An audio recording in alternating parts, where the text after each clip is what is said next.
In this video, I'm going to show you something that's literally never been done before in the copywriting space. And I know that sounds like typical YouTube bullshit that you hear all the time, but I am dead serious. What I'm about to share with you has made me around $2.3 million in the last year or so at 21 years old. And this is a completely new system that will replace 99% of copywriters over the next year. And before you click off this video thinking here's another guru selling a 997 course, I want to let you know that I'm literally giving this all away for free. And producing this video cost me over $9,000, and I won't be making that back through YouTube AdSense. The reason I mention this is because most people put out videos just like this one for views, clicks, and AdSense, fully knowing that they're completely misleading their audience, especially the typical make money online guru that has made 10 times more money posting videos about doing the thing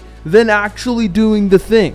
Now look, I know it's extremely difficult to take free information seriously. Most free courses on YouTube are complete garbage, but this is not going to be that. I need you to treat this video like you paid $500 for it, because thousands of people actually have, and they have gotten insane results. Like Val, who made $40,000 in 4 months. In 4 months, I've reached 40K, just consistently hitting those 10K months.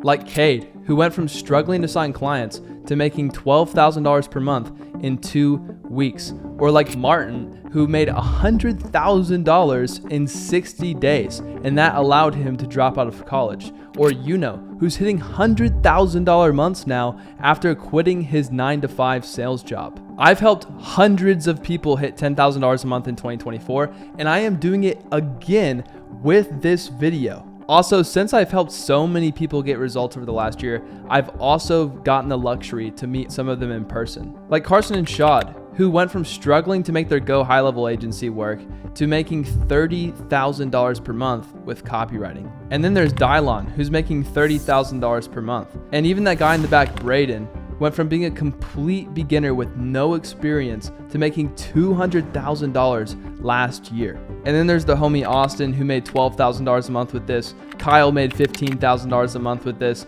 Zane and Aiden make $30,000 a month with this. And then I also met Ruben, who makes $15,000 a month with this. And then there's also Nick, who makes $40,000 a month with this. And then there's Philip, who makes $50,000 a month with this. And there's our homie Martin, who made $100,000 in 60 days. You'll get to see his stuff later. Now, you're probably wondering, why in the world would I give away something this valuable for free? And it's simple. The copywriting gurus don't want you to know this, because as long as you don't know this, they can't keep selling their $5,000 mentorships. And I won't mention any names, but some of them were my students literally last year. After you know what I'm about to show you, you won't need their outdated information anymore. Now, here's the reality most copywriters don't want to face. Copywriting as you know it right now is a massive bubble. AI is creeping up on everyone, and most people are too stubborn or just too complacent to realize it. Think about it. AI is literally generating entire videos now. What makes you think it can't write copy? The days of getting paid $3K a month to write a few emails are over. If it's that easy, what's stopping a client from working with you for a month, feeding your work into the AI, and replacing you with a $19 a month subscription? And by the way, this is not just a prediction. I've spoken with multiple 7- and 8-figure business owners, and most of them have replaced 90% of their copywriting with AI. In fact, they're gatekeeping this from the public because they don't want their competitors to know that they have this competitive edge. There's no room for people who could just write emails anymore. The copywriters of the future will not get paid to write. They will get paid for the quality of their ideas. And in 2025, there will be 2 types of people. Most people will completely ignore AI and they'll get replaced within the next year or so. And then some people will be extremely smart, invest in learning AI, and they will use it as a tool to turn them into a complete weapon in 2025. That's why my students aren't making $2 to $3K a month. They're making $10K, $20K, $30K, $50K, and even some of them are making $100,000 per month. That's exactly what these copywriting gurus don't want you to know, because as long as they can convince you that this is easy, you can keep on paying for their expensive lifestyle. That's why they're so quick to tell you that AI is not a threat to you. They're literally profiting off of your ignorance. I'd even say that some of their programs are 6 to 12 months away from completely imploding from what I'm about to share with you today. But before I walk you through the outline of this course, let me tell you what this course is not going to be.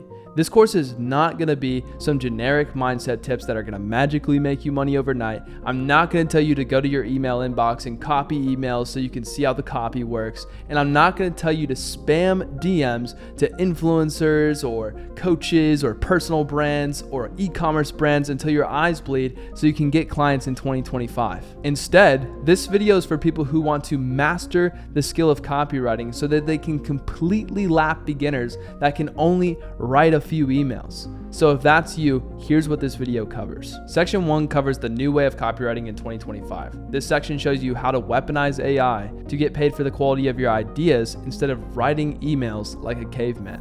Section 2 shows you how to get high-paying clients that are willing to give you a percentage of their business. So instead of getting paid a retainer, aka a fancy salary, you're actually getting paid and rewarded for your work. Section 3 will show you how to start calling the shots with your clients. That way, they're not telling you to just go write some emails like a basic employee. You're telling them to give you the logins so you could do a $10,000 launch, $50,000 launch, $100,000 launch, and then you start calling the shots rather than them bossing you around. Because once you gain control of the business, you control your income. That means you don't have to spam DMs to random strangers on the internet like a weirdo to make more money. You are essentially your client's business partner. And trust me, it's not that hard to make that much money with a client. I'll even break it down in this course by showing you how I made $110K in a single week with a client. I've honestly got it down to a plug and play science. And in section 4, I'm going to show you how to scale each client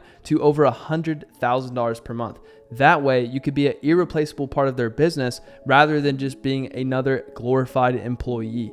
And the best part is you won't be doing that much work. After you have the AI set up, you get paid to just feed it ideas. When I scaled my last client to $430,000 per month, I was doing less work than when I had them at $30,000 per month. And that client still paid me $150,000 that month. Now, I know that's hard to wrap your head around, but it's possible. That's why in section 5, you're going to get live case study breakdowns that show exactly how other students have already done this. Kade will break down how he went from $0 to $12,000 a month in 2 weeks. And then Martin's going to show you exactly what he did to make $100,000 in just 60 days. And then Yuno's going to break down how with using this new system, he's hitting $100,000 months. And you're going to get a bunch of other breakdowns because I've helped so many other people do this. I can honestly do it in my sleep at this point. I've spent over a year putting this together. This course is over 10 hours of content showing you exactly everything I've learned over the last 4 years with copywriting. Now listen, I know you're probably skeptical that AI could even write better than a human can. Everyone is. But what if I told you that this entire script for this video was written entirely by AI? All I did was feed the AI ideas and it wrote this entire script for me in my tone of voice because I know what I'm doing. So all I ask is that you come into this with a completely open mind, like a completely new slate. Forget everything that you know about copywriting and you will be an absolute weapon in 2025. I also challenge you to go buy any other copywriting course on the internet. I guarantee you that no other course comes close to what I've created for you here today. This isn't just theory either. I actually do this stuff with you in the course, writing real copy, getting real results with real clients. You'll even get to see behind the scenes of how I helped a client go from $0 to $50,000 on Black Friday just a month ago. This course includes every resource, swipe file, and template you need. And I'll even show you the exact AI tools and prompts I've used to completely 10x my output while even maintaining quality and tone of voice. Look, I'm gonna be honest, this course is a lot. If you actually go through this and try to implement everything I teach, this might be one of the biggest challenges of your life. But that is what it takes to succeed as a copywriter in 2025. Most people will ignore this opportunity because it's free. Their egos won't let them believe that something this valuable was actually given away for free. And that's fine. keep letting them pay thousands of dollars for outdated information while you use cutting edge tactics to get ahead of everyone over the next year. But if you're still watching this far, I know you're different. You know that our industry is changing. You know that copywriting is dying. And I know that you are ready to be a part of a small group of people that are ready to adapt and thrive. The entire course is waiting for you right now. The only question is, are you going to take advantage of it? Okay, so here's the last piece of advice I'm gonna give you before you go out and do this on your own. If you at any point feel lost, stuck, or confused, feel free to leave a comment below this video and ask me anything because I read every single comment.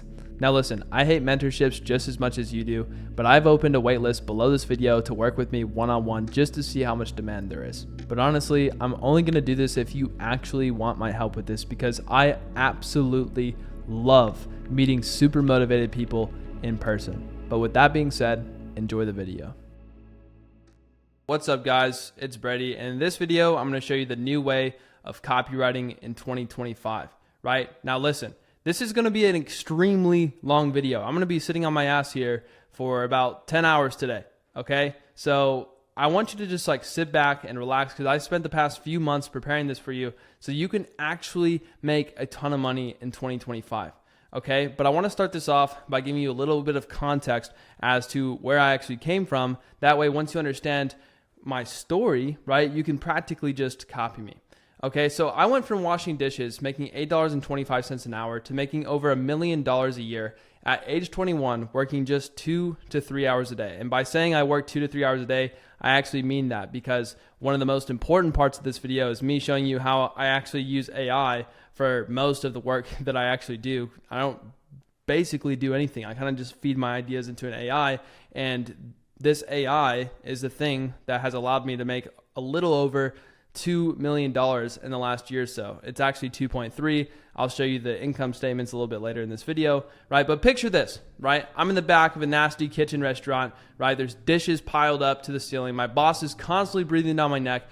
Every minute I spent there, I earned about 10 cents. How disgusting does that feel to know that if you're working at 9 to 5, right, for $8.25 an hour, you're making 10 cents every minute? That's insane. You're making a dime, right? And I'd leave smelling like a pig, covered in food scraps and grease, right? But you want to know what really got to me? Knowing that my mom, right, my beautiful mom, has worked jobs like this her entire life.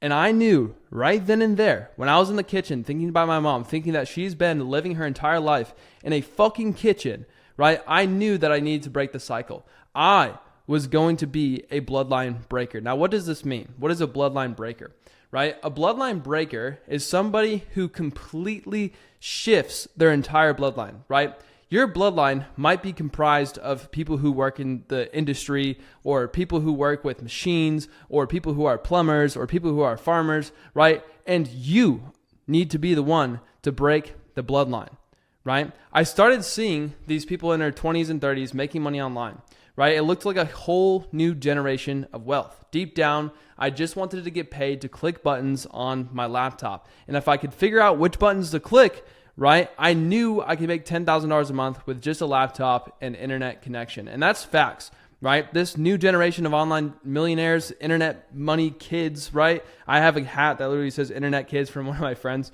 right? These kids they're not that smart, right? They barely have 2 brain cells to rub together, right? And they're making very good money online, right? I will be the one to tell you that because I'm not that smart, and I made $2 million in the last year or so, okay? Now listen, my first attempt at making money online was sneaker reselling. The concept was simple, right? All I would need to do was buy sneakers for $200 and flip them for $400, right?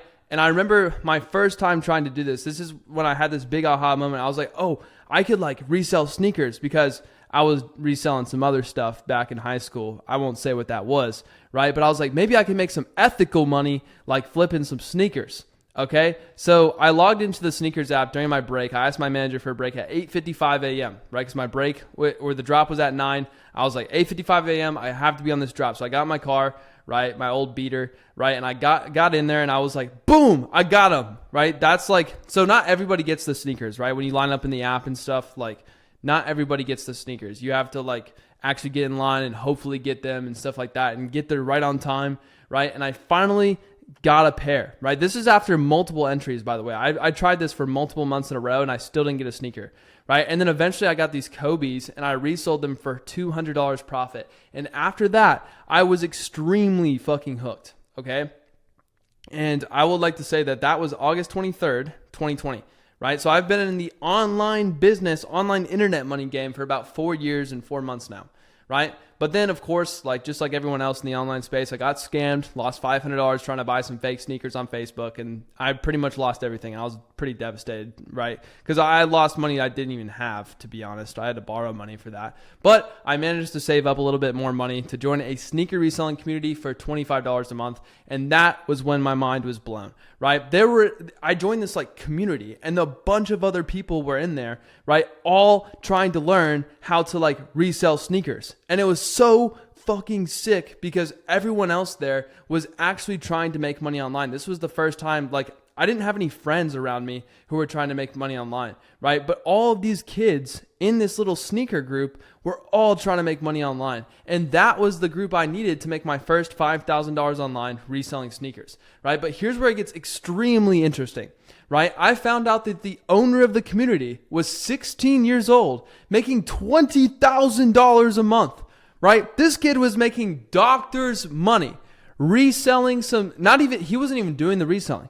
He was showing other people the path to actually doing reselling, right? He was showing us where to buy the sneakers, where the drops were at. He was also like showing us how to set up some sneaker bots so you can get like a bunch of sneakers in a row, right? Where it's basically like a bot that sets up multiple browsers and you get a bunch. I'm not going to get deep into that. It's so confusing. And that space was crazy, right?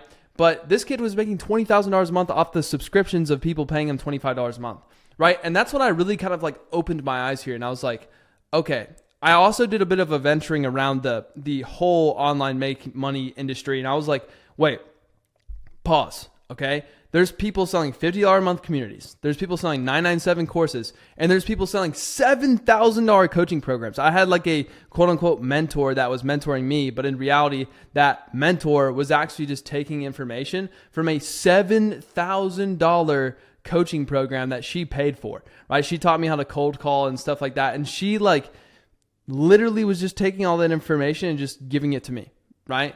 And what I realized is the people selling these programs were making insane money, right? And that's when I knew, like, my eyes really opened and I was like, there's definitely an easier way to make money here than reselling sneakers, right? But I honestly didn't want to be another guru, right? Who wants to be a fucking guru on the internet? I still don't want to be a guru on the internet. I'm not a guru, right? That's why I only talk about stuff that I actually do, right? No one wants to be a guru. So I took a different approach. Instead of becoming a guru myself, I started helping creators make more money by helping them sell their communities, courses, and coaching, right? So I would essentially just like literally like partner up with people and help them sell more of what they were already selling or help them launch a actual digital product, because all this stuff is digital. All this stuff right here, coaching programs, communities, courses, it's all digital. Okay. Now my first partnership was with someone from the sneaker reselling, right? And we went 50-50 from scratch because this motherfucker like also was starting from zero like me. So it was a really raunchy partnership, but our first launch made $400, which honestly, it's not a lot of money, but it was still a W. Okay. But I was a little bit depressed because I was like, okay, this should have done a lot better. But a few months later, we made our first $5,000 on our second launch, right? Because we're selling a $20 a month community. I think we sold, that's like 200 subscriptions or something like that. I remember I wrote like a high school essay about it. And this was what our payment processor looked like after our second launch, right? This was our first ever $5,000 a month. This was my first $5,000 a month with copywriting. But to be honest, this is my side note to you right now. You're learning this whole video about copywriting right now, which I'll get to in a second. But I didn't even know what copywriting was when I was actually doing it, right? I was doing copywriting before I even knew it was called copywriting, right? And I was still making a ton of money from it, okay? But a few months later, the creator's TikTok got banned and we lost everything. This was my second time losing everything. I lost everything like probably like 5 or 6 times, but this is my second time, right? But that led to like this insane door that opened that I had no idea would actually open, right? So what I tried to do when we lost this community is I tried to sell the community for $20,000 just flat to someone else, because I knew that if other reselling creators existed, I could go sell them my existing people and I could just sell it to a competitor, right? That's how business works. Like people merge businesses all the time, right? And then I pitched it to one of these guys and he laughed at my offer, but he saw potential in me. So he offered me a job instead. What he really offered me was pretty much like 33% of all the new people I brought in. So I technically wasn't owning his business, but I had a, like, almost, you could say, an affiliate without it actually being an affiliate. So it's kind of weird to explain, but I had a percentage of his business, right? And this guy was making $75,000 per month, right? And he took me under his wing, right? This was game changer because he spent 3 to 5 hours a day on calls with me, teaching me everything he knew, right? Why? Why would he do that? Why would anyone in their right mind making $75,000 per month teach some idiot kid how to make more money, right? But it's because if I learned how to make more money and I knew everything he knew, he could, one, pass all of his tasks over to me, right? And he'd get paid more money, right? So he'd pass me all of his tasks and then I would just do everything and then I would help him make more money. And that's literally the one thing that has probably accelerated me the fastest and the furthest in business. I literally got paid to learn everything. Now listen, that was a massive advantage that not everybody gets. But in this course, like this whole entire course, treat it as if I'm teaching you everything. Because in this thing, I am in a structured way saving you way more time than he saved me, because I had to get on 3 to 5 hour phone calls with him every single day, right? And then eventually you probably want to work with someone one-on-one, right? And this probably saved me years of failure and thousands. If I had to like spend money on education, it would save me thousands, like for sure. Okay. But this was the one thing I needed. Okay. The most important thing he taught me was copywriting, right? The art of using written words to persuade people to change their behavior, right? And this was the point where I realized that copywriting is everywhere, right? It's in ads, it's in content, it's in emails, it's in websites, it's in Discord messages, it's in DMs, YouTube videos, billboards, right? Anywhere where someone is writing words to persuade you to do something, right? That's copywriting. A church camp could use copywriting to get you to come to their church events so they could donate to their church, right? That's copy, okay? Anywhere where someone's trying to persuade you, that's copywriting. Just get that in your brain. You should start, like, I want you to kind of get above the weeds with me here for a second. Just think for a second. All of the places where you actually see copy, right? A stop sign is honestly copy, right? It's like persuading you to stop your car so that you don't crash into another car. It's copy, right? Me and him were both obsessed with human psychology because if we both understood, if we could understand that how humans think, right? And he honestly rubbed off on me. This is why I study psychology so much. Is like he studied a ton of psychology. He rubbed off on me. And now I know that if I understand humans, I can understand what makes their buying decisions. And that's what allowed me to write way better copy. And then once I had that in my brain, and I used human psychology and actual writing, right, to influence behavior, over the 11 months working with him, I made over $100,000, right? While learning everything I needed to know to make $1 million a year, right? His feedback was extremely brutal, but it made me better, okay? I got paid $100,000 a year, right? It was just 1 year, but $100,000 for some kid in high school that didn't really know what he was doing, right? But he taught me everything I knew or I needed to know to make $1 million a year, right? And this is kind of what the payment chart looked like. I kind of like wrote some copy and then boom, I would make some money, right? I would do little launches. I'm going to show you how to launch later in this video. Like, it's probably like down here. Boom, boom, boom, boom, boom, boom, boom. Yeah, how I made 110K. I went from doing like these little spurts, like this is probably 3K or maybe 10K, 5K, 3K, 5K, 3K, 3K, 3K, probably like 10K. Right, I went from doing these little baby launches like over 3 months, right? I kind of had my training wheels on to I've done 110K launches in 6 days, right? Once you get better at this copy stuff, it just fucking works, right? And you get a percentage of everything you make, right? But after that, I moved on to bigger clients, right, with 50% equity, right? And then the last year alone, I made $2.3 million with that one client. You can see right there, 2.276,690.77. That's the real number right there for all those who were asking, okay? But here's the thing about copywriting in 2025. It's completely different now. Back in 2021, you could easily make $2 to $3K a month writing emails, but now AI can do that for $100 a month. The old way, honestly, it's dead, right? And if you're still trying to sell basic copywriting services, you're gonna get replaced by AI, right? It's not even a question of if, but it's when, okay? Nobody actually wants to pay for copywriting anymore, but they always will want to make money. They want to make more money. Everyone, get it in your head, right? The old way of copywriting is dead, right? But copywriting itself is not dead because people will always want to make more money, right? And that's where this new model comes in. Instead of having one hook in the client for $3,000 a month, you can have multiple hooks. Let me show you what I mean by this, okay? So this was the old way. This was the extremely inconsistent, very flimsy way of doing copywriting. And with your old clients, you would literally have to go to the client, okay? And you would have to be like, hey, for $3,000 a month, you doing anything with email, right? You doing anything with email? And then the clients can be like, no, I should do something with email, which is a very rare chance because everyone is fucking doing stuff with email. Like you're not going to find it. That's not going to be a new discovery for like anyone. Right? Most people have email lists, and if they don't, like that's wild.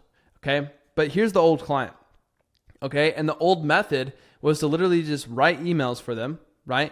And just pitch them, hey, for $3,000 a month, I'll write your emails. But here's the thing. Here's the crazy thing about this, right? With AI, I can give it my videos, right? Here's my videos right here, right? And I'm going to show you how to do this later in this video. I can give it my videos, right? I can take the chat and I can give it my writing style. So I gave it a few of my emails, right? And think, what if your client just took your emails, right? And they took their voice and they said, write with their structure. And look at this, a beautiful email. I wrote it for my email list. If you want to join my email list, it's in the link below the description, right? But like, look at this. All I had to do is I gave it this massive prompt, right? Use some basic copywriting frameworks. And then I told it to give it some other notes. And then boom, it spit out like a beautiful email that you can pause and read if you actually want to. And it's actually really good, right? Like it's a really good email. Like, was 2024 a good year for you? How many goals did you set for yourself this year? And how many of those goals did you actually accomplish? If you're anything like me, probably not many, right? Remember when you told yourself, this is the year I'm going to quit my 9 to 5. I'm finally dropping out of college. Like this is good, right? It's not like the AI is like ChatGPT or something like that. This is not ChatGPT.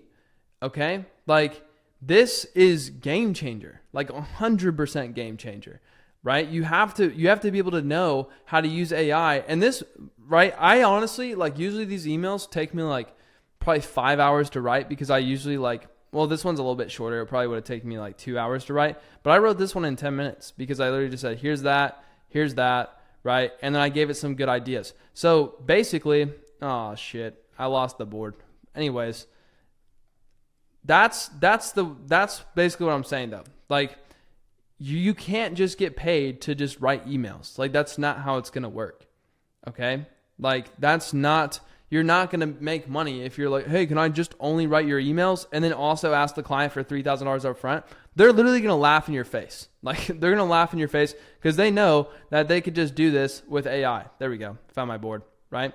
Now, here's the new way of doing this. Okay? New clients. So I'm just gonna X this out right here. Just put this over here. Fuck that. New clients. Okay. So with these new clients, right, you could do a bunch of shit for them, right? You could launch a new product for them. That's what I do, right? I'm very good at doing, and I say this in a non-arrogant way. I try not to be super arrogant about it, but like I could do product launches, right? I know how to launch. There's a specific formula that I'm going to give you in this video. It's like all the way down here. There's a sick ass formula that I give you, right? But I know how to do launches, and these launches are the thing that have made me so much money, right? Because the key to selling, right? This key to selling with words, the key to selling with copy, right? Is to make it extremely urgent, make it extremely like new and shiny, right? And if you know how to write that and how to articulate that, right? You could design an extremely cool product launch and you can make a bunch of money up front. But I say like this could be, you could charge like 15K up front for this. Rather than taking a percentage, you could charge, this is worth 15K up front, right? This is everything it's worth, right? And then you also, for the product launch, you need to write some emails for them, right? It's just part of the formula, right? That's easily like maintainable at $3,000 a month. That's what it's worth, right? Write a script for them. $2,000 a month. You can keep writing scripts for them, right? Webinars, that could be part of the launch. You can actually write a full-length webinar for them. And if you don't know what that is, a webinar is basically where you get on a Zoom call with the creator, and then they have some slides that the copywriter wrote, and it's designed to sell them a specific product. That, I've probably written like 70 webinars. Like, I have done a ton of webinars, and they make so much cash with creators, right? And then you can have sales letters. You can get paid to write those for $6,000 a month. Onboarding sequences, ads, it keeps going, right? You can do all of this stuff. I did a ton of stuff for my client when I scaled it to $430K a month, right? But the reality is, here's the thing about this. This is worth a lot of money, right? It could be worth $30,000 a month, $40,000 a month, $50,000 a month, like. And the client can't get rid of you because you have all these hooks in their mouth. Like, imagine the client's like a fish and they can't leave because you literally control the whole business. And if this stuff doesn't get done, they don't make any money, right? So not only are you not charging them a rinky-dink $3,000 a month, right? But you also control the entire business because you have so many hooks, right? And here's another cool thing about this, okay? Notice how there's only $3,000 a month right here. If you want to get to $10,000 a month, you quite literally have to have 3 clients, right? But with the client that I just mentioned that I made $2.3 million with, I only had 1. So you can honestly say new client, right? That's the crazy part about this, right? You could have one person control their entire business, and all of this be worth that. And the reason why it's worth that much money is because you are actually making them more money. Right? And when you sign a performance-based client, right? Instead, here's the reality. Nobody's going to fucking give you $30,000 up front. Nobody's going to give you $15,000 up front, especially as a beginner. Now, sure, if you're more advanced, you could charge a client $10K, $15K, $20K, $30K, right? I've done it before, right? Now, but if you're a beginner, nobody's going to be able, or if you have little experience, nobody's going to want to do that. And it's going to be weird on the sales call. But if you take a percentage, like a rev share, right? All of this stuff that you do for them, you won't get paid up front, but you'll get paid on the back end, right? And that's how I've made so much money with this, okay? Now I hope you understand like how this actually works. This should have just opened like a massive light bulb in your head. And the cool part about this is with this software right here, you can use the frameworks that I'm going to give you in this video, plug it into this software right here that I'm going to show you throughout the rest of this video, Poppy, right?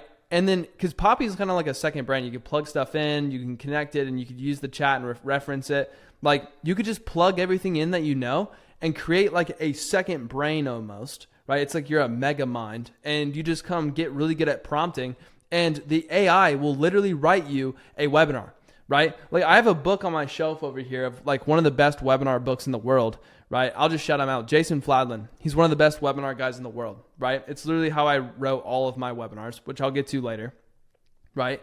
But like, you could take a PDF of his book, tell it to use every single principle inside of that webinar thing, fill it with a bunch of context, and then boom, it's done. But do your clients know that you're doing this? No, they don't. Do you still get paid? Yes. Why? Because you're smart and you know how to actually make them money, right? They care about making more money so that they can focus on doing other stuff in the business. Now, what is that?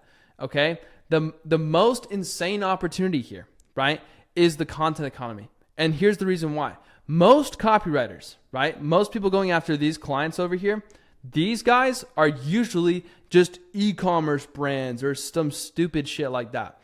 There are only 20 million e-commerce businesses.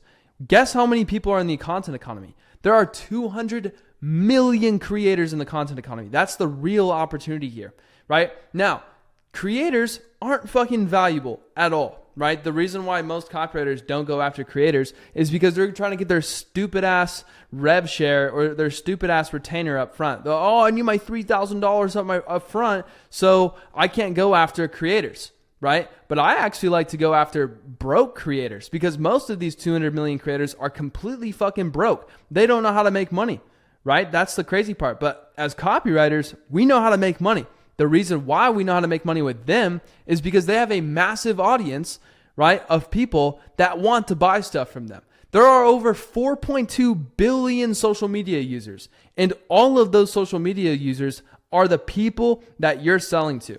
Now, you can imagine this here. The way to make money in business, the most important thing about making money in business is the size of the ocean of people that you're actually going after. And if there's 4.2 billion people that you're going after, right, inside of a creator's audience, depending on the size of the creator's audience, right, you can make a lot of money. Right, with my last creator, he had about 280,000 on TikTok. He had about 180,000 on Instagram and 20,000 subscribers on YouTube. Right, that was the audience that I was selling to. And I only had one of these creators, and I made $2.3 million. Now, here's the biggest thing about this. There are 130,000 copywriters, right? That's the fucking massive opportunity here. If I were to make this bubble like even smaller, I would, but you wouldn't even be able to see it, right? But you can see here that there's 130,000 copywriters. That's nuts, right? There are enough creators for every copywriter to have 1,538 clients, and you only need one. Let me ask you a fucking question. Do you think you could sign one client? One. Do you think you could sign one client? Yes or no? And if the answer is no, this is probably not for you. Right? Let me ask you another question. Do you think you could sign one client if you're not asking them for 3,000 buckaroonies up front and you're just asking them for $0 up front because you know you're going to make all this money on the back end? Right? Do you think you can sign a client like that? All you got to do is get them to say yes. You probably even know one of these creators because there's 200 million of them. You see them on your phone every single day. Right? These creators have massive audiences that are ready to pay them money. Right? But they don't know how to sell with writing. They can get attention, but they don't know how to convert that attention into actual money. Right? That's where copywriting comes in. You have to know the pain points, the desires, right? We'll get more into that in the rest of the video. When we go into the launch stuff later here in the video, let me see over here. Yeah, once we get into this launch stuff over here, I'm going to show you the actual human psychology that gets people to buy. All right? This is the psychology that I use to make 2.3 million. All right? The new copywriters who will make serious money in 2025 will be the ones who can take any creator, use AI to write compelling copy, and generate money out of thin air, right? You can launch a $50 a month community, a $3,000 to $5,000 coaching program, and with even a small audience of 10,000 people, you can make 10 to 50K per month, right? If you know what you're doing. I've had so many students that I've helped make 30 to 50K a month off very, very small creators, right? And this is not even about writing emails anymore. Right? I want you to erase that out of your brain and come into this with an open mind that copywriting is not just freelance, write some emails, right? You're practically the CMO of the entire business. And what that means, CMO is simply Chief Marketing Officer, okay? You have the CEO, the CMO, the COO, right? CEOs, Chief Executive Officer. Those are the people in the higher ups of the business, right? When you look on LinkedIn and stuff, the highest paying jobs on like the salaries and shit are CEOs, it's CMOs, COOs. You can go look at CMO positions on LinkedIn, and CMO positions practically control the entire marketing department of the business, right? Because there's marketing, there's sales, and there's product. You control a third of the entire business, okay? And all they're doing, right, is they're fulfilling the product, okay? That's simply what it is. They're bringing in all the eyeballs, all the attention, and you're making money with that attention. Right? And all you're selling the actual audience is you're selling the creator's time, right? You're selling access to the creator. People want to be in a community with the creator. People want to have access to coaching with the creator. That's how this works, right? And that's when you control the entire business. That's how I've had months where I've taken home, like this is a real screenshot of me taking home personally to my bank account, my personal bank account, $150,000. Right? Because that month we made $430,000. Okay? I want you to just imagine for a second, right? Just close your eyes if you have to. Just pause and imagine for a second $150,000 hitting your bank account for 1 month of work. Right? And the crazy part is I didn't have to do that much work to make 150 grand. In fact, I don't know if you can see in the background, for almost the entire month, we were there for 3 weeks. I was in Medellin, Colombia, having fun, like almost the entire time, right? Because all my work had already been done for me. I wrote the stuff and it was done, right? That's all you need to do.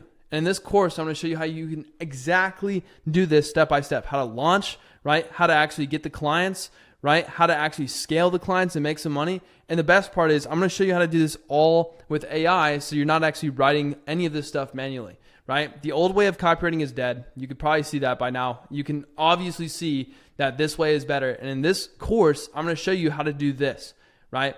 Now listen, before we get into this, I want to show you this, okay? Now, this is probably the only quote unquote mindset section of this whole entire course, okay? I personally like to shit on mindset. I think a lot of people just use it to fill up space in their videos, right? But I'm actually here to give you some actual value today, right? Now, this is the thing I want you to focus on in this video, okay?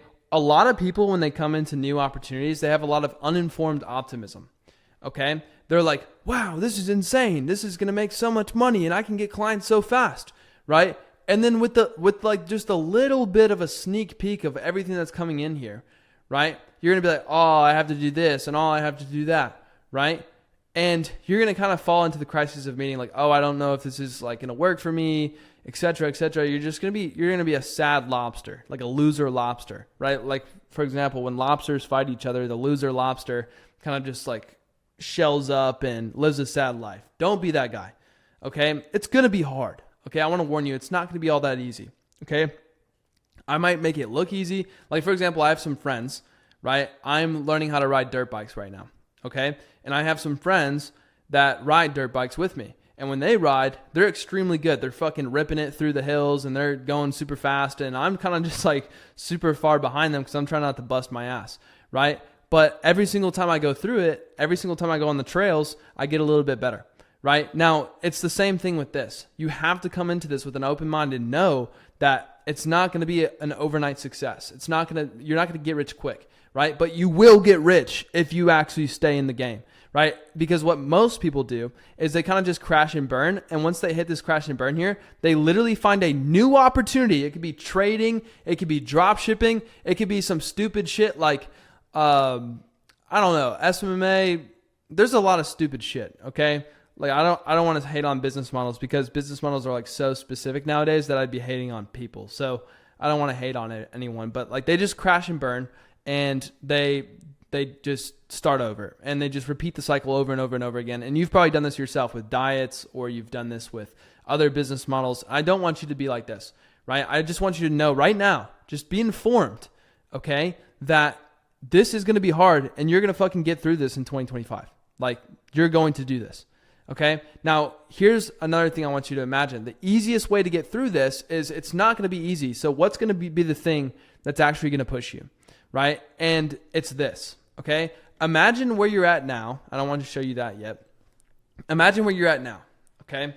I do this with friends sometimes when they need help. And I almost want you to like close your eyes and imagine where you are now, right? Imagine where you don't want to be, right? Even look in your past.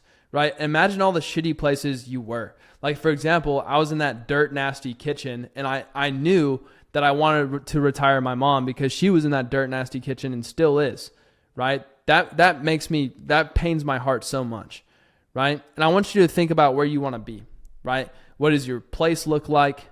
What does your watch look like? What does your car look like? Who are you dating? Who are you with? Who's your significant other? What do they look like? Right? You should be able to smell the air, right? Almost like actually like visualize this because so many people create vision boards, right? I think vision boards are cool, right? But like what really matters is your like anti-vision board, like vision board of like what you do not want. It's not super inspiring, but it's extremely motivating because that's the thing that you absolutely don't want. Now imagine, right? You can almost imagine it like this, right? We're about to go through this thing right here. Imagine this, okay? My little drawing from Canva, right? Imagine you're on a mountain and that new version of you, right? That mansion, the watch and the car and the stuff and all the materialistic stuff, right? The great life, right? Not having to think about buying groceries, not having to think about paying bills. You just kind of pay them. You don't really care. That's kind of how I am now. It's great, right? And then you have the bear. Okay, that's the anti-vision of what that is. Whatever this is, I want you to think about the reverse, right? For some of my friends, right, that's jail, right? Think if you go down the wrong path, you're going to end up in a jail cell. Imagine just being in a jail cell and having to, at that jail, you have to work at a nasty kitchen for 25 cents an hour so you could trade cigarettes and be better on the yard, right? Like, no, right? I want you to imagine that bear is behind you, chasing you up this mountain. Now I want you to imagine, how fast are you going to be fucking moving up this mountain if that bear is doing that? How fast? You're going to be moving extremely fucking fast. Very, very, very fast, right? I'm not lagging. I'm moving up that hill, right? I'm sprinting away from that bear because I look back, right? And that thing's grizzly. It's scary, right? And the reality is that some of you watching this video might have been walking towards that bear recently. You maybe have been going down the wrong path, pursuing bad things, right? Imagine that. You're walking towards the bear when the new you's at the top of the mountain, okay? That's what you need to think about when this shit gets hard, okay? I'm going to get into the rest of this video. I'm going to take a break and go drink a fat energy drink or something like that, right? But I want you to imagine this throughout the rest of this video. As you go through this and it gets hard, think about that massive bear that's chasing you, right? I wish you the best of luck as you go through this, and I'm excited for you to get some results. And I'll see you in the next part. So before I get into the rest of this video, I wanted to make this video specifically to show you exactly what softwares you actually need and which ones you don't, because I hate going through like free course videos where you're just absolutely signing up for a bunch of softwares, and then by the end of the free course you're just like paying like $500 a month for softwares that you don't actually need. So I'm going to show you which ones you actually need in this video right here. And then I'm going to show you like which ones you don't need yet technically. And then once you're actually making money with this, you can have all the softwares you possibly want, but I'm going to show you which ones are absolutely required. So starting off with this video is Poppy AI. So Poppy AI is absolutely the #1 software that is required for this video. And it's actually the same price as ChatGPT, except you get a bunch more features and it's actually super sick, right? So what you're going to do, right, is sign up to Poppy, right? And you're going to basically just click on this link, and then you're going to click on Get Poppy AI. And I will show you that if you actually, I partnered with the founder on this, right? Like I literally got on a call with the founder of Poppy to help you guys out with this. And if you use code Brady, like right here on the annual option, boom, apply, you actually get this software for the same exact price as ChatGPT, right? Because if you do the math, like if it's $300 a year, it's literally the same price as ChatGPT. Now, if you don't have $300, you could just pay the monthly option. That way you can start getting some clients first, and then you can pay for the yearly and save like $800 later if you want to, right? But definitely use that code because it's literally going to save you like $25. That way it's the same price as ChatGPT. Now, once you actually get into this software, the reason why this software is so fucking important, and I'm going to reiterate over and over and over and over again throughout this entire course, is like this software is literally going to like save you all of the time in the world. Like I use it every single day. Like you can see I'm like blowing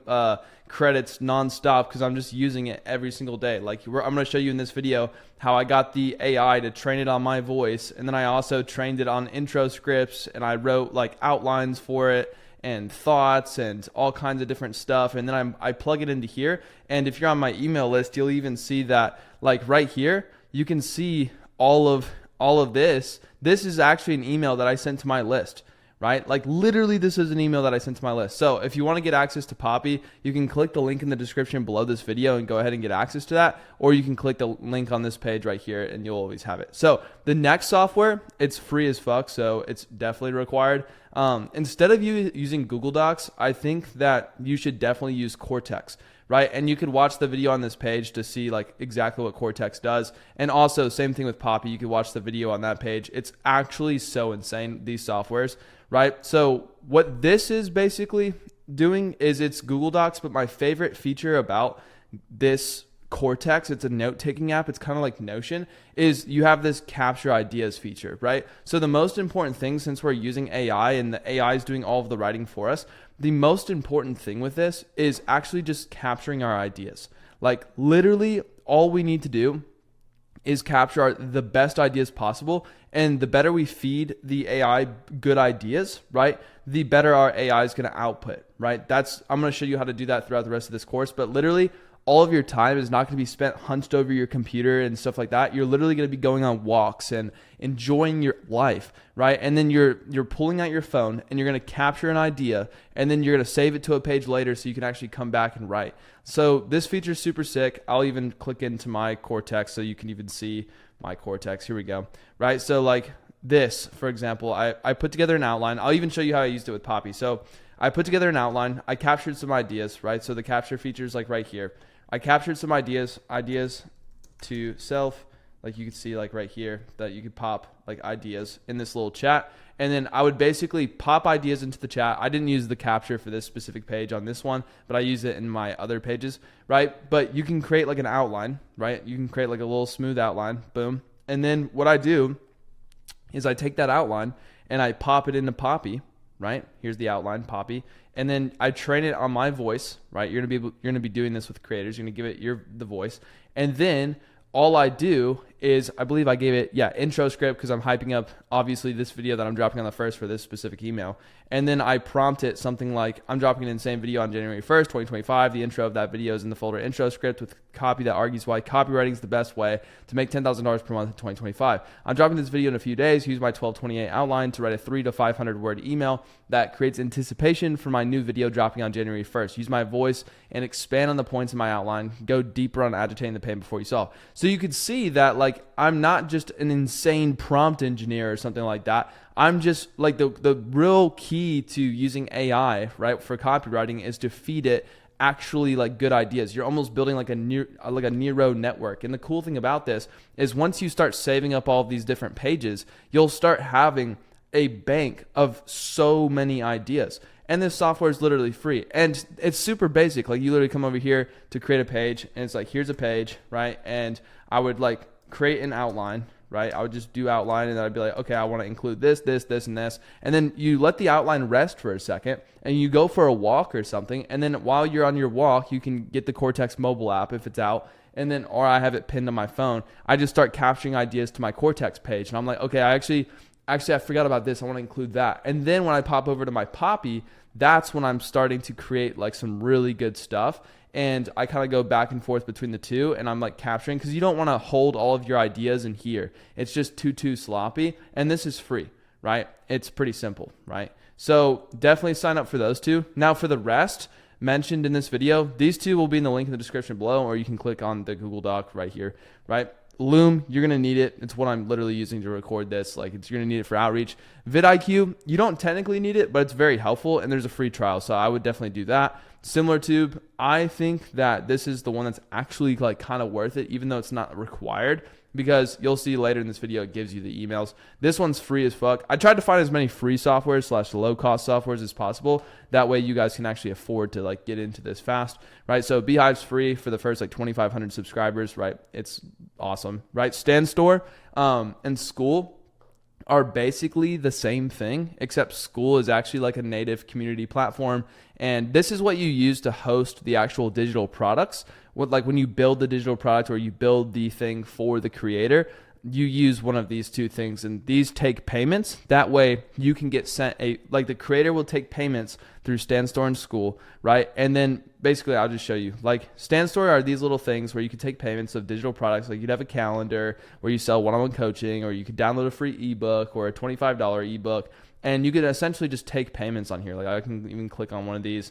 Let's see, save my seat, $1, and people can check out for $1 like right here, right? So that's what StanStore is, but you don't need to do that until you're actually partnered with the creator and you're actually like trying to make money with them. And then the creator's going to receive the payments, and then they're going to send you your money once they receive the money into their bank account. Very, very, very simple. Okay, these are the only things you need. Literally, like Poppy AI and Cortex. Again, they're in the link and description below. These are extremely essential. Like I will say that like one more time, and it's the same as ChatGPT. Okay, ChatGPT, I will tell you right now, ChatGPT, right, is not good enough to do the stuff that we're about to mention in this video. It's literally not good enough. Like I was anti-AI for like 2 years because I literally used ChatGPT for this and it didn't work, right? It didn't work as well. But this is what actually makes it work. Poppy AI is what makes the copywriting piece work, okay?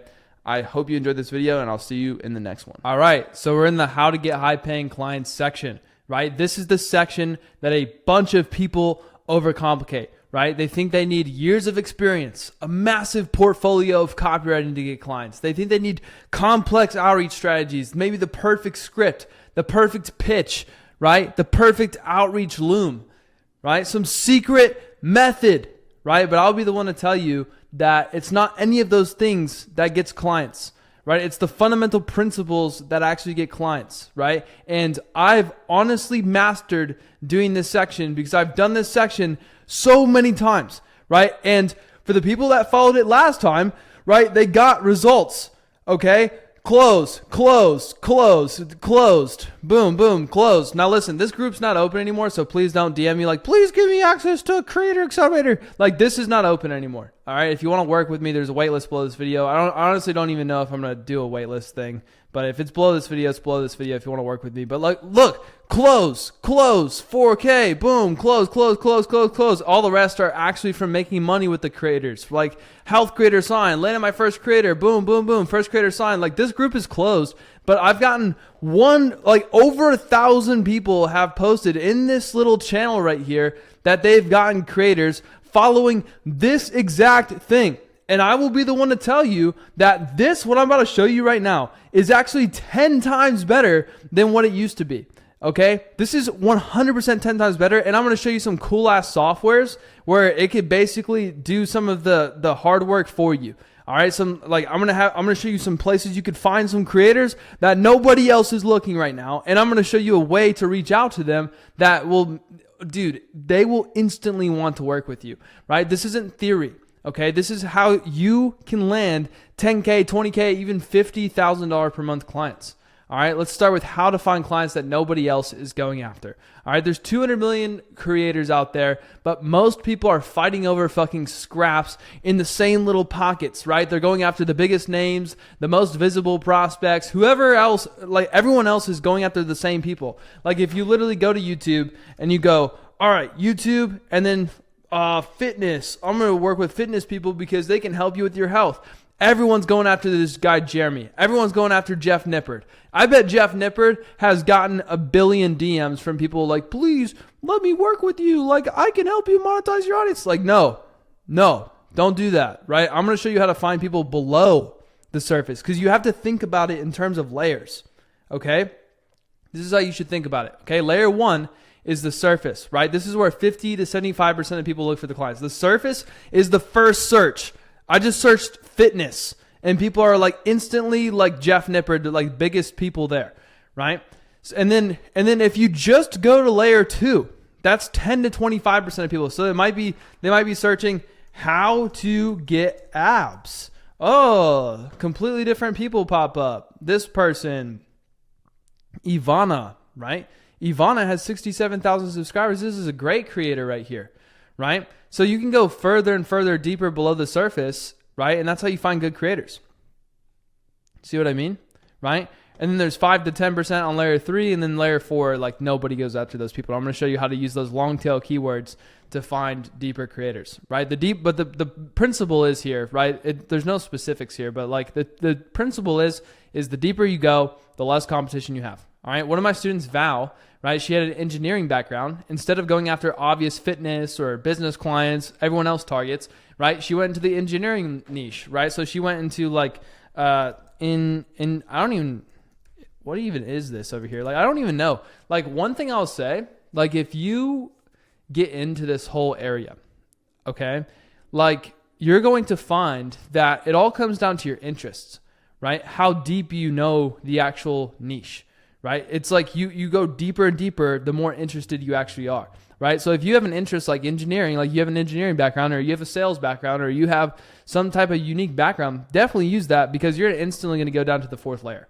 Like that's just a tip, like boom. Like the night creator made her 10K a month within a few weeks. You're going to see the case study on that later.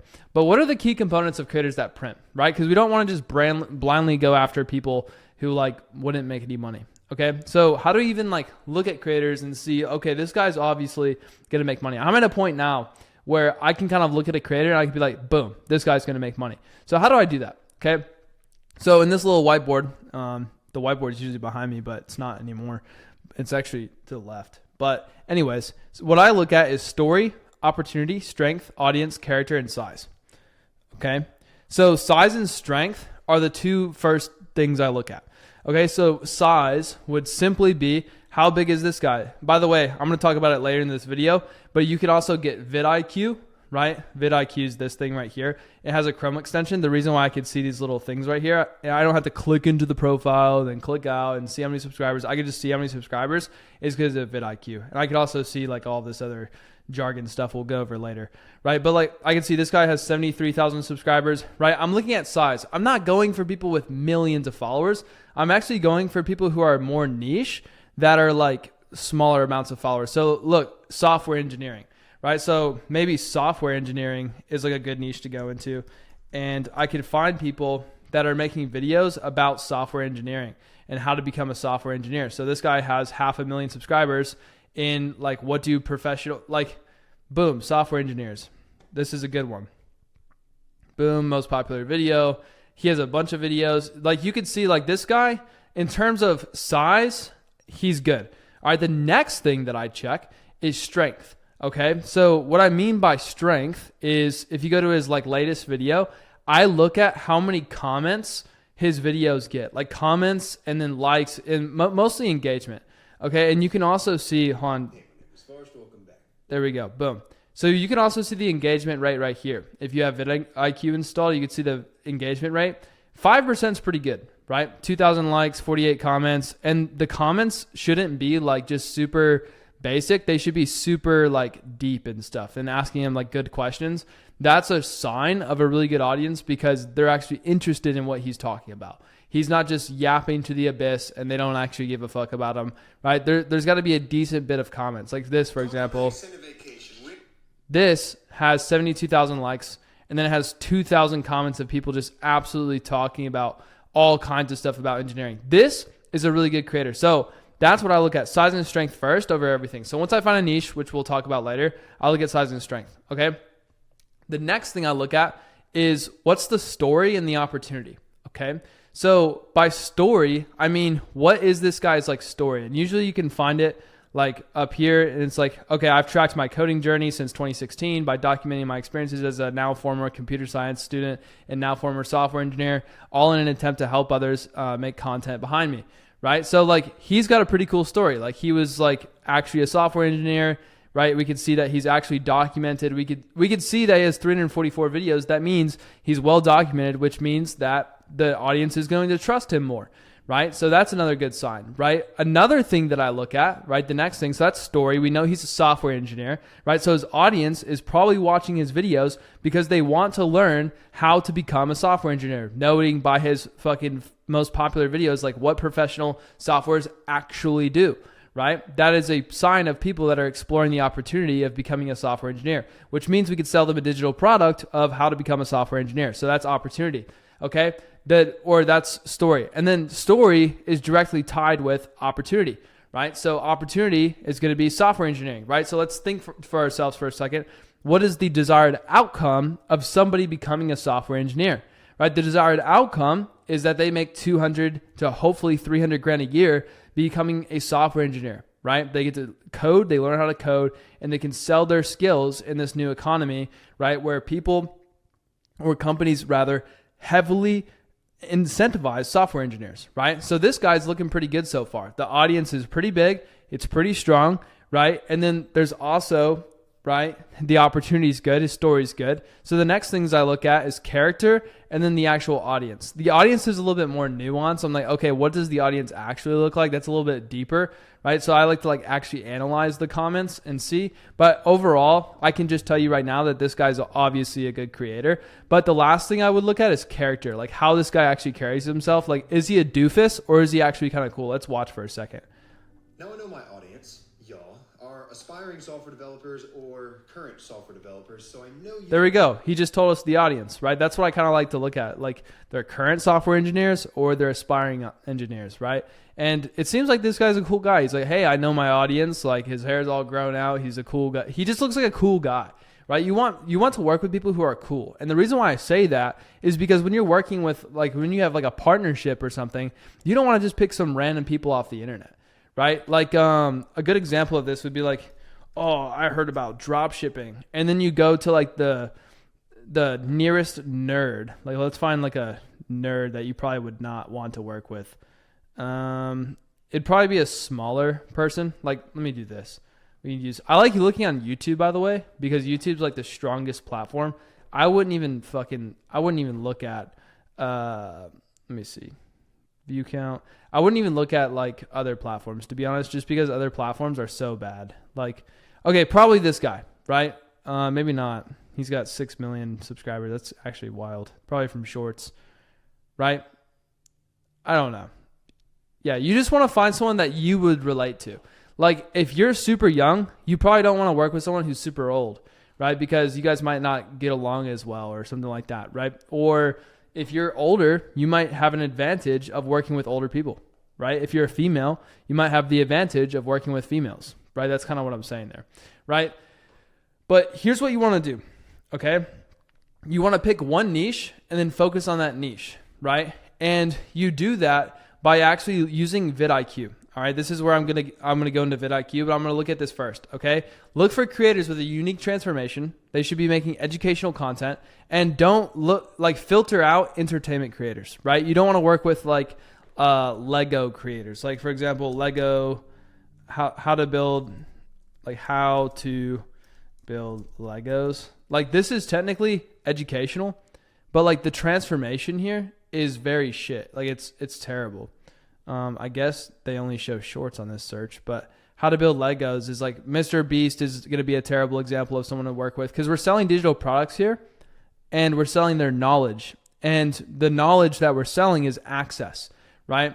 You have to think, would you pay, like, just the litmus test here is like, would you pay to learn how to, what's a bad entertainment example? Like, for example, OnlyFans, right? There's a different way of selling those types of things, right? But that's not what we're doing here. It's kind of like OnlyFans, right? Except we're not selling feet pics. We're selling digital products.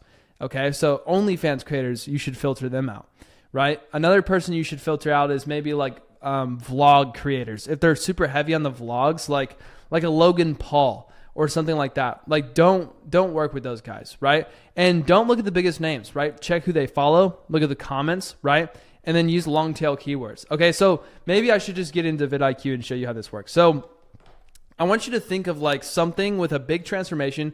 I challenge you to think health, wealth, relationships, right? So most people instantly go into fitness, right? But there's better options inside of fitness. So let's start there. So fitness, right? We don't want to start here because the competition's extremely high, and these are like the biggest creators, and even on the first page, these creators aren't going to, like, if you just type in fitness, you're not going to get much out of it. Like, let me show you. All of these guys are big, right? 6 million, 1.7 million. They're not showing you, they're not giving you the time of day. Okay. And another tip here, we're also working with personal brands. You want to look at people who like have a name and a profile pic. Don't work with people who are like a themed account, like a TEDx account or something like that. That's dumb, right? Don't do that. All right. So we're looking for those people. So we have fitness. Okay. Now what you want to do, and this is why I like to use vidIQ, is you use related keywords, and then you can find other, right, types of fitness, right? So I tested celebrity fitness products, physical fitness. Okay. Maybe we want to go into matching terms. Each fitness, what is this? Fitness, health and fitness. Maybe how to get abs. How to get abs. Okay, this is high. Related, how to get abs workout. Maybe look for like a low oh my goodness, this is all high competition. So I'm looking at the competition levels over here. So we have high. Okay, finally a low. Bodybuilding motivation. There we go. So maybe inside of fitness, you find bodybuilders. Now we're at a super, like it's way more niche now, right? Legacy motivation, Jordan Murs. Let me see. I want to find like a personal brand. You don't want to work with like Raid motivation. These are more like themed accounts. So maybe like bodybuilding. Let's see. Okay, so inside of fitness, there's bodybuilding. That might be. So right here, I'm just searching, right? We're just iterating searches, right? This is what you're going to want to do to find good niches. So low, Boom, training, boom, bodybuilding tips, pro bodybuilding. We can get more niche, motivation, bodybuilding, gym, bench press, bodybuilders. Okay, I'm gonna go with this. Okay, bodybuilding. I want to see if I could find. Okay, Josh Brett. So even though this guy's bigger, right? He's not on like the main page of fitness, right? He's in the bodybuilding niche. It's a lot different, right? That means less people are going after this specific person just because he's in a different niche, right? That's what you want to be looking at here. You want to be looking at people who are simply just in a different area of the same thing. So I'm going to say health, and then let's do like relationships. So inside of relationships, there is marriage. Okay. There's marriage and then like related keywords, red flags and marriages. All right. This is a good long tail keyword inside of marriage. Hold on. Red flags and marriages. Okay. Boom. Boom. Because this is going to give us educational content creators that are talking about red flags in marriage. 7 relationship red flags you should never ignore. Clark Kegley. So this guy might be good as well, right? So he's more in the self-improvement niche. Maybe he's not as good as I thought. But these are good videos too. Like self-improvement's good. So like you could do like motivation. Let's do motivation. And then you want to go related holy shit. 6 million searches. Motivation, related keywords, motivational speech, study motivation, take it personal motivation. What's a good one on this guy's channel? Hidden truths, relationship advice. Yeah, like the relationship advice niche. Relationship advice. Okay. That one has low searches, so we'll go there. But this is how I just find like super niche creators. You just use long tail keywords and then boom, 22,000 subscribers 5 months ago. That means this guy's actively growing. It's a huge plus to find creators that are like actively growing. So like this guy would be perfect. So become high level lover. See, look, he's even selling mentorship here. Like this is a good sign that we're in the right area because he's selling mentorship to like help people with their relationship. Like you could even read the testimonials. Like this guy wouldn't be good to reach out to. Well, actually, if you're trying to improve his stuff, if you're more advanced, you can reach out to him, right? Deepen your relationship here. How much is it? It's free.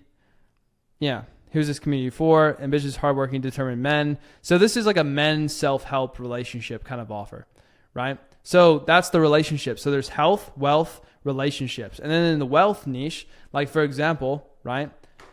Copywriting.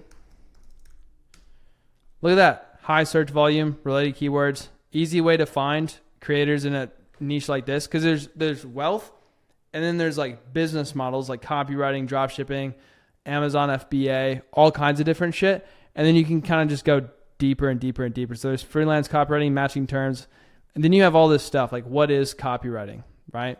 What is, or copywriting headlines, like copywriting podcasts. Like for example, let's do dropshipping, related keywords, matching terms, how to start dropshipping, branded dropshipping.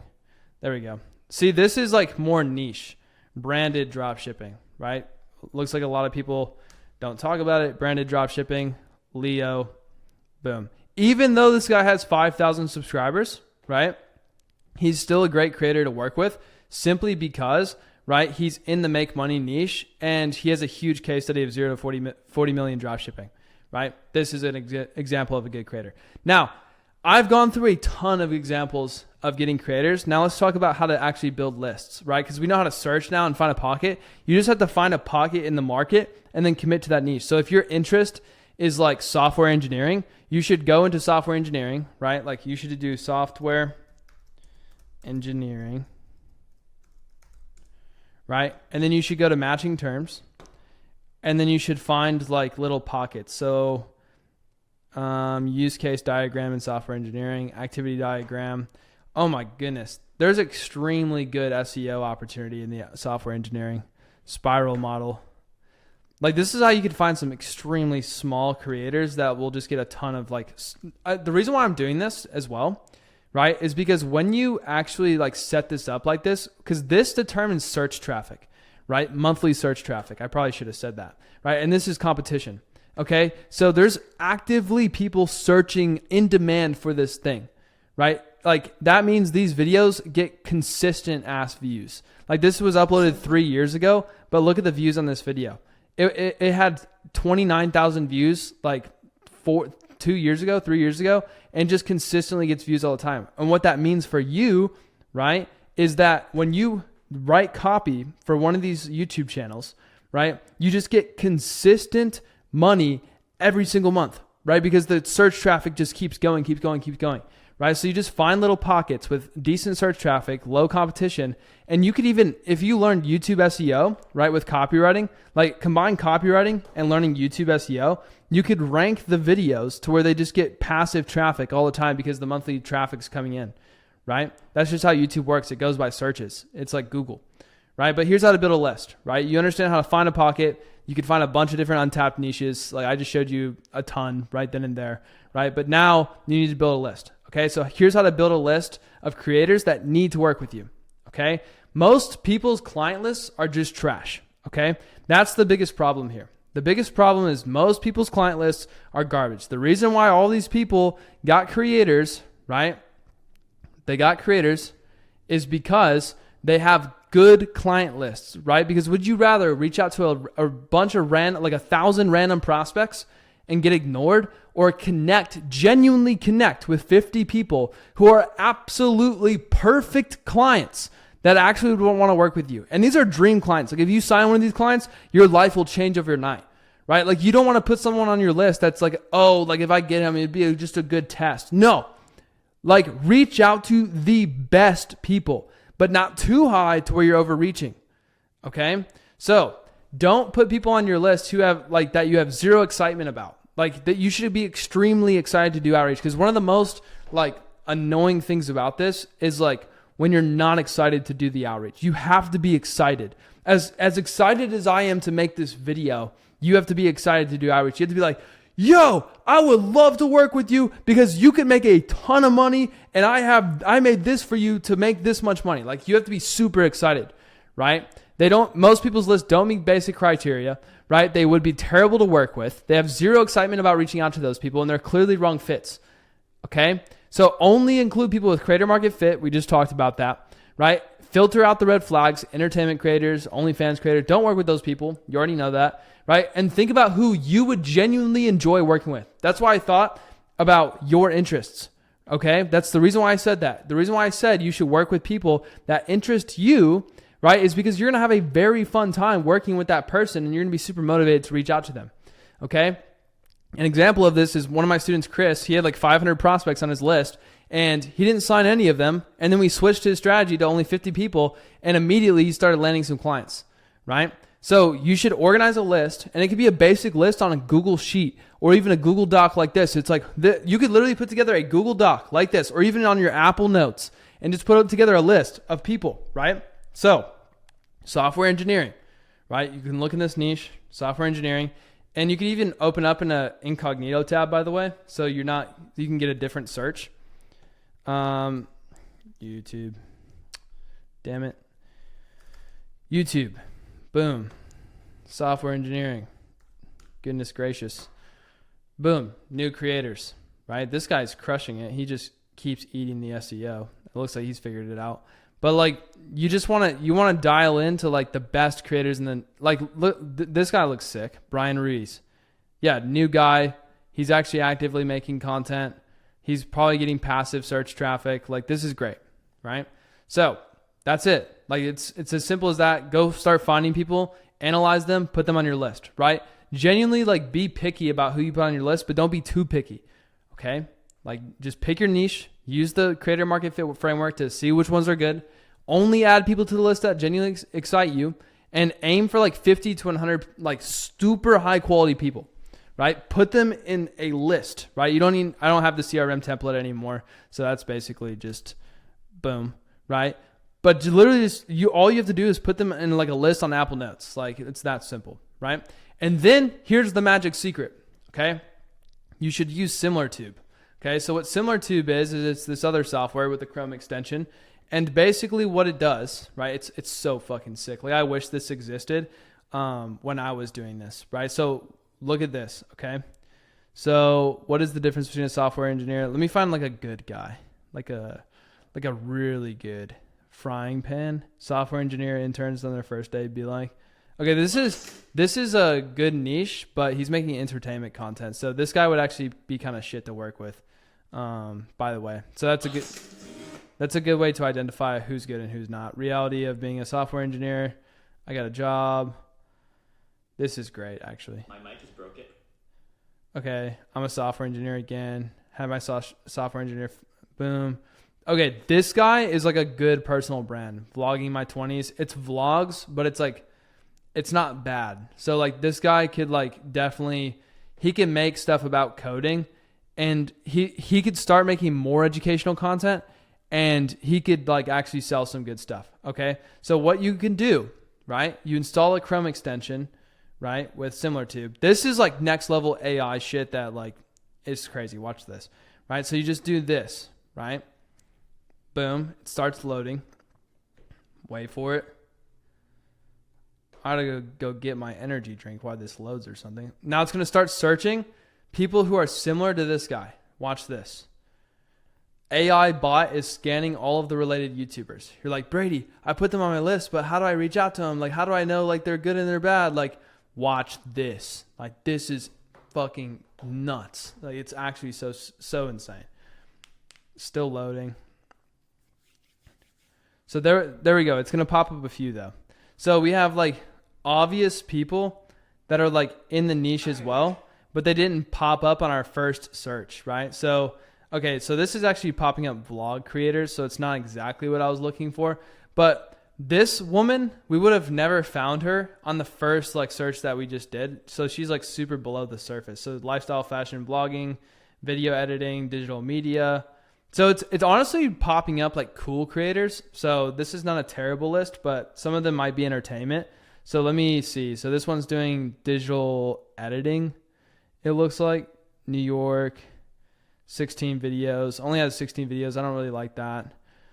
Let me see. Photography, street photography, in your eyes, street photography. Seems like someone who's like trying to follow their street. So yeah, this is cool. Right? This is a cool, I've seen photography offers actually work really well. Female photography offers actually work really, really well. Pro tip for selling like digital products with creators, any female just automatically works 10 times better than a male for the same reason females work better in sales. Like females work better in sales that are when they're actually good at selling, right? Like they're not going to get by with just their looks, but like pretty females that are actually pretty good at selling, they actually do like 10 times better than males do. And this is really good because she's making educational content and she can make more educational content as well, right? So what I could do here is I can click search her email and then boom, this is the most powerful thing, right? Fuck reaching out in the Instagram DMs, the Twitter DMs. Like you should hit all the platforms and still hit up their Instagram DMs. But I kid you not, because like people don't have the information, they're too lazy to go find it. This software literally finds you their email for you, right? And you can literally come over here, and if you like the list, I'm pretty sure there's a button you can click where you could just like get all the emails at once. Like I'm pretty sure you could you can click select all, and then you can collect the emails in a batch. Like that's next level. And I'm pretty sure it just gives you the list of all the creators with all their stuff. Like export select. If you do export selected, let's see what it gives you. Boom, boom, boom. Let's see what it looks like. Oh yeah, this is so next level. Look at this. It just builds the list for you. It gives you the email, the post, the viewers, the engagement rate, the links. Look, it gives you all their extra links too. So if you want to go reach out to their Instagram, you have their Instagram and you also have their email. Look, it gives you their real email. Right? Gmail, right? When they have like a little website, like that's cool too. But like the Gmails are like 100% like definitely their email, right? This is like some next level stuff that it's so crazy. But like you can now that you have their email, and it's the high intent email, you have a very high chance of getting seen by these creators. Like the step one is to actually get seen, right? And if you use SimilarTube and you can actually search the emails, right? You can get the actual email they use, and it's quite literally like, instead of going through the front door, you're going through the back door. Like this is a backdoor software, right? And it helps you find super like niche creators that you would have never found on the search page, right? So you search first, and then to dive even deeper below the surface, you use SimilarTube to get their email and other creators that are exactly like them, right? I'll do one more search in the, what's a good space to look in? I'm going to do software engineering again, actually. And then I'm going to go after, what do software engineers actually do? Okay, so this guy is a good example of someone who's biz-opping tech. Let me see, free resume template. Oh yeah, this guy's a good example of someone to go after. If someone's selling a $12 course with 30 lessons and 5 hours of content, please reach out to them and tell them that they're being poor. Like, holy shit. Okay, search, SimilarTube. Let's find people. The only problem with this guy, like not being racist, like I wouldn't work with like Indian creators that are from like, if he's, okay, so he's from the US, that's good, right? If he was from India, you don't want to work with India creators just simply because like they attract people from third world countries and they can't afford to buy your offer. That's the simple part about that. That's like actually a problem. Don't work with any like people who have, like, now don't get me wrong, everyone's going to have audiences from third world countries, but I just wouldn't work with like people who are speaking, like for example, an actual like creator from India. Don't work with them simply because, yeah, this whole list is going to be like Indian, just because the software is like literally picking up on his name and looking exactly like who he is, right? So even though he's from the US, like this guy's a little bit shaky just because your whole audience will be broke. But some of these guys are good. Like Australia is good. It's a first world country. It's just people in India, like they don't have like enough money to buy your stuff. Like it's nothing against them. Yeah, Tasir, Canada's good. 8.6K subs. Like this is a good example right here, probably. Let me see. Like a genuine YouTube channel, Moztech. I'm an ex-intern at Facebook. Yeah, like this guy's good. Yeah. That's just what it is though, right? So you could just use SimilarTube and you just rinse and repeat, and you'll build a really good list of creators, right?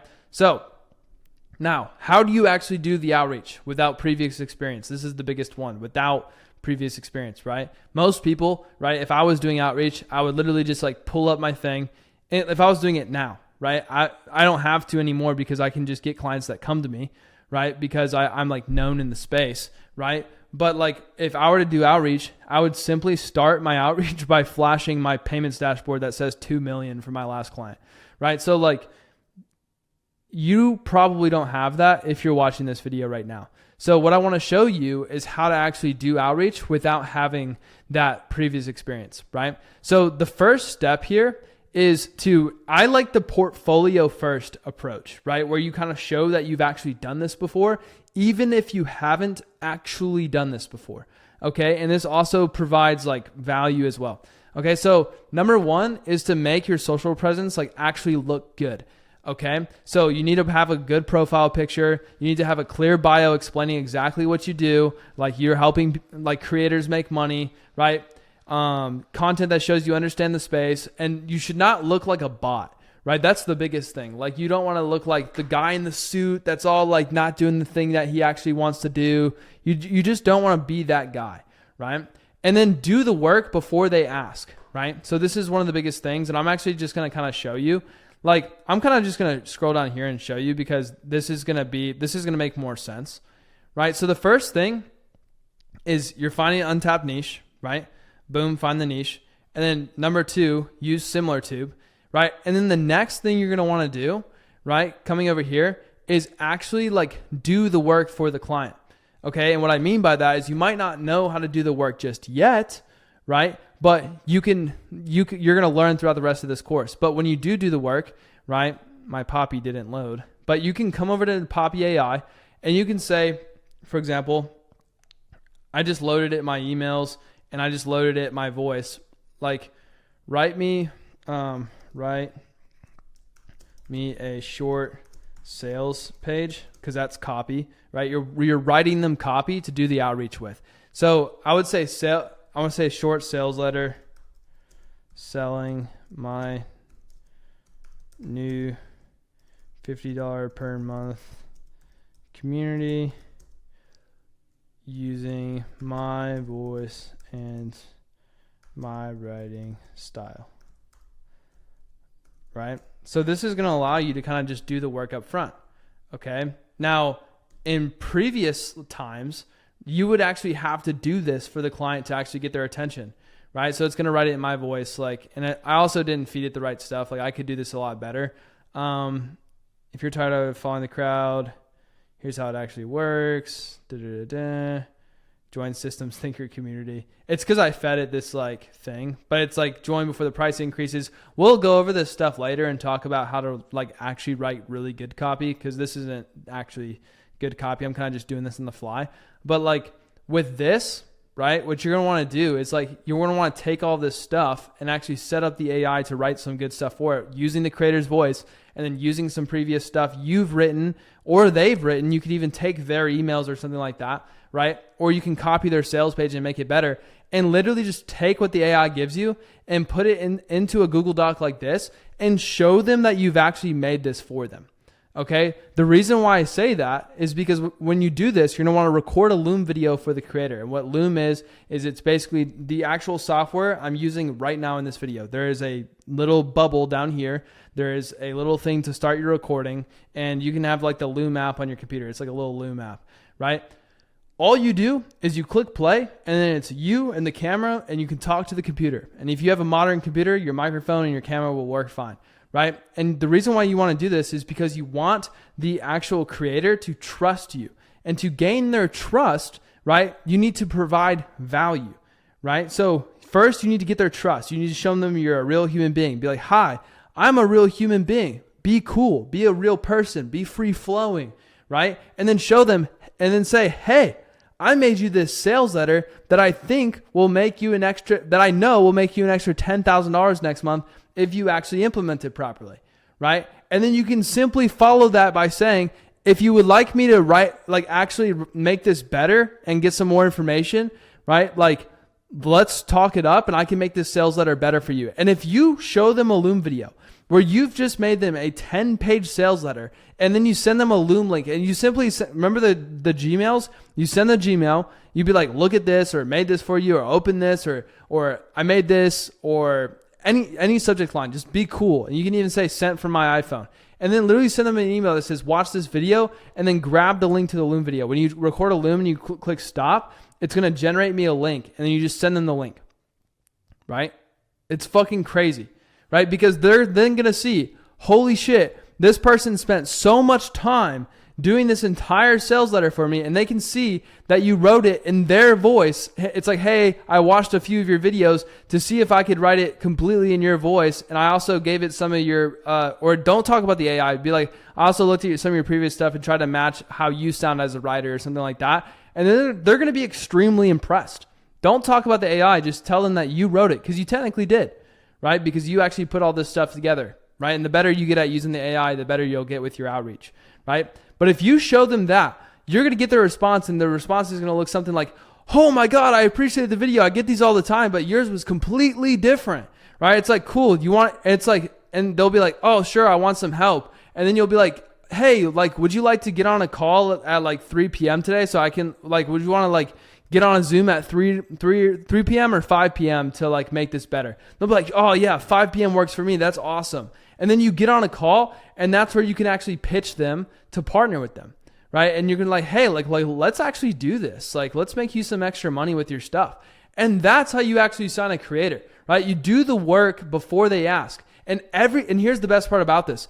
Every single time you do the work, right, you could use your practice work as your portfolio, right? So each sales letter that you make, or each VSL script or YouTube script or something, you write some type of copy. It's like, hey, I just wrote 10 ads for you launching your new product that I think would make you a ton of money, right? Here's that. And then you can be like, I've also done this for these 30 other people. And then you can show them your entire portfolio of all the stuff you've done inside of a Google Doc thing. It's like, I wrote this one for this guy, this one, this one, this one. And here's the thing. You don't have to sign clients, right? It's kind of like the chicken before the egg scenario, right? It's like, oh, I'm desperate for clients, but if you don't have results, you can't get clients, right? But if you have, like, you have to have results before you get a client, but you need a client before you can get results. It's chicken. It's so confusing, right? But what you just do is you just make the copy for the client first, and they don't have to actually be your client, but you could still then say that you wrote copy for X client, right? That gives you extreme confidence to be able to say, hey, I actually know what I'm doing. I believe that I can make you more money doing this. Here's the thing I wrote for you that actually will make you more money, right? And they will be like, holy shit, this makes a ton of sense. I would love to make more money. You could design a launch for them. I'm going to give you the entire launch framework. You could put it into Poppy AI and it will completely copy it for you. Like it's so sick. But the 3 points this boils down to is you just need to get them to open. Okay. This is the first step. Like, if you get anything away from this, remember this, okay? You simply need to get them to open, right? By using a pattern interrupt hook and be like, the reason why I say like made this for you or don't look like a bot and stuff like that is because you want to look like a real human being and not just a random fucking email that usually like, the emails that pop up into your inbox. You don't open them. You don't read them. You don't care about them. You throw them in the trash. But when you have something like that comes in the mail or an email that looks like your dad sent it to you, your mom sent it to you, or a cousin sent it to you, like you're going to open it because you're like, oh, what did they send me? Right? That's what you're trying to make this look like because that's how you get them to open, right? The next step is you want to get them to engage, right? You're solving a specific problem that they actually have. Hey, I just wrote 10 ads for you because I saw that like you're not running ads and we could run some ads and sell a product off the back of your audience, right? As you get better at this, you start being able to think like a marketer and you can actually do all this stuff, right? And you'll start understanding. And I love this strategy because it shows how much competence you have. And the more competence you actually have, like the better you're going to be at this. So if you're more advanced watching this, you're like, oh yeah, this is cream. Great idea. Let's do this. Like, but if you're more on the beginner side, this is a super easy method for you to follow because you actually get to do the work and get results. Right? So, and then you show that you solved it for others, right? And you solved it for them. Okay. And then you get them to respond with value. It's like, hey, I just made this whole thing for you. Would you like me? Don't ask them to get on a call. Like, hey, would you like to get on a call to see if we could partner up and do this together? Like, no, don't say that. Like, ask them if they would like you to do more free work for them. Right? I'm going to tell you a real quick story. I had a guy, and he was trying to get me to pay for his $8,000 per month content agency, right? Eventually I paid him, but it took a while.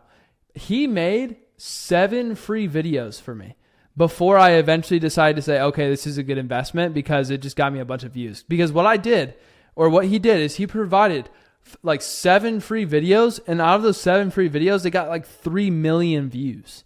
And then he got an $8,000 a month retainer off of me, and we stayed for like 7 or 8 months.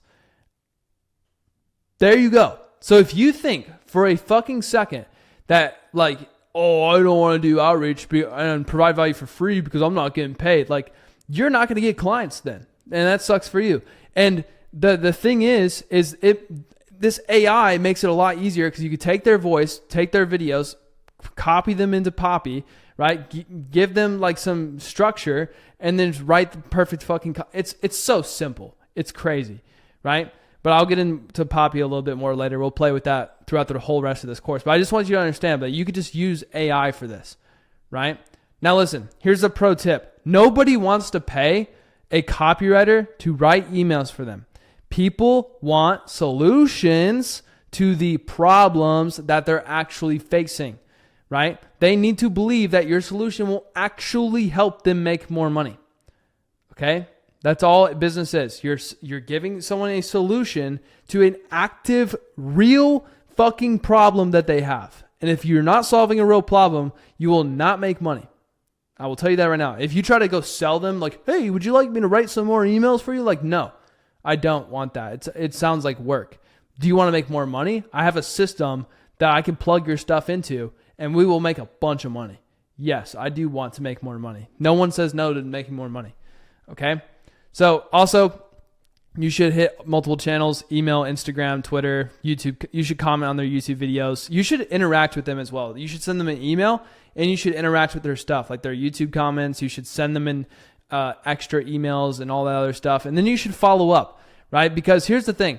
97% of the time, you're going to get ignored on the initial thing, right? Sometimes you'll hit a little pocket. Every single loom gets opened and responded to, and you get like 5 calls instantly. And then there's some areas where it's just not working, right? But you have to follow up. You need to follow up at least 10 to 15 times before you actually give up on like following up with them, right? And it's just a numbers game, right? You send 100 quality outreach messages and you get better from outreach message to outreach message too, right? Like for the reason why it takes a lot of beginners like so long, like a lot of these guys like Preston, for example, or Dario took a long time. What's another guy that took like forever to do outreach? Who was it? Oh yeah, Philip. Philip took absolutely like ages to get a creator, like so long. Like, let me show you this. If I go to Philip's post, he's also going to have a masterclass at the end of this video. His first few posts are like, I have no idea what I'm doing. Please help me. How to deal with rejection. Like, yeah, it was just bad, right? And then recently, like he made $50,000 a month with his creator. Like that's insane. With a TikTok, he found a little niche called TikTok Shop, and then he happened to message the creator on Discord in a paid community that they were both in. That's how I got my first creator, in a paid community, right? There's a bunch of these channels, but one of the best ways, like for example, there was someone in my space that I wanted to get in touch with recently, and he had like 800,000 subscribers on YouTube. And there wasn't like a chance I was going to be able to email him or talk to him or anything. But then I thought outside of the box, and then I joined his Discord. And then I said, hey, I would love to do X, Y, and Z for your new product. And then he was like, yo, bro, what's up? And then we talked in the Discord DMs. And because I literally just tagged him in the channel because there's 5,000 people in the Discord, but there's 800,000 people in the audience, right? You have to think outside the box. Go down the funnel, right? Follow up. And then, so it's going to look like this. 100 looms, 50 of them will be seen-ish. 10 of them will get replies. You'll get about 5 calls. And then out of those 5 calls, you'll probably close 1, right? Or 2, maybe 3 if you're good, right? All of these numbers like switch, but it's going to just look like that. It's a funnel. Like I just want you to know that it's a numbers game, okay? And it'll only work if your list is you already know this. This will only actually work once you're actually good at this. Sometimes you'll send 100 looms and you'll get nothing, right? I personally think, like in the beginning, you should just rip off 50 looms and not expect anything in return and just get reps. But you have to actually send them for it to like mentally like register that you suck at this and you need to get better. And that's just how you get better. Okay? Like don't spam, just actually like do this stuff. Now, here's how to actually close the creators without being like salesy. Now, this is extremely controversial. It's like kind of controversial, not extremely. But like, you don't need to have extremely good sales skills to close these creators. Before I get into this script that I'm about to give you, don't use this more as a framework of how the conversation is going to go rather than an exact script. Because if you use the exact script, you're probably going to fumble the call and you're going to sound like a bot. And they're going to be like, who the hell am I talking to right now? Right? But this is the only thing that matters on those calls. Okay. So the creator, your person you're getting on the call with, right? The reason why they're getting on the call is because they need your help. Okay. So they kind of start in the buying pocket and then you're kind of like running them through the conversation and you're trying to push them into the buying pocket even further. Okay. So on this side of the buying pocket, right? They don't believe they can do it. They don't believe in themselves. Like they literally don't believe that this is possible, that you can actually help them make money. So they're going to try to stay in their current situation. And what you're trying to do throughout that call is talk about how shitty their current situation is and then be like, dude, we're going to be able to kill it. We're going to be able to kill it. Like, it's going to be so awesome. And then boom, buying pocket, right? That's pretty much how that goes. And then if you talk them up too much where they're like, oh, bro, this is going to be so easy. Like, we're just going to use AI. Like, here's where you could really fuck up. We're just going to use AI and I'm going to give you the exact systems I do. And it's like, oh, bro, just give me the systems. I'll just do it on my own. No, you won't do it on your own. Push them back. It's like, well, if you do it on your own, this is going to happen. This is going to happen. Like, trust. Like, that sounds complicated, but like literally, you just don't want them to be able to think that they could do it on their own. And they also can't like not believe that they can't do it. They have to be in that middle area, that buying pocket, right? Because they're buying the solution to their actual problem, right? You are the solution, okay? Now, here's some pre-call reminders. Honestly, I don't prepare for shit. I just put this in here for the overthinkers that want this doc. I don't prepare when I get on calls. I'm like, what's up, bro? Nice to see you. Like, so I'm just going to talk through the script. I'm not even going to use the script. I'm just going to talk about like what I would do if I got on a call with my homie. I'm going to use Kyle as an example. It's like, yo, what's up, Kyle? Like, how's your day been, bro? Like, how's everything going? You're kind of just like elevator talk, you know? And then part two, it's like, all right, bro. So like, here's what I'm going to do on this call. I'm just going to like, see where you're at right now, see where you need, like where you're struggling, right? And then I'm going to kind of like see where you want to go, and I'm going to see how I can help you. Okay? That's how it is, right? You're setting the agenda and you're controlling the frame. And then excuse me. So this section, you're just trying to like this is actually important. You have to set the frame. Like you can't skip this. You can't just be like, oh, why do you want to do this, Jack? Like, no, you actually do have to set the frame. You have to be like, okay, here's what we're going to do on this call. I'm going to see like what you're doing wrong right now. And I'm going to see like what you want out of this. And then if I feel like I can actually help you by like writing copy and like implementing my systems, I will like let you know how I can help you. Does that sound good? I'll see if I can help you. Does that sound good? You have to ask them and get them to agree. Yes, that sounds great, right? So now the motivation, this one's an easy crack. And it tells you exactly why they're on this call. So tell me, like, why do you want to get on this call? This opens up this current situation right here. Okay, you're gonna open up this current situation. It's like, oh, so like, why do you want to get on this call? They're admitting that they need help. They're like, oh, I got on this call because I've really been wanting to make some like money with my audience. Like, it's been kind of tough recently. Like, oh, like, what do you mean it's been kind of tough? Well, like I haven't been able to monetize the audience too much, like just because I haven't been focusing on the sales part. And I honestly like don't know how to do it. It's like, what do you not know how to do? And they're like, oh, like you're essentially kind of like painting the picture here. The discovery process is you painting the picture is like, oh, how long have you been making content? What is your audience made up? You're being like a doctor. You're asking them simple questions about their current situation to literally see if you can help them.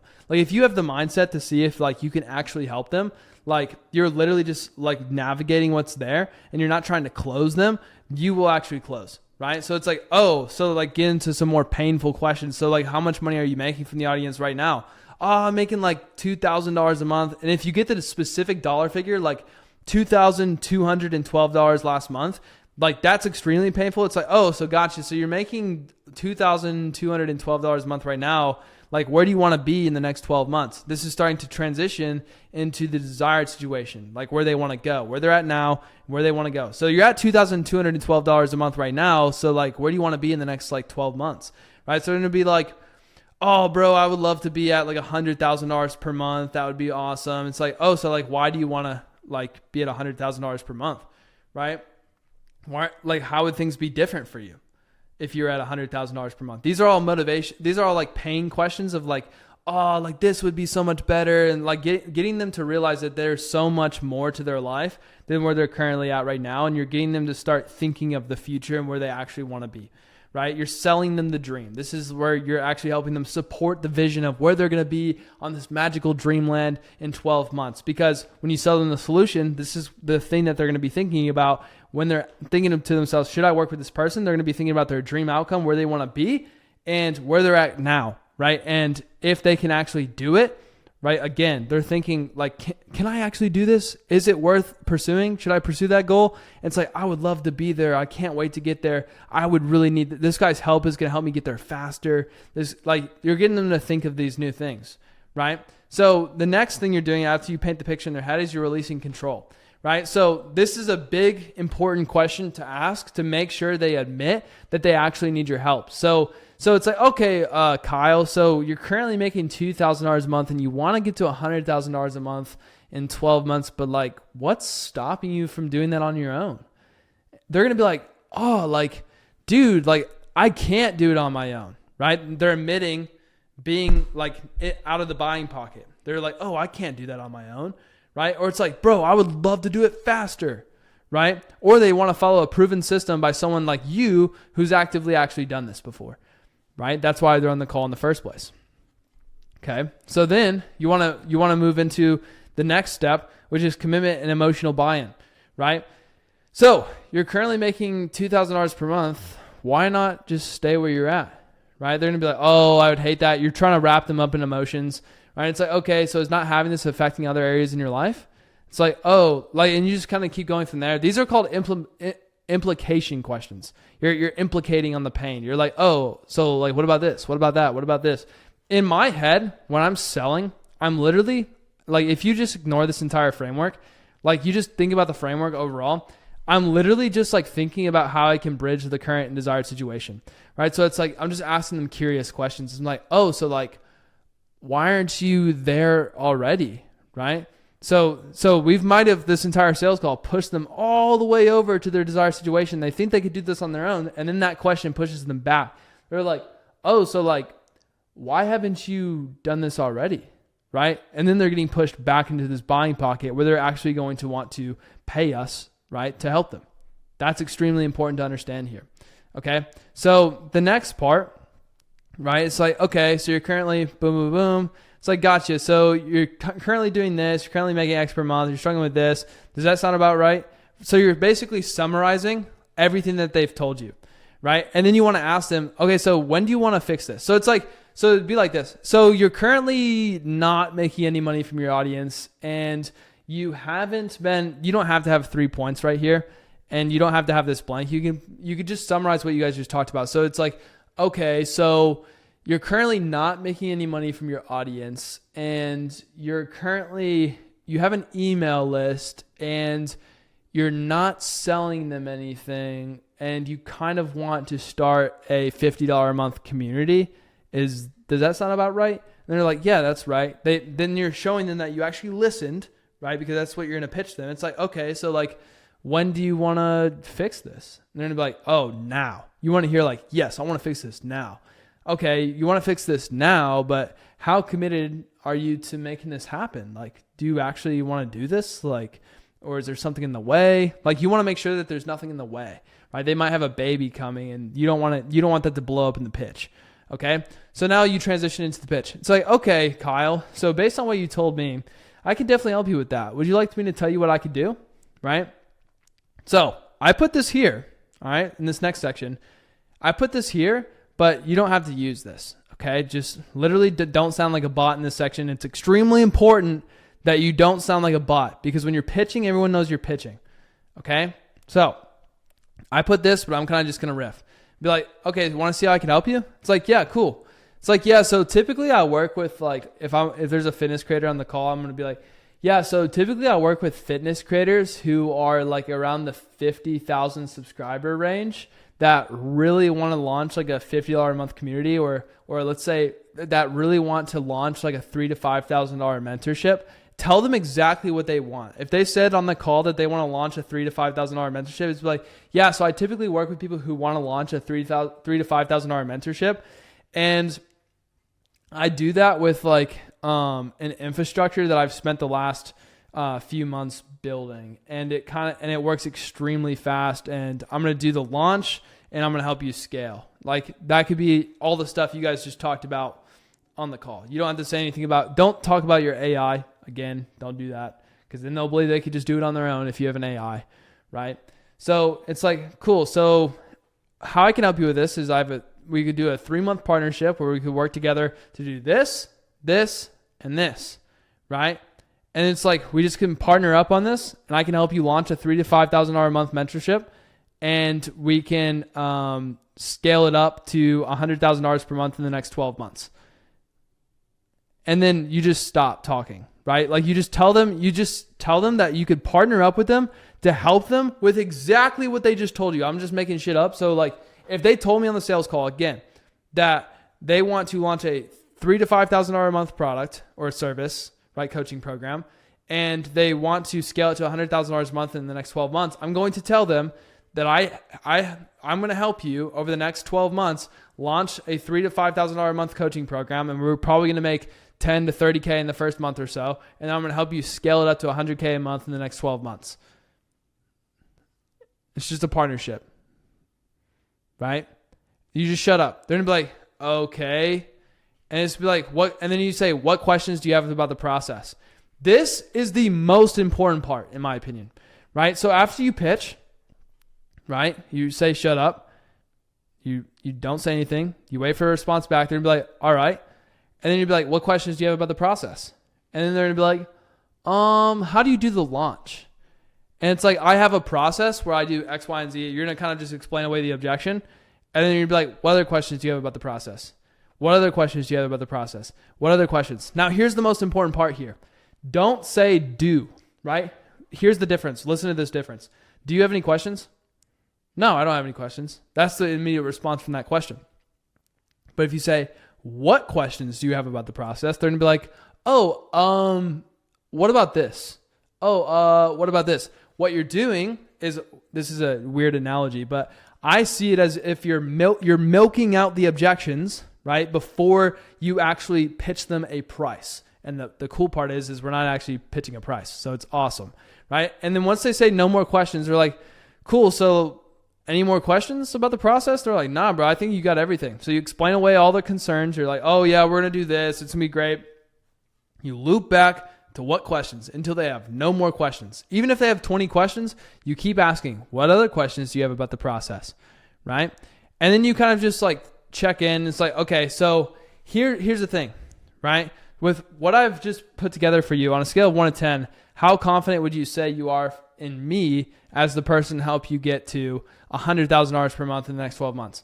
And if they give you a 9 or a 10, that's fucking great, right? That's awesome. That's where you want to be, right? But if they give you like a 7, right, you're going to be like, oh, so like what's stopping you from being at an 11? Like that's what I usually get, right? And then they're going to be like, oh, well, this thing. And then you explain away the objection again, right? See what I mean? So like you're kind of just like re-looping back and you're just setting up a perfect pitch, right? So this is what I like to do. So like the last thing, and then if they ask about price, just say like, we'll get to that in a second. What other stuff do you have about, what other questions do you have about the process, right? Keep asking about the process, keep nailing out the objections, and then boom, now you go for the price. So it's like, okay, cool. So we got everything on the way. Now I guess the last thing is price, right? You kind of sound confused. You're just like, price, there's a fucking gnat flying around my face. That's crazy. Anyways, so it's like, here's what you do. You transition into the pitch, right? And then you're like, okay, cool. So the last thing is price, right? It's like, cool. So typically I charge, like, I just do this off the cuff. I'm just going to blindfold myself and not even look at that. But basically what I do, I'm like, yeah, so typically I'd charge like $3,000, maybe $5,000 for something like this. Like, it's a lot of work. I mean, I'm going to design the whole launch. Like, I'm basically running the entire business, right? But I really like your content and I want to get the ball rolling here. So if you're willing to go right now and get started today, I'm willing to do it for just 30%. Right? And then you just shut up. Or you could say, or I'm willing to just do it for 20%. That way, if you don't make money, I don't make money. Right? And you just shut up. And then you wait for their yes. Right? And then the last thing is they're going to throw you more objections. And then you just literally just answer the more objections. But the more you've handled before you pitch, right, you're good. Okay? Last thing. A lot of people like worry about contracts and a bunch of other shit. And they worry about how do I get paid, right? So here, I'm going to explain how this works very briefly. The creator receives the money. Jeez, I think I got it. The creator receives the money through like Stand Store. I'll show you that stuff later. Stand Store, school, etc. It goes into their bank account or a business bank account. That's the preferred way because once you start making a lot of money, like 50 grand a month and above, or even 10 grand a month and above, you want it to go to a business bank account for tax reasons. And then that business bank account will pay out to you and the creator, or the business bank account will pay out. It'll be the creator's business bank account and they pay you out via bank wire. That's simple business practice. That's how every partnership works. Every joint venture agreement, basically every contract or service is like that. It's like, that's all you have to do. And as for contracts, I legally cannot give you a contract. However, you can draft contracts with AI And you can also hit up your local lawyer and use PandaDoc. Like, it's super simple. And if you think it's really weird and the creator doesn't trust you that much, don't pull out a contract immediately. Just start doing the work. And if it fails, then you got more experience. Like, you get better at doing contracts and percentages, like, as you go. Like, you gain more leverage, etc. Right? Now, the last thing is, like, step by step, putting this all together. Literally, find a niche, right? Get the list of creators using SimilarTube. Do the work for free using AI. Record a Loom showing them that you actually did it. Send them a pattern interrupt where they're like, what the fuck is this in my inbox? They click on it. It gets a positive response because you actually provided value. You ask them if they want to get on a call at X time so that you can help them out. And then boom, you get on a sales call and perform what I just showed you. It's that simple. Okay? Now, let's talk about how to shortcut the outreach phase. Right? It's all about working smarter, not harder. Okay? If you work smarter, you don't have to fucking work your ass off to do a bunch of this stuff. I've seen people get a creator in 5 looms, like 5 looms sent, and I've seen people get a creator in 500 looms sent. It's all about how smart you are, right? Not how hard you work, again, right? First things first, I'm going to remind you, be efficient with the list building. If like that list building part, super important. It's the biggest, like, it's one of the biggest levers. It's an easy lever to pull. Right? Just spend 2 to 3 hours a week putting together a good list, right? And then spend 2 to 3 hours a day on the actual outreach, right? And then you could use the remaining time for actual follow-up, right? And then you just rinse and repeat. That's your process right there. That's all you have to do. Until you get a client, it's not that hard. And the thing is here, you only need one, right? You don't need 50 clients for this. It's not like SMMA where you have to do constant cold outreach. Like, I promise you only need one client, okay? Next thing is, like, think outside the box. Who do you already know, right? What do they do? What communities are they part of? Where are the people not looking? Think outside of what I've mentioned in this video, right? I've helped you think outside the box by just having SimilarTube and vidIQ and Poppy and all this other stuff. The old way of doing this was just literally, like, reach out to them. Like, you doing anything with email in the Instagram DMs? Like, that is so stupid. Don't do that. But, like, that's what other people do. I swear it. And they actually get clients too. So if they can get clients, you could definitely get clients. All right. Make bold moves. I've seen people fly out to their clients in person, right? Create custom videos, right? Those Loom videos, very important. I would send Loom videos. Do something memorable, right? One thing people do, right? That's actually extremely, like, pretty easy. This is like some like low key sauce. So please don't leak this, I guess. You can DM a creator. I get this all the time too, and it doesn't work on me because I'm the one that, like, teaches it to people. It's funny, but they do it to my Instagram DMs, and it still, like, gets my attention. But literally just DM the creator, like, do you offer one-on-one calls? Like, can I pay you for a one-on-one call, right? And a lot of creators that are broke will sell their time for like $50. And if you want to be super bold, pay them for a sales call. Like, it's that simple. Like, and if they're not selling one-on-one coaching, it's like, it's awesome because that's the number one thing people are buying. Like, when the audience buys stuff, they're buying access. So if you DM them and they're like, hey, do you sell one-on-one coaching? Or do you sell your time for one-on-one? Like, I would love to pay you for an hour of your time. If it's a low hourly rate, then it's obvious that they're not selling coaching, right? Or they're not selling, like, info. So tell them that they're charging too little, and then, like, pitch them, help. And you could bring everything to the call and, like, right in front of their face, it's like, hey, here's all this stuff I made for you, right? Do this. And another thing too, I'll mention here, like, this is a side note that's not in the doc, that's also some sauce, is like, these creators don't like to be gurus. There's a reason they're probably not selling something in the first place, is because they don't want to. Right? They don't want to be a guru. No one wants to be a guru. They don't want to be a financial guru. They don't want to be a relationship guru. They don't want to be a health guru, right? So it's like, I will help you monetize your audience without seeming like a shitty guru, because you can make money with an audience without seeming like a guru. You can. It's true, right? Learn how to do that, right? I'll show you in the rest of this video how to do that, honestly, right? Build your personal brand, right? Post valuable content daily, share your journey, document your wins. Right? If you don't want to show your face, you could use Twitter or X. I've gotten a ton of clients. I ran up an agency offer one time that actually charged retainers for fun. And I just was like, oh, let's see how this works. And I scaled it to 30 grand a month with 3,000 Twitter followers with Twitter DMs. Works pretty well. Join relevant communities, right? Join existing communities like on Discord or even on School. Like you can go discover communities and you could join a bunch of free communities and you could literally just become a top contributor in one of those communities. Like for example, School Games, you can go to leaderboards. You can like, here's a big hack. You can literally just go to one of these paid ones that are like not that expensive. Like for example, School Games is like, by the way, School Games is like Hermosi's stuff, if you didn't know that. So you literally just join here, go over here, be like, okay, lady change. Petra probably doesn't have a person that she's working with, right? So like I would just join her $50 a month community and be like, this sucks. It only has 2 people online. It looks like you're struggling. Let me help you.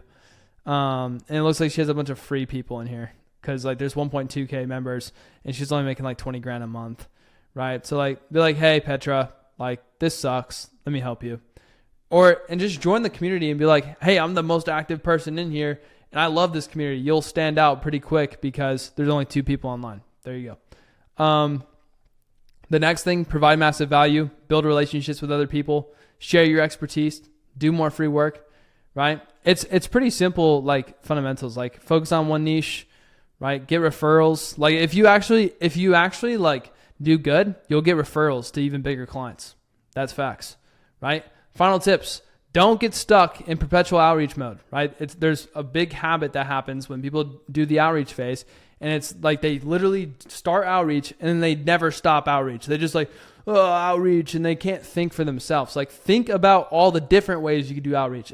Outreach is all about being different, doing something completely different, right? The reason why copywriting is so cool is because you don't have to just put yourself in this box of being a copywriter. You can help them with YouTube SEO is copywriting. Like everything's copywriting. Instagram DM funnels are copywriting. Like there's all kinds of different offers that you can kind of like change up and mismatch and get clients for.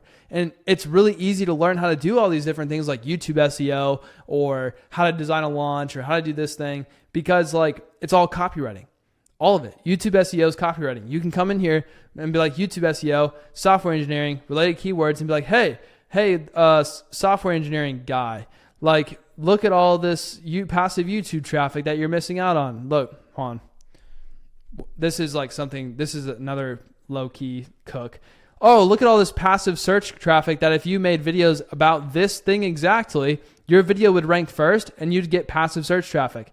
You could set them up to do that. And then you can like book consistent calls to sell people a $3,000 to $5,000 mentorship. Or you could sell them a community for $50 a month. And every single month, you just get consistent search traffic of people actively looking for a solution to the problem, right? That is like hacks 101.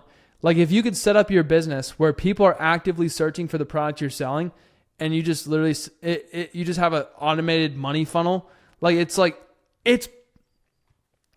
passive income. That's what I'll say. It's passive income. All right. Stand out through genuine effort. You get the point, right? Like just don't be a square. Do the hard work where it counts. Do the unscalable. Do shit that works. Like this, you know how to do this. You got this, right? And it only takes one creator to actually make a ton of money in 2025. I hope this made a lot of sense for you. I'm super excited to get into the launch stuff because I actually like hate the outreach phase. Everyone does. Everyone hates the outreach phase. We're about to get into how I made 110K next. These are my favorite things ever. I love psychological principles that print. This is my favorite topic, so let's get right into it. All right, I just finished slamming my energy drink, and I'm ready to get into this video. All right, in this section, I'm going to show you how I made 110K in 6 days with a beautiful launch where I hit every single psychological trigger that makes people practically just buy on demand with no thought about it in their mind at all. Okay? And that's what I'm going to show you in this video. Okay? I'm going to show you how to use copywriting to get people to buy your stuff without them even knowing that they're even buying it. All right, you're not forcing their hand, obviously. Like, you're not forcing them to buy it, but you're using psychological tactics, right, that essentially activate their monkey brain, right, and it gets them to buy no matter what. And if you pull off this launch framework the right way, it just prints money on demand, right? That's why, like, again, don't ask me for access to this group, right? That's why when people launch in here, they don't just put a link in the creator's bio. They like make a bunch of money up front. Like, here's his first launch, 3K, 6K in 4 days, 6K, 4.6K in 2 days, like $2,000 in 1 hour. That kid's like 16 years old, $10,000 in 10 days, 24K in 1 week, like 11K in like a short period of time, 22K, 45K in 5 days, 10K from his couch in 48 hours, 35K in 2 weeks. All right, you get the fucking point. 100K a month, like, I just get results like that. The 6K in 10 days. Like, this framework just fucking prints results. And here's the best thing about this again, right? What I'm about to show you in this video is 10 times better than what those guys had. All right? I'm being dead serious about that. This is like actually a polished, like, chef's kiss version of this. All right? And it's because in this section, I'm going to talk about the actual core psychological triggers that actually make like launches work.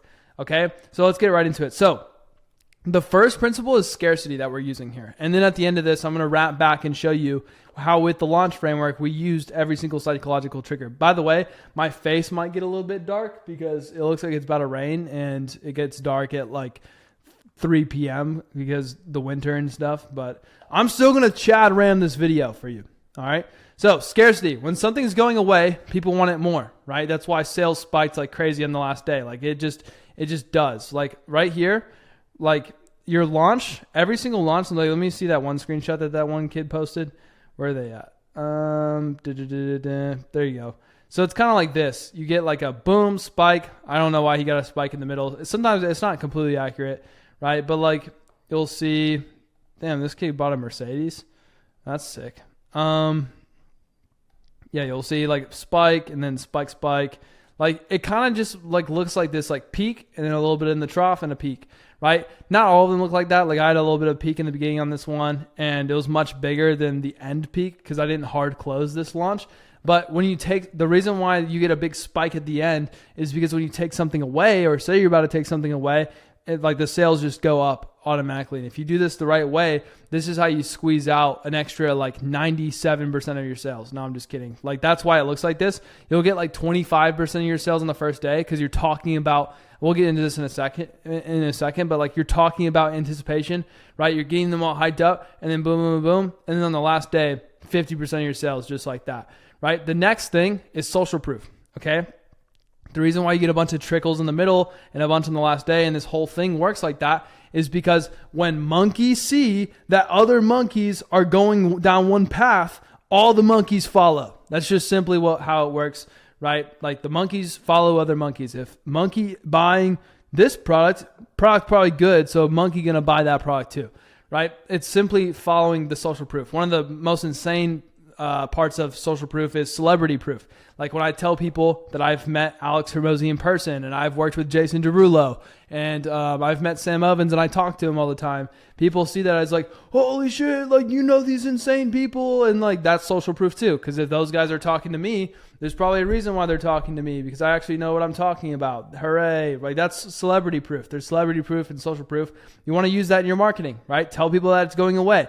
Show people that other monkeys are buying this thing, right? Let me show you. Okay, authority, right? People want to learn from someone who's actually done it, right? The reason why I told you in this free course that I've made 2.3 million like so many times and I showed proof and I refreshed the dashboard is because I want you to actually believe me, so you actually go through this course. Boom, that's authority, right? It's a psychological principle. If you see someone in a doctor's coat and they're like, I am a doctor, you're going to listen to that person. That's another reason why you should pick creators, right, that actually look like an authority. They have real credible proof. Because people want credible people. They want to listen to those people. And if they listen better, they'll read your copy more, and your copy's just 10 times more effective, right? The difference between like a small creator doing a launch and a really big creator doing a launch, like Alex Hormozi, like when Alex Hormozi launches his books, right? Everyone pays attention to Alex Hormozi's book launch because it's Alex Hormozi, right? They've been following him for so long that he made so much money.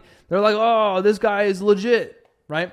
And that also ties into likeness. These all work together, by the way, right? Likeness is how much you like people. That's why I try to be myself, right? Because if you like me, you'll actually watch the video. And if you don't like me, right, like how the YouTube algorithm works, it's pretty cool. It'll literally like show your content to people with similar interests, right? Because it's an algorithm where it's a viral algorithm where it literally just finds more of the people that like you, and it shows it to less people that are not like you. That's why for me, my audience is probably 97% males. Unfortunately, I wish I could attract the female audience because my audience would be twice as big, but I just don't, unfortunately. And if you're a female watching this, kudos to you.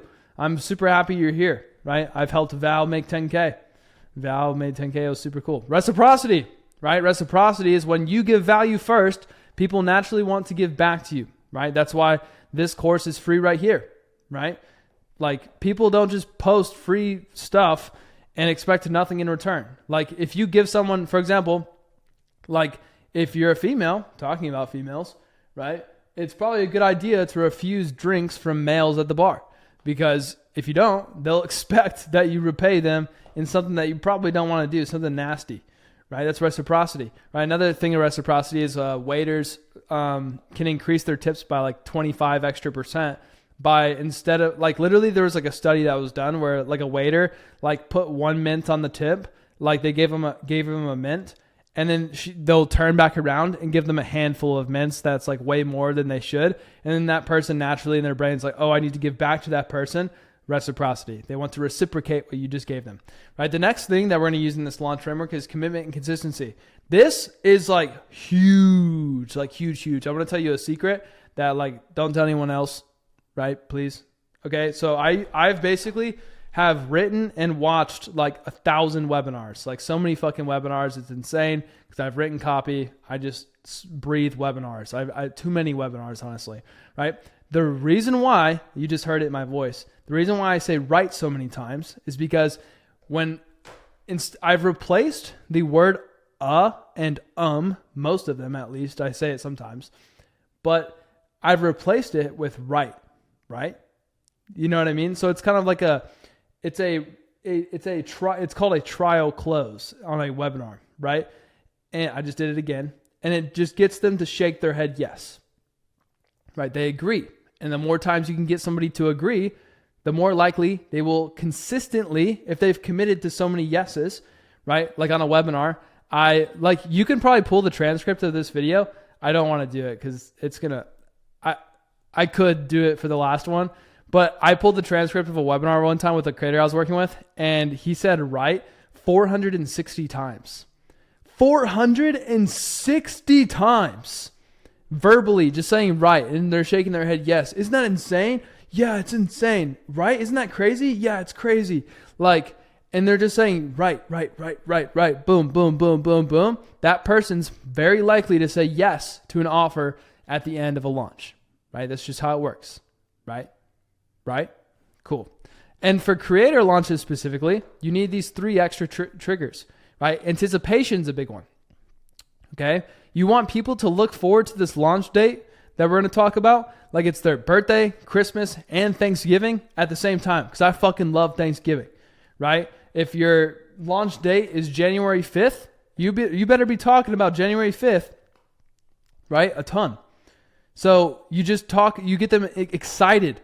People like to look forward to things. They're anticipating like this insane thing that's coming, right? That's why these launches work. And that's why you get 25% of your sales on the first day, is because you're using the anticipation principle. People are looking forward to it. They're looking forward to it. 25% of people will buy no matter what, because you're just opening it in the first place. And you've talked about the date so much that they're like, oh, the date. A good example of this is Black Friday. Black Friday is a great example of launches. Like, Black Friday actually just happened. So if you look in your email inbox, you can see launches like this all the time. They open the date on Black Friday. It's like Black Friday sale open. Some might open it earlier. Some might close it later, right? And then there's 3 to 5 days in the middle, 7 days in the middle, where they constantly promote their Black Friday thing.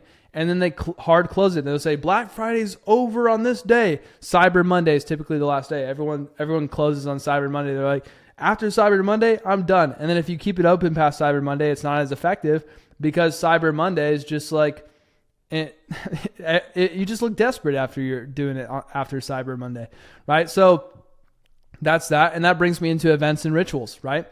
People like Cyber Monday and Black Friday and this whole thing was created by big corporate companies. You can look this up. Black Friday and Cyber Monday was created by corporate companies, right? To get more sales for Christmas.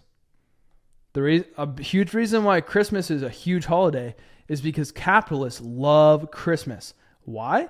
It's because consumers buy on Christmas, around Christmas, and for Black Friday for no fucking reason. They just buy, right? That's why I felt a client recently, like he was launching a product and they made $50K because it was literally Christmas and it was Black Friday. Like we just used that language and people bought, right? And then the last thing is community, right? They want to buy access to something with like-minded people.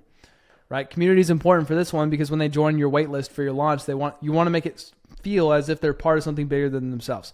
Now, these 9 principles that I just showed you, like you could probably see through a lot of shit now. And you're like, holy fuck, I've been like, wow. Like you can see this in your inbox all the time. And you can see how massive companies do these launches all the time. Like Apple, for example.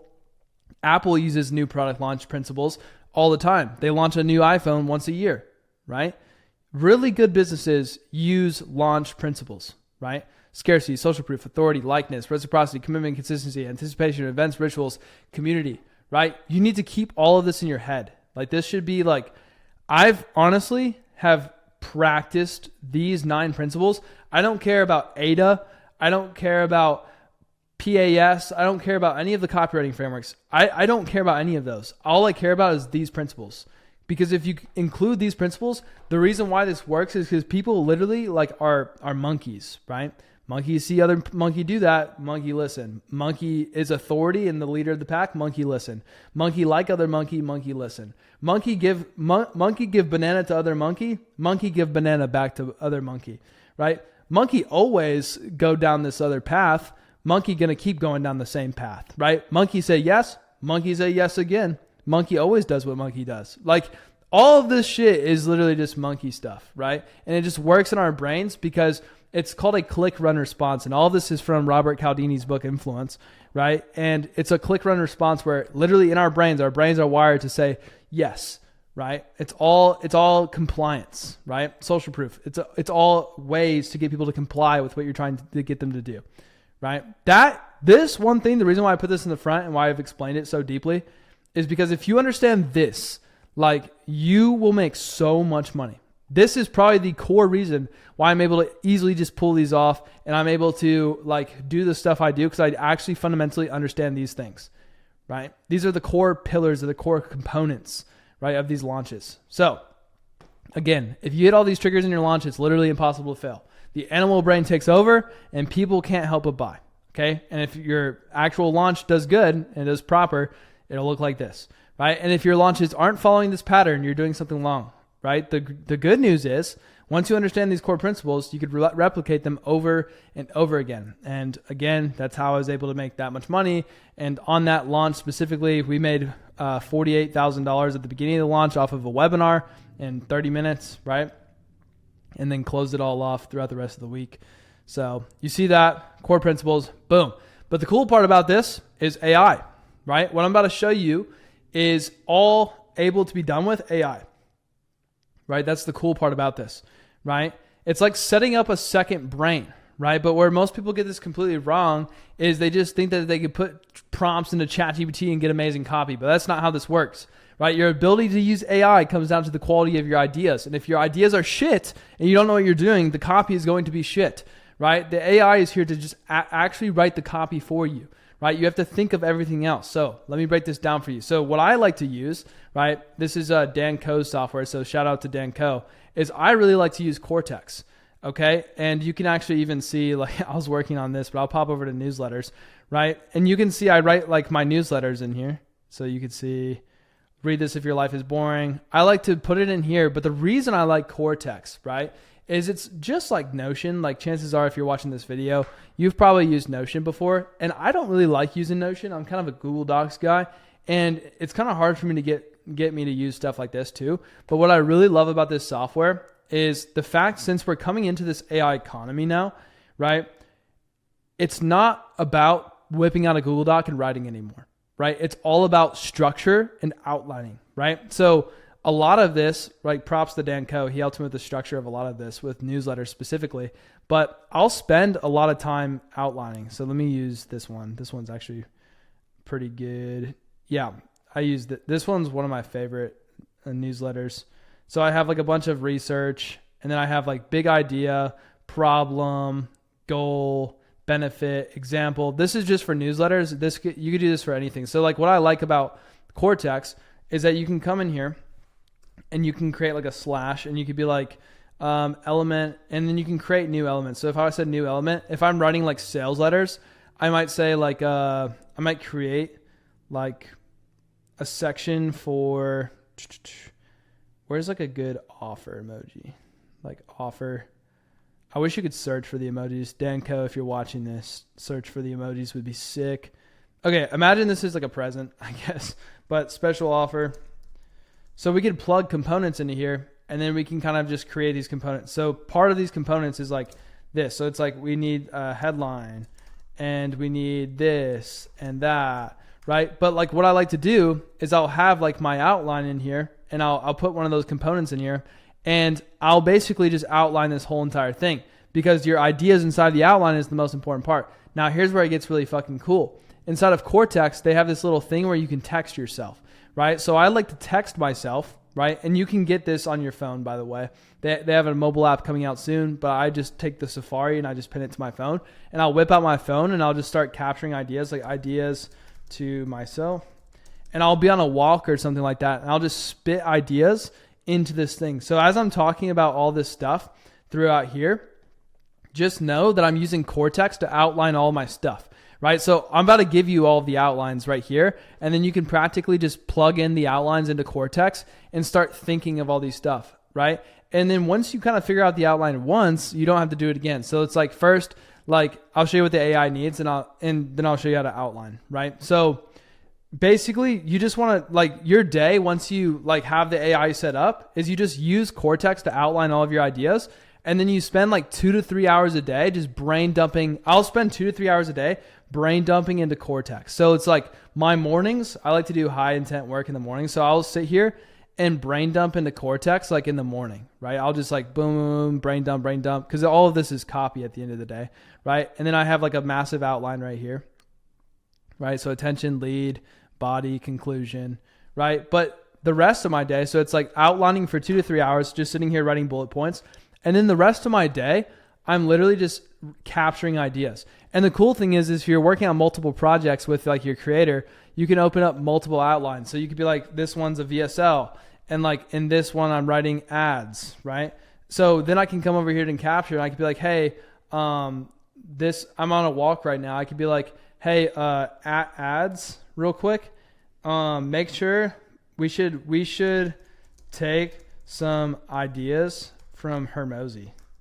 Like, that's a good idea. Like, take structure, use structure of Hormosi's ads, right? So I'm like just capturing ideas all the time, right? And I'm capturing them to a page, and and then I'm going to come in here and I'll start creating an outline for my ads, right? So I'll take my ad frameworks, right? So like I could take Hermosi's ads, and I could be like, give me the framework for these ads, and then it will give me a perfect framework, and I could start outlining in here.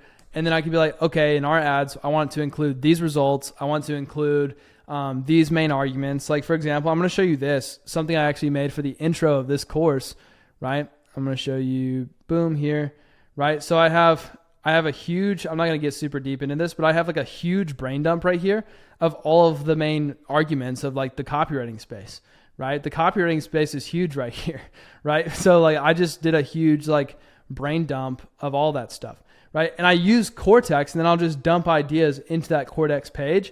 And then that allows me to then come over to the AI. And then I take all of my outline points. I'll wrap this up by showing you this. Right. So I'll take my entire outline, right? Outline for this section. Right. Hold on. Boom. So I'll create like an outline, right? This is huge outline.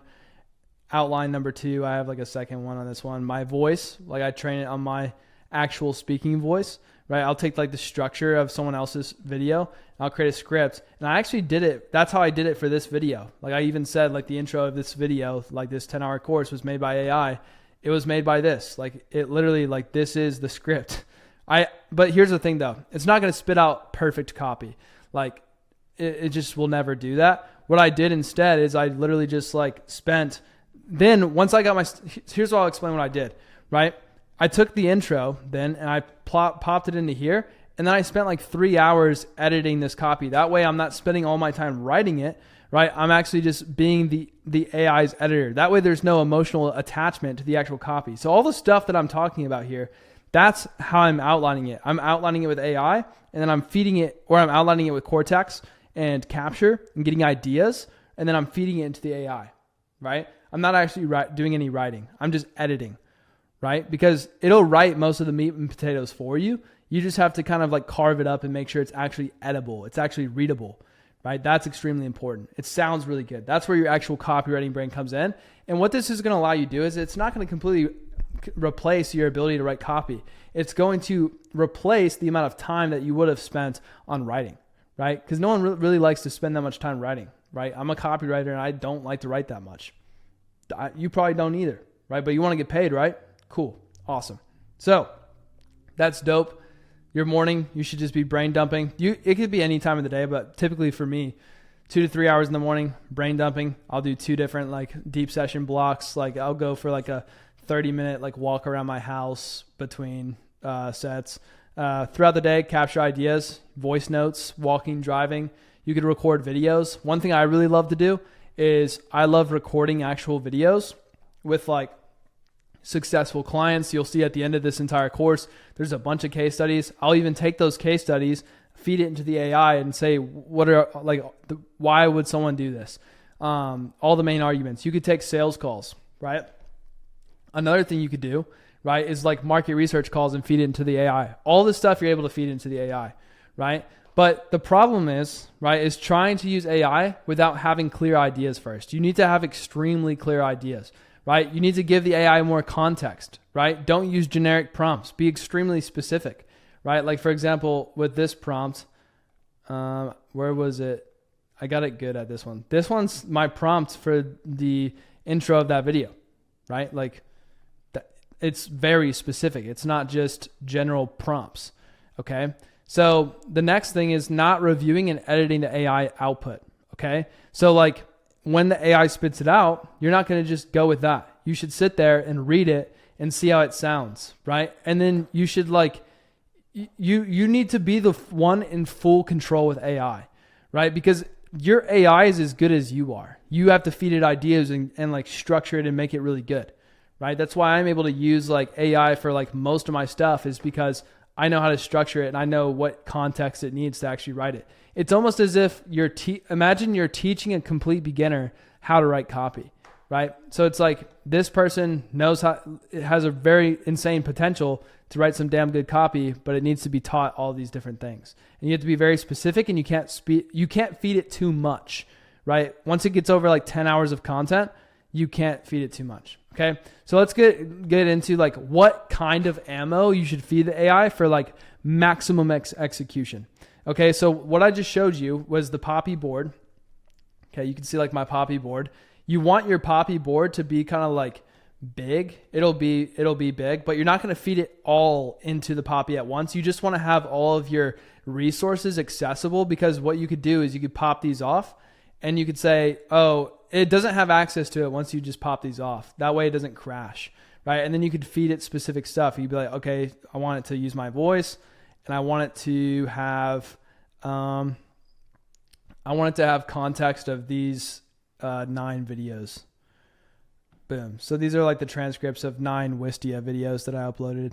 Boom, boom. And then I could write some prompts for that, right? But here's what you want for a launch, okay? Because this is where people fuck up. So like, listen to this. This is like the crystal thing you need. So the first thing, critical data points that you need for the AI is the voice, right? The AI needs to understand how your creator speaks. The easiest way to do this is literally like go to YouTube, right? This is why I say you should work with YouTube creators. And what's a good What's a good creator? I'm just going to use myself. Like literally just go to the creator's channel, grab the video, boom, boom, grab the video link, and then go to Poppy. And literally all you have to do, all I had to do to put these in there is literally just do that, and it transcribes it, right? And you put it in a folder. The reason why you put it in these folders is so that the AI can organize its ideas. That's it, right? So the first thing is the voice. That way in your prompt, you can actually say, hey, make sure to use my voice. Almost in every single one of my prompts, I will put, hey, make sure to use my voice. So it's like using my voice and my writing style. Sometimes I'll just like I actually put my writing style in here. I like put a few emails that I wrote and just like the structure of my writing style. Cause sometimes I don't like how it writes. Like if I'm trying to like do something that's actually going to be read, I don't like to do that, but I'll put like a writing style behind it because sometimes it's better like read. I like my copy better read than I do spoken. But like if I want like a script, I'll say just use my voice, right? And then you can edit it up from there. Next thing is the story, right? Every creator has a unique story. One of the best things here is like, for example, for me, like there's a whole video about my story in here that I made, like one of my first videos. It was like a 45-minute video on how I made $1 million in 7 months. I would essentially just give the AI that video and it would understand my entire story, right? If your creator has that, that's amazing. If they don't, I suggest sitting down on a Zoom call and record it and just give the AI that Zoom call. Give them the transcript to that Zoom call. Super easy, right? Problems. What is the audience actually struggling with, right? So these are more audience things, okay? What is the audience struggling with? Copywriting is to solve problems. Like copywriting is writing to solve problems. My bad, right? So like the reason why we need the problems is we have to identify what we are actually solving. And then like, how does the creator actually solve these problems? So it might be like the audience, like if you have a make money online creator or a wealth creator, it's like the audience is broke. They don't like having to go to school. They don't want to work a 9-to-5 job. Like it's all pretty much the same for make money creators, right? And the solution to those problems is like, for example, software engineering. Like we talked about that earlier. You could literally just fucking say, oh, with software engineering, you get to work from home. You get to be remote. It's a job and you can have consistent income, right? But if I'm pitching a business model, I'm be like, you don't want a job. Even though the income's consistent, you're still a slave to the system and stuff like that. So we have every solution's like it's a unique approach to the problem. Cause like there's many ways to skin a cat. There's many ways to solve the problem here, but what is the creator's unique solution? And you don't want to pick a random solution, obviously. You want the creator solution. The audience is buying the creator solution. Okay. And then, right, you have problems and then the goals, okay? Like, where does the audience want to go? Like, maybe they want a mansion. What is the dream for the audience, okay? What is that dream? What is like, what are they saying, okay? Like, for wealth, maybe they want a fast car. Maybe they want to live in Miami. Maybe they want to live in a penthouse. Maybe they want to have the girl of their dreams, right? That's all goals. Okay, prevailing sentiment, right? This is extremely important actually. And if you master this, like your copy will just hit different, right? This is like what advanced marketers do, right? So it's like what I did for this course intro, maybe it's why it resonated with you, is because I took all of the common things that the typical copywriting gurus say all the time. And I just said, I'm not a guru. Here's the actual sauce, right? Like all the copywriting gurus aren't talking about AI. They're telling you not to worry about it. Right? So I'm going to come in there and say, hey, actually, like you should worry about AI and you should use it to your advantage because why the fuck would you spend 10 hours a day writing when you could just spit it out with AI and be 10 times faster and make more money? Like, doesn't make any sense. So that was a prevailing sentiment for the copywriting space. There could be a lot of stuff. Like another thing for the copywriting space is telling people to just go send spam DMs to people asking them if they're doing anything with email. Like if you're hearing all this, you're probably thinking of other gurus in the space. Like you look at the competition in the space, right? So if I'm in a software engineering niche, I might look at software engineering, and I might look at like, what are these people saying? How stupid rich software engineer? Like I want to look at the most popular videos. So maybe like view count. Okay, a day in the life. Okay, so this is probably good because every software engineer has probably in the space has probably watched this video. So this video is probably good for language. So what I would do is I would take this video, especially if someone's trying to sell something like a movement, that's what you really want to look at. You want to look at people who are selling something and what they're trying to tell the audience for selling them something, right? That's pretty much what you're saying. Now you have your main arguments, right? Like my main arguments is that AI, like it's basically arguing against the prevailing sentiment. So like, here's what people are saying, okay? And then here's like my argument. My argument is like, actually, you should do it like this. Actually, you should do it like that. That's how you make a movement in the space and you make yourself extremely unique, right? And then the last thing is proof to back up your whole entire thing. Like, okay, what makes you unique, the solution, etc., right? These are the things, like if you have what I would do is I would create a folder inside of your Poppy and create like, okay, we have the voice folder right here. And then I might put like, for my other Poppy, I put it kind of all in just like one folder.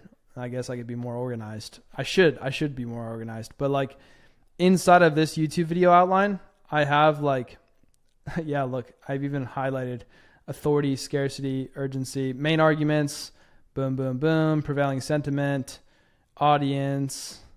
And then I have things to include in the script, case studies, proof. So I kind of have it in that outline, right? That's what I'm doing there. And that's why inside of that Poppy board specifically, it's able to spit me out really good copy. And then in my other Poppy board, if I prompt the same exact thing, it's not going to be as good, right? Simple as that. So we have that prevailing sentiment, right? Now, I know what you're thinking. Like, Brady, how the fuck am I going to get all this stuff? Like the problems, the solutions, the goals, like, or I guess the problems and the goals of the audience, right? What they're actually saying. You could even ask the audience, like, what are you hearing about in the copywriting space? Or like, what are other people saying? Like, what have you tried in the past? What programs have you bought trying to get into this? Like, how difficult is it to find information about this kind of stuff? Like, that's what you want to be asking them, because you could use this, like, you can make extremely powerful copy with this. Like copy that's way, like, honestly, if you just have the data, right? Like I'll give you this tip right here. Okay. Like, let's not look at this. I'm just going to, whatever. Yeah, we're just going to look at this for a second. Listen to me, all right? Most copywriters, most marketers are lazy, okay? They're just fucking lazy. Most of them are, right? If you're in the marketing space, you know that by now. You know that most marketers are lazy. They don't want to include all the testimonials. They don't want to spend all that time doing the research to figure out, like, they just don't want to do the research. Right? But when research is the most important part of writing extremely compelling copy, that's why I think that this AI shit is so cracked. Because if you just give it all the research at once, you don't have to remember the research, right? It's your job to remember the research and to make the arguments and to write compelling copy about like using all the specific details. But that shit's hard to remember, especially if you have more than one client, right? It's pretty difficult. Right? But the best copy, the copy that actually makes money, right, includes all of the different arguments and all of the different points and literally like chipping away at like, oh, let's include this testimonial here. Like for example, in my intro, I was on a walk and I realized I was like, oh, I have in-person testimonials with students where I did a mastermind with people who have made over 10K. Let's show a picture of that in the intro, right? Why would I do that? Because that's physical proof. Right? It's not just a screenshot. It's physical proof. It's not just a payment processor refresh. It's physical proof, right? That's what I was doing. I have AI doing all the writing for me. That way I can spend all the rest of my time, right, getting ideas, feeding it proof, feeding it all these different things. And if you feed it these like 8 things right here in different folders, you'll get really good at writing copy. And the best way to collect extremely prominent data that's extremely tasteful is by literally going to the audience and asking them for a quick favor, right? And be like, hey guys, I'm working on something insane for you right now, right? But I need some help. Can you do me a favor real quick, right? And then literally send them a type form, right? Or you could just ask them and they can comment as well. But you could be like, what's your biggest question about drop shipping or software or getting into software engineering in 2025? What's your biggest question about X, Y, and Z, right? When you do this, right, it gets the audience in this prime state to tell you exactly what problems they're facing and what goals they want to achieve, right? And they're going to tell you exactly what they want. And you could use a bunch of different deep questions to send them a form with like 8 questions, and you can get all the data. And the bigger the audience is, the better, because if you have 500 data points for the AI to work with, and it's like, hey, AI, here's 500 data points of all of the audience, all of their motivations, all of their deepest desires, what keeps them up at night, what problems they're facing in their life. Like, it's deep. Like, that's deep. It could write really fucking strong copy if you have all of that, right? So it's like, when you ask them this and you ask them for a favor, you're getting extremely good data, and you're going to be able to like really speak to their pain points, really speak to their desires, and you're going to just rip. You're going to make so much money because it's going to speak to them. And if you're a good copywriter, you know that if the copy speaks exactly to them, like you're almost right next to them as a friend, like it's going to rip because you just have all the data. So like the biggest thing I could tell you here is, like, again, coming out of the weeds, like personal advice to you is like, literally most marketers are just lazy. And the reason why using AI is the best is because you can be lazy. Like, it allows us to be lazy and like come up with ideas. That's my favorite thing to do. I work 2 to 3 hours a day, like dead ass, not even joking. For the past year, like I went from working 8 hours a day, like a machine, working super hard, to literally started making $100,000 a month, way more money than I had ever made before, doing 2 to 3 hours a day. I learned that works way better. It's way smarter because I literally just spend all my time writing for 2 to 3 hours a day in the morning, and then I spend the rest of my day getting ideas. It is the coolest lifestyle ever, right? I just wanted to tell you that. That's like so important. Okay. So organizing the data for AI. Once you have all this data, you need to organize it in a way that the AI can actually use it effectively. Again, if you go over 10 hours, it's going to explode. So don't like give it very specific, picky copy, like trim off all the fat, all the shit that's repetitive, trim it off, right? Create separate documents for each data category. Okay. So like, again, different groups, right? Use clear headers and subheaders, like format the stuff properly. Soon, Cortex will actually come out with its own AI in January, I believe. And dude, it's going to be sick because Cortex is beautifully like you could do all this stuff in Cortex soon, where it's going to be like beautifully like formatted and everything. And it's just because Cortex is actually like a writing software. Poppy is still good because you could visualize it and organize it really well. But like once Cortex masters that, it's going to be perfect because you could organize it extremely well. You want to highlight key phrases and language patterns, and then notice any unique terminology or frameworks, right? You want to be like, hey, here's this framework that you could use. Here's this. The more like things that it can do, the more flow, the better, right? And if you're an existing copywriter that's actually written copy before, that's actually pretty decent, right? You could just give it the structure of your stuff and it'll write exactly like you. And if you haven't written before, you could take really good copywriter stuff and you could just copy their shit, like the structure of their shit, and put your own ideas and words. And like that's literally like when they tell you to plagiarize but don't plagiarize, like you should ethically copy people. Like I'll get into that in the scaling section, but how to ethically copy people is like you literally just take the structure of their stuff because it's the structure that really worked, it really banged, and then you put your ideas into it, right? And you can tell the AI, like, what do I need? Like, what data do you need to make this in my own voice with my own words and ideas? Like, what do you need from this structure? Like, it'll have you create an outline and you'd be like, okay, you just pop ideas. And you literally just spend your entire day writing bullet points. It's that easy. And it doesn't have to be organized. Like, you don't have to write that good. You literally just get ideas. You get paid for your ideas. That's what this is getting to, right? Now, the more organized your data is, the better your AI outputs are going to be. Remember, the AI can only work with what you give it. If you feed it generic info, you will get generic copy, right? But if you feed it rich, specific data about your creator and audience, it will produce copy that converts like crazy. Like you will have feral fiends wanting to buy your stuff. I promise, like if you know me and you know my previous stuff, you know that I get people like buying like feral fiends and everyone's just kind of doing the same stuff. They're all like, please let me into this thing. Like that's how I get them. Okay. So, and it's not like a gotcha sale. It's like you're actually, the thing is you might feel like kind of weird, like writing copy sometimes. You're like, oh, I'm persuading too hard. I'm using psychology. Like, no, you're selling people stuff to change their lives. So that's why I talk about it like this. And I will always talk about it like that. Anyways, how to craft a special offer, right? This is one of the core components that are extremely important. It should be in one group on the Poppy board. So when you set up your Poppy board with a creator, you have to craft a special offer, right? And a special offer comes into 8 components, right? And this is not going to be your Hermosi, like $100 million offers, which is, it's a great book, but like everyone does the same shit. So I'm going to show you a different way on how to actually craft a special offer. So special offers are fluid as fuck, right? You can change everything about them. Don't feel like this is your set in stone concrete offer that you always have to stick to.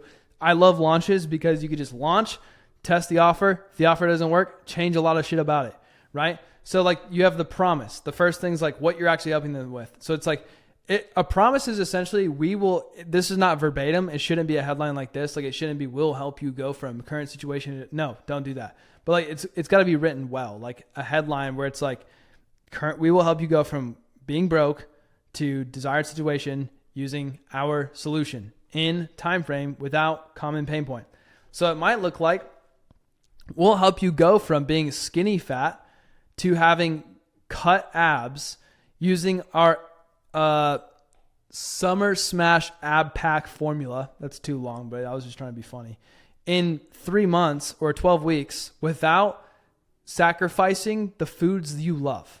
That is copywriting 101. Like you just spend a lot of time, like you can just give it stuff on how to write headlines.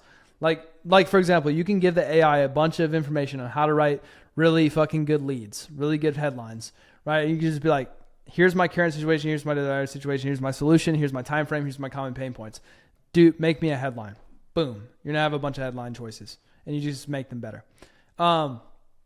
One of the best ways to like figure out how to write really good headlines is just to read a bunch of headlines. And like there's headlines in the newspaper, there's headlines on people's sales pages, there's headlines in ads. Those are typically hooks, but you want to hook them into the offer and it should have the promise. And another thing that's really good for offers is I'm taking this from Hermosi. It's proof, promise, plan, or promise, proof, plan. Maybe it's proof, promise, plan. Like you show the proof up front, like I made this much money in time frame. Or like a good headline's like literally for creators, it's like I went from being skinny fat to having clear cut abs. That's proof and promise, right? And then you have like plan with an ab roller framework in 6 weeks without like sacrificing eating donuts. Like that's literally copywriting 101. All right. Now that you understand that, the next part is the value stack of the offer, right? So this is like the core principle here. Price is what you pay. Value is what you get, right? So they're paying you a price. This is what you're going to give them, right? But the main thing people want with creators is access. They simply want access. That's it, right? They want access to the creator. They want access to private content. They want access to exclusive community, not that type of private content. They want access to an exclusive community and they want access to personalized attention. Okay. Simple as that. It is very similar to OnlyFans, but instead of the desired outcome being a release, the desired outcome is a transformation, right? There's an actual transformation and the value is how we're helping them. So for example, a value stack might be something along the lines of you're going to get, one thing I really like doing is like done for you. So like the first thing I'll do is like 10 hours of step-by-step content that'll show you exactly how to get a 6-pack of abs in 6 weeks. Or you could be like 10 hours of week-by-week content that will show you exactly how to get abs. Like it's like benefit rich. Like, so that's going to be like 10 hours of content would be like 10 hours of content that shows you exactly how to do this. Let me show you an example of what I'm talking about here. If you go to the school games, this is what I'm talking about. It's literally like just my first example of this. Oh, full SOB video library of 400 videos. School of Barbering. Coaching from multiple 6-figure experts. Advanced training track. See how they're saying like valued at. You get it. Like custom Notion templates. And you can come in here and be like, okay, what is the actual value? You just need to pick what they're going to get. Like figure out what the audience wants and give them like, anywhere from 3 to 7 things. Like, let me go here. Let me see. Let me see one that's not like brain dead. Oh, let me just use one of my students. Where are they at? AI Guy Academy, right? This is one of my students. So AI Guy Academy, weekly live Q&A calls. Like the reason why they're not making as much monthly is because they sell a bunch of annual. So he's incentivizing annual. So it's like monthly membership, weekly live Q&A calls, accountability pairing, complete A to Z YouTube automation course, creator community access, everything in monthly, plus exclusive call replays, how to work less and make more money, channel reviews from Igor, elite. See how this is like cool and it's specific for the offer. He's teaching YouTube automation. He's showing results. Like this is kind of what you want to show in your offer. They want to show exactly like what they're actually going to get, right? Like, and this is for the like offer with AI Guy. AI Guy is teaching them YouTube automation, and then they're buying the actual school group for $97 a month, right? And they're getting all this. And when you click on this, you could upgrade to annual and get it for half off, say 49%, right? Very simple, right? But you want it to be more benefit rich. Like the one critique I would make here is exclusive call replays is like not benefit rich. So I would probably critique him on that. What's another good example of that? Monthly workshops with Igor is good. Elite series access, replicate AI Guy videos. That's really good. I like that.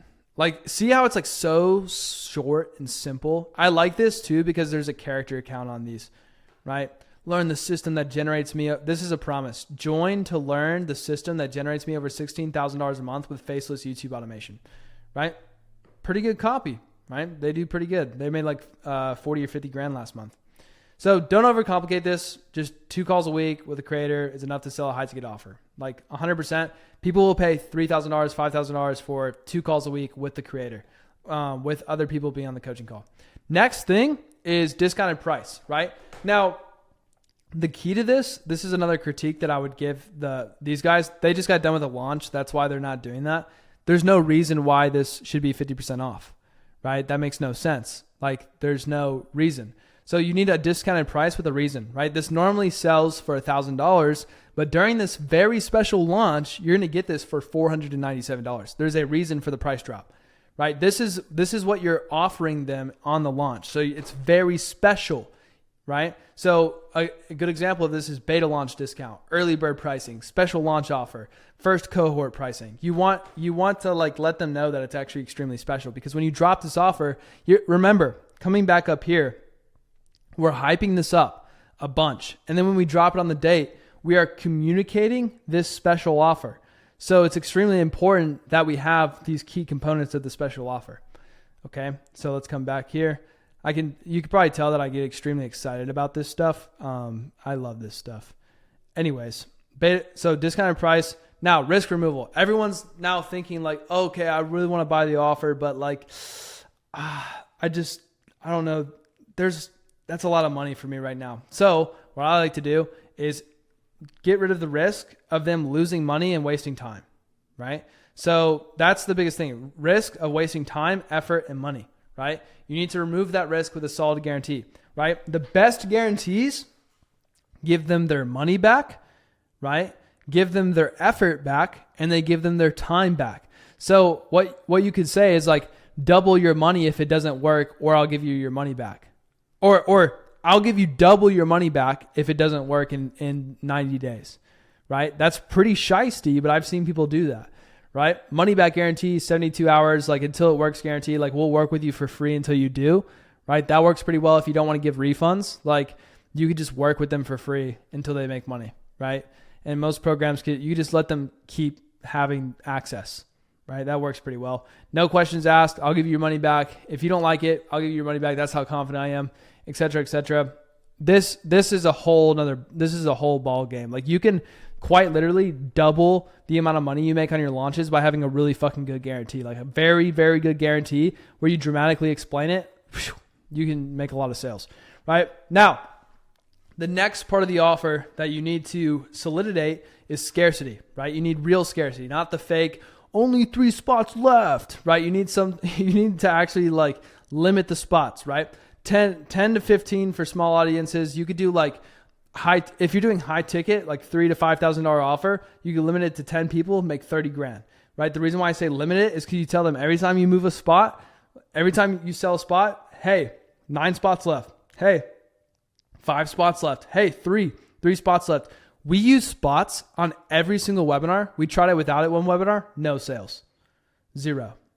Because literally they didn't even trust that other people were buying. This is not only scarcity, but this is also going to show social proof, right? You can also, like this works as well. You can say that there's limited spots and you just don't have a number on those spots.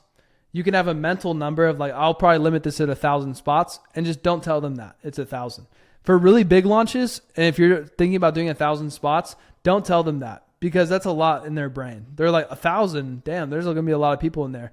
But like, just say that there's limited spots and like, you're going to have to remove the bonuses after the launch. Like the scarcity is like you take something, like the key is making it real. When you sell out, you actually sell out. Like when you sell, you don't have to sell out of the program exactly. Like the program can always be open, right? But like what you want to do is you want to take away some element. You want some takeaway factor that's like, it needs to feel super real, right? Like for example, I have a wait list below this video, right? And below this video, the scarcity there is like my time. It's to work with me one-on-one. And I probably won't fucking even open it because I don't need to do that, right? I don't need to work with anyone one-on-one right now because I'm already working with a bunch of clients, right? That's extreme scarcity because it's my time. My time, I only have 8 hours a day. I only have 2 to 3 hours a day to work. I'm not going to fill my time with random bullshit. I'm only going to work with like the best people. That's real scarcity. Sorry, right? Urgency, right? This is why we use launch dates, right? You need a clear open date. You need to be like, hey, on this date, I am going to show you something insane. I'm going to launch something special for you. And then on this date, all sales are final. I am not selling anything else after this. It is closed. And if you don't want to close it out completely and you want to keep it open for sales, the special offer can change. You could remove bonuses and you could literally say the offer is closing and just remove the bonus and just keep the offer open. Like, because what you're saying is the special offer is done at this specific time at midnight with this clear close date, and you just change the special offer and it's done, right? You have to have a close date. Okay. This creates natural urgency without being sleazy about it. Okay. Now, one of the last things, social proof. Show them that other people are buying and they're actually actively getting results, right? Be like, oh, look at this guy. He's getting results. Like the reason why I constantly just show my results from that old group is because I'm like, dude, these results, they're actually insane. Like to be fair, I'm pretty damn good at teaching people how to do this stuff. Okay. So I show that all the time and you should too if you have that. Okay. And you shouldn't be afraid to show that. Last thing is payment plans. Okay. Make it easy for them to say yes. Okay. The number one reason, there's 2 main reasons why people don't actually buy is it's number 1, they don't have the money. Like a lot of people actually do want to buy. Like if everyone was rich, you'd make a lot of money, but like, that's just not how the world works. Okay. So number 1 reason why people don't buy is because they literally can't afford it or they can't pay for it. So come up with creative ways for them to actually be able to pay for it. Fucking huge bump. Like you get a massive bump in sales if you can literally just figure out different ways for people to pay, because they might not have money on a specific card. They might not have their card available. They might not have like money in the bank account at the time. So they might need to finance it. So what I would do, the second reason, by the way, that I was going to clarify is they don't actually trust you. If you do the launch right, these motherfuckers will trust you. And honestly, it's the creator's job for them to trust them because they should have a bunch of like content logged over time of like, hey, this, like I should be trusted because of X, Y, and Z, right? So split pay options, a lot of different softwares, like for example, Stan Store. This is great. I love Stan Store for a few reasons, right? Number 1, it's extremely simple for payments because you could take one of these. You don't have to have like this whole like link tree bullshit. You could literally just like, hey, Eddie Abu was actually like one of my students did his stuff. Monks and Fahad, they were in my stuff. Eddie Abu has like these little things. Like actually I can just click on them, but you click like get in now. And you could just take these pages right here and you can literally just send them the pages and they won't have this little back button. And this is where people could buy stuff. And the cool thing about this is like if you click pay another way, right? And then you click like add new payment method. I don't know where it's at. They might not have it available because they're in the UK. Yeah, they're in the UK, so they don't have it available. Maybe I can find someone else on Stan that's using, let me see, download, boom, different way to pay another way. This might not work because it's only $1. Oops. Yeah, I don't know. I'd have to find it, but they have Klarna on here, right? What Klarna is, right? They don't show it on the front or anything like that, but on the back end, they have Klarna, right? So what Klarna does is Klarna allows people to pay, like buy now, pay later, right? So they could, like if your product is $300, okay, they can buy it now and they can pay it over time. Klarna lets them do that interest free, but they have to be above 18 in the United States. I think for smaller purchases, that's the only requirement. If it's above like $10,000, if it's above like $3,000 or some shit like that, they have to have like a 650 credit score and they only get approved for so much money. But like for lower ticket products, like $300 to $500, like literally they can buy it without having the money. Like it's next level. Like you will literally bump your sales. I've done this before. So I can tell you, you will bump your sales by 50% if you are selling to a US audience using Klarna. Like what I just told you will make you 50% more money. And Stan Store has it. And Stan Store also, by the way, they don't take any fees. So it's fucking awesome, right? I love Stan Store because they don't take any fees. And then another thing about Stan Store is they have this like, so let me kind of show you. Boom. Okay. I just want to make sure I cover all this. Okay. They also have Apple Pay, right? Stan Store has Apple Pay. School is cool. I do like using School. I love School. I know the founder, he's awesome, but School is still lacking their payment options and you can't fulfill the product super custom. Like I have a School group where it's super awesome and it has custom fulfillment where like, or communities like where everyone can, it's great for community, right? These are all people who are my students that have done this, right? It's great for communities. However, right, the thing about this is you can't customize the communities as much. It's great for having a classroom. Like you have all this course content in here. There's a calendar where you can host calls. Like it's awesome. There's a leaderboard where the community is like gamified. Like the leaderboard's super addictive, right? But the only thing with that is like you don't always want to have a community. So the thing is you can actually charge a community, like you can charge monthly on Stan Store and it'll just make an automatic subscription. And you can literally like put for the fulfillment, you could put them on a private email list or something like that. And you can email out a link to do a call with the creator once a week. And that could be your fulfillment. And they have to email to cancel. That's insane. Like it's just custom fulfillment, right? You can also sell one-on-one calls with the creator. Like you could just take a payment for $3,000, $2,000, $1,000 to just do one-on-one coaching with the creator. You could just sell the creator's time one-on-one. A lot of them, bro, a lot of these creators sell coaching for like $50, $100. They would love to sell coaching for $1,000. Like that's a huge bump for them. Okay. So there's analytics, like there's all kinds of cool shit, like email list. You can also, like another thing here too, is I talk about Beehive a little bit later. Like you can collect emails in Stan and then zap it over to Beehive. There's like an integration. It's pretty cool. Super easy to set up. It's all great. I actually like Stan a lot. And then they also on the back end, if you have course material, there's a whole course back end to Stan Store where like, I wonder if they show it on here. Maybe not. But you can set up your little course on the back end.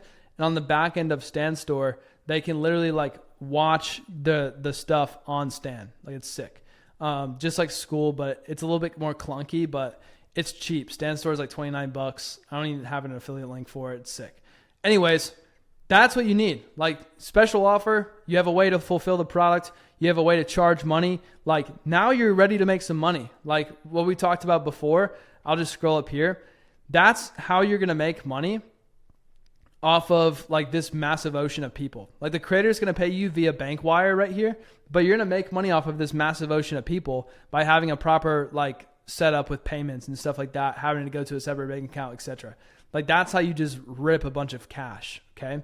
So social proof, boom, boom, boom. Dope. Now, next thing is building an email list of buyers, right? You don't want a bunch of people who are eating glue, right, on your fucking wait list or list of buyers of people that are getting ready for your launch. Like when you promote the launch and you're like, launching on this date, you don't want a bunch of people who are just absolutely munching on glue and they just want free stuff. Like you want good people, okay? So what you need to do is, the wrong way to do it is like join my free newsletter, right? That's for a different purpose. Free newsletters are fine, but they're not going to get buyers, right? You have to find the buyers inside of a newsletter. It's more of an attention thing, right? Get this free PDF guide. Not the coolest in my opinion. DM for free value, pretty shit, right? Or you could say join the waitlist to get early access to my new $1,000 community dropping on June 5th. The reason why you say the price up front is because when the people get on the list, they have the intent of wanting to pay $1,000. This is a copywriting trick, right? They're like, oh, I want to pay $1,000. I want to join the $1,000 community. Those people would be down to pay money. Like they have money to pay. And then if you price drop all the way down to 500, that's a 50% discount for them, right? Even though, or like you just set it at the price that you're going to like top it at. So if you're topping it at, if you're raising it to 297, I would chop the price for the launch at 147, right? So you just do a price chop. The special discount, like you just discount the offer, right? And the most insane scarcity and urgency is like a price raise after the launch. Like you can get in during the launch at this price. It's this price after the launch, right? Huge, huge, huge, huge, huge, right? Perfect waitlist setup, right? Here's exactly how to set this up.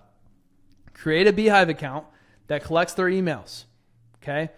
Beehive is super, super fucking simple to use. Like for example, I have BradyBadour.com. You can subscribe right here if you want to. And then you have like /subscribe and you could literally just use this. And Beehive is free. That's the thing. Look at this.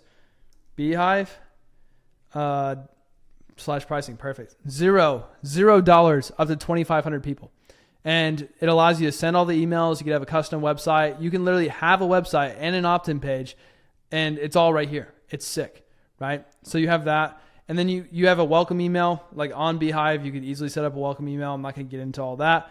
And then you start sending emails to the list of people that join the list. Like when they join the list, you know that they're all going to be joining for that specific thing. So you say, hey, it's coming on date. Hey, it's coming on date, right? And you just start hyping them up, right? So Beehive is dope.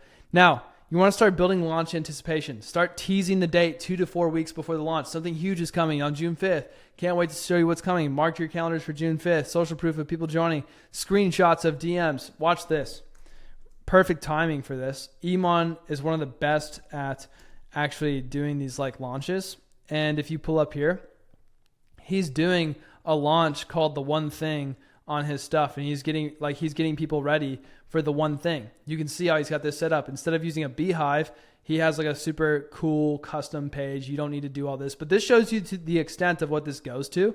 Like the one thing, I'm going to reveal the competitive leverage responsible for generating me $108 million online. January 6th through the 13th. You could see that he launches over 10 days. And nope, I'm not selling you a course. So he's doing something super unique here. Usually he sells a course. You click here to reserve your spot. And then he sends you, this is more advanced, but he sends you episodes. You don't have to do episodes. This simply just warms up the audience before he asks for a sale. The reason why he does that is because he's depositing goodwill, reciprocity. This is the reciprocity factor here. He's using reciprocity, education. This is very advanced, okay? He's overcoming objections in the episodes. It's framed as free value, like that people are watching in his audience. And basically what he's doing is imagine you're using the AI, right? And you're Iman. Okay. Listen to this, actually. Listen to this. Imagine I'm doing a launch for Iman. I'm going to take his entire audience, take all the main arguments, prevailing sentiment, all this other stuff, the vehicle I'm selling, because he switches the vehicle he's selling every single launch, right? You're going to break it all down. And then in each episode, you're going to smash a massive objection and you're going to allude it back to the actual vehicle. So it's like, the truth behind the ultra rich young entrepreneurs. In this episode, I guarantee it, I predict, January 6th, it's coming up. You can call my shots on this one. This video is going to be about how everyone is doing personal brand, right? Alex Hormozy, Andrew Tate, fucking all the young successful entrepreneur people, right? how your favorite influencers are printing millions, right? What they're doing, they're selling digital products. They're doing physical products. This is why I have my eyeglass brand. Here's I have this. I'm not making fun of him. E-Man's a G. He's fucking real good at this shit. But I can tell you he's doing all this stuff. He's making people aware of the opportunity. And then I made $108 million doing this. You could just copy me. Selling with his audience. Here's how to do it. 5-step blueprint for success. And then he's going to sell some shit at the end. I don't know what he's going to sell. I think he's probably going to book calls for his personal brand offer. There you go. Right? Boom. People do this shit. This is launch. What I'm showing you is like the back end of what that guy does. Like, I've cracked it down to a fucking science. Like, most copywriters don't actually know how to do this. Like, they actually literally don't know how to do this. What I'm showing you is like real stuff. Okay? Social proof of other people joining, create some scarcity, waitlist closing soon, boom. All right, magic of launch dates. Okay? They don't even know exactly what's launching. See how it's like very fucking elusive and creative and like, oh, something's coming. The one thing, like, oh, like he's not telling you like personal brand's the key. Like that would be giving it up and it's not interesting. This is interesting. It's like, I'm going to reveal the competitive leverage responsible for generating me $108 million online. Throughout the 4 episodes, you'll learn how to implement this leverage so you can succeed in 2025 no matter what business model you choose. Personal brand, right? So it's just like you start getting this stuff once you do it after a while. Anyways, the creator has been working on it for a while. It's going to be special and exclusive. There's limited availability. The date's coming up soon. I urge you to opt into that stuff like that when you see it and just see what they do. Like, see what emails they send you. See what, like, he'll have a private WhatsApp group to join. Like, he'll send you a bunch of different links. Like, E-Man's really good at it where he'll run like, if you join the launch and you click on one of his links, he'll run retargeting ads that just like, he'll literally send you Instagram ads that are like, hey, I saw you got into my launch, but you haven't purchased X product yet. Why haven't you done that yet? Digital launch pad, blah, blah, blah, blah, launches. Like, it just makes sense, right? Okay, pro tips. You could use Instagram stories to drive waitlist signups. Be like, hey, something's coming, like, here's the waitlist. Make it feel like leverage the creator's existing content, right? Get like your job before the date is to get the creator to funnel as many people to the launch as possible. All the creator needs to do is literally just send content and existing traffic that they already have through Instagram stories and shit like that straight to the list. And if they have an email list, awesome, because you could just use the email list there straight to them. Private email list, special access codes, VIP treatment. One big thing, right? You don't want to overcomplicate your first launch. So you'll see Iman doing this publicly and he's fucking like the truth behind Iman Ghazi's $108 million net worth, right? He's doing some like ballsy shit. Okay. Don't watch what he's doing because he's making it public because he has a massive fucking audience and he's doing episodes and stuff. If you don't have a massive creator, these episodes are going to underperform and it's just going to look like shit, right? But if you have a massive creator, these episodes work. But you could just, the principle is you don't need any episodes and all you got to do is mention the offer like after the date and inside the day. It's like, I'm launching this thing, right? But it needs to feel private and exclusive. That's why we have this email list, because on the email list, right, we are going to use hard direct response copy that prints money on demand. That's why we have to have a private list, because if you talk to the audience how you're going to talk on the email list, you will literally burn your entire audience and the creator will hate you because you're like, yo, my whole audience like hates me. So what the fuck? like don't do that. Like, use a private list because you want to be able to go extremely hard on direct response copy. Okay. You want to be super salesy. Like on the email list, you're going to be super salesy. Okay. That's basically what I mean. Okay. So here's how to write emails that print money on demand, right? Transitioning into the actual sauce. This is once you get all this shit together, you get the list and all this stuff, you get all the people on the list. Now it's time to actually fucking just shred the launch. You're just going to absolutely shred this launch, right? So what you're going to do is pre-launch emails 2 to 4 weeks before. We're slamming them with emails. While the creator's bringing in new people, we're slamming them with like shit that's coming. Warm them up. Keep mentioning the date. Provide exclusive value. You could do the episodes thing or I wouldn't do the episodes thing. Just provide exclusive value. You can host a free Zoom call with a creator. You can share valuable videos from paid content. Build a relationship before selling, right? You want to just be like the cool guy that provides me so much value and stuff, right? Because what Iman's doing here, right? He's going to have like January 6th through the 13th. Okay. This is his pre-launch. This is the stuff that's coming before the actual date, right? And then on the 13th, right? Sometimes he'll open it a little bit earlier, but on the 13th, maybe not. I think he might open the offer on like the 9th or the 10th. I think he does it on the third video. Like on the third episode, he'll be like my paid thing. And then he'll close using this episode. Like he'll open the launch and then he'll close it with this one. So these ones are just like pure free value. And then he'll open it and then he'll close it. Like I'm pretty sure that's what he does. Sometimes he has like 7 episodes, but it's like 6th to the 13th. He'll open it on like the 9th and then he'll hard close it on the 13th, right? Like you could do something like that. Or you can do this however you want to do it, by the way. Like there's no, like, you just test. You get shit. You could do all kinds of different shit, right? But anyways, right? You want to open it and you just want to talk about the open and the pre-launch. And the pre-launch, you want to talk about the date coming up. And then what I like to do is when I set dates, it's going straight into the offer and we're just making them super offer aware before the date. We're like, I'm going to launch this insane thing. It's going to be awesome. I've been working on it for a long time. I would just go direct to sale, not like Iman. Iman has to provide value because he's sold to his audience so many times. Like his audience is probably tired of being sold to at this point. Launch open email day 1. Okay. This is a sequence. Doesn't have to be bar for bar. Doesn't have to be in the exact order, but this is some real copywriting shit that will make you a ton of money. Okay. Open email. Announce what you're actually selling. Include the close date. Make sure to make the special offer, right? 5 to 10 minute VSL that explains the special offer. So you're gonna be like, I have this new special offer that just opened on this date and, or just opened today. I've been working on it for a long time. And you could be like, and it's closing down on this date. Like you have to be like, I had this one page that I made on ClickFunnels. I put together all the copy and then I put like a little timer account. This works so fucking well. I put a countdown timer that had a headline that says, this page will burn down at this time. And that shit works super well. You'd be like, this page is going to burn down at this time. And then you have like a countdown timer that closes the page on ClickFunnels. You could do that. And it worked so well. And I was like, this page is going to burn at this time. And the VSL even said it and it was really good. The VSL should only be like 5 to 10 minutes because you don't have to go through a whole story. You just go direct to offer. You just be like, this is the offer. You're going to get this, this, and this. You're just explaining the special offer that you made. Like you crafted a special offer, have your Poppy AI write a VSL just talking about, just pitching the offer, the special offer, right? Cool.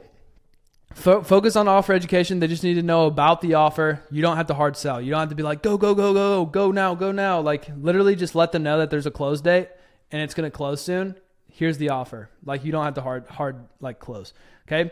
Objection handling emails, 2 to 4 days. Okay. This is the like 2 to 4 days in, right? Take your top 3 objections from market research. That's the question where it's like, what's your biggest question about X? Handle 1 objection per email. Like tell stories that overcome the objections. Always close at the end and remind of urgency and scarcity. Okay. So what it's going to look like is something like this, where it's going to be like, I know what you're thinking. Let me do a copywriting objection. What's a good copywriting objection? AI can't write better than me. I know what you're thinking. AI can't write better than me. Listen, I used to be heavily against AI. In fact, like I haven't used AI until like last year, right? But honestly, the email you're reading right now is AI. And then I would impress them with like some copywriting tricks and shit, just that I would put in the outline. And then I would just be like, this was written by AI. You're going to get replaced. And then I'm going to just go hard on the angle of like, you're going to get replaced no matter what. It's not if, but when. I realized that I missed out on Bitcoin. I'm not going to miss out on AI. I would tell a story about that. And then I would be like, all right, bro, AI, this is your chance to go all in on copywriting and actually use AI, right? And then I would hard close at the end and be like, spots, like someone already bought, this person bought, this person bought, and this person bought. I would like remind them of some social proof. And then I'd be like, the launch is closing on this date, right? You get in now or you don't get in, right? And I would push them away. Boom. Objection handles. You just pick the top 3 objections. And what that is you could literally put it into your AI. You could ask the AI like, hey, because with this AI, by the way, you could do that market research form. And then in the form, you could literally just put all of their common pain points and desires. Like, here's all the common pain points. What are the top 3? And ranked in order. Like, pretty easy, right? You don't even have to look at it yourself. Dramatic demonstration emails, right? Pick your most valuable feature and show exactly how it works. Demonstrate the transformation, go for the close, and remind of the discounted price. Okay, this is what I like to do. This is fun, okay? Dramatic demonstrations, like, I would pick a feature like, for example, group calls or some type of one-on-one access, and I'd be like, you're going to join this thing. And you're literally, if it's group calls, I'm going to pick group calls for my dramatic demonstration. It's like, you're going to join this thing and you're going to literally get your hand held by me personally every single week, right? And I would wrap a guarantee into that. And it's like, and if you don't make money in 90 days, then I will literally give you your money back. It's like you're putting your money into a piggy bank right now, temporarily, and you're going to get your hand held by me. And if you don't make money off off my personal hand holding, I'll just take my hand and give you that money right back, right? That's a dramatic demonstration of you walking them through how you're actually going to help them with a feature, right? That's copy as well. Yeah. So next thing, social proof emails. Exactly who bought, explain why they bought, share success stories, and explain like, I would one of the best emails that works for me that there's just fucking works every single time is, I like to basically explain a story of how I didn't want to buy education when I was first starting out. Like, this works super well. And I would be like, yeah, I was sweating at the price and it was $1,000. I know I needed to pay for the thing. If your creator has ever thought about buying an info product like for $1,000, you could use this story. Like, I was really sweating. I didn't have the money. It was $1,000. And make sure the price is like higher than the price you're selling for, because then you could frame them on the fact that the creator almost bought something and then they didn't, and then they regretted it, but then they went back and they bought it and it was fire. And like, now you have a chance to get it for $300. Like, that works super well. And then you could talk about all the other people who have jumped over the fence, right?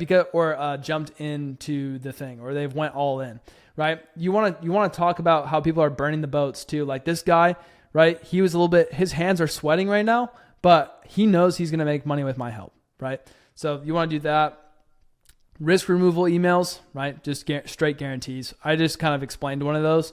But towards the end, this is where you want to start mentioning like 0 risk guarantees. And because you don't want to put guarantees up here, because you don't want people just purely buying off of the guarantee. I hate that. Like, it's the worst buyers ever because they just buy just because there's a guarantee. But I like to like close at the end with like a guarantee. Like, there's a guarantee, there's payment options. Don't mention the payment options until the end, because they literally have to not have money, because your cash collected will just be lower if you don't do that. And then remove all barriers to buying. It's like, try to like remove all of the risk for them. Try to remove like all of the barrier to entry for them to actually get in on it, and just remove all the risk.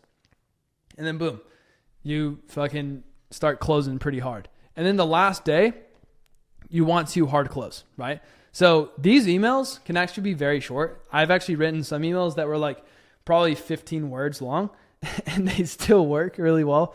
Like the morning, I would do like, hey, today's the day it's closing, and it could be pretty short. And then an urgency reminder. It's like, I would probably tell a story and make it longer. And then the last one could be at midnight and be like, yo, you up right now? Or like, are you awake? Because it's about to close and you're going to miss out. So time to get in now. This is your last chance. That can literally be 3 sentences and you'll still get the same amount of sales. But if you literally just send them a reminder, they'll buy, right? Like, people buy on the last day just because. So write 3 emails for like the last day. It just makes it just prints. Dope. Email writing tips. That was some fucking sauce right there. Just letting you know, like, most people teach you how to write emails, but they don't actually teach you how it works within a system that actually makes money. So it'll make so much money. Email writing tips. Keep it conversational. Don't be a nerd, right? Always include clear call to action, reminder of a close date, element of scarcity, use lots of storytelling. That's why it's extremely important that you have the creator story. And when you're prompting with your AI, you can feed it new stories that you want to talk about. And that's what I do. Like for the email that I wrote recently, I was like, oh, well, I don't want to write an email and I don't want to put together a massive outline right now. I don't know where my board went. I'll just basically tell you.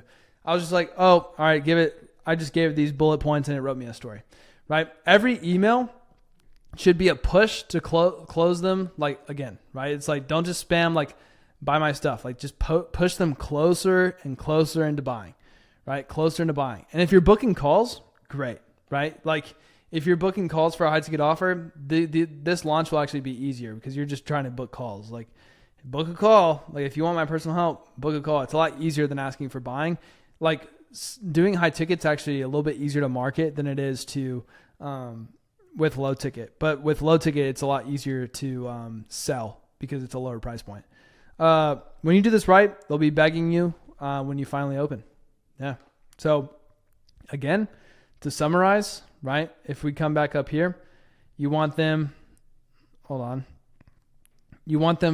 fiending for your launch date. So you get 25% of your sales up front. And then you do the email sequence properly, right? You have to do it properly where it's like you hit all the psychological triggers, right? And when you do that, you'll get 50% of your sales at the end. You won't get 50% of your sales at the end magically. You have to have good emails right in here.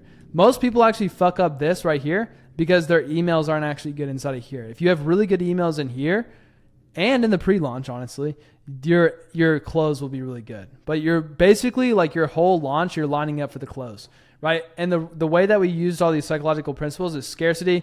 We're limiting the offer. The date has scarcity. Like there's a bunch of shit there, right? Social proof. We're talking about how I done it, how they've done it, like authority. We're framing the creator and how credible they are. Likeness. We're warming them up beforehand. We're giving them extra videos, what Iman's doing. Commitment consistency. We're getting them to essentially just watch videos and we're getting them to like say yes to the offer. So commitment consistency, the biggest part here is getting them to say yes to this date so many times that when you open the offer, they're going to say yes again. That's the biggest thing. It's like commitment consistency is like, it's throughout the entire fucking thing. Anticipation, part of that as well. Events and rituals, date as well. And then community is all the people within that community that are the same. I hope that this makes you a ton of money, and I hope you refer back to it and use this almost as like a copywriting Bible, because this is honestly the one thing that has made me, it's made me almost everything, because you don't do these launches once. You do them over and over and over and over again. That's why if I show you like this payment screenshot right here, I got really good at launches because I was just like, boom, I would do a launch. I'd restock in a Discord. I literally like my first time launching. I'll tell you this, my first time launching, or this whole entire period of 11 months I was working with that creator, I was literally operating inside of a free Discord. Like it was just a free group where I would close the paid group, right? It wasn't even actually closed publicly. I would just close it at the special offer for that specific free group. And then I would have a paid wait list. I had this little feature. We were using WAP, right? And I had this little feature where you could join the wait list using your credit card information. And I would hype people up for the pre-date. And I would be like, oh, join the wait list, join the wait list, join the wait list, join the wait list. Like the date's coming up for the next restock, right? So instead of doing launches all the time, you can have what I really like to do. This makes it like super recyclable because people just buy more on launches. They just do. Like instead of like, you've been in situations before where you've just bought stuff because it was like last minute and you're like, whatever, like, oh, it's discounted in this last minute. But like how restocks work, it's like restock, boom, restock, boom. Actually, this is probably like a little wait list exception. Like I would be like, join the wait list. I'd give it some time. And then I would just go accept a bunch of people on the wait list. Like I would just like, when you accept them, it literally just like charges their card on file. I believe WAP still has that feature. I'll give them that shout out if they still have that because it's a good feature. Paid wait list, accept all of them, and then boom, you just do that. It's so much fun. And I just got better and better at writing copy, and then I started doing bigger spikes, and that's how I started making like a lot more money with the copy, etc. So I hope you use this. I hope you fucking crush it. And let's move into scaling. All right, so this is how I scaled to $430K per month with my last client. And I'd like to say that a lot of people like to make this overcomplicated, right? it actually pisses me off because most of these goons that you see on YouTube have never made it past 100 grand a month. Like actually have never made it past 100 grand a month, nor have they almost done almost a $500,000 a month, right? And those who have done $1 million a month, props to you because that's an absolute fucking headache, right? But what I'm about to show you, right, is like the real sauce, okay? So I'm going to show you what scaling actually looks like. So let's get right into this. So business is, excuse my drawing, but I'm about to just like ram, all right? So business is kind of like a water pipe. I wish I had like my whiteboard here, but we're just going to ram, okay? Business is kind of like a water pipe.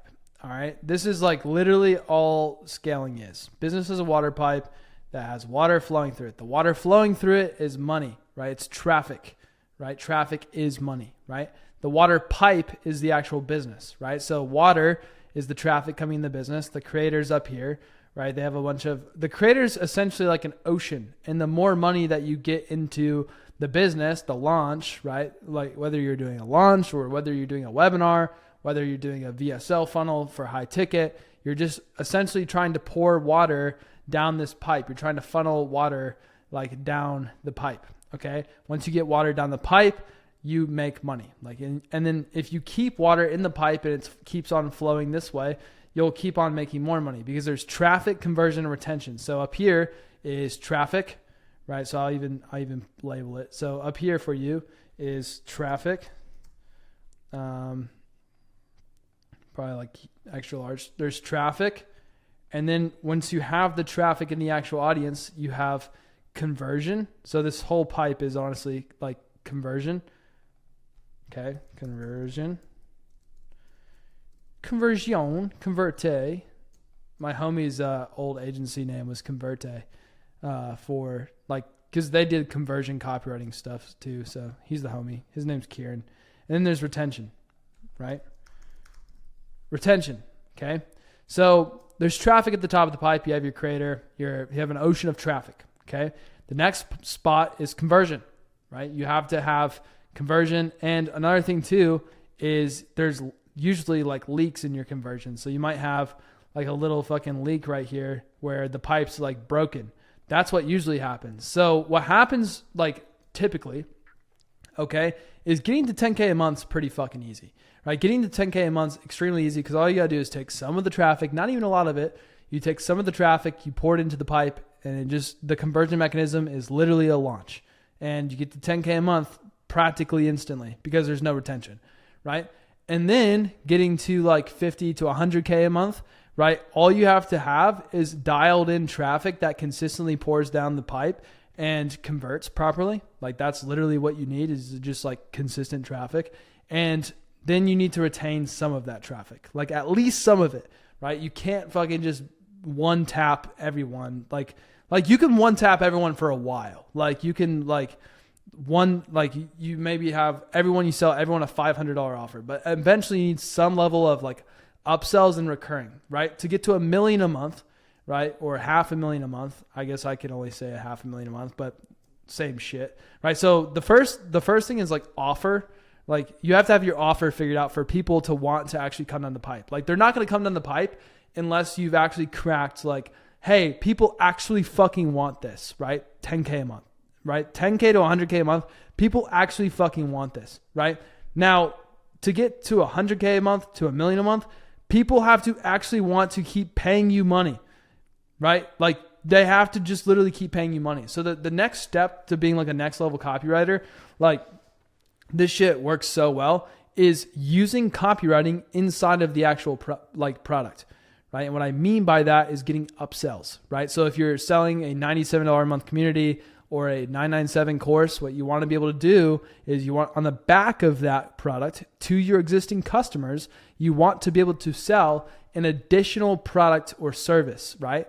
Like for example, with my last client, we had a $500 product or /$97 product, right? People would buy it and then we would literally upsell them to a $3,000 coaching service, right? And that process, we had like 1.9K like members, and then 27% of them ascended, like 500 of them or something like that. 570 something out of 1900, like went from paid to even more paid, right? So that's how that's like the key to like what got us to 430K a month is 50% of our sales came from like over here. And then 50%, not even sales, 50% of our cash came from over here. 50% of our cash came from over here. Not only just the cash from like upselling, but also the cash from keeping people on $97 a month, split pays, all kinds of different shit. Like you just find ways to keep people in the thing. And then like once they stop paying money, they never stop paying money, right? That's the key. You don't sell shit for one-time payments. Like for high ticket, you do 3 months of access, and then after 3 months, you sell them again because it's access and it's coaching. So you should sell them again, right? And if it's really good coaching, they'll buy it again.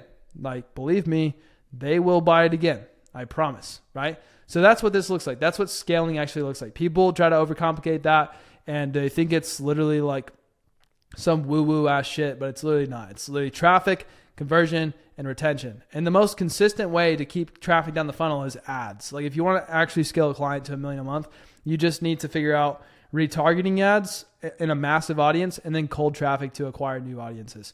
Like you have to have like consistent traffic cracked. Like it's the only way, right? Consistent traffic, consistent trust conversion, all cracked. Like you have to have it.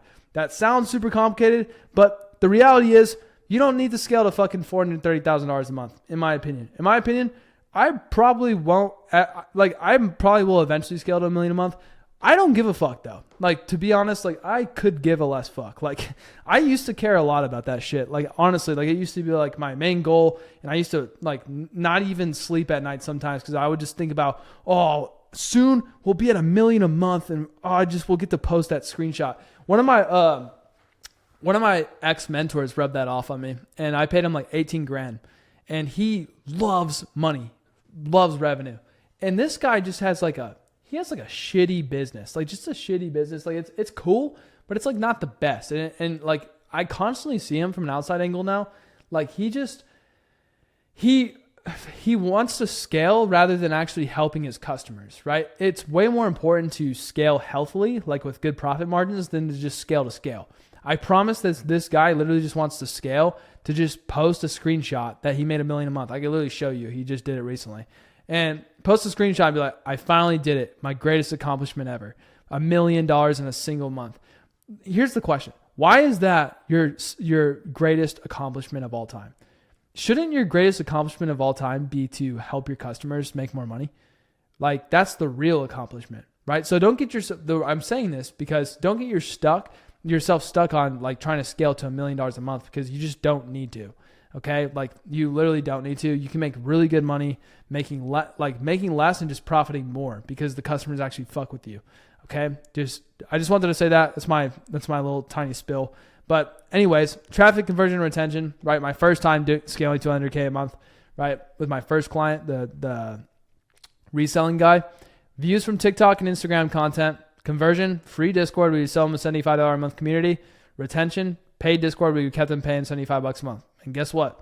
With just that alone, we made $100,000 a month. Why? We had consistent traffic coming down the funnel, and we actually kept people for a long time because it was a good thing. So, and 10,000 free Discord members turned into like 300 new paid members, $22,000 a month in recurring like revenue. Like we had 70,000 people in the Discord server. If you do the math, we converted, I think it was like 1,500 of them total. I sold 1,500 memberships, probably like 20% churn, 15% churn at the time. Like churn was high at the time too, because the Discord got banned, and I'm not going to get into that, but the reason why we didn't keep the revenue too long and I had to like break up with that guy was just because the Discord kept getting banned. And like I would wake up and my whole income would be gone. I'd be like, oh, well, this is shit. So definitely get like good clients. But that was fun, right? But like scaling is literally as simple as that. Like it's not as complicated as people make it out to be, right? But the real thing with scaling with copywriting is like you need to know how to write everything, right? The key to scaling like is ads and content, right? Like you need to be able to write scripts for your creator, like help them make better content. Like once you have the conversion stuff, stop optimizing the funnel. Okay. like once you have like the whole conversion things set up with the launch and you get pretty good at that, like you're going to want to keep on optimizing that. But then it's actually time, once you make your first like 10 to 50K, it's actually time to like move back up the pipe. Like you start down here and then like you're supposed to start like down here, like get the product right, then do your conversion and then pour some traffic into it. And then once you nail this stuff and you fix the leaks, you're supposed to come back up here and start getting really good at traffic. And the key to getting good at traffic is to literally just like run paid traffic, like ads, right? Because I will tell you right now, with how good Facebook's algorithm is, and I've paid someone $30,000 to learn this lesson, by the way. I was like, what's the key to ad? I just paid you 30 grand. I actually paid one guy 30 grand and another guy 30 grand too, because I didn't believe the first guy. I paid 30 grand and then I paid this other guy 30 grand. I was like, all right, now tell me, what's the key to scaling? These are the dangers, by the way, of trying to scale to $1 million a month. So don't make those stupid decisions like I did. Like I will save you the $60,000 in education and tell you that the key to running really fucking good ads is to write really good scripts and record really good ads. Like dead ass. Like the key to making good ads is to write good ads. Okay. And you should, if you're working with a creator, it's not the creator's job to write all those ads. It's your job. It's your job to write really fucking good ads and just get good at that. Because all you have to do after that on Facebook to run really good ads is to literally just have the creative do the work, because the creative just needs to call out the person. I'll show you how to do this with AI, but like when you call out the right person, the ads will get served to the right people, right? And then they will literally just like the copy will do everything. Because you're like, how you set up a campaign on Facebook is you literally set up a campaign inside of an ad group and then put ads inside of an ad group and just have those ads optimize, like let Facebook use its AI to optimize for the best one.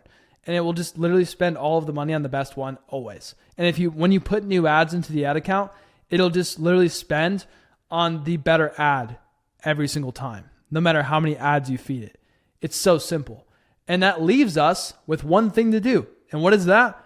Copywriting, right? Like it's like you just do copywriting, right? And it's like so easy, because what you could do, and this is what the key to scaling is, and how I scaled my last client, right? I helped him write short form scripts. I helped him write retargeting ads. I wrote inbound DM scripts. I fucking wrote sales letters. I wrote webinar scripts. I wrote emails. I wrote thank you pages. I wrote onboarding sequences. I even wrote course content, right? Like I even wrote course content. So watch, okay? Meta Ads Library. Step 1, go to Meta Ads Library. How to copy your competitors one-on-one. All right. United States, all ads. And then, for example, I'm just going to do this just because I know he's running ads right now. And I don't get on Instagram a lot because I'm not running ads. But what I would do is I would literally just go through here and take Hermosi's best ads. Like, for example, where's a good ad of him? Does he not do video ads right now? That's wild. Okay, so they're running a landing page. See ad details. Come on. Give me the ad details. Oh, I'm not logged in. This is BS. Anyways, how it works, your most active ads are going to be running 24/7. So that means the ads are actually working. You come in here, you copy the ad, and you could literally copy the ad and put it into Poppy. Like I can copy, there we go, copy ad link, and I can literally like put it in Poppy just like that. That's it. Hold on, let's see. I'm pretty sure it's going to pick up that it's a Facebook ad. Facebook ad. There we go. Ad library. It knows it. It knows it's Hermosi's ad. Let me see. Boom. Boom. What is this?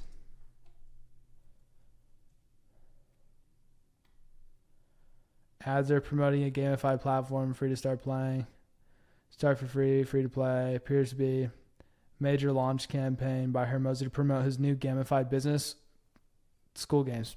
There you go. Right? So what you could essentially do is you could just go to the Meta Ads Library, put together a list of all of your competitors, and just look up their name and see what ads they're actually running.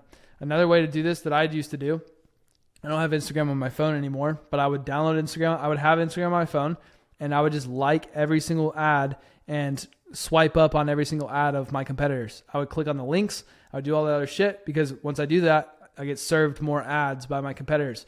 I take those ads and I literally just copy the best ones that have like the ads that have the most engagement, the ads that have like the most spend, like the most engagement behind them, have the most spend typically. I would copy those ads, and I wouldn't just copy them. I would literally have Poppy like use the structure of this ad, and then I would like my voice, and then I would put like a typical outline that I would usually do similarly to what we talked about in the launch copy section, right? The whole launch copy section just showed you how to like use the structure of the AI and stuff like that. That way you can start coming in here and you can prompt it, right? And come up with your own custom prompts and put it all together and stuff like that. And it works really fucking well, okay? And you just take the structure, you take your voice, and you take the outline, and you could just write ads all day long. You edit the ads, and then they're perfect. So what I'm saying here is the key to like actually doing this is to literally just copy what you need to do. This is what your day should look like. What your day should look like is you going into Cortex. Like you go into Cortex, you create a new page, and whatever project I'm working on right now, I could be like ads, right? And this could be like a swipe file of all of my competitors' best ads. So I could be like, okay, I fucking love this ad. Actually, let's see. Charlie Morgan usually runs pretty good ads. No? Wow. Why is it making me log in? Usually it just lets you use it for free. All right. That's cool. Anyways, you get the point. What I would do is I would take the ads from the ad library. I would copy and paste them all into here, right? And I would keep copying and pasting them, and I would create like a swipe file for ads, right? And then I would create like a swipe file for content that is like my competitors' content. All content really is like people have identified what packaging, positioning, and like hooks work, and you just take the hooks, make them a little bit different, and put your own spin and mind behind them. Like that's literally what content is, right? So what I spend my whole entire day doing now is I create pages and I dump my ideas into those pages using the capture feature throughout the day, and be like, okay, what if I did this with this ad? What if I did this with this ad? What if I did this with this ad, right? And I'm just literally dumping into my phone. And I'm just literally like at the end of the day, I'm thinking, how can we get more traffic into the business? How can we convert more of those people? And how can we like keep them paying money? Like I created systems to sell to my existing customers, right? How to upsell them. I had upsell systems. I had all kinds of different things that allowed me to just like make more money, right? Because it's just traffic, conversion, and retention. And you're just writing copy to do that. So traffic, ads, content, DM scripts, video scripts, conversion, emails, webinars, sales letters, thank you pages, and then retention, thank you pages, onboarding sequences. Because with conversion, it's all about how well these convert. You're trying with these, you're trying to increase the number of quality people, the number of qualified people coming through the door. Like you want more qualified people that are qualified to actually afford your service or your products or services coming through the door, right? With this too, right? And then with emails, webinars, sales letters, I'm not saying you have to do webinars, but like with email, with these things, you're trying to convert like more people into the thing, like through your system. So like if you're to track your numbers, you should know if I get 10,000 people into my webinar, I'm going to close this many people, right? So it all comes down to the numbers game, right? You want to like, you don't want to just be a copywriter. You want to look at the numbers overall in the entire business and be like, okay, here's how much we spent on ads. Here's how many like people we got from those ads. And then here's how my conversion processes are doing. That way you can come into Poppy and you're not just writing fucking copy for no reason. Like that's the coolest thing about this model is like, I fucking hate writing copy for no reason. Like that's dumb. Like I hate doing anything for no reason. And I want to do something that's high leverage that's going to scale the business and make me more money. Like I want to get paid for doing more shit, making more money, right? So I'm going to come in here and then like if you have it all set up where it's like all the stuff that I showed you in the launch, by the way, is all the stuff you need to set up. There's no more shit you have to set. Like that's why you should set up the launch like the perfect way possible and do all of the specific data I said, extremely crispy data. because then you could do all this stuff and it's very easy. Then you can focus on each section of the business. So it's like, okay, we need more traffic. So here's some things we could do to get more traffic. We can make better ads, better content, better DM scripts. Let's actually just get rid of that. It's pretty much this. For these types of businesses, it's just ads and content. And then emails, webinars, low-key a sales letter. So I would even say you're focusing on running ads and content, organic and paid, right? That's pretty much it. Like, you're not going to fucking do cold outreach to scale a digital product. You're not going to do, you're not going to do all the other stuff. Like, there's just a bunch of ways to get clients. It's pretty much just paid and organic, right? And then you're going to dial in your emails. You're going to dial in your sales letters. These are your conversion processes, right? Because sales letters could be a VSL script. How many people are booking calls after they watch the video? It could be a webinar. How many people are closing on the webinar? How many people are booking calls off the webinar if you're booking calls off the webinar? It's like traffic, boom. How many people are coming down the pipe, right? Conversion. How many people are flowing through the pipe? Retention. How many people are staying inside the pipe and paying us more money? Like, it literally just boils down to that. Like, it's all that, right? And the cool part about this is, thank you. Okay, last thing on this, thank you pages and onboarding sequences. The reason why these ones matter is because these things keep you it gives you more money, because you don't have to know how to write the actual content, like for the course or anything like that. You don't have to know what the creator actually does. All you need to know how to do is take their fucking YouTube videos, put them into Poppy, right? I can literally just do this. I could take their YouTube videos. Instead of doing my voice, I could be like, take these YouTube videos and create a doc literally like this one. Like, it could be simply like this. The whole course could just be a giant doc of all of the content that they talk about. It's like, create a course outline and maybe use one of their competitors. Like, for example, a software engineering course. It's like, okay, so they need to know how to code in Python. They need to know how to do this. They need to know how to do that. And then have your creator, sit down with the creator and just have them make a good product. Act like a user. You could be like, how do you do this? How do you do that? How do you find common questions that people are asking? A software engineering full course, matching terms. And then it could be like, these are all the things people are searching. Agile model. I don't know what that is. Use diagram. What is an activity diagram? Software engineering, one shot. I don't know what that means. A waterfall model. Don't know what that means either. But these are all a bunch of questions people are asking about software engineering, right? So your creator can make videos about that. There's a lot of stuff. Okay. Now, the last thing I will say, I just pretty much showed you this last section just for people that are reading. Now, here's the last thing I'm going to say about this. Okay. All of this shit is pretty easy, but the reason why, right, I've pretty much made this section the shortest section is because I've showed you in this entire course how to do all this stuff with the AI already, right? All you have to do now is pick on what you're going to work on in the business, right? Traffic, ads and content, right? Paid and organic, conversion, sales letters and emails, retention, onboarding experiences, stuff like that. You're writing copy to make this whole thing flow really good. That's all you're doing. You're just making it flow, right? And what I'm going to do is in the next, in the rest of this entire course, and it's gonna be the longest part of this entire course, and I don't recommend that you consume it all in one sitting, right? But I have linked case studies, right? They're in the video. It's literally in the next section. In the next section, you're gonna go through case study by case study, exactly step by step how other people have done this. What I want you to do is literally just watch what they did so you can copy what they did. You're just trying to copy and iterate, right? Human beings, we're really good at copying and iterating. You're just trying to get better because the more you can increase your skill and do all these different things, the more money you're going to make, right? So take everything you've learned from this course, apply a general framework in your head and start watching how other people have done stuff. And it all boils down to get a client, launch and set up the AI thing, traffic, conversion, retention, scale.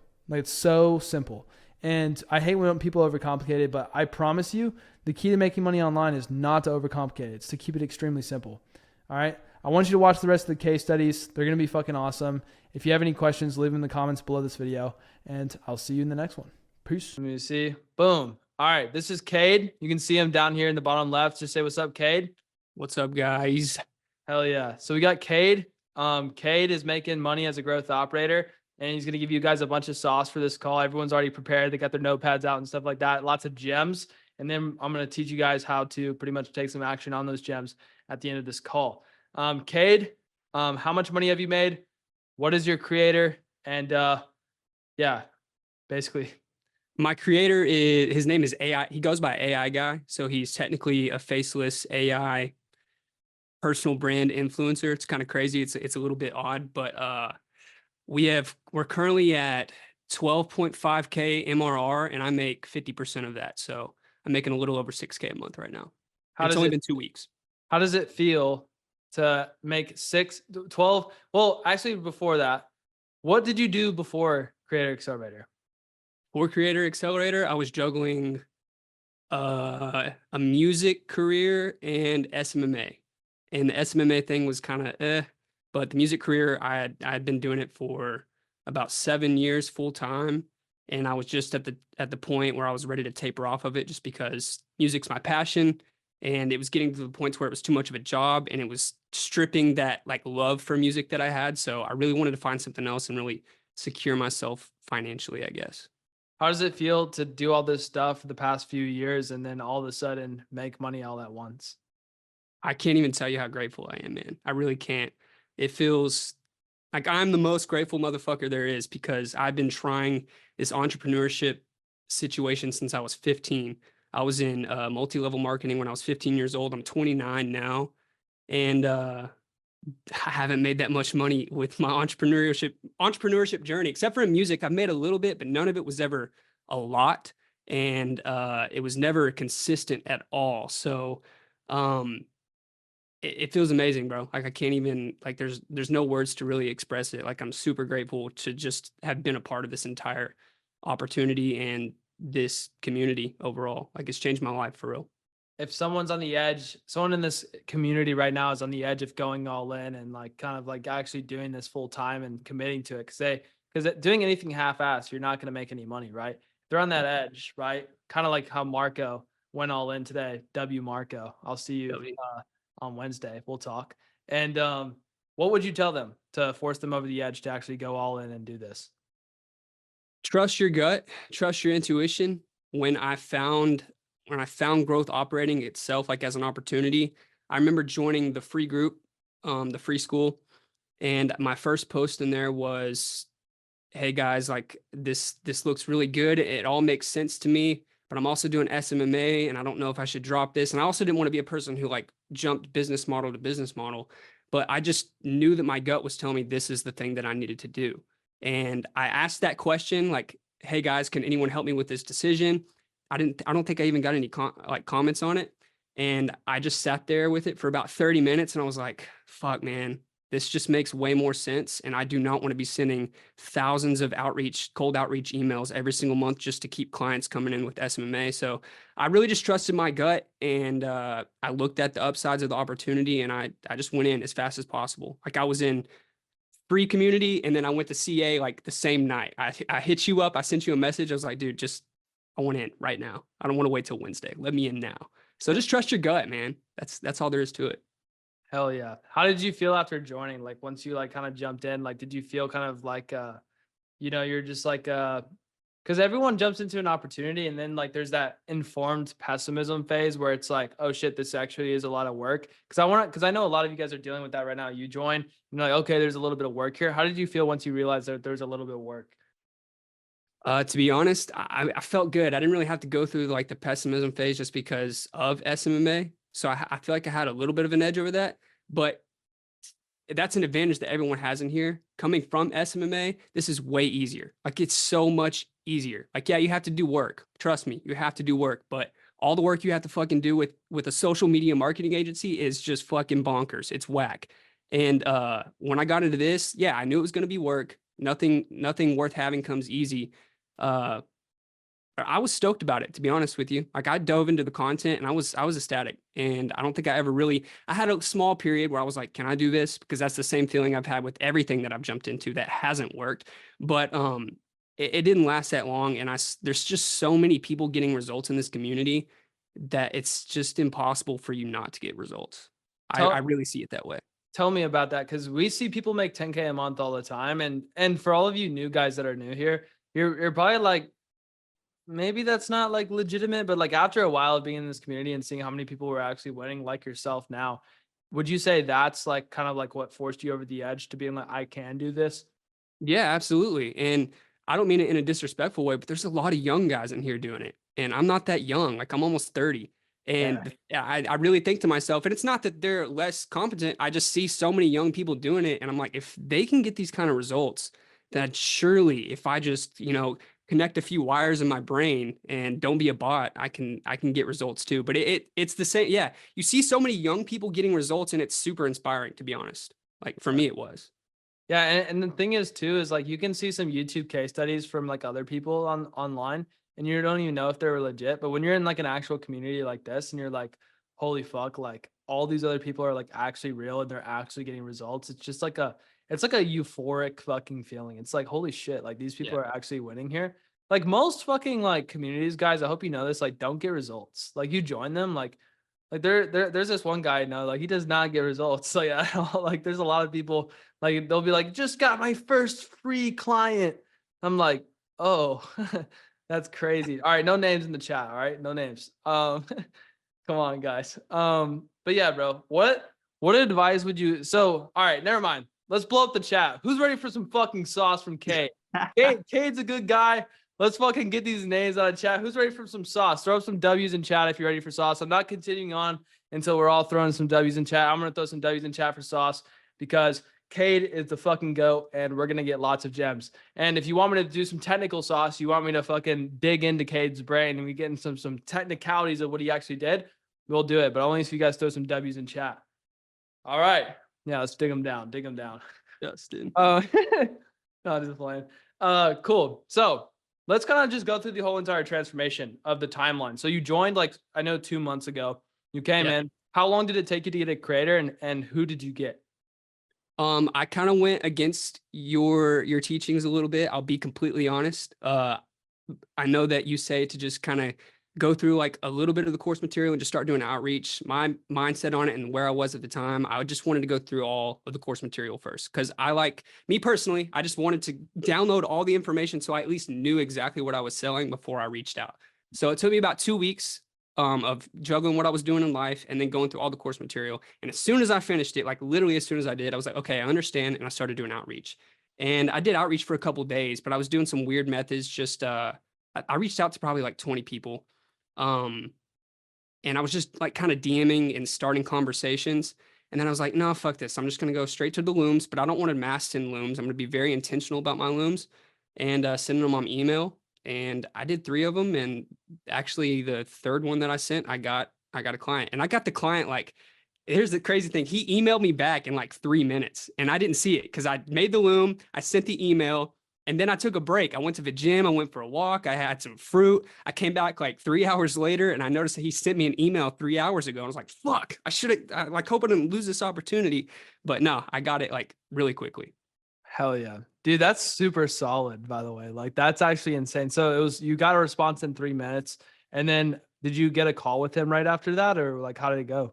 I think I set the call up the next day. I can't remember, but I believe it was the next day. So this guy, by the way, guys, it's okay to go through all the material as long as you're not mentally masturbating, right? Yeah. And for some of you new guys who are new to this, mentally masturbating means you're doing a bunch of research, you're doing a bunch of like homework, and you're doing a bunch of like going through the content, but you're taking zero action. The thing I'm okay with Kade is he sped through all the material, got a good understanding of it, and then he actually started taking action immediately and got a creator. Right. And the reason why he got a creator so fast, I'm guessing, is because his loom was really good because he understood what he was talking about. One of the main things, what was the biggest takeaway? Like, what did I say in the end of my 35-page doc, the new one, the Growth Operator Speedrun? What did I say to do? Let me know in chat. What did I say to do? At the end, the process. What do you do after you finish the 35-page doc? What do you do? And if you guys don't know this, I'm going to make you all do push-ups. Let me know in chat. Luke is crazy, bro. You take action, right? You take action, but you need to keep going through the material so you know more about growth operating. It's extremely important to keep going through the material. It's extremely important to be on calls like this. So if you're on a call like this and people are dropping off, that's insane. I'm glad you guys are here. You've already made it. You're part of the top 1% of this group. You can see all the people inside this group. You guys are part of the top 1%, right? So yeah, like Kevin, you're part of the top 1%, right? You need to learn a ton about growth operating, because then when you send a loom, they're like, this guy knows his shit, right? And then it's like, boom, I'm cool with working with this guy because he actually does know his shit. Now, so back to the timeline, I kind of just want to overview. You got the creator within 3 minutes once you sent in the loom video. This sounds fake, by the way. I know. For all of you new guys, this is not typical results. Like this is absolutely insane to me personally. Like this isn't like, it could happen, don't get me wrong, but this sounds like fucking fake. And I'm like, holy shit. Okay, got a loom, sent a loom, responded in 3 minutes, responded in 3 hours because you went to the fucking gym, got a sales call. What was that like? Sales call was really easy. I just treated him like he was my bro, and I didn't have a script. I just had a few like framework questions that I wanted to ask and kind of a few key points I wanted to touch on. But I kind of, before the sales call, I just looked at everything he had going on first so that I was completely prepared. Like, so I just understood him and his process and what he was doing. And yeah, it was super smooth. Like I held frame, because I mean, with that being my first client and me getting 50%, like I had to hold a heavy frame and had to have some sort of authority. And I think that understanding the business model helped me do that. But yeah, it was super simple. Like we literally just talked for a little bit and went over some ideas, and I just treated it like as if me and you were talking right here. Hell yeah. See? Yeah. Don't be a bot, guys. That's a gem right there. Don't be a bot on the sales call. I said it. I literally said it. Who watched the 35-page doc and saw that I said not to use the sales script exactly, right? The reason I said that is because you should use the sales script as a framework, not a fucking script. It's called a sales script, but don't use it as a sales script, right? Pull up to the call like you're a genuine human being and you'll get a client very easy, right? That's a gem. Okay. So you got the creator, easy close. Did you get a setup fee? What was the percentage split, etc.? What was that look like? 50%, I did not get a setup fee. And again, I was holding the frame as much as I could, but I also knew that I want to be fair, because I know that if I was the creator that had gained this much attention and some dude just came into my DMs and didn't really actually have any case studies or anything like that and was demanding the setup fee, to me, I wouldn't have gone with it. I would have been like, you're crazy. You can, yeah, fuck off. But I knew what I was worth and I knew what I could do, but I didn't have anything to back it up 100%. So he was just going based off of trust. So I did not want to charge a setup fee on purpose. Now, the next client, the next creator I get, I will charge a setup fee, because I know now how much work it took for me to be where I am right now. And I have a case study, but at the time I was hell bent on just let me work. I'll work my ass off for you, but I want 50%. Cool. So guys, that was a gem he said there, right? He came to the call like he was a genuine human. He was not a bot. He didn't use the sales script. And then, just like I said in the 35-page doc, it's okay to be fair. You're trying to make a deal where it both makes sense, right? You're trying, literally, why I said this in the doc. The reason why growth operating is such an amazing offer is because it's not like SMMA. You're not pitching $2,000 a month for like some ads that they can get from a Indian off of Fiverr, right? You're not pitching that, right? You're pitching a partnership, a genuine partnership, and you're asking for a percentage that makes sense.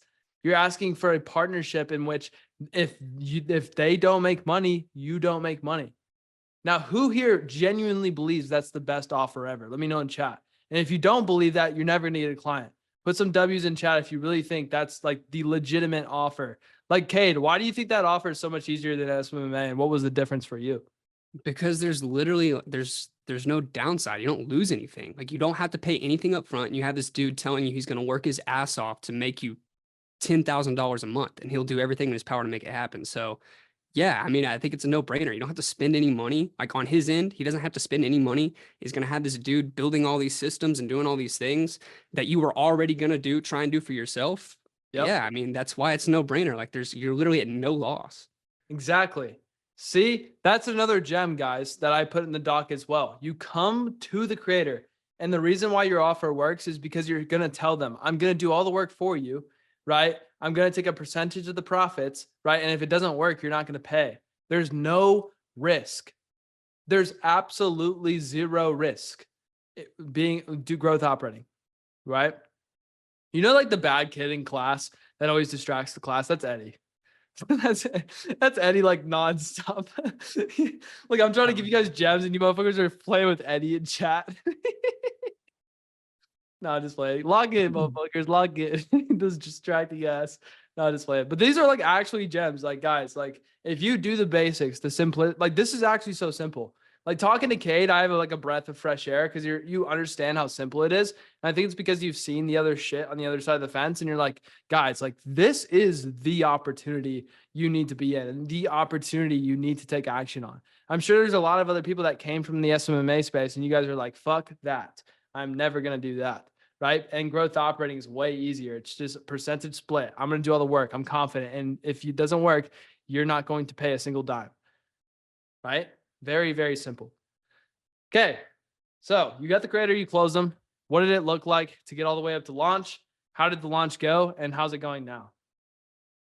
Okay. We spent probably, I don't have an exact time frame, but around a month before we launched. I set up systems. I was gathering a bunch of leads. I was just trying to get my act together and fully understanding how I was going to do it effectively. And I didn't want to rush the process because I really wanted to, like I said, I wanted to maximize what I was doing. And yeah, pulled up day of launch. I woke up at 7:30 a.m. or 7 a.m. and I sat on the couch at 7:30 a.m.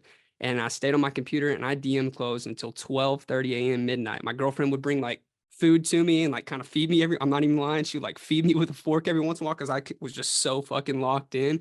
But I did that for the whole weekend and it paid off. Like the biggest dopamine rush was all of the like the cha-ching sounds coming from school every time I made a sale. But launch went crazy, and within 8 days we were already at 10K, and that was based off of all the leads that I'd gathered from the waiting list, because I built a waiting list, and we can go in the weeds of all that later if you want to. But I gathered 200 or 2,700 leads and just converted as many of them as I could with a VSL.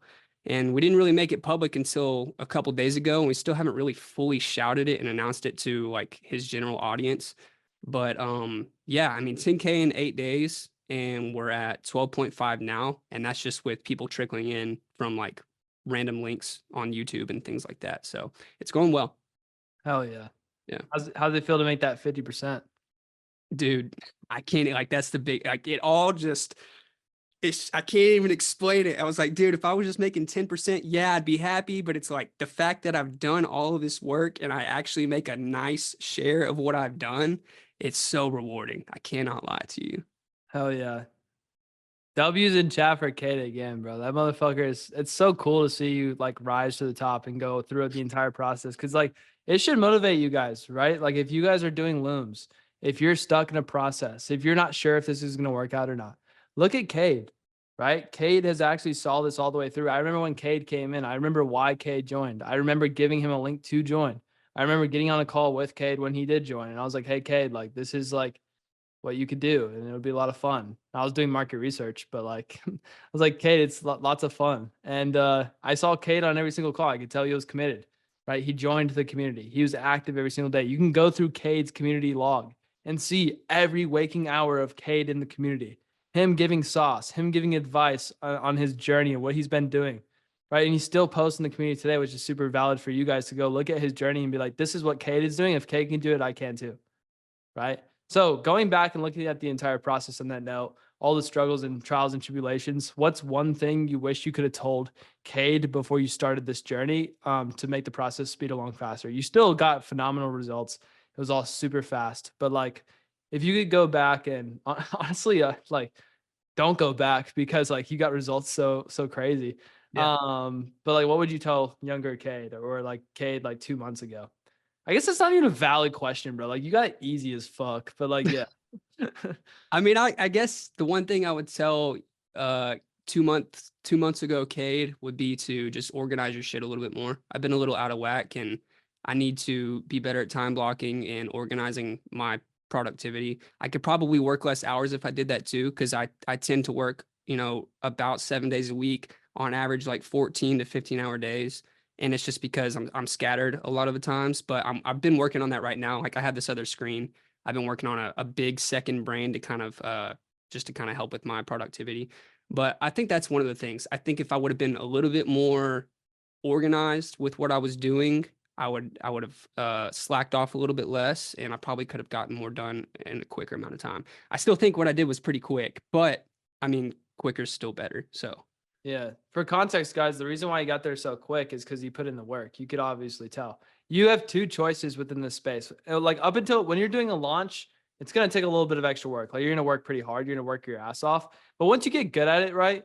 Like Eddie is not spending a ton of time with his credit brothers. Like just because Eddie's so advanced, he knows what he's doing. Eddie's probably going to throw together a promotion, a few Google Docs and be like, let's just do this, sell some air, right? Put together some fucking modules or whatever. And he's like, just run this and it'll be fine. He's like done 2 calls with them. Probably going to want launch like June 4th or some shit like that. I'm pretty sure that's what he told me. Yeah. And like, guys, like once you get more advanced, it's a lot easier and you can actually like, Eddie's barely working 2 hours a day, right? But in the beginning, it's going to take a little bit of extra work to figure out what you're doing, etc. But now, Kade, you're at a point where like, once you keep promoting that 12K a month, all you got to do is keep them. Right now, if you really wanted to, you could just focus on retention for the rest of the fucking 2 months, 3 months, or whatever, however long, focus on retention and honestly like make 12K a month. Or you could decide to keep going harder and do 12-hour days and get to 50 and $100,000 per month. And that's the beauty of this business model for real. Now, I have a question for you guys. Who wants to ask Kade questions? Who wants to ask Kade your burning questions? Let me know in chat. Let me know if you want, put some W's in chat if you want to ask Kade some questions directly, right? You guys want to ask Kade some technical questions? Yeah. You want to get in the weeds and ask him what he did to launch, what he did to, I guess, not get his creator. Cause like, good God, like you got a creator so fast. Cool. All right. So what I want you guys to do is I'm going to act more as like a filter for Kade, right? And then you guys can ask whatever questions you have. And then I'm going to ask it to Kade. And I'm going to help you guys get as many gems as possible. So we're about to get into the super gem weeds here, guys. We're about to go super deep, right? So be ready to get as many as possible. So what is Eddie doing all day? Picking his nose. No, I'm just Eddie made a cracked YouTube video today. Real quick, this is a side promotion. Eddie made a super fire YouTube video today, guys. Go watch it, even though like it's for the free motherfuckers, I guess, that don't buy anything. And for the glue. Oh, fire. Yeah, it was actually pretty fire. I actually watched this entire video. It was good. Highly recommend. Also, if you haven't watched this one, very good video. I'm a big fan of Eddie's. Now that I've given you guys some time to ask some questions, let me see. How did you get gazillion of leads like that? How many followers does your creator have? How'd you gather the leads, etc.? How'd you do the promotion? He had my creator's growing pretty fast. He had 48,000 subscribers on YouTube when I signed him. And as of right now, he's at 75K subscribers. All of his audience is on YouTube. He doesn't have, I mean, he has Instagram now and I've funneled. He started at like 120 followers. And since then I've got him like to 1,200, but, it's all on YouTube. And he had a free Telegram that had like 3,500 people in it, but it was a free Telegram. So it was like spammy as fuck. Like the people were just in there putting memes and just random ass shit. So it really wasn't high quality traffic. And he had a paid Telegram group that he had charged like $128 or something like that. But there were only 20 people in that one. So it was mainly just YouTube. So when I started, it was about 50K subscribers. And I just used scarcity like with my copy, and we just made some posts for YouTube community to funnel people over to Instagram, like DM me a keyword on Instagram, and we gave them freebies. Like we had a shit ton of free docs, like course docs that we could give, and not just one. Can you just show us all this stuff that you did potentially?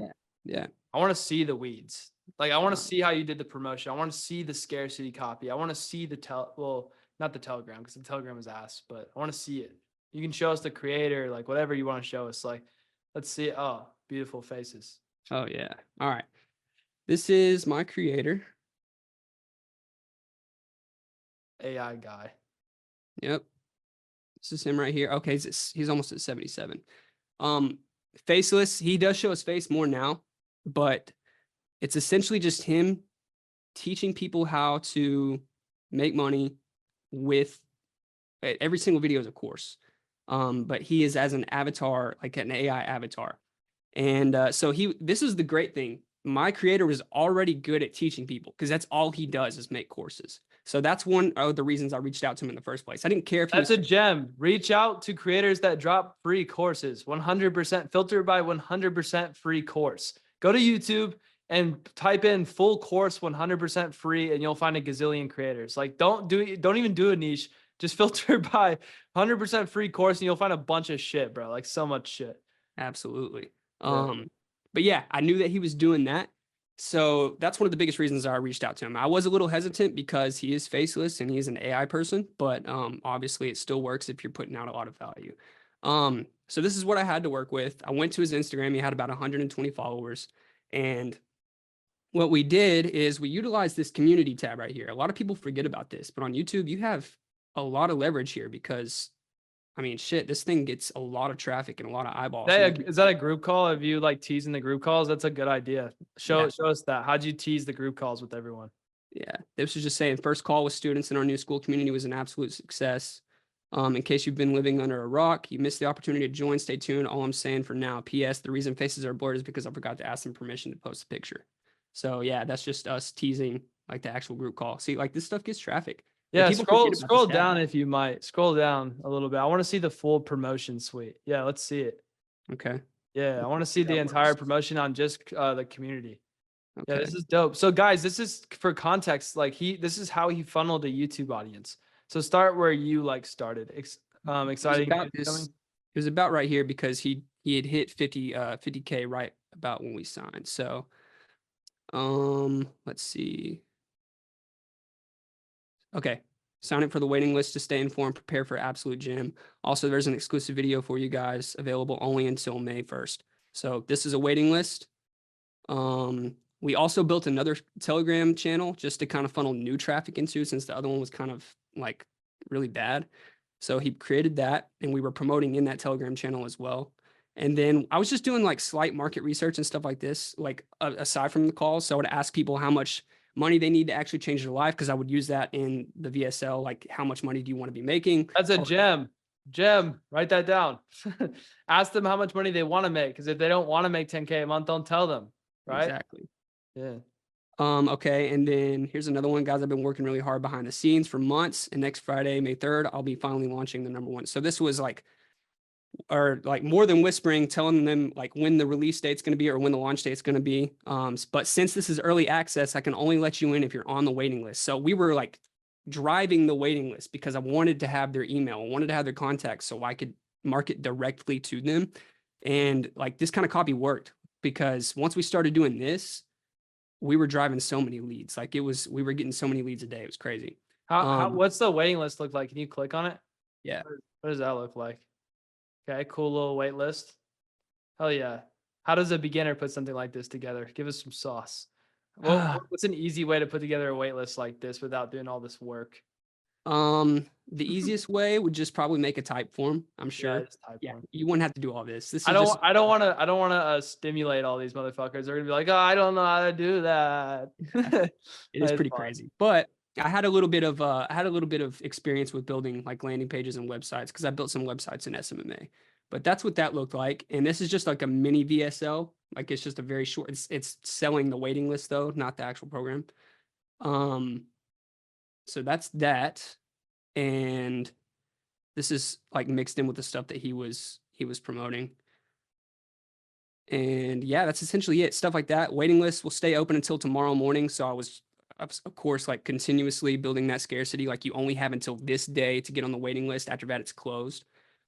Driving way more leads at a high pace. And yeah, I mean, that's pretty much how we built the waiting list. Hell yeah. Show us the school games thing down there. What was that? That was showing them yeah.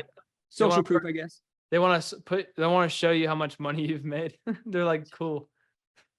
Hell yeah. That's dope. Yeah. I like it. AI guide. This is sauce, guys. You guys can all look this up and see like, okay, how do I promote a YouTuber? Right? Like this is easy, like an easy framework to follow. Like Kade did it. You could do something similar and make it even better. Absolutely. Is there anything else you want me to show while I'm on here? let's see the community if you don't mind sharing. Like how, like after, so you promoted to the wait, before we jump into the community, can you go back to the community tab?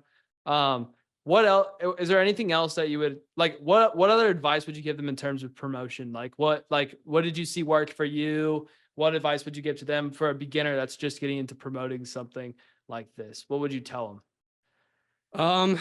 I mean, it kind of does boil down to like how you structure the copy. I mean, if you have an audience, you just need to take full advantage of that audience and make sure that whatever you put out there, it's intriguing enough to grab their attention and make them want to take action. I think that's really all there is to it. If you're not very good at like being intriguing or building scarcity, things like that, you need to work on that. Like How did you build scarcity? I'm sorry to cut you off, but how did you build scarcity? What was the scarcity element here?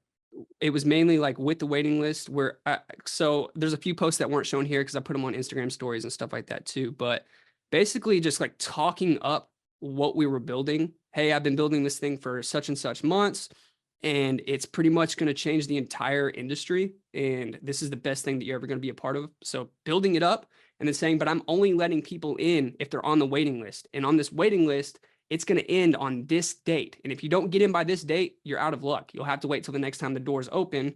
And the next time the doors open, it's going to be way more expensive. And I don't really know when that's going to be. So like we built it that way by just like, oh, this is awesome. And I need to get on this waiting list now. And as soon as I had their contact info, it was game over because then I can just directly email them.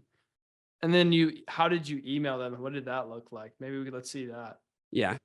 So this is my dashboard over here, and this is for other stuff, but let me see. This is Go High Level, by the way, for anyone who doesn't know what this is.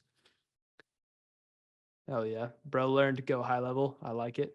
Oh yeah, absolutely. So in the conversations tab, what I did was go to the contacts. So for everyone that's new to this, by the way, you don't have to use Go High Level, or you don't have to use Go High Level. You can just use ConvertKit and an email list. I'll show you guys how to set that up pretty soon. You can also use Instagram DMs the same way. And you could use other promotional channels. I just want to let everyone know that you don't have to don't get overwhelmed if you're new to this. Like there's a lot of different ways you can do this, but this is just how Kade did it. Absolutely. And I just did it this way because I had already been using Go High Level for like a year. So I already knew it and it had everything that I needed. Right. I would have done the other options if I didn't already have this and I didn't already know it. Right. But I had the leads, like, so in the beginning, like the very beginning, after market research and during market research, we were building leads by offering free stuff. That's the first thing that we did. And then once we had a grasp of how we were going to, like, when we were going to launch, what we were going to do, then we started gathering leads from a waiting list. And we were also still gathering leads from free stuff. We were giving out freebies and we were building scarcity on this wait list. So that's how I was gathering leads overall. So that's what all of these leads would be. And that's 2,928 so far because they've been trickling in from other things. So, and what I did was I really didn't email them. And this is another thing that I said I wish I would have been a little more organized. And this is something I would do differently on my next launch. Is I would have been using email sequences and been sending out emails from the day that they got like their free stuff and building them up to the community. I didn't do that. I was just trying to build other things and trying to make it all make sense in my head. But 5 days, the Monday before our launch, we launched on a Friday. And on that Monday, I built an email sequence, or I sent out an email, which was just to the waiting list. And then I also had the people that were not on the waiting list, which is all the leads minus the waiting list. And I had 2 separate emails that I wrote, and they were essentially doing the same thing, but one was kind of directing people to join the waiting list. And I just basically taught them lessons. I broke it down into 5 different lessons or 4 different lessons, and I just taught them in an email, like no more than like 200 characters. It was a sales email essentially. Can you show us? Monday, yeah, I don't know. It might be in bulk actions. Let's see. I'm just asking everything for everybody. Yeah, for sure. Another thing, guys, I want to tell you, if you ever mess up a launch and you feel like you failed, I want to let you guys know something. Here, you want to hear a little secret. Also, this is for Kade. You want to hear a little secret, bro? Yeah. You can launch over and over and over again with your creators. Like you can literally, like me and Eddie did 50 launches with Creator Accelerator alone. Oh, damn. Right? So it's like 50, okay? Over 50. And then you could launch the back end multiple times. You could launch lots of things. And you can do it over and over again, right? It's not going to be the same copy, but you could still launch multiple times. I don't know if I can. I don't know the quickest. It's all good if not. Let's see the community. So we got to see a little bit about how you promoted it and stuff like that. Let's see the community. Actually, I do know I have the emails written in copy on a Google Doc. Actually, that's where those are. I could show those if you want to later. But yeah, honestly, if you have them right now, let's see the Google Docs. Then if it's in a more simple place, perfect. Okay. Oh yeah, ultimate productivity course. Yeah, I'm building a course right now for the school. All right, market research. Let's see. Google Docs are goated. I'm a big Google Doc guy. Oh yeah, absolutely. Giant Google Doc. We're just looking at all of your stuff. Yeah, I don't care. It's here for you to see. Let's see. Script. Fuck, I think it's in a different. Where's the secret sauce, Kade? No, it might be in this one. Where's the secret sauce? No, that's not it. Oh wait. Fuck, I wish I was more prepared. I would bring it up. I don't know which. Is that the VSL right there? How I quit my job and became a full-time. Go scroll up to the left. Yes, that's the VSL. There's the email, I think, too. Low key next to that. Yeah. Where? That pre-drop VSL? No, these are different. Hell yeah. Yeah, I don't know where it's at. I'll have to find it another time and I'll show y'all. Yeah, show us the community. How'd you fulfill? What did that look like? Damn, right. Bro got 1.4K. Bruh. Good God. What happened? My girl called me. Oh.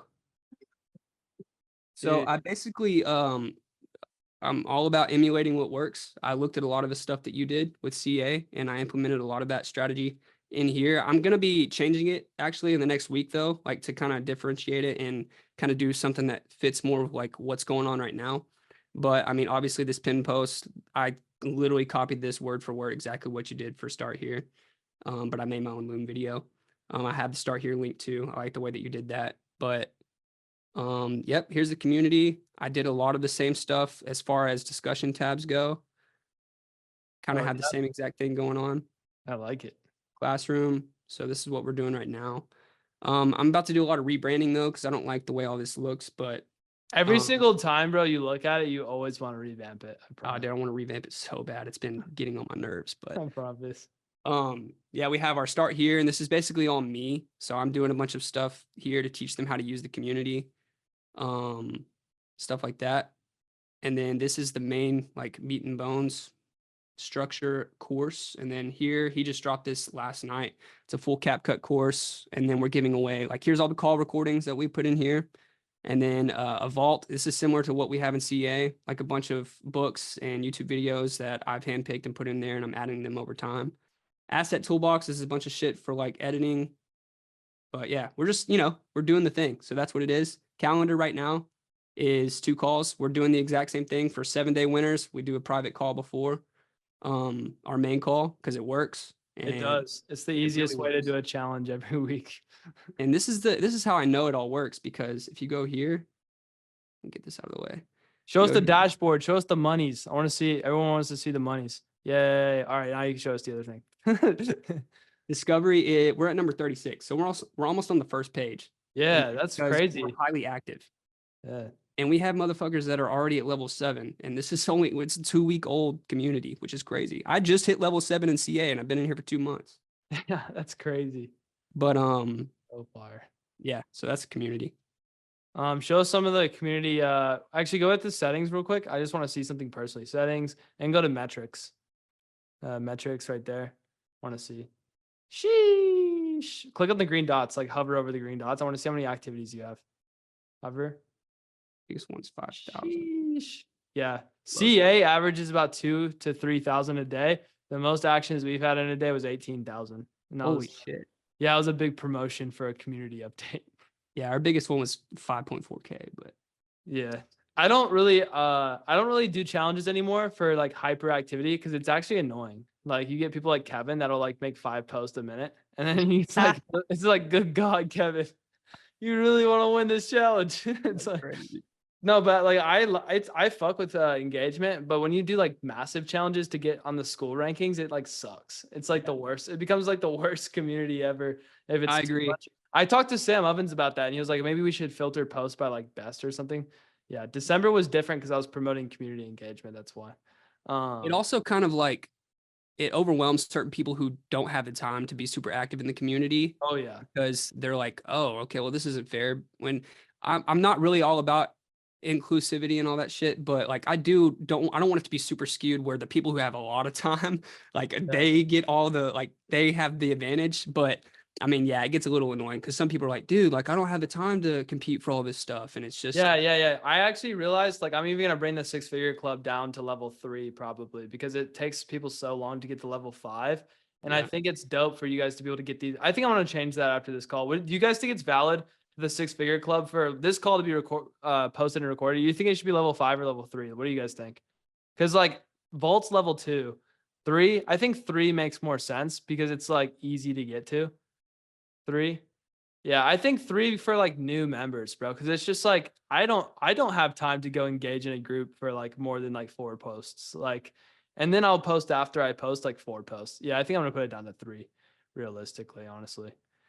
But yeah, that's super dope. You guys get some sauce from that? I haven't asked you guys about gems. You guys get lots of gems from that. You get to see all of his processes, the back end and everything. You guys like that? Yeah? You guys like that? Hell yeah. Super, lots of gems, very bare, lots, very saucy. We got to see all the tactics. I liked your promotion strategy. I have something dropping, Kade, coming soon. That's going to help you a ton with that. And I have something very fun coming on June 24th that I can't talk about yet. So it's going to be a lot of fun. You guys are about to get all tickly about June. You guys are about to know the day, June 24th. And you're going to be like, oh shit, June 24th, right? But yeah, that was a lot of sauce. It was lots of fun. And yeah, I love it. I love it a lot. What other advice would you give to everyone else after becoming a full stack growth operator? You've been through the ringer of growth operating. What would you tell everyone? What advice would you give them as a complete 100% free course growth operator? I would say sharpen your skills, bro. Like that's the one thing that can't be taken away from you. You just need to sharpen your skills. No matter where you're at in life, if you lose everything, you'll never lose your skills, and you can build it back up at any point in time. So just sharpen those skills. One thing I'll give you guys that's massive. Yuri, bro, I can see their background and it's just like a party over there for you. You like that color shit? Yeah, you're just vibing. Bro's drunk right now. He's just like, He's hammered. he's just fucking hammered. No, just like, yeah, June 24th is not, I'll give you a hint. It's not Chicago. But it is something much cooler than Chicago, actually. Yeah, I'm low key scared of Chicago. I'm not gonna lie. Chirac, Chirac, bro. I actually don't like Chicago at all. I think it's like so noisy. Like if you go to Eddie's apartment, there's always like a helicopter. You're like, woo, woo, woo, woo, and then there's like police. Yeah, because someone's got 5 stars down in the city, right? Like that's what's going on. 5 stars. It's bad. But yeah, what other takeaways would you give these guys as a growth operator? Shit. Don't have any. The results were too easy for Kade. He was just like, click button, make money, put link in bio and just promote the link. No, I mean, it's really that simple though. Like if you were to boil growth operating down, I'm sorry to cut you off, but if you're to boil growth operating down, bro, it's like put link in creator's bio, have fun in community. That's all it is. It's like so simple. Yeah. Aside from put link in bio and have fun in community, I would say fucking work your ass off, dog. Like, That's not click button, make money. This shit is like, it is easy. Like it does get easier. Like the process is super simple and it's fun, but you have to work your ass off. Like you're not going to make 10K. You're not going to make the money just by saying, oh yeah, build your school community, man, and it's going to be awesome. And then, you got to put in work. You got to understand what the fuck you're doing and how you're going to drive people from where they're at into the fucking community. So they're paying you money and it all works out. Okay. So you have to fucking work, man. Like if you're not making any money, spend all of your time trying to make money. I'm not going to lie. I hate that I did it, but there's periods of time where you have to go through this. I skipped the gym for 2 months. I did not go. I just couldn't. Like I was staying up super late. Sometimes I would have to wake up later in the morning because I would just stay up so late, like in the weeds, and I would just, but I just fucking sacrificed everything that I did. I didn't go out and do anything. I just worked on making money because I had a huge bear. Like I had no other option. I had to make money. So fucking put your brain into this shit and spend every waking hour trying to make money until you make that money. And then you can back off a little bit. Hell But you yeah. still got to put time in it. Hell yeah. You got to make money like Henry. Henry, I know you're making money. I see you, bro.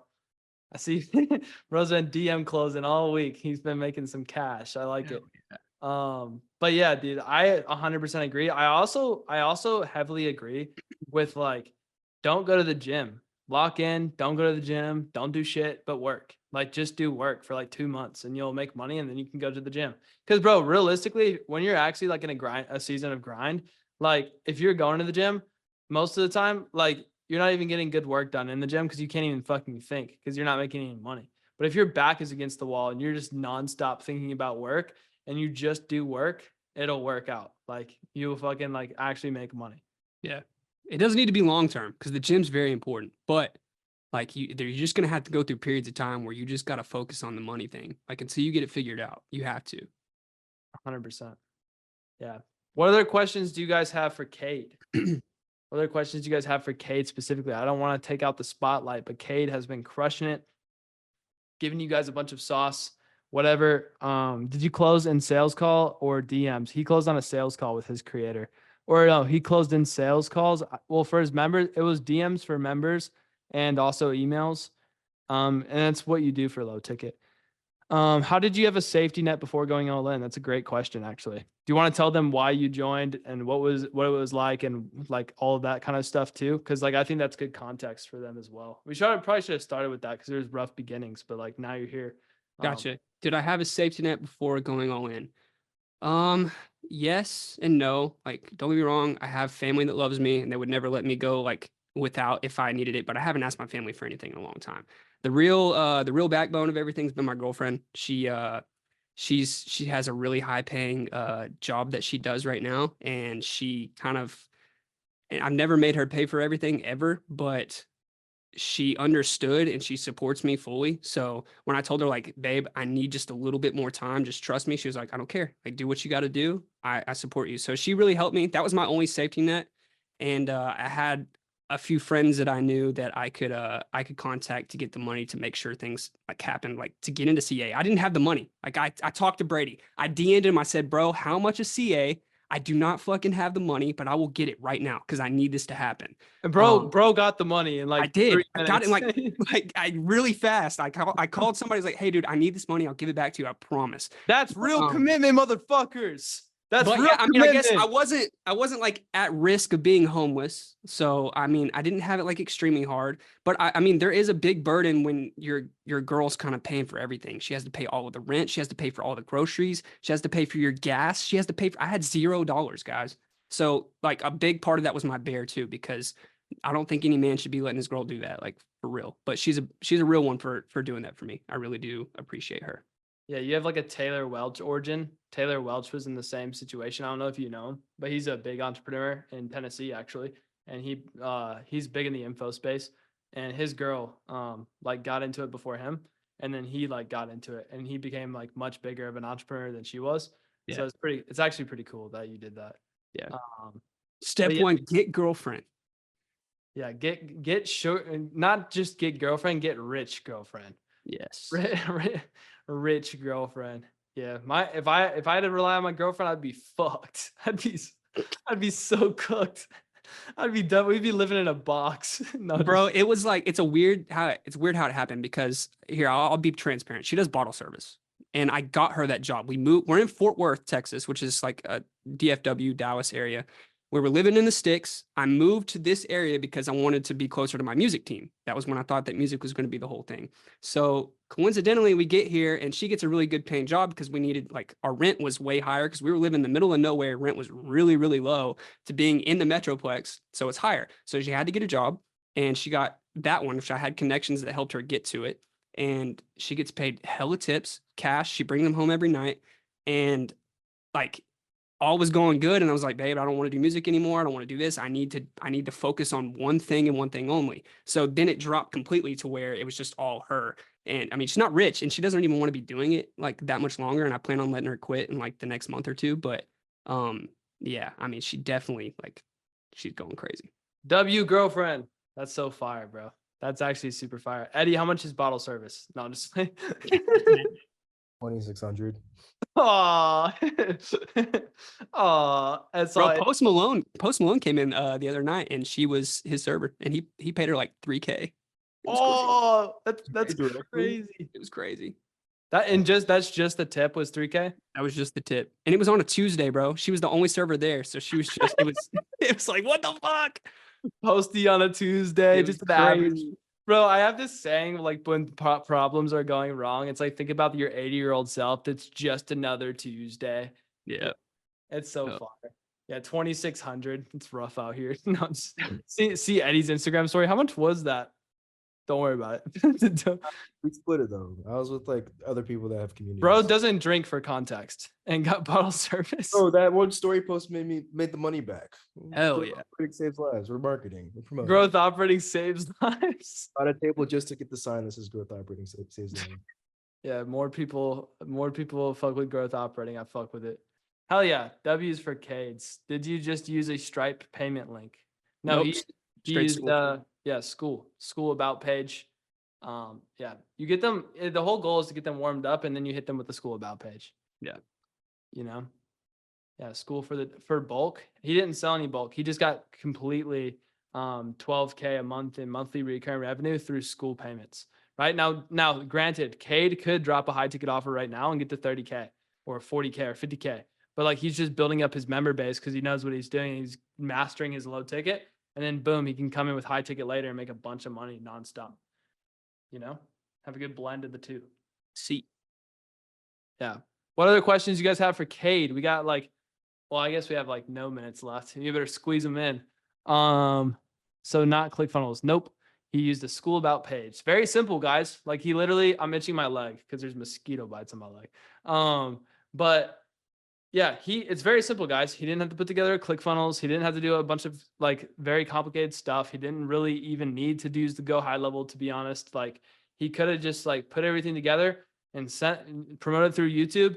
Guys, like his creator has the YouTube traffic he could just put the fucking school link in the YouTube descriptions and it will just print passive like members.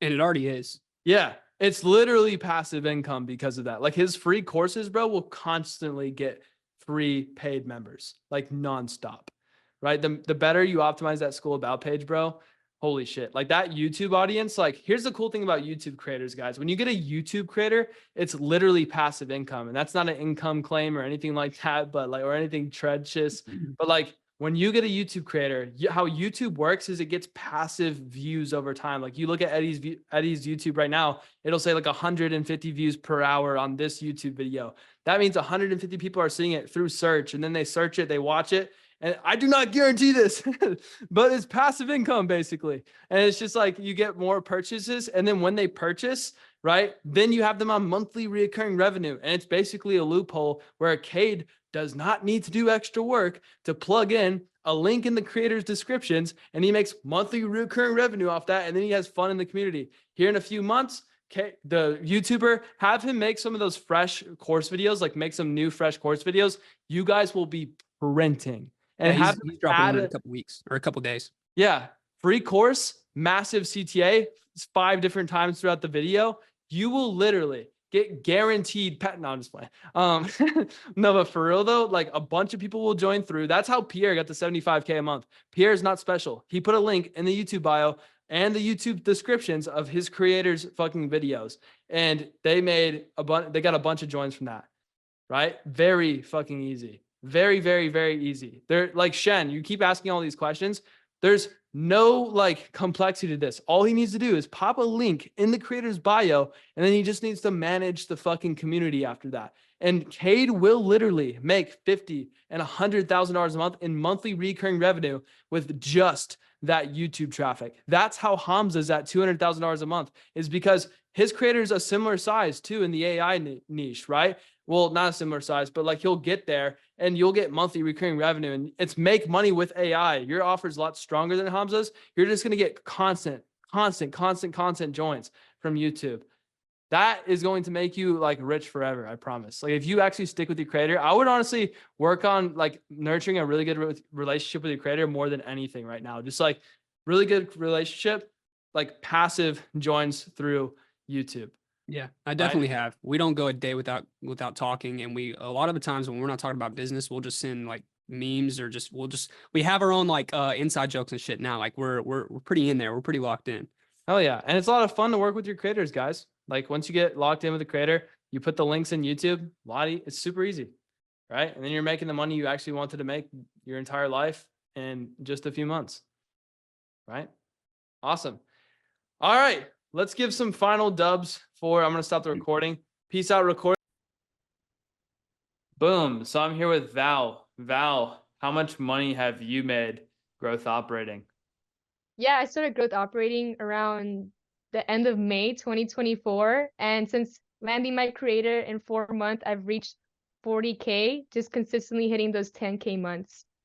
Hell yeah. So Val, a lady growth operator here, is making 40K in 4 months. Val, how did you start like growth operating? Like what was your where did online business kind of start for you way before growth operating? That's a phenomenal question. And it's actually one that applies more today now than ever. I quit my position as a sales manager for Wyndham exactly a year ago. So my adventure in online business started exactly a year ago. I foolishly started with my LLC first and then try to find a business around that. And then after trying an agency model, creating websites for like tennis facilities and boxing gyms here in San Antonio, just stuff that I was naturally like interested in. I developed those technical skills over a long period of time, read a lot of books, studied a bunch of successful people, and just accumulated a lot of different skills here and there to everything just came all at once when I started studying growth operating and I started applying it, and everything just happened all at once. What was that big aha moment with growth operating? Because I know, well, actually, I want to retrack and ask you again. So what was like the thing that made you want to go into online business? Like because you said you quit your sales job. Like what was the big thing, even about like maybe school and stuff like that? Like why didn't you pursue the traditional path?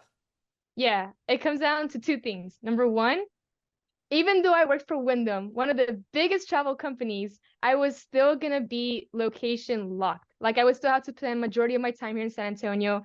Yes, they had these crazy like company benefits where I can travel for very cheap, but I still had to stay here and work in the same spot, doing the same thing. And that's something that caught up to me after, working there for so long. And the reason why I was really into online business or starting an entrepreneur journey is because I really want to be location free. And this is just a vehicle to get me there. And besides like the benefits for me, the overall purpose for me comes to number two. And that's just, it's a vehicle to combat formal education. I went through college and I was very disappointed with college, especially after COVID. To make long story short, like I was being shown lectures that were 3 years old in engineering. They didn't let me inside the labs because of COVID, all this nonsense, right? So I completed like 95% of mechanical engineering, switched my major to business last minute, learned from this entrepreneur, this one professor who built a $40 million engineering business and sold it. And he was just like, Val, if you have 10K in your bank, you are stupid if you don't start a business, because it's not going to fail since you had ChatGPT. Like if you have one brain cell and some will, you're going to make it. And that's exactly what I did. I quit my sales management job when I had 10K in my bank account. And I was like, fuck it, let's go all in. It's now or never. If nothing changes, nothing's going to change. And I guess that's kind of like a little bit into that. I love it. And you kind of like tried and failed a few different business models, create some websites for an agency. What was it about like growth operating that kind of like really stuck out to you? You're like, wow, this is like the real big thing right here. Yeah, there's so many cool things about growth operating, from like working with people you admire, people that you like learning about, they have the same interests, from meeting new people all around the world, not just people who are like location close to you. It comes down to also pretty much just like not being alone. Because as an agency owner, you wear all the hats at once, right? And you have to the business, you're the biggest business constraints, right? But with growth operating, you have a partner, you are a team. So you're moving forward with someone. I think that's the coolest thing because it's a lot more fun and easier to move forward with people around you that push you to be better than alone. And that's kind of what I felt the last couple of months before I joined growth operating. It was just really sad and lonely. Yeah, that's awesome. I actually love that angle because I actually never hear that a whole ton. And that you now that you highlight that, I can see how like agency path could be super demotivating because it's so lonely. Because like when you venture off into entrepreneurship, you're already lonely as it is, and then you pick a more lonely business model. It's like it's kind of trash. And I love that like, yeah, because like me and Eddie, we've been friends for like 4 years, and like your partner, we're not going to get into that just yet, but like I'm sure you're probably having fun with your partner right now, you know.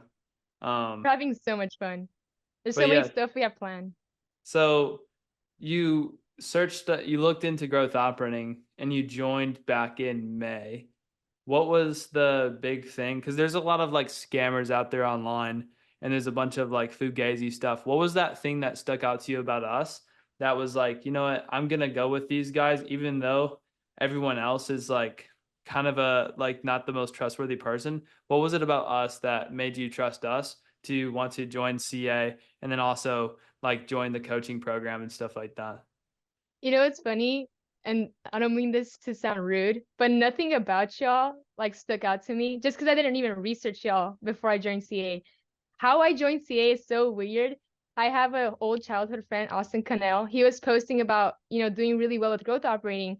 And I was like, what is this? So I saw Alex Hormozi's ads for school because I have like a lot of his books and stuff.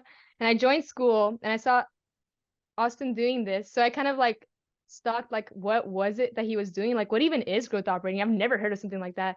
And I found like the website and I just bought it just because I saw that he was doing well. And then once I started studying it, I was like, wait, this is a lot cooler than it is. So I didn't really trust like anything except the fact that he was able to do it because me and Austin are alike. I mean, we came from the same hometown. So like if he can do it, then I could do it. And that's what I saw. Yeah, so you saw Austin, and then once you went through the CA program and you watched all of my content, I'm sure like of course joining the coaching program was a bigger leap. So what was it about us that like, or even the material or your belief in the model that made you want to join our coaching program? Yeah, like I said, everything made sense. It's a new economy, the creator economy, and like just the first videos after watching CA, I think there was like a time unlock. I had to like wait 2 days to watch them or something. I was just like mind blown. Going to work for Wyndham, I was like, this is so big. Like I'd be stupid to not dedicate my time to this and keep dedicating my time to something I don't see being long term. And so once I watched your videos, like they were just so like straight to the point, educative, and it just made sense. It was no fluff. It was just like, this is what it is. This Yeah. is natural selection right now. Take it. Yeah. And I was like, bet. Did you So I feel like just, did you feel like you were early? Is that what you're saying? yeah, I do feel like I was early and the community is awesome. I felt like, I guess a little story. I joined Grant Cardone's program right after I quit my sales job because it's Grant Cardone, he's awesome. And it was the 10X program. I paid like $7,500 for it. It was a 3-month long program and it was cool. And the lessons were awesome. He's a very smart and good businessman. But I didn't join the Facebook community. I always felt so lost, so alone. I would get on the calls with my coach like a biweekly, and it was like she was really good. But the fact that y'all had the community, the weekly calls, like everything just felt so natural. And because of my experience with that, I felt like this was just over delivering for the price that it is. Like it was just a no-brainer for me to like join IC. Like there was no selling me. It was just something that had to be done. Yeah, 100%. You're kind of a go-getter. You're just like, I'm gonna make this work. I'm gonna just like, I just know I'm gonna make this work. 'Cause you saw what Austin did as well. That's super fucking sick. So you joined Inner Circle, and how long did it take you to get a creator? That's funny. I actually made a post about it. I was like, on this date, I'm sending looms. On this date, I'm landing my creator. On this date, I'm making 10K. And on this date, I'm making 100K. And I landed a creator. I think it was 12 days in. I wanted it to be like 10 days, but I got it 2 days later, which is Not still bad. outstanding. Yeah, it was sick. Yeah, not bad. So you got a creator, and did you hit the 10K date? What did that look like? Yeah, I hit the 10K date just a little bit delayed just because it took some time to prepare the launch, which I didn't know until I did it, right? And so I shot for the moon, but I landed among the stars. So, or is it? Yeah, that's how the quote goes, I think. Yeah, yeah. You shoot for the moon and land on the stars. And so you did outreach. You got a creator in like you said 12 days, right? Something like that. Okay, 12 days. And then how many days did it take you to make 10K? Yeah, so it just took me to prepare the launch, which consisted of creating the waitlist funnel, hopping on the calls with you and Eddie to like how to actually do that. And it just took like give or take 2-3 weeks. Just to prepare everything, get on the same page, educate him about how the launch process goes, and market research on those calls with our market, seeing what product that is best for them and creating it. So 100%. And then and you've stuck with that creator over the last 4 months, and you guys have been around 40K so far together. And then you also have the holidays coming up. Yeah. yeah. Hell yeah. Okay, so yeah, now I want to just go into some advice from Val now that we kind of understand the full story. What advice would you give younger Val? I guess not younger Val, but Val, let's say a year ago when she was getting into online business. That's a great question. And I like how you said older Val because I'm not that old. We're still young people, right? Before Yeah. I was on this call, I was walking, listening to the latest Layla Harmozy podcast. And I guess the podcast was around what would Layla tell 22-year-old Layla? And that's me. Like I'm 22 years old, right? And it was basically like if you ask for success and you are given challenges and you're given obstacles and the opportunity, like that's what you asked for. You know, like don't expect it to be easy. Like if you ask for patience, you're not going to get what you want very quickly. And so it comes down to what you asked for. And I asked for a lot of success, so I brought a lot of challenges, and there's a lot of pain growths going on, which is part of the whole process. But it's a beautiful process, and I think it's the one I'll be most proud of when I'm 80 years old, laying on my deathbed. Like, what did you do? I started that business when everybody told me that was the stupidest thing ever, and I was wasting my time. Yeah. And for all of the lady growth operators or aspiring lady growth operators, I see you sitting on the edge, by the way. Whoever's watching this, it's a lady growth operator. What advice would you give them? Because they're probably seeing a lot of these guys who are doing like outreach and they're like, oh, outreach, I'm going to get a creator. What advice would you give them? Maybe they're afraid to do outreach, or maybe they're afraid to send that first message, or maybe they're on the edge of even joining because it seems like it's not for them. What advice would you give the lady growth operators out there? Yeah, I guess the advice would be that you have probably done more difficult things than it takes to do this. You have probably gone through so much more painful stuff than recording yourself in a loom and sending it to someone. Like I know I have my fair share of challenges, and that's nothing compared to, you know, door-to-door sales, like getting your face slammed shut with the door. Like the ability to do online marketing is so much easier than face-to-face because you don't require all these skills that you need time to develop, like that, you know, presentation in person, the way you communicate with something. That's something that online sales you don't necessarily need, although it's very important and there's a difference in the two. I think what you have to know going in, like, should I do this? You've done harder things. Like, why not do this? Yeah, like I assume you said mechanical engineering. I assume that was a lot harder than growth operating. Yeah. So once I went full time with this, I was like, this is actually crazy that not that it was harder in college, but like it's just different. Like in college, I would have, you know, 6 a.m. waits. I was a college athlete. I went to class. I was maintaining my 4.0 GPA, doing mechanical engineering, skipping out on extra practice so I can dedicate myself to school. And it was just like a whole like jam-packed thing. With operating, like I do traffic in the morning. I hang out with the community. I look for more ways to study school and get better. And like it doesn't compare, like the amount of difficulty. Like you've done harder things. This is not hard. It's just simple. And sometimes you overestimate like or underestimate what you can do with it. Yeah. And I also want to dig into this a little bit here as well. You really like the vision of school because you're obviously wearing the sweatshirt. That Yeah. was not planned, by the way, guys. That was not planned, right? So you really love the vision of school. Why do you love the vision of school, and where do you see school going, and why is that such a big opportunity for most especially the lady operators out there? That's my favorite question. Let me answer in a short I'm story. sure Like it I is your said, favorite question. yeah, I love school. You can talk to all my close friends and families. They're like, Val is so fucking annoying right now. All she talks about is school. And so, like I said, I switched my major last minute because I didn't want the lifestyle my family has as engineers. They work so much for my opinion, like not, I mean, unless it's your purpose, whatever, but it's not my purpose. I just know that much. And so I was learning from this professor who built a $40 million engineering company and sold it. And he's like, for this last semester, you have a business project and it's create a business plan for whatever you want. If you know it's going to succeed, just make it happen, like put the steps. My project was about something called Teach Me. It was a platform where coaches, like especially because I was in tennis, coaching tennis and stuff like that, could connect with students wanting to learn that. And it was basically a platform to connect educators and students.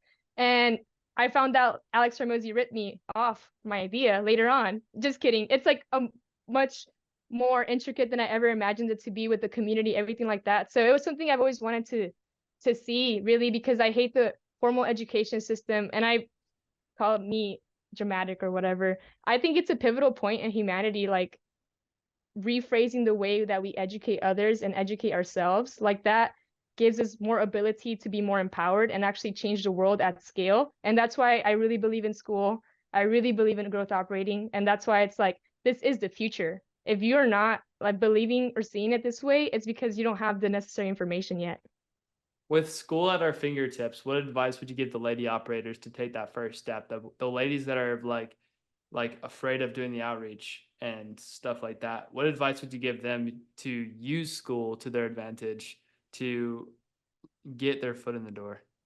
Definitely. A lot of people say the first business model you try isn't the one you always end up with. And that may be the case and that's okay. Because if you practice growth operating and understanding how online business works, especially in this ecosystem, you generate the experience and skills needed to be successful in school. So there's other opportunities for you besides growth operating, where that's like managing communities, whether that's services like freelancing work, but you still have a community and like you just amplify your whole business in that way.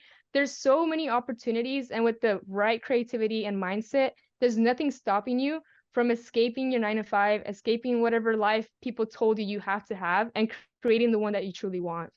Yeah, So like, sorry to cut you off. I want to highlight something we talked a little bit about before as well. I think one of the biggest opportunities, like for lady operators that are trying to get their foot in the door with like an actual opportunity, because I know, like with you, you had the experience to like get that creator. So I personally think for the lady operators, there's a great opportunity to join communities, engage in those communities, and then be noticed as the person who's a top contributor in that community, and then the creator is obviously going to want help from you because you're the most active one in there.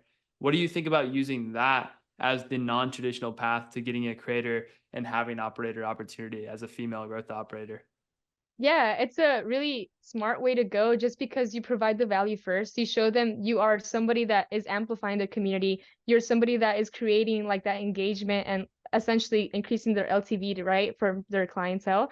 Yeah. And so you're providing value first. And I've seen other operators join communities, send them a loom after being in it for a little bit and like understanding the lay of the land and how it can be improved, because it's silly to send outreach when you're not really involved with it. Like you haven't had the hands-on. So if you have the hands-on, people are more likely not only to trust you, but give you that opportunity because it's like, you've already put in the work. I trust you. Everybody here likes you already. Like I'd be stupid not to give you this opportunity. And so I think it's a really big play to do it that way as well. Yeah, 100%. Because I think the biggest objection for not just female growth operators, but a lot of people out there is, oh, like I really want to do this. But I even had a call with someone before this, and he was like, yeah, I didn't do copywriting because I was afraid of the outreach. And I was like, wow, that's a big letdown, because I don't think you should be afraid of the outreach when you're going into an opportunity. And I know how it feels, right? I started off with real estate, and all I did was cold call. And my first cold call, I was shitting a brick. I could not do it. And eventually I had Eddie force me, and then I did it, and I was like, wow, we should do more of these. That was a lot of fun, right? Mm-hmm. Yeah, Yeah. once you get the first the hardest rep is the first one. And then all the other ones are just so plain simple. It's like, why was that even hard in the first place? Yeah. I feel like starting online business is like playing tennis with your arm broken. Yeah. Yeah, Yeah. I could see that. Yeah, it's like you have broken arms and you're just trying to play tennis and you can't, and you're like, and you just have to accept being hit by a tennis ball by the opponent or like losing, and then it eventually heals over time because your skills get like developed, and then eventually you could play like normal tennis. I think a better example would be like when you first start tennis, you don't have the ability to make the ball in. And people are Yeah. like, tennis is so boring and lame because I can't have a rally. And every step you take, whether it's reading a book, watching your module, or like just creating some form of like practice, mock-up, landing page, or whatever sales script, is you getting a ball in. And the biggest thing it comes down to in business is not whoever is the all-star player the first 5 minutes, it's whoever's there longest. And what you realize playing college tennis with a high level is that you just are able to make the same boring ball in the right place every single time. So it's just learning to get those balls in, and then you can have a long rally, and you're like, wow, I've grown so much. Yeah. I was trying to cover up the fact that I suck at tennis. You gotta, I don't even know what a Ye- rally is. But yeah, I agree 100%. Like getting into business, I think with the school system, you're traditionally like conditioned to not fail or you get in trouble. And then when you come into online business, you have to be okay with failing and you're not going to get in trouble. You actually get better. Like yeah, you get reprimanded by the creator, you get blocked or whatever, but go on to the next one and then go on to the next one. And then your skill set's going up over time. What was your experience with that? Yeah, definitely. I guess I like to use sports analogy because that's what I've done my whole life. And it comes down to like two other sports that I'm really involved with. One is boxing. And people when they first start boxing, it's like, I don't want to get hit, right? Like you like freak out a little bit, but it's like, how do you expect to be a boxer when you don't want to get hit? It's like trying to swim without getting wet. Like it's just part of the process. And the other sport is surfing. Like you're gonna majority of the time fall off that board, but it's like, can you get on the board and try it again? Like even if you get wiped out and it's really scary and there's a giant wave behind you, you're gonna get crushed. It's like, get on the board. Yeah. And just the same thing. It's just like, don't be afraid. And if you fuck up and fail, good. Now you have experience for the next one. Yeah. I didn't know you played tennis, box, and surf. That's crazy so far. uh, but yeah. What final words or advice would you say to the people watching this video that are sitting on the edge? They're thinking about getting help into this new business model. They're thinking about going all in on this and quitting their whatever they're doing. What advice would you give them? Yeah. I think it just comes down to what is your purpose, not passion. You can like some things, but what is like your mission? And if your mission has ever been to help people, if it has ever been to like, you know, grow something and create something because you believe you have the potential to do so, then this is the best vehicle to try that because it's what growth operating is. It's changing lives at scale and trying something at the forefront of like innovation, which is like school and changing the whole way that the education system works, the content economy works, and just pretty much like if you ever wanted to be location and financially free, there's like no better choice. Like it's just plain simple. I love it. Purpose over passion. I actually learned that recently. I was on a plane reading a book, and I think you got that from Hermosi, right?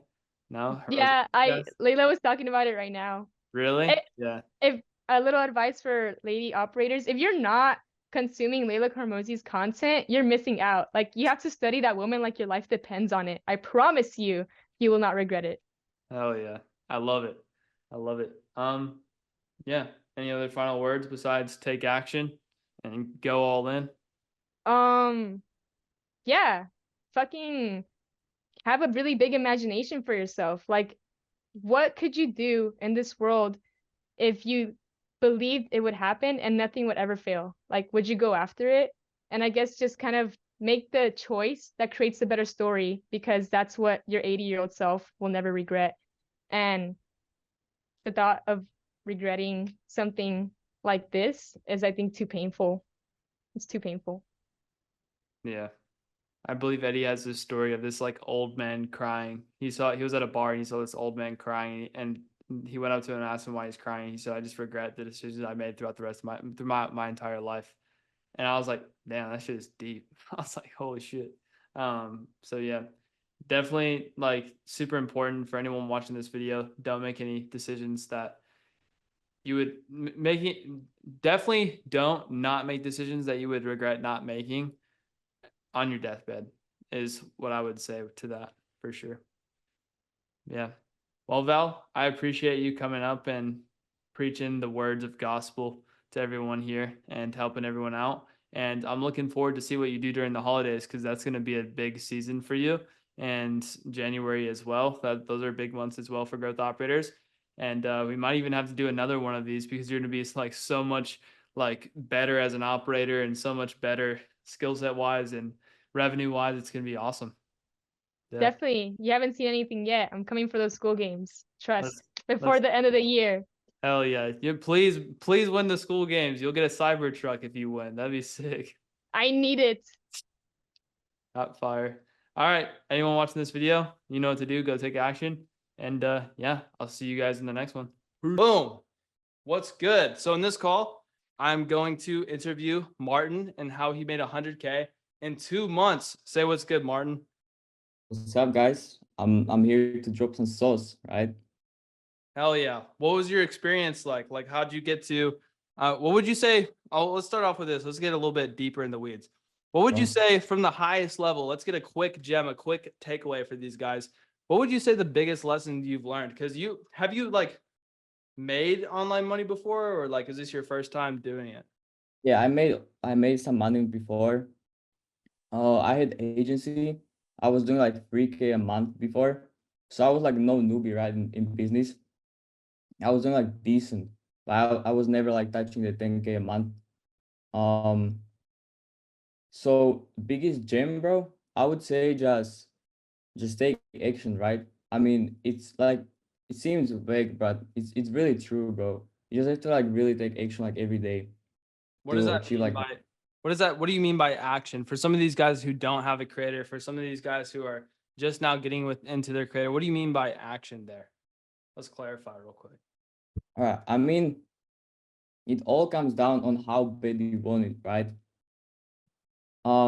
If you don't have a creator, bro, you should just grind outreach like 10 hours a day, right? Just do the one thing, just record looms and just like do it every single day, right? I've been working like 10 hours a day for past 3 months, right? Just because I wasn't enough. Yeah.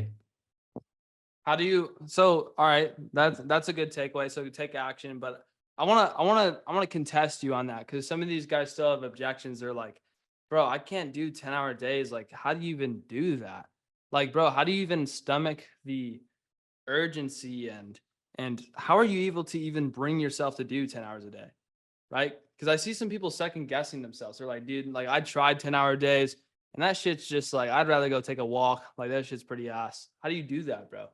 What does that even look like? I mean, it all comes down like people be saying like time management and shit. Like you don't have to manage your time if you really want it, right? You just sit down and just do what's required, right? It might take 10 hours, it might take 2 hours. You just have to know what to do and just do it until it's done, right? I mean, that's how I do it. Hell yeah. All right. So that sounds crazy to a lot of you guys. And I know a lot of you guys are still like, you still have objections. You're like, I don't know if I have that much time. Like he seems more committed than me. It's like, it's simple, but like he just makes it look so easy. He made 100K in 2 months. But who wants me to dive into the weeds and figure out exactly how Martin did all of this? Let me know in chat. Let me see some W's in chat if you guys want me to dive into the weeds and pick his brain. Who wants to steal everything inside of Martin's business, just like we did with Austin in the last week? He's going to show you everything that he used inside of the inner circle so that he could actually get these results. And I'm just going to let you steal it on this call. You guys want that? Yeah. I see Kade. I see Jacob Fletcher. I see Aiden. I see Kevin. Yeah, you guys want that? I'm not moving on until I see actual W's in chat. I see some of you guys are still lacking. Like Nate's just got his hands on his hips like this. He's like, he's going to give it to us anyways. I'll get off this call, bro. I'll get off. Nah, I'm just kidding. I'm just kidding. Okay, cool. All right, Martin, walk me through your timeline, bro. Because like I want these guys to see it from a high level, what this timeline actually looks like. So from the time you started, when you joined, to when you got a creator, what was that creator, and when was the launch, and how did you start? Maybe less about the how and more about like what was the timeline and how much money you made, etc. We'll get the high level and then we'll jump into the weeds. We'll look at your laptop and stuff like that. I want you to open up your screen. We can just steal everything and it'll be a lot of fun. Sound good? Yeah, 100%. Dope, bro. So how'd you get that first creator? What did that look like? Or maybe it wasn't your first creator. Maybe it was your second or your third. What did that all look like? Yeah, 100%. So I started with SMMA, right? I was doing Facebook ads for like local businesses. I made some money. It really sucked, right? You're just getting clients, losing clients, making money, not making money. It's like really inconsistent. Then I switched to my offer to influencer marketing agency. I was partnered up with like 200 influencers, right? Basically, how that works, I just had influencers and I was partnering up with brands and just connecting those two. So I had a lot of connects to influencers. So when joined CA, I already knew like I have to just outreach to my warm leads, right? So it took like 2 weeks for me to land 2 calls, right? I fumbled the first one. Um, she was like some UGC creator, not really big potential. And then I had the guy that I work with right now. Mm, I just hit him up I never sent him a loom, right? It was just from DMs. I told him basically I was just like following up maybe like for 20 days, right? I sent him a first DM saying like I can guarantee 50K in month, blah blah. Like basic stuff, right? But I was just constantly follow upping, right? I was just follow upping every day, trying to have genuine conversation. I wasn't like saying like, hey name, did you read my message? Stuff like that. I was just really trying to have genuine conversation. And I was just normal dude inside the DMs. And after like 5 messages, like 5 DMs, I told him like, bro, give me 3 minutes of your time and I guarantee I'll make you 50K. And that's when he was like, okay, let's talk. We hopped on a call. He liked the idea, right? But also like I had to speak with his business partner because there are like two guys running the age like the community because they already launched before I started to work with him. And we hopped on a call, right? They liked it, but they wasn't like convinced. So we had like 4 calls before I actually closed them. So it was like a long process before I was actually able to close them. But once we logged in, everything was just pretty smooth, right? They were like actually listening to me. Everything I told them, they were just doing it. So they were like pretty prime creators, I think like, because I knew like they had zero audience, right? He had like 90K on IG before I started to work with him, but all of his audience was from his comedy reels, right? So he was trying to teach people, but basically he had zero audience. And I understood this. I was working with like cold audience. So we just really slowly launched and we were trying to warm the audience up by just giving up free value and just like really trying to make him seem like he's competent in teaching. Hold on, And real quick. Could I ask a question real quick? Because I know we're starting to get into the launch stuff. I want a okay. question for some of these guys because I saw some of these guys' faces when you said, "Oh yeah, I already had a bunch of warm leads. It was handed to me." Right. And they might even think that you just got the opportunity. But I have a question for you guys sitting here in the chat. And I want some of you more competent guys, those more experienced guys to answer this question as well. Okay. Like, hear me out closely. How many of you have given up on a single outreach before the 20-day mark? Let me know in chat. Be completely honest with me. How many of you guys have given up before the 20-day mark when you were following up? Chris has, Sebastian has, Preston has, Prince has. Nick has, Adrian has, Daniel has. Now I want you to imagine Martin made 100K in 60 days. What could have happened for you if you didn't give up before that 20-day mark? What would have happened? What could have happened for you? Let me know in chat. What could have happened if you didn't give up like Martin did? What could have happened if you didn't give up before that 20-day mark? Why did that person get the creator instead of you did? Right? Why did that person get the creator instead of you? Right? You could have made 100K. You could have made $1 million a month. You could have bagged a massive creator. You could have made a fat bag. Right? It's pretty straightforward. Right? So the gem there is like a lot. I know a lot of you guys like, I don't want you sitting here in this call. And by the way, guys, this is a quick side note. If you're sitting in this call and you're not getting anything away from it and you're falling asleep, that's not good. You need to use this call to fully lock in. I want you to use the fact that we're live right now to fully lock in on this call. Ignore your phone, right? Ignore your laptop. Just fully lock in on what Martin has to say, because he really is taking the time out of his day to give you gems right now, right? So the gem right there is, yes, never stop following up. But what's the one word what's the one word for that? Not never stop following up. That's more in the weeds. What's the real thing there? It's persistence, right? Usman, right? I actually even want to call on Usman real quick. Hold on, Usman, I know I'm putting you on the spot here. He's like, oh shit, well, I got to talk in front of all these people. Usman, I have a question for you, bro. You mind speaking real quick? Yeah, no worries. How flustered were you when you were trying to get a creator? Because you were trying to get a creator for a long time, and you recently just got a creator from creator client pairing, right? Mhm. And it was like, oh, giant sigh of relief.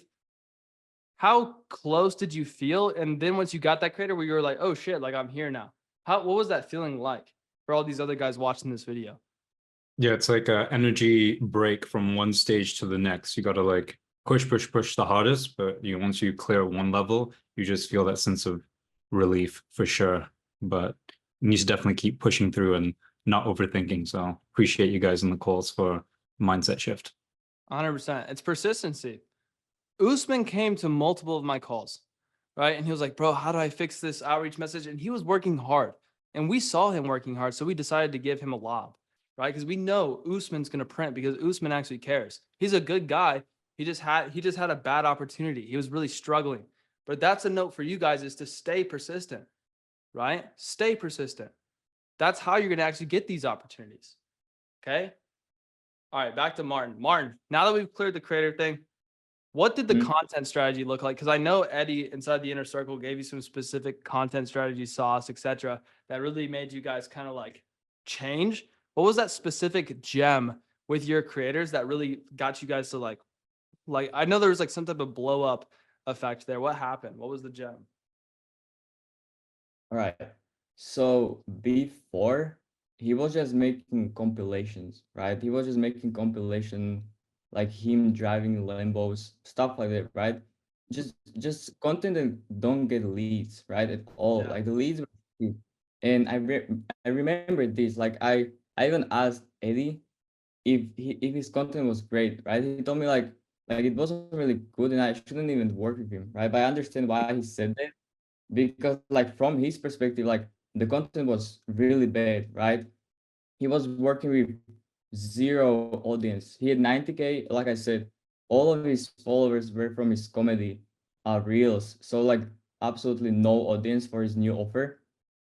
But with Eddie's help as well, bro, we were actually like able to rebrand his whole personal brand, and just like we're just trying to give out more value and actually make him speak in his reels and in his content.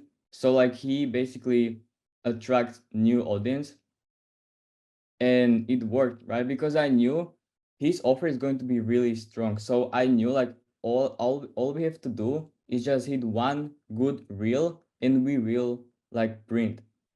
So and that happened, right? We hit one viral reel. It's at like 3 mil right now. And that's basically what make us like print so hard. He gained like 100K followers just off of that one. I mean, it's not just off of that one, but he gained like 100K followers in like two. That's In super like two. sick. So what you're Yeah. telling me right now, here's a paradigm shift for you guys that I personally just had a paradigm shift. So you're telling me you turned an entertainment creator into an educational creator with Inner Circle, basically, right? Eddie, what did that call look like, bro? What sauce did you give him on your content call? So at first, I told him, he showed me his creators, and I was like, nah, you gotta drop them. But that's because at the moment they had 0 leads. It was like, it was literally like he was saying, He was entertain. about to drop his creator, guys. Think He about actually wasn't bought in on that at all. He was like, no, actually, like they're down to change their content. Like, let's do it. So I was like, I got his creators to pull up, and I just went on them, told them like, yo, like this Wi-Fi money, just lifestyle shit is not gonna do anything for you. Like you have to make videos talking. And I gave them a framework, a basic framework that works across all industries, and they implemented it, and it just popped off. Yeah, that's super fire. So you guys, so that's a paradigm shift for you guys right there, is you can turn entertainment creators into educational creators. And here's a little side note, Gem. I can talk about the JD project, right? Or yeah, tiny bit, little tiny gem, little sprinkle, maybe. Yeah, we can whisper about it. We can All right, talk. here's a little whisper. This is only for you guys on this call, so Wait, don't I share. really haven't talked about this at all publicly. Don't share this. Don't share this. But we're doing a project with Jason Derulo right now. And basically, he's an entertainment creator with 75 million followers. And Kevin's like, what the fuck? It's so funny. No, shh, you shut the fuck. No, this way. 120 million followers. There we go. Realistically, 1% of Jason Derulo's audience. What the fuck is that? But basically, we're doing like a mini ticket offer for like $3 a month or $5 a month or something like that. And we're learning that you can actually do like massive fan base creators as well. So if you have a connect to like a Post Malone, you're fucked. Like you're gonna make a gazille or something like that. Like if you have like, there's mega creators. There's the average Spotify creator apparently makes $10 a month. I got that from an Eddie Cumberbatch video. The average spot. So there's a bunch of entertainment creators that you can actually turn into fan communities. And here's a little gem for you guys that I found out recently. You can turn the community tab off inside of school in a sense of like, you can take a discussion tab and make it admin only. That way there's not like a fest of like crazy people inside of your community for like massive communities, which is a great way to grow your community. So super sick. But yeah, back to Martin. That was the content strategy. So here's a little paradigm shift for you guys. You can turn entertainment creators into educational creators, and you can also work with entertainment creators if you have a pretty big following and you can print through a lot of the audience. Kade's like, bro, I'm working with music creators now. I got all the connects in the producing industry. That could be a play, bro, 100%. And mini tickets, like super. That's another thing too. If you have like a $5 a month community and you have like thousands of members, that's super like scalable too, where it's like high ticket is like, sure, yeah, you can get to 100K a month. But if you have like tens of thousands of subscriptions, it's kind of like OnlyFans, where it's just like you have so many subscriptions where like churn doesn't really matter that much. Which is pretty insane. But I'm not saying do OnlyFans. That is an insane business model though. But I hate that shit. Anyways, Martin, no more OnlyFans. Back to what you were saying. Let's get into the launch juiciness. Like, what did your launch look like with the content strategy changing, and like, what did you do to like make all this money, bro? 100%. So like I said, they had 0 audience, so the launch wasn't really that important, right? I just fixed their funnel inside DMs because they were already selling people. They were selling like they were doing a school community, which was like 50 a month. So I just made the VSL, right? Fires VSL, fixed the funnel, implemented ManyChat, and just yeah, we were just like pushing more content, more leads, and just converting those people, right? Switch the offer a bit, and it was just a simple process, to be honest. It's too simple, right? This business model is simple. All you guys need is few things and more leads, right? It's nothing too complicated. I feel like a lot of people are just complicated those launches, bro. You just need to like give out good offer and people buy, right? Yeah, that's a gem from Martin, guys. Stop overcomplicating this shit. It's not that fucking tough. Like I'm sure Nate could tell you, like he's printing with his launch right now. He could probably tell you how simple it actually is as well. Cade could tell you how simple it is. Nick can tell you how simple it is. I got like living, breathing people in this call, all above a 10K a month. Yaden can tell you how simple it is. Preston can tell you how simple it is. Right? There's Matthew Conder can tell you how simple it is.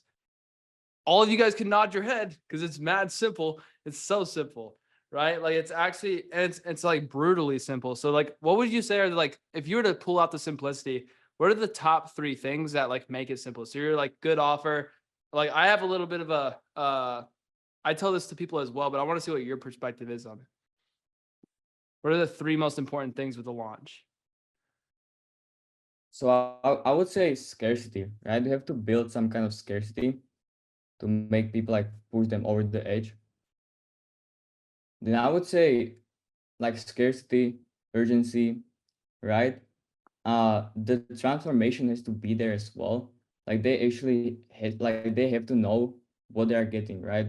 And I feel like the offer itself has to be really strong. So like making money online offers will always bring more because the transformation there is so much stronger than anything else, right? Like the money pain inside people are like the main pain point they have, right? So I feel like those two. And I don't I don't even know, to be honest. I would Like say just from my perspective, like Yeah. that's definitely like, I'm sorry to cut you off. It's like the offer is basically what you're saying, where it's like urgency, scarcity, transformation. That's all inside of the offer. What I would say it is your launch open and close dates. Like if you're going to do a launch, you have to let them know what the date is and make them aware. Like all of you know, right, of June 24th, right? Everyone's like, oh yeah, June 24th, June 24th. That's why there's 110 people on this call. And now I'm giving you real value right now of how Martin's doing this, right? June 24th, right? A lot of you saw the video today, right? So everyone knows of June 24th, right? And now everyone's going to soon know of June 30th because June 30th is the time where after June 30th, all of that Inner Circle 2.0 stuff is going to get dropped for all of you guys that were wondering, right? So the dates, and then the next thing that I think is important is actually the value provided, right? I think it's something that we brushed over with Martin already, so that's probably why he didn't mention it, that I want to re-highlight there is his creators went from making entertainment content to providing a bunch of value with their content, right? Is that pretty accurate? Like, would you say it's the value as well, so that they actually trusted that your creators had something to sell and they're even interested and the right type of person to come down the funnel? Yeah. 100%. That's basically the main point of our like rebranding, just providing more value because they just had social proof, right? They have zero value provided. That's why the offer itself wasn't enough. 100%. So it's dates. So the top 3 things is dates, value, offer, right? So the last thing that mentioned or Martin just mentioned is offer, right? You have to have some element. You have to see that they have to see the transformation, right? There has to be value in the offer. They have to see the value within the transformation and what you're actually doing for them inside the group, right? There has to be urgency and there has to be scarcity, right? Did you run a guarantee at all or no? No guarantee, yes guarantee. Did you run one of Well, those? we just kind of switch up now. We never had the guarantee before. We have one right now. So yeah. So yeah, you could add a risk removal to it. So Martin probably just made his offer stronger by removing the risk, right? So what are the top 3 things with launches? I want to see if you guys are paying attention. What are the top 3 things, right? I want to see it in chat. I haven't talked to you guys in a second. What are the top 3 things? Usman's paying attention. Dates, value, offer.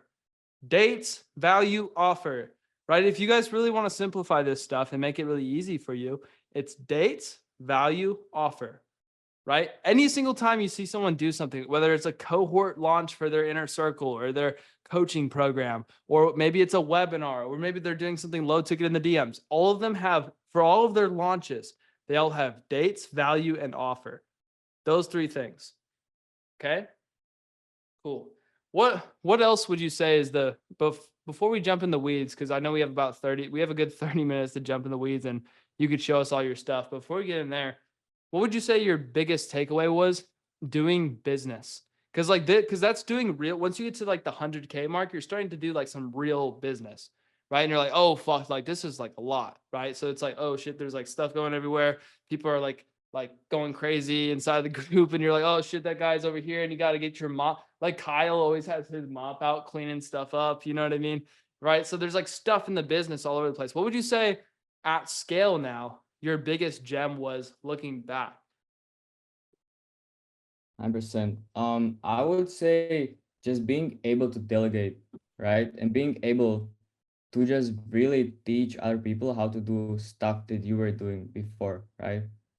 Because you cannot do everything yourself if you're in the business.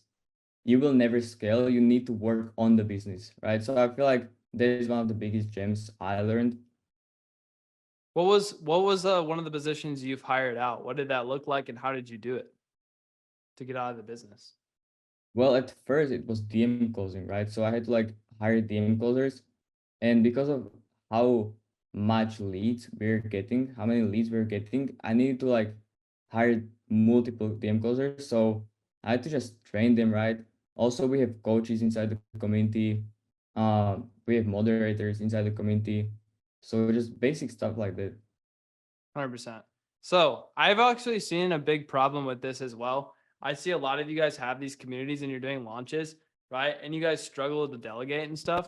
Very difficult. That's why I recently just introduced the new scaling course inside of Inner Circle, is because you need to have Slack, you need to have Zaps, you need to have automations, you need to have people on top of those automations, you need to incentivize them with payments, you need to have a community manager, you need to have somebody overseeing all your stuff. You need to, there's a lot more behind all that stuff that's going to allow you to free up your time, so you're not spending all your time in the DMs. Who really wants to spend all their time in the DMs? Like, not me. I don't want to spend my time doing that either, right? So it's freeing up your time as much as possible. Now, I have a question for you guys. Real quick. No, we got the gem from that. It was pretty clear. I'll be nice to you guys. Who's ready for me to jump in the weeds with Martin and steal all of his systems? Let's see it. I want to see in chat. Who's ready? I want to see some W's in chat, because he doesn't have to be here again, right? Again, he doesn't have to be here. Who wants to steal Martin's systems? We want to see his ManyChat. We want to see what his automations look like. What about, it's probably dirty. It's probably like all over the place. And that's like a good thing for you guys, because it could show you that like maybe it is pretty simple and you don't need to know all this hiring stuff, right? Is that more accurate, Martin, or like you got your shit dialed in? What does it look like? I mean, it's pretty dialed in, right? The ManyChat it's pretty simple, but it works, right? Because it's simple. That's the reason it works. Let's see it, bro. Let's see it. Share your screen. Let's see that thing. Let's see that. Right. You guys are sharing files in the chat. Bro, you guys are mean. Oh shit. What are you doing? Let's see it, Martin. Enough of these goofballs in chat. Sick. Yeah, let's see these automations. How did you learn ManyChat? Like, what was it like? Like, what was your biggest gem with ManyChat? Like, how do we operate ManyChat? Teach me like I'm a complete idiot. I have no idea how to use ManyChat. Well, ManyChat, bro. I mean, I just kind of like figured it out, right? There is like no videos on YouTube about it. You just have to like go in and just figure it out, try shit, and see what works, right? It's pretty not simple, that right? Yeah. Yeah. Like, Eddie doesn't let me touch the ManyChat. No, I'm just kidding. There's no reason for me to touch it. Let me see it though. Let's see it. All right, so this is the first part of our automation, basically. So this is the doc automation, right? So can you see it right now, or should I like zoom in more? Yeah, let's see it, bro. I see, yo, it's good, like doc. We can see it. Yeah, it's pretty simple, right? Like nothing too complicated. Yeah, it's funny. It's funny that you say that, and it's like all over the place. It's like, yeah, it's pretty simple, not too good. It's like an engineer opening a car. Like, teach us like we're a complete beginner. Like, how does this even work, bro? Like, how does this even work? Explain it like it's simple. Bro's like, maybe it's not simple. No, just kidding. Well, so like they DM doc, right? Yeah. And it just starts the automation. There's like a little pre-frame for the VSL, right? So they're getting the VSL here. And that's pretty much it, right? Those other messages are just follow-ups. That's it. Basically, what I did, right? I just like found like multiple people that printed with ManyChat, and I just made it better, right? And that's what I did basically. So I just like, I knew like success leaves clues, right? So I just like picked them up and just made the ManyChat better. Hell yeah. And you basically, were you just kind of like, would you say one of the easiest ways to hack ManyChat is to just go DM keywords to people like Eddie. Like, don't spam Eddie, of course, but like kind of like just keyword his bot and be like, oh, how does it respond in this way? And how does it respond in this way? Is that how you Yeah, kind of learn? 100%. Yeah, I like DM, like, yeah, like I said, I like found like multiple people that I knew like making money, and I knew like they were using ManyChat, and I was just like really going deep into their systems and just like made my own off of that. 100%. Would it have been a lot easier if you could just copy and paste it in the inner circle? Are you kind of jealous that that's dropping now on the 30th, after the 30th? After Yeah, all that maybe. hard work, are you kind of sad? You wish you could have just I mean, copied? I'm kind of like glad that I learned it myself, but it would be That's 100% fair. I like that. Yeah. Yeah.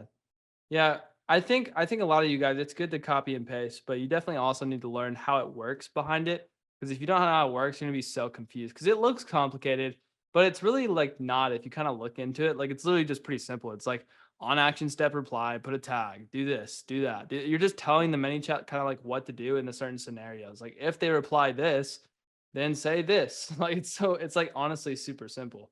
You know what I mean? Yeah. Does that make sense, guys? Yeah? Let me know in chat. Does that make sense? Yeah? No? Yes? A little bit? Not really? Only 3 responses? Okay, cool. All right, let's see some other stuff. You got some other cool whiz ops in the back end? Yeah, 100%. Let's get into it. I mean, I then also with like I'm in automation. I remember Austin, right, on his call. It's pretty much, it's not identical, but it's pretty much uh the structure is the same, right? So they DM I'm in after the VSL, and there's just like multiple questions to like pre-frame them and just close them, right? So this is the first one, like what made you, why do you think social media automation is good way for you to make money right now? It goes into like it acknowledges it, right? Their response. It goes to like their goals, and then it moves out to like we use spots, right, for the urgency, and it just works. I was kind of like playing with it. At first, it was 10 spots. I feel like this kind of a lot, so I moved it to like 2 spots. But it's kind of, people be like, "Oh, I don't want to take someone else spot. If you just have 2 spots, like this, I don't want to take it, right?" So I feel like the 5 is kind of like the golden number for spots, and then it just goes into a like a voice message saying like they like it, right? I like the, I don't know, blah blah blah. You're a good fit, and just sending them the link. I like it, bro. I like it a lot. Hell yeah. You got some, what other whiz ops you got in there? What's another pivotal thing? So we know ManyChat was a big thing in your business and you've played, what's some other stuff you spent some time on to make these launches actually make 100K in 2 months? What's some other things you would attribute your success to? The thing is, right? My creator is only on IG, so I knew we just I never like was into following people outside IG. So I was just using DMs, right? Because I don't see the point of funneling leads from IG to somewhere else. So like Telegram, right? I know like not a lot of people actually downloaded Telegram. So it's like I just know like DMs are the best thing I can use. So 100%. Yeah. yeah.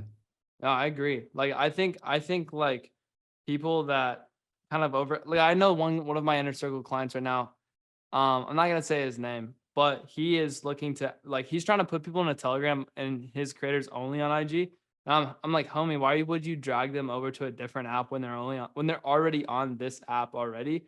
Like, just literally post stories. Like, just do stories and get them in the DMs, bro. It's like so much easier, you know? Yeah.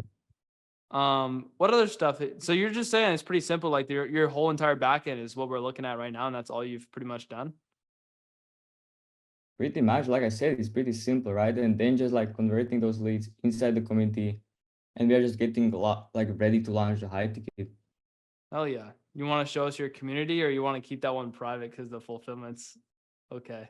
Which one are you? Yeah, I was gonna keep it a Huh? secret. I will keep it a, yeah. This guy's funny. Shut the doors. No fulfillment for this guy. And that's a good note for you guys, right? Like he's selling and he's working on the product, right? He's made 100K and he's still working on the product. A lot of you guys are like trying to make the perfect products, but like, you know, Martin's. No, I mean we can go into it. We can go into it. Sure. God, this guy Kyle's cracking up back here. We can go into it. I mean it's pretty simple as well, right? So right here we are launching the high ticket, right, with new modules as well. We have a classroom, right? So How these come are you're the one posting in the community? I want to see like what's up with that. Cool. Let's see it. Like, is it hard to like market in the community when there's like when it's just you, or like do they respond well to that, or is it like how's that going? Yeah, they respond pretty well. I mean, my creators are posting as well. It's I mean, the thing is, I was hoping on like a lot of calls with members, so they like know me. So it's not hard to market. I like it. I like it. Yeah. What other stuff is in your biz that you like feel eager to show? It honestly, it looks pretty simple, bro. Like, do you guys? I want to ask in chat. Do you guys see how simple it really is? Bro, Kyle, look at the pic they got of you. Oh my god. Do you guys see how simple it really is? Let me know in chat. Yeah, you guys are clowning in chat. This is insane. Like, if you guys like, for those watching the recording, you're like, what's going on? It's like all in the chat. Bro, what is that, Kyle? That's funny. But yeah, Martin, what other stuff on your back end you want to show us? Like I said, I'm just trying to keep it simple, right? Because I'm not trying to overcomplicate anything. So, I mean, there is classroom, right? Modules. We are trying to like redo them, right? We are dropping it on July 1st. Then we have calendar, right? So we have like free weekly calls. Those are just like half an hour calls. So we're going to restructure the calls as well. And then we're just like doing weekly challenges. We started doing like channel reviews inside. That works. Because people just need their channels reviewed. So they kind of like got the engagement inside up. What's your price point look like? Because I saw someone asking in chat, what's your price point look like? So right now it's 49 a month for monthly, and lifetime is 297. I like it. Pretty simple. Cool. You guys got that? You guys see how simple it is? Yes. It's like there's like nothing else to look at, right? Like Austin had a bunch of cool tech systems, but to be fair, last week Austin had some cool stuff to show you guys, but like Martin kind of like kept it pretty simple, right? And he made 100K in 2 months, so it's justified, right? If he made like 5K, it would be like, yeah, Martin did okay, like he put together this thing, but he made 100K off the most simple systems, right? Right? I want to give you guys a gem there that you guys can take away from this call, right? Simple scales, fancy fails, right? Write that down. Simple scales, fancy fails, right? That's a bar. Simple scales, fancy fails. I've seen a lot of other people, you know, ever since me and Eddie started up Growth Operating, I've seen other people in the space pop up with Growth Operating on YouTube, etc. And sometimes it angers me, so I try not to look at it. And what I see commonly that you guys are super attracted to is you guys want like CSMs and you guys want onboarding this and you like have you guys want all these systems in your business. But here's the real, you guys don't really need that, right? You don't need the complex systems. You don't, bro, Martin, do you have a CRM? No, right? He doesn't have a CRM. Right? Like I'm going to use it for high ticket, but there's no need for it in low ticket. Yeah, and guys, he has 430 people in his group. Let's say like on average, right? When you guys do high ticket on the back end, 10% will convert on the low end, right? And if his high ticket price point's 3K, which is what me and him talked about in the inner circle, is charging 3K, right? That's going to be a good little chunk of change for Martin. He's probably going to make 200K, right? He hasn't even started that yet. And like, honestly, it's so very simple. And that's just with one Instagram creator. And how many followers did that guy have? With just the guy that's bringing in all the cash? So at first 90K, And just right now, he's at 182, I feel like. So what you're telling me is you've made around 50 cents per follower. Pretty much. Let's get some W's in chat for fucking Martin, guys. 50 cents per follower is very fucking good. Very fucking good. Right? Like if he had like emails or he took in emails or something like that, he'd make a bunch of money like per email. Like he's done a very good job monetizing. Because why? Simple scales, fancy fails. So many people try to do it fancy. They're trying to do a left hook. And I catch myself victim to it sometimes too. But the matter of the fact is you don't need that stuff. Okay? Yeah. Cool. What other, I'm not going to say what. Let's actually think about like final big takeaways. I know you've had a lot to chew on now. You've given them a lot of sauce, right? W's in chat for Martin for all that sauce. That was awesome, right?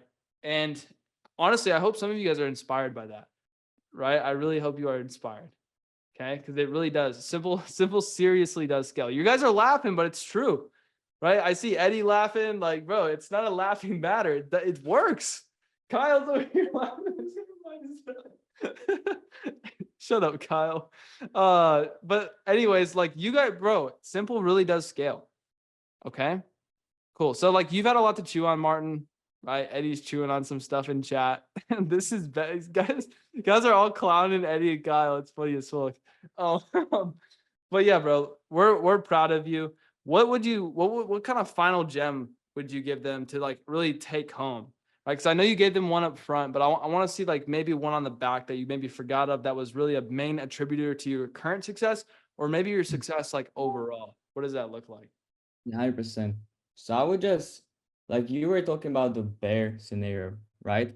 I really like to touch on that because I feel like that's one of the biggest things that helped me scale and just like in my personal life. So, like when I joined CA, right? I knew like I needed more help from you guys to be able to really scale. And I was even like, I feel like I was like 1,500 short for IC, right? And I borrowed from my dad as well. And I was in my like last $100, right? And that really made me just feel the pain and just like made me really work hard for the creator, right? So it took me like 2 to 3 weeks to actually get creator for like 5K setup. And I was like, I was just over the moon, right? Because I was able to pay my dad back just because of how much pain I felt, right? Because I had my last $100, right? So I had no choice. And I feel like a lot of you guys are just like feeling too comfortable to just actually do the right things. Yeah, Kevin. I'm going too hard for like too deep, but it's true, right? They should help me. So I feel like you guys just really need to find something that you're running away from and just really, really like lock in and do the things that you know you have to do to be able to like achieve the things that you're looking for. Let's give some fucking W's in chat for Martin on that one, guys. Most people don't have the balls to do that, right? Martin had some balls, right? And I know we've been joking this entire call, and some of you guys haven't been so serious, and it feels like a classroom full of class clowns, especially this motherfucker in the back, right? But here's the thing, right? This is like a serious matter. You're on this call today to actually do something with your life. And this hurts to say out loud, but some of you are still sitting in your parents' house right now, right? You still haven't made any money. And we're still 47% through the year, right? Martin's $100,000 ahead of you because he was able to actually stomach going all in, right? So some of you actually do need to do something. You need to get off your ass like Yaden did to make 10K. Preston did to make 10K, right? You need to move with extreme urgency, right? A lot of it makes me so sad to like hear, but a lot of you guys don't get results simply because you are too comfortable. And I can specifically point out people that were too comfortable to get results on this call right now, and they still haven't gotten results. I can stare them in the eyes right now, and they know I'm talking to them. They're like, yeah, you're right, bro. But they'll go watch Netflix tonight, right? Martin didn't have time to watch fucking Netflix. He didn't have time to watch fucking Netflix. He didn't have time to take his dog for a walk. He didn't have time to fucking eat lunch. He fucking moved with extreme urgency. And you guys think that's funny, but it's actually not funny. Like, it's seriously not funny. That's why he got results. Some of you are sitting there smiling, cheesing, doing that thing. Like, I'm telling you guys, like, the reason why he got results is because he moved with urgency, right? Like Kade. Kade is a good example, and I can say his name is because he moved with urgency. Kade came in here with $1 to his name or some shit like that. Like, he had to borrow money. He like went negative, right? He's already told the story on his call. Same thing Martin said. And I think you can kind of see a common theme here of motherfuckers going all in and getting results. Why? It's because they have urgency, right? If Martin didn't make money, he was going to be homeless, right? Maybe not that extreme, but like going back to his parents' house was too uncomfortable for him to do it, right? Or maybe if he's even in his parents' house right now, he wants to get out of there. He doesn't want to have to borrow money from his parents and then they hold it above his head. Like, how'd growth operating go? Oh, that's painful right there. Could you imagine Martin borrowing some money from his dad? And he's like, and he failed, right? Most painful thing you could, I've experienced this myself because I didn't move with urgency, right? It's like, how is this? It was actually out of my control with the investment that I made, right? But I've borrowed money for something before and it didn't work out. And that pain of failing hurts, right? But with growth operating, it's up to you. It's completely up to you. This isn't a fucking stock options biz op. Like, you guys aren't investing in fucking stocks or some shit. You're investing in yourself, right? You're the fucking stock, right? You have to be the one to go all in, like Kade did, like Martin did, like Nick did, right? Nick also, it's funny because Nick referred Martin to come into the inner circle, and he's the reason why Martin joined. And Nick also borrowed money from his parents. Like, I'm pretty sure there was a direct correlation. That's actually I didn't even know that about you, Martin, but I remember taking the call with Nick and he was like, yeah, I'm about to call my dad right now. I was like, oh shit, let's do it, bro. And I'm fully confident in doing that as well. Like, you guys might think that's crazy, but it's like, actually, it's legit. I've had to do it before. A lot of other people do it, right? Let's give up some more W's for Martin though. That's fucking sick. I'm super proud of you, bro. Like, actually, like, top G, bro. Like, I know me and Kyle give you shit on group calls for like, don't do this, don't do that. And we've kind of like stopped you from like hurting yourself. And then you like go do some shit and you're like, wait, what about this? Like, I know we've gone back and forth, but this guy right here, I want you to know he's proud of you too, bro. Look at that. Yeah, we're all. He's proud of you. He's proud of you. Here, I know we never say it to you, Martin. We're pretty hard on you because we want you to succeed, but say it. Say it. Martin, we're proud of you. Yeah, you look so short with this setup. Yeah, bro, we're actually proud of you. Like, it like makes my heart like melt to see you actually get results like that, bro. Like, seriously. Cool. I feel like, bro, like all you have to do is just move with urgency, like you said, bro, and your life can change like really quickly, right? Like, I was, like you said, like Nick referred me to join IC. Now I'm going to move in with him, right? In like few months. So like life will just change real quick. You just need to like do the things.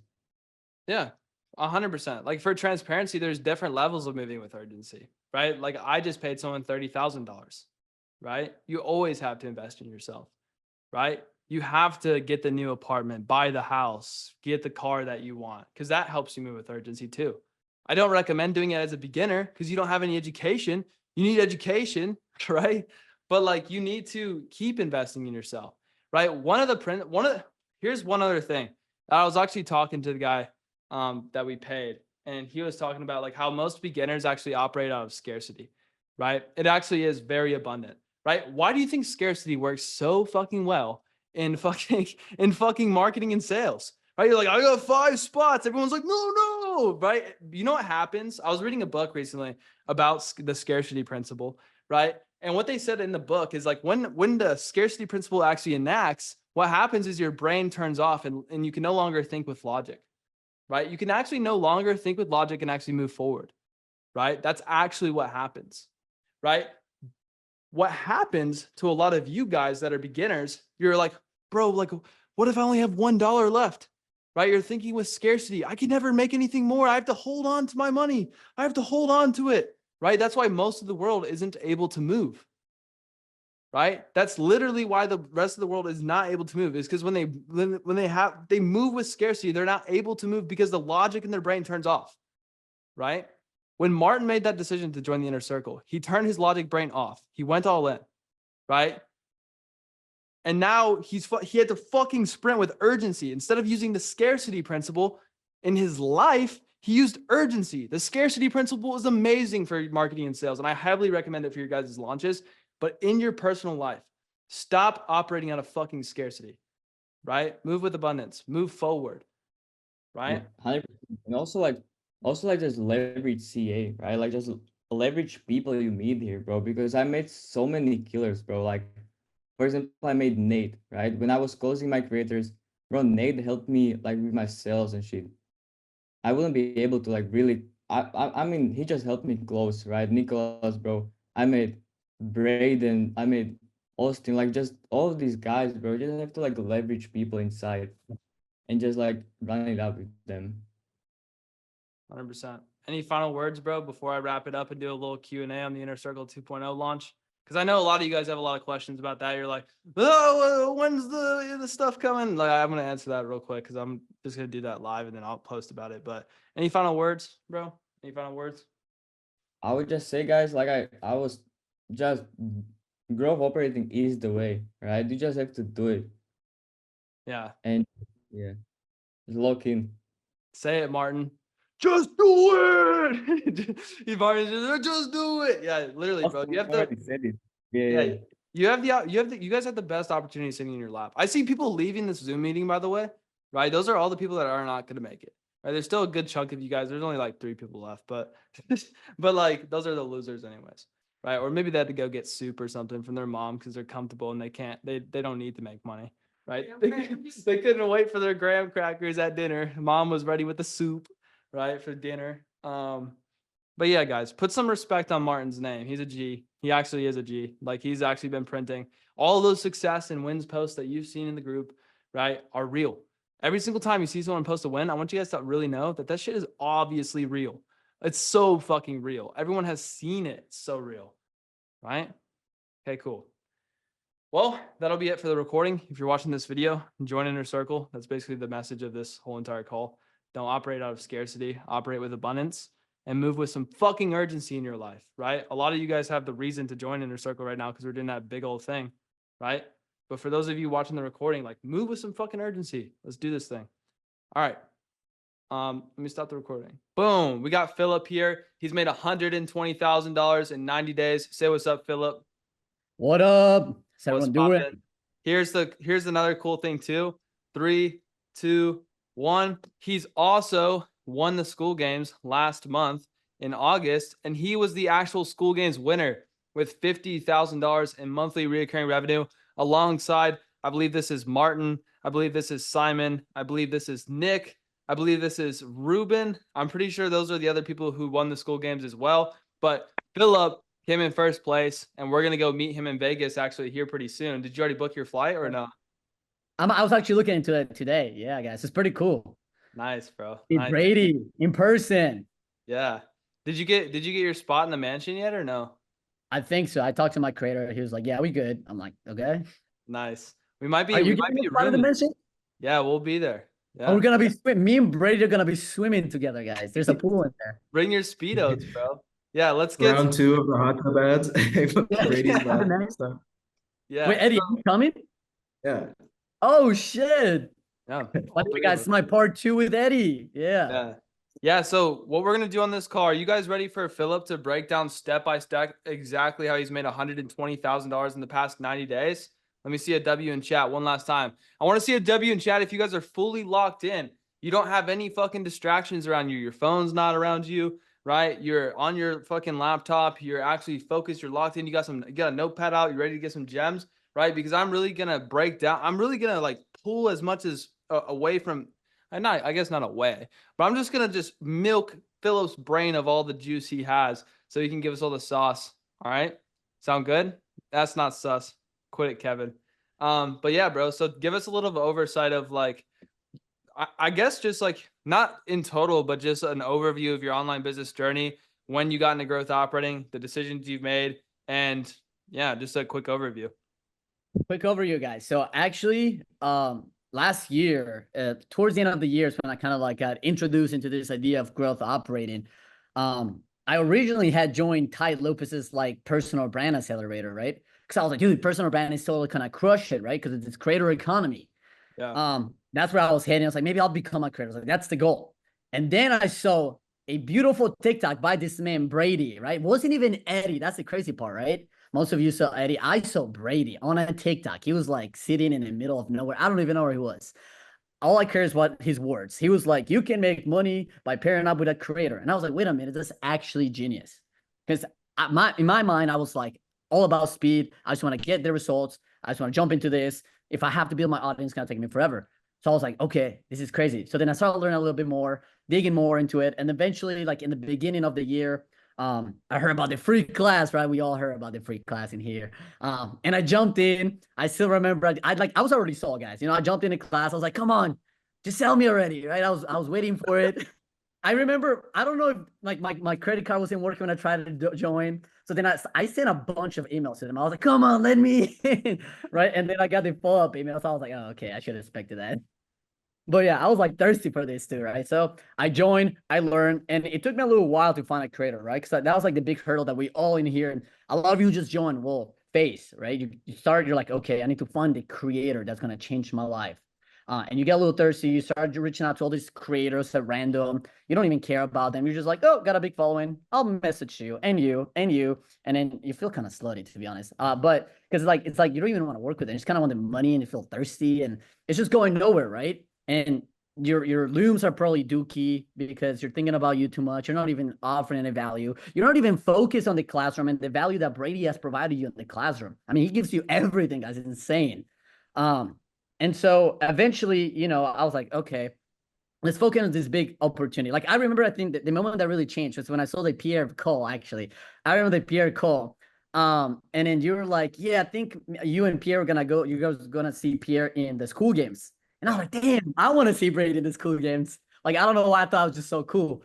And I was like, imagining myself winning the school games. And I'm like, hey, that has to be me. So I'm like, it has to be massive. So I started looking for different creators, trying to figure out which one I want.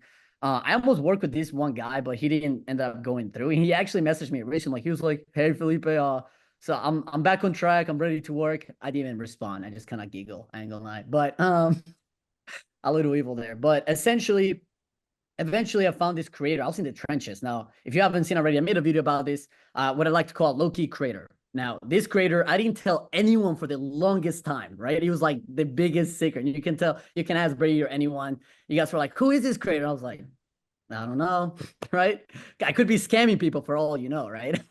But essentially, it was this creator that I found on a Discord, right? And I just knew TikTok Shop was getting so big. I understood the opportunity. Heck, I was even trying TikTok Shop myself for a little bit because I was like, one of the others gonna make a lot of money, right? But I was a little creator brand, and essentially, then I saw this creator popped off within community. I checked him out, and he had like the Calendly $150 per call, and I was like, oh, this guy is perfect. And I messaged him, started working with him, and I told him, okay, this is what we're gonna do confidently. I signed him off, and then we did our first launch, which was a high ticket offer. We did like $38,000 first launch within 5 days. Absolutely insane. Which even after that, I was like, I want to do low ticket. And Brady and Eddie were giving me shit about it. Like, no, man, stay with high ticket. But they didn't understand, okay? They just didn't understand. And eventually I did that. And then just recently, this past August, we launched our low ticket community. And within like the first 10 days, we were already making 10K, right? And then as you guys just saw recently here, we made 50K by the end of the month. So my life completely 180, guys. And before this, I was working at a warehouse, by the way. You know what I'm saying? Working 10-hour shifts 4 times a week, listening to like I would literally be at work on these calls with my headphones in. I'm not supposed to, right? I had like it was hot in there, but I didn't care. I would put like this beanie on. I would look ridiculous, but I didn't care. I put my headphones in, tune out everything, and I would just listen to these calls, trying to figure out all the sauce that I could get. I'm like, I just want to meet Brady and Eddie. I just want to be their friends. Like in my mind, that was like my big thing. I'm not even gonna lie. I thought it was so cool.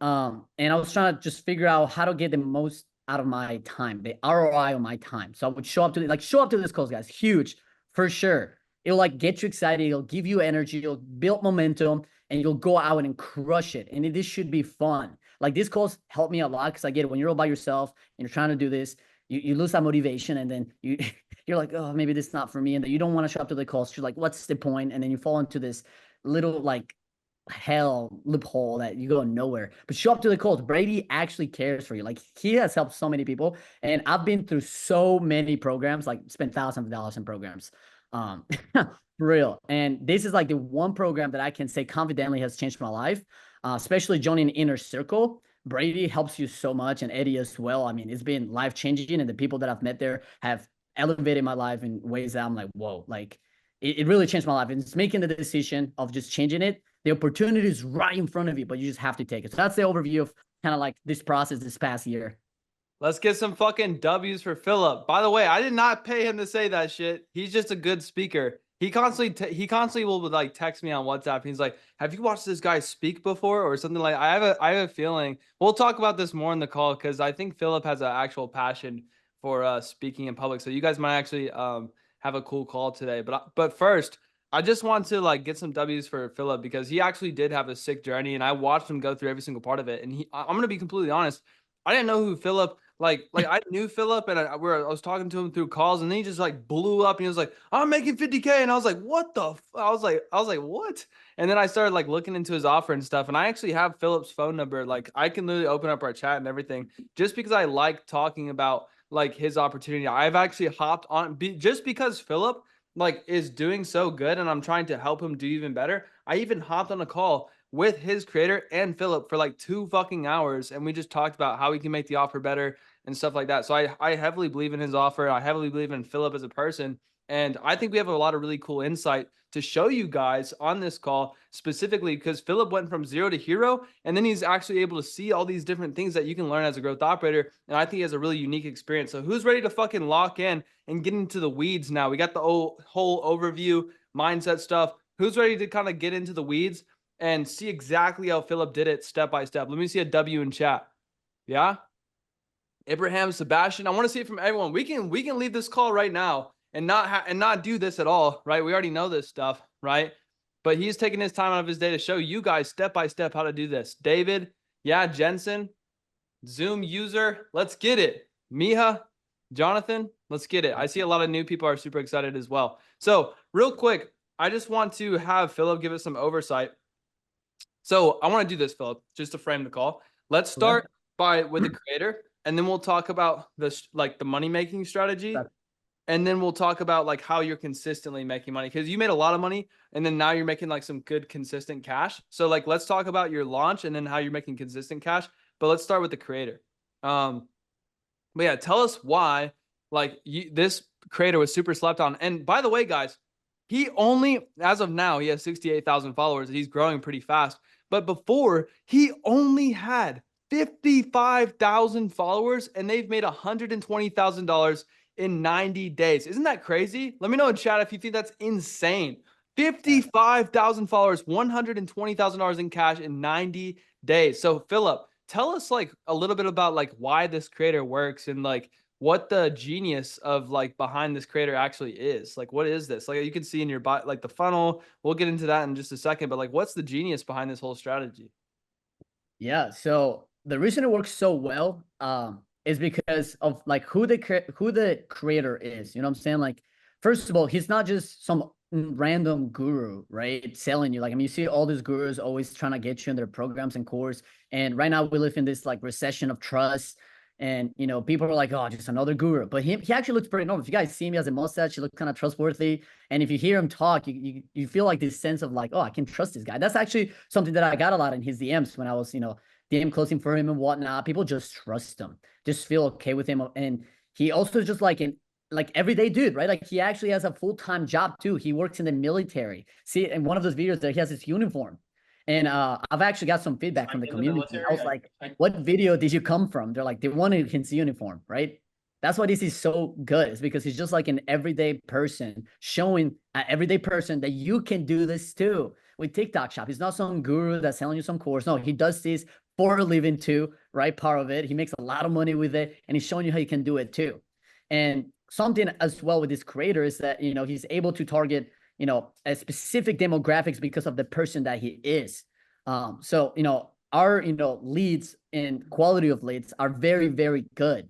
They're not, you know, you would think with TikTok, you would get all these brain rot people, which I still, you know, people still need help and guidance, but you still get a lot of these, you know, older people who have money, who want to grow and see Nick and trust them to want to change their life. And it's absolutely insane. Not only him, but he also has like the massive authority part of it, right? That's why I also love him about is that he generated within a couple months over $1.5 million in revenue for TikTok brands. And not only him, but he has helped his friends and his sister. There's actually a video of his sister there. His sister was number 3 in the entire TikTok platform of affiliates in 1 month. You know, that's insane. So he has massive social proof. He's just an everyday guy. And so now he's going to show you how to do it. So the marketing in here is just whoosh, cuts like butter. Absolutely. Yeah. So he has product market fit. And do you guys see how he has product market fit? And it's really easy to make money with this creator. Do you see how that kind of works? Like he has an advantage because he's just like another everyday person, right? You guys see how that works? Yeah. Philip, I have a question for you. What advice would you give other people on this call, right, to actually get a creator? Because I know you got a creator through a unique like way that other people don't actually get the creator, and you got a creator that you actually believed in. What was your kind of like strategy behind like actually getting that creator? Okay, so like creator acquisition process. So I would generally find a creator that, you know, you like from a personal level. It's not just some guru trying to pretend to be something, but it's someone real with massive authority. I think that's very important. Find someone with massive authority. By that I mean it's like they have social proof, that they've been doing the business model, you know, successfully. But just with that, like be able to reach out to them and, you know, really get to know them and see who they are as a person. I mean, I got to get to know Nick and talk to him, and I've seen him within, you know, the Discord community. I mean, I was in the trenches. I mean, there's so many within each niche. There's so many Discord, and within all those Discords, there's a lot of people who become successful, right? And all those people, they also want to help more people. So maybe you can leverage that as a way to, you know, acquire a new creator. There's a lot of them actually struggling who are in this Discourse, could learn from somebody else who now are crushing it, or trying to start maybe content or trying to help more people. Maybe that's when you go out there and find them in the right time and be able to, you know, use that to your advantage. Because for example, for me, Nick, I saw him on the community, on that one community. I saw that he had massive success, and I noticed that people really like Nick. Like they fuck with him, right? He was a real person, not these gurus selling you anything. For the longest time, he wasn't selling anything. And I went and checked into his profile, and I saw that he, you know, he also wanted to help other people. He's passionate about it. I could see it. I mean, he was offering like $150 for an hour coaching calls. So I was like, okay, I'm gonna ask him, you know, what, you know, where he wants to go and learn more about him and see how I can help him. And he was more willing to, because something crazy, guys, no one before me had ever pitched him anything like this. How crazy is that? Like, I generally found a gold mine. I was like, wait, like I remember I was like, so what made you want to get into my call, right? When we were on that one-on-one call, he was like, well, to be honest, no one has ever, like, I've heard many pitches and I get many DMs, thousands of DMs, but no one has ever gave me an offer like yours. Right. Yeah. And that's the thing, guys. You guys have to think outside the box. So to summarize here, did you guys see what he did? He actually joined a paid community. He was in a paid community for probably like $30 a month. And he found the most successful student, and he partnered with the most successful student in that program. You guys see how that worked? Let me see a W in chat for that method. And something with that method too, I want to add that's very important is, guys, urgency. You guys are not urgent enough. You see a creator, you're like, I'll wait until tomorrow to reach out to him. No, do it now. Research that and do it. Because guess what? What if I would have waited a day before? Who knows? Maybe someone else would have reached out to him, right? Like there's this thing in entrepreneurship, just in life in general, it's called time cost opportunity, right? And it's like these things in life that happen just because you were there at the right time. Like, you know what I'm saying? Have you ever been outside, for example? I'll put in a concept that you guys can understand. Have you ever been out, right? In a total random place, and you just happen to run into like a friend or someone that turns to be someone important in your life. And you're like, whoa, how crazy was that? If you would have missed that specific time window, that would have never happened, right? So you guys need to leverage that, because that creator that you're looking to talk to right now, the day of tomorrow, someone else might message them, or maybe today they're not receiving any DMs for whatever reason, and their inbox is more open. And because you reached out to them like in an hour from now, they might reply to you. I know before Nick, I was actually trying to work with this other creator, and it was going well. I built rapport. It was going well. He was warming up to me, and I just didn't have enough urgency to open a call with him. Someone else took him just for me, just sweep them from me, right? So it's very important to, take action, actually reach out and do your homework and add urgency to yourself. Big gem there. When are we going to take action? When are we going to commit to going all in on this? When are we going to do it? Let me see it in chat. I want to see it in chat from you guys. I want you to commit right now. What are you going to do with this business model and with your outreach? Like, what are you going to do? What are you going to do? I don't want to see W's. What are you going to do? What's the word? Philip said it very loud and clearly, right? What are you going to do? It's now. You have to be urgent. It's now. Like that opportunity window thing, I couldn't fucking agree with that more, right? Like literally, if you're not in the right place in the right time, things just don't happen, right?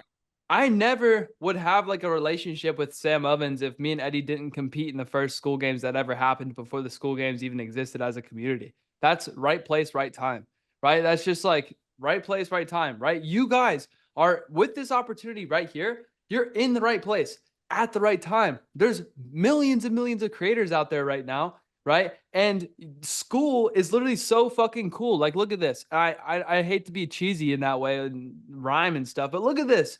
Sam Ovens is giving away 4 fucking Cybertrucks and $400,000 in cash to win the next school games that are coming up. And he's announcing a bunch of updates, and it's never been easier to make money online with school. We're about to get into making, that's actually a perfect transition for that. How easy was it to actually make money with this community? We're not going to get into the weeds of like what's in the community just yet, but like I want to pull up the about page because I remember your strategy was very fucking simple and you focused on one thing, and I applaud you for it. And this is what it was. He literally had this paid link in his creator's TikTok bio, right? How easy was it to make money online with this business model? Oh, it was so easy. Like, guys, making 10K a month, I was like, well, this is a joke. Like, this is so easy, so fun. Like there's no reason for you guys can't do it either. And part of it, I just focus on the, helping my creator with his content, just market everything right, and just send all that traffic to one place. And we made a lot of money. What did you do with that content that got you to make a bunch of money and just print a gazille? Because I know that you had a secret strategy that you kind of, because like literally guys, listen to this. Philip put together this about page, right? I wanted to show you how simple this is. He quite literally clicked a few buttons to create a school group, right? He put some stuff together in the school group, of course. And then he put together a video. He made some screenshot. He like put it together, made some screenshots of like what was inside of it. He put some descriptions on there, right? And then what did you do with the content that made this print? So what I did with the content that made this print, I found a specific target audience within, his overall audience that, really wanted this, right? I learned about his audience, especially from the first launch that we did with High Ticket.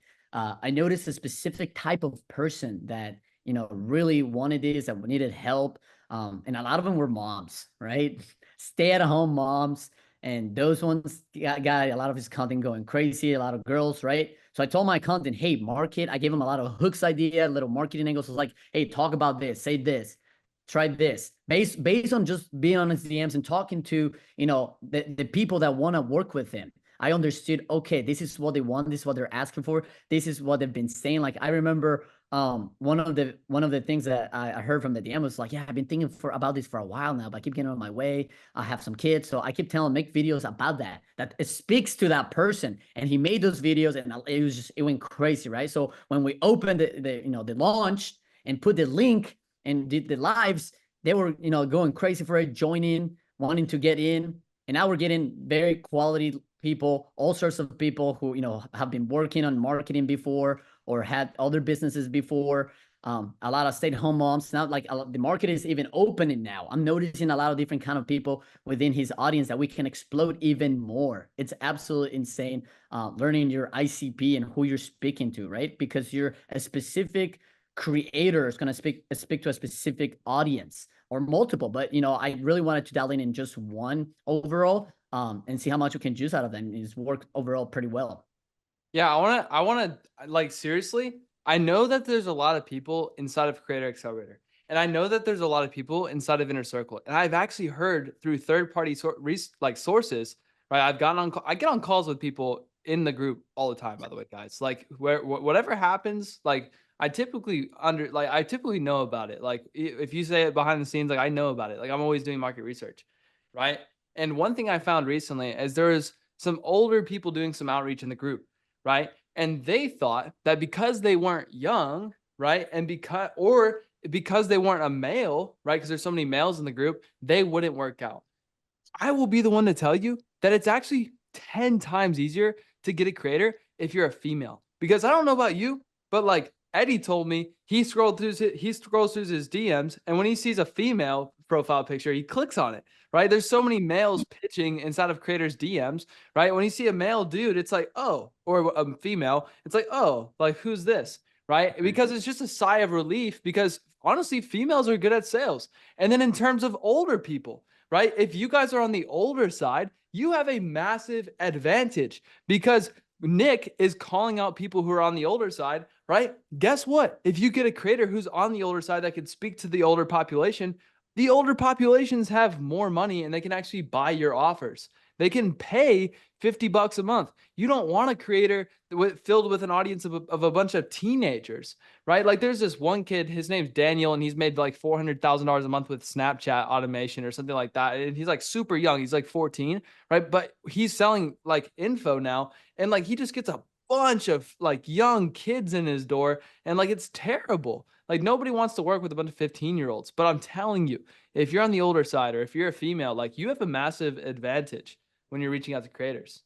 You know what I mean? Philip, what do you think about that? No, absolutely. I totally agree with that. Because also like a pattern interrupt, you know what I'm saying? Like it's just like you said, it's fresh. They're like, oh, I'm female. Like it's just the complete opposite. Opposite attracts, right? And it definitely has, you know, its perks. It's not like commoditized. You know what I'm saying? It's like it's just so different. It's gonna work and you can market a lot more. You know what I'm saying? Like Dan females, just you don't made a think good about. point too. Women make up 80% of the spending in the US. I don't know if that's completely like true, but apparently he's saying women make up 80% of the spending in the US. And if you can find a creator that targets females, it's going to print. I'll be the one to tell you as well. If Nick was a woman, he'd probably print like twice as hard. Not going to lie. Like, I'm just going to be completely honest, right? Like, that's why I'm also kind of bullish on his sister. Like, his sister could probably blow up and do this kind of stuff as well, right? And that's what Philip did with his opportunity. He's telling people on these TikTok videos, like, if you're a woman and you're making TikTok shop videos, like you are going to print through your videos harder because you're an older person and people trust older women much more than they trust some young kid. I literally saw, Eddie, you're going to find this really funny. This guy, he used to be a sneaker TikToker and he's actually doing TikTok shop. And I found his TikTok shop account recently and he's like making like TikToks for like women's products. And I'm like, dog, you don't have like, what? I was just like, oh, never mind. I just like kept on scrolling because I was just bamboozled. But there's actually an opportunity here, and Nick was communicating that, right? You guys see how that works in chat? Let me get a big fat W if that's a massive gem. If you've gotten a ton of gems so far from Philip's creator and his whole opportunity, I want to see it in chat. David, Keeson, Fonzie, let's get it. I'm excited for you guys, especially for those of you who are new watching this call. I hope this gets your juices flowing. You're starting to think a little bit more about this kind of stuff. You're like, wow, this could actually be really cool, right? So you got people to convert with the content by getting people in, the right people in the door. Now, honestly, this part's pretty self-explanatory. Let's dive into the juice of how'd you build your community, bro? Like, what was your strategy coming in here and like building the community? I could see that you're having fun in here. You're posting yourself. I want to hear about this, bro. Like, how have you made yourself an authority in the community? Like, what do you do? Right. Okay. So, I mean, besides making posts and, you know, partnering up with my creator, I mean, basically tell my creator what to do. Like, that's something great about building this community is that my creator trusts me because he also views me as a leader model to follow and to understand how to, you know, direct this community. Like, he relies on me to manage this community, right? Which is good. So what I've done with this, besides, you know, come up with the product and ideas for the product, how to improve it. I mean, I'm actually funny enough, have my own little, I must start my own little module in there coming soon. It's called Paradigm Shift, and I help you rewire your brain to just make more money, right? true things, right? But something I do is I hop in the calls and I speak with authority. The way you speak is going to be very important. As you guys can see, I'm also establishing myself there. I have a little video about me, funny enough. And you know what's crazy? This is what's really, really crazy. And this is a secret. Can you guys keep a secret? I'm exposing myself right now. Can you guys keep a secret in chat? Let me see it. Can you Secret. guys This keep a is secret. secret? I don't know. I don't know what's in here. Can be. Okay, guys. I'm literally an authority in this school community, and I don't even print on TikTok Shop. You understand that? He's a coach and he doesn't even print, guys. He's just helping the community though. See that? Right? Yeah. But you know why I'm viewed as an authority? Because of the way I speak. So with this, for example, the September games that I have going on right now, kind of like we're doing on a Creator Accelerator, right? We have the games. I'm doing things like that. You know, that's literally me. That's a loom of me. Look at the comments.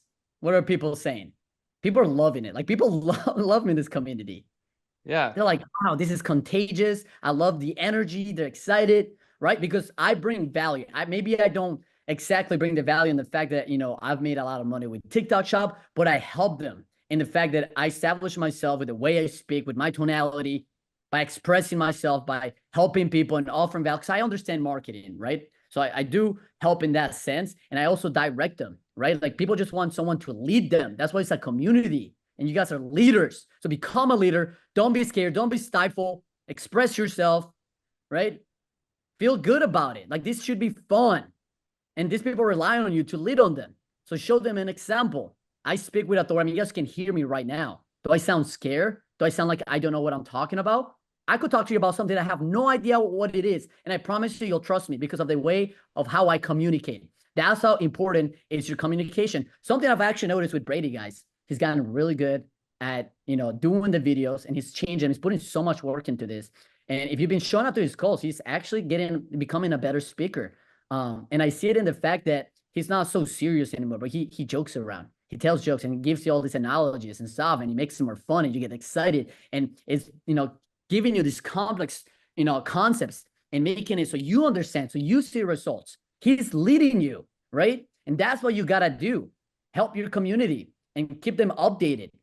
Lead them somewhere. That's all it really takes, becoming a leader. Because in my perspective, when you're becoming a leader, whether it's in a community, in a relationship, in a friendship, right? You're essentially, you know, saying to that person, hey, trust on me. I'm going to take you somewhere that's going to benefit you. I'm offering value to your life.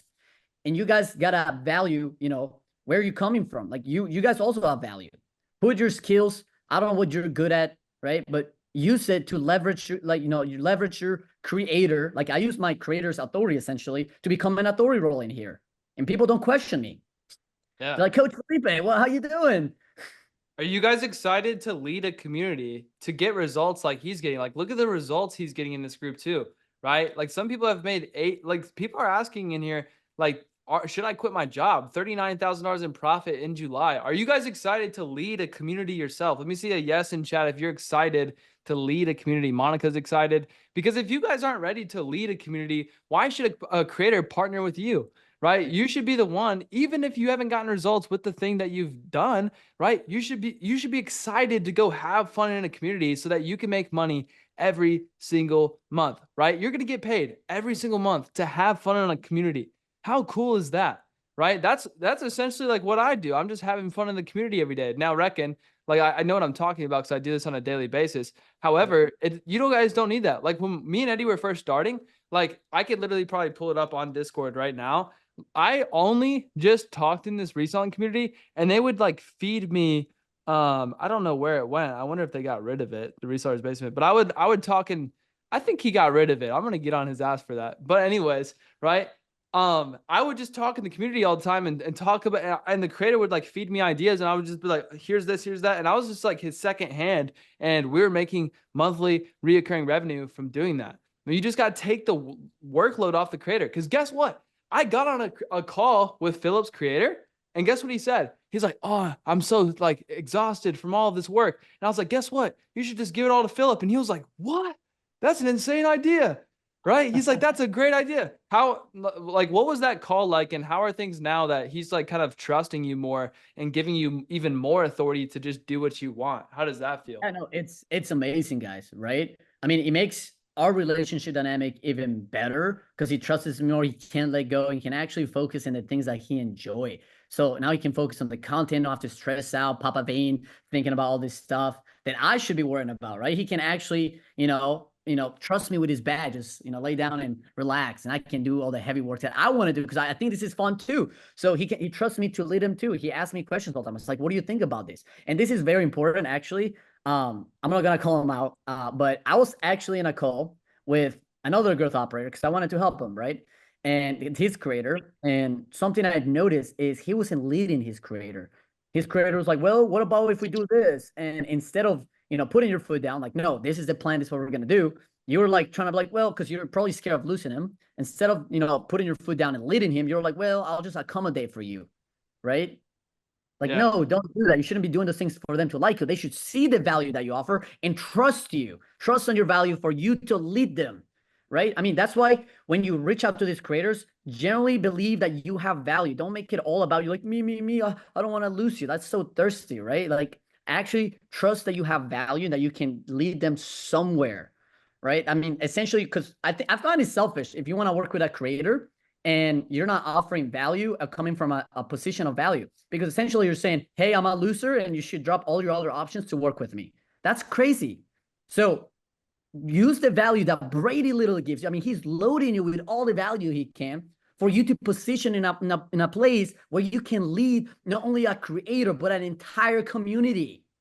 Yeah, like again too, like for all of you guys that are in the inner circle, I actually just finished 40 modules for this whole entire new course, and I'm giving you everything that you need to do to take that authority and take the lead. I know a lot of you are like struggling and you're like, well, like you're probably like gasping, you're like, well, like what do I do? Like I don't really know what to do. It's like this is all the stuff. It's like how to do this, how to do that, how to do this. And these are very simple, boiled down 10-minute videos, 15-minute videos that with me in front of a whiteboard that will break down exactly what you need to do to make money with this, right? It's not that difficult, right? Now, after going through all this stuff and, Philip, like trying all this stuff, how hard would you say it is to like make money with this after you've got it figured out? This is just a joke. I don't know. It's so easy, to be honest. Like 10K, it's so easy. Like after all of this, I'm like, wow, wait, this is actually really easy and fun, and you can do it too. Yeah. And you can see, like, he's not bullshitting you. Like, for anyone watching this video and they're like, oh, this is bullshit. This is the School Games community, right? And you can quite literally refresh. These are live leaderboards where his group is literally right here. And he gets a fat chunk of that recurring revenue every single month, right? Who's excited to fucking do this? I want to see some W's in the chat for people who are genuinely fucking excited to change their lives doing this. I want you to think about the thing you're most passionate about, right? The thing that you really fucking like to do, right? Maybe it's knitting, right? Imagine you could run a knitting community or a dance community where you're making money every single month. Because you can see right here that this lady right here runs a dance community and she makes $23,000 a month. Now, granted, she's not making $50,000 a month like Philip is, but she's making money doing what she loves to do. Isn't that fucking sick? Right? That's just some cool shit. And then here's Kade down here, by the way. There's Kade just peeping around, right? So yeah, guys, that's everything right there. And then also I want to transition into this. So I know after a while you're pushing to the bio and it gets redundant pushing people to a paid community all the time. And a lot of people are like, okay, but after I've sold everything, right? Like eventually the audience gets mad. What do I do to make more money? And it looks like here you've transitioned into like doing a free group.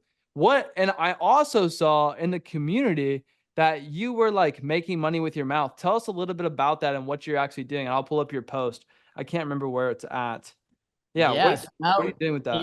Within the free community, right? We're offering a lot of value in there as well. We actually have one of our masterclass is actually a VSL just broken down to 5 videos where we offer a lot of value on, getting rid of like the doubts and just walking them through like, what is really going to take to, be successful with TikTok Shop. And then we're coming with more content in there, of course. We're trying to work on that. But other than that, we are offering a free class where we actually help them. I mean, just this past class, my creator and I hopped in there.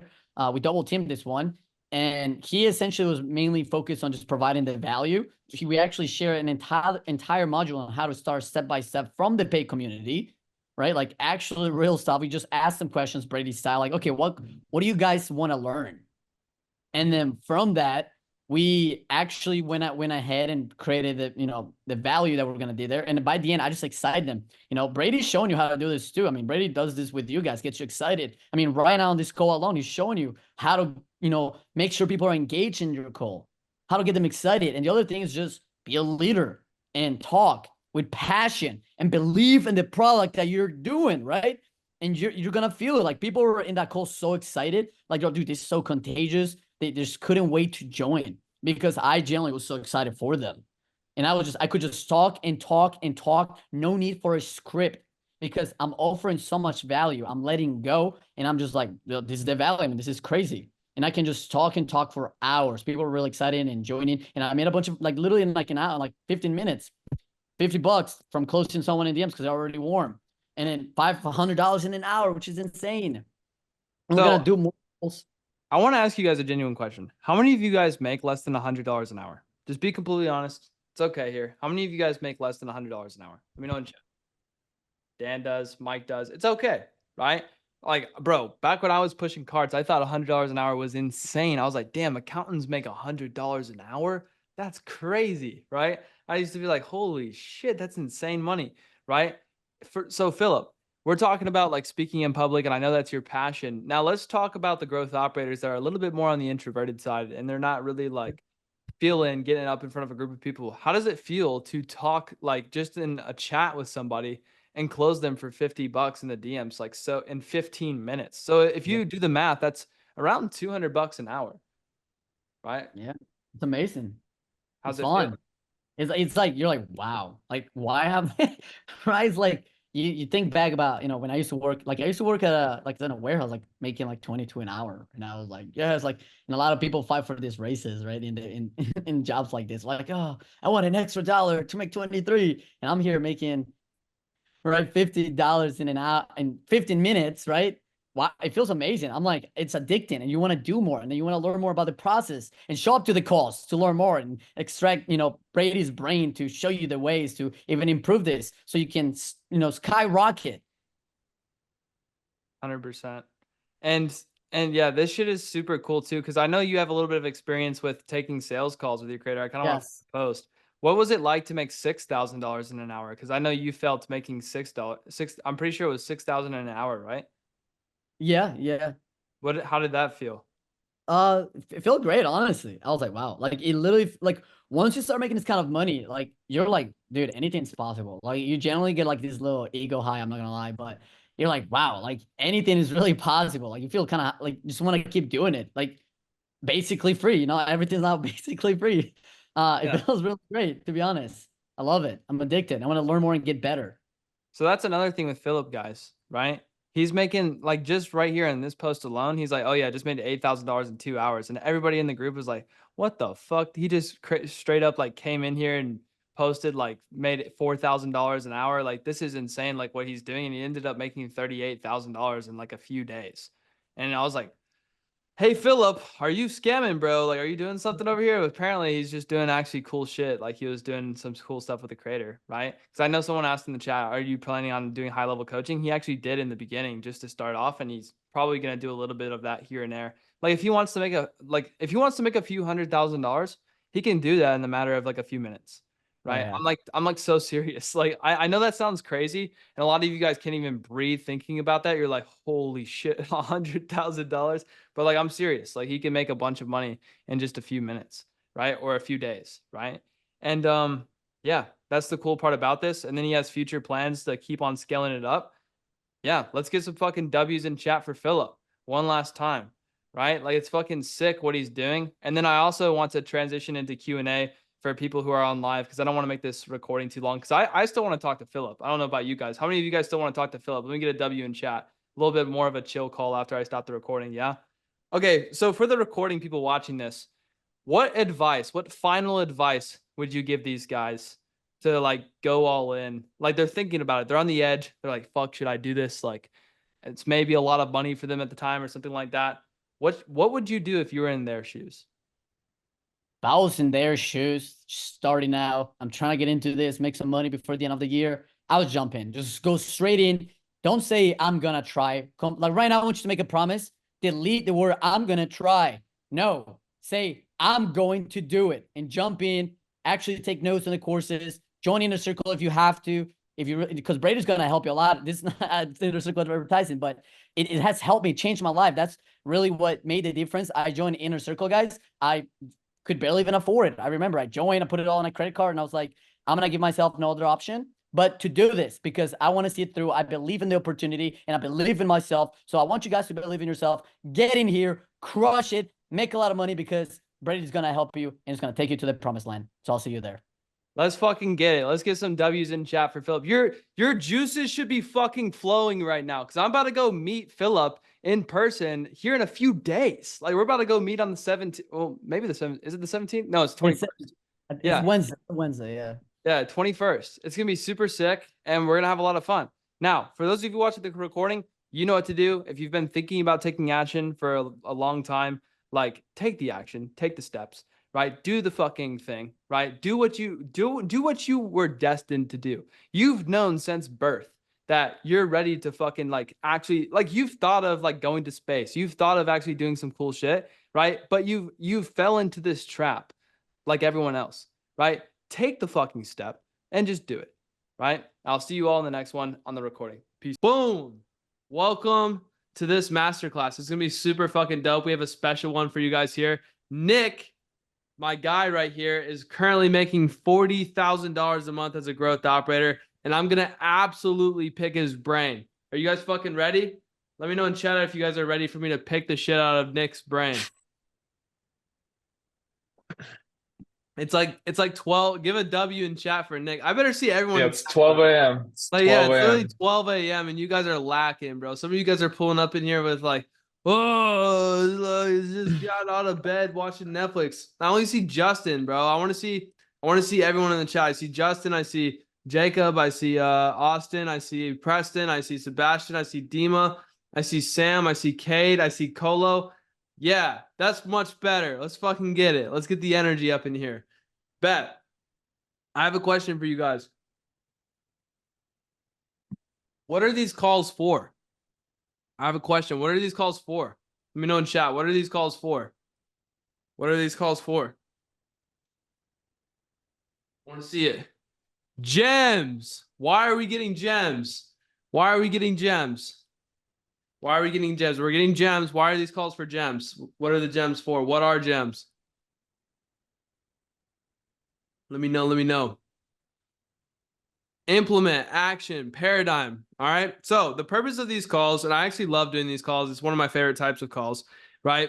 I like to take someone that's successful from Creator Accelerator, right? And success leaves clues. Okay. When you actually like have someone that's successful, like we had Dylon on last time, and there's going to be a bunch more people coming up as we go here. But when you interview someone and you pick their brain and like really see the steps in which like they took to actually get a result, it gives you these data sets, and those data sets, that data is gems, right? And the more gems that you can collect on these calls, right? The more data you'll have, the better data sets, and the more likely it'll be that you'll actually get to your goal. Now, I have a question for you guys. What are your goals? What are your goals here? Like, why are you on this call in the first place? What are your goals in Creator Accelerator? Let me know in chat. Some of you guys look dead. I'm about to make you motherfuckers stand up. I don't know if you want to stand up. Someone said 50K a month. Someone said $1 gazillion making money. Now, I have a question. Why do you guys want to make money? What's the reason? Why do you want to move out? Right? Why? What's your bear? What's the thing that you're trying to move away from? What's the thing that you're sprinting away from so fast? Right? Time, location, and financial freedom. Go to Dubai. I don't want to stress about bills no more. Pay debt. Move to Florida. Student debt. Quit my job. Normal job. All right? So all of you are here for a reason. You're not on this call because you're rich as fuck. And like, except Nick, like he's rich as fuck now, but he's still on this call, right? But you're not on this call because you're rich as fuck, right? Everyone here is trying to make money. All right? And what these calls are for is I'm going to absolutely like go crazy with Nick and absolutely just take everything from him. All right. Now I have like 2 or 3 other questions. Who has one of these out? Are you guys ready? I want to see it in the video cameras. I want to see everyone with their video camera. Let me see. Who's got their notebooks out? I don't see Jace with a notebook. Jace is lacking. I see you, bro. I see you. He's like, I'm just here for no reason. I see Mare's got a notebook. I see Jacob. I see you, Jacob. I see Justin. I see Sam. I see Caleb and his business partner. I see Ronnie. I see Taylor. Jace got it. I'm proud of Jace. That's dope. Now, are you guys ready for me to absolutely just like pick Nick's brain? You guys ready for that? Is that something you guys want? You guys fuck with that? Y'all want me to just pick his brain and get a bunch of gems? And who wants to steal gems from Nick? You guys want to steal gems from Nick? Yeah, pick his nose. I'm not doing that. That's a little weird. Would you let me do that, Nick, or no? If you fly over here, sure. Why not? Why not? If you come the distance. All right. So let's start this off. I'm gonna pop a neuromint while you introduce yourself, but tell us a little bit about yourself, Nick. Where are you from? Why'd you join Creator Accelerator? When did you join? How long did it take you to get results? What did that look like? Just give us the full rundown, bro. Okay, so I'm from California, but I'm living in Prague. I went to Czech Republic in Europe, for those of you who don't know. I was going to school here, and I joined Creator Accelerator, I want to say like end of October. Yeah, I think it was like October 25th or so. And what was the other question? Just tell us everything about you, bro. Where'd you come from? Like, how'd you join Creator Accelerator? When'd you join? Okay. How I joined is interesting because I'd always wanted to like make money online and like all that sort of stuff. And I had tried like drop shipping, trading, like I almost got into real estate at one point.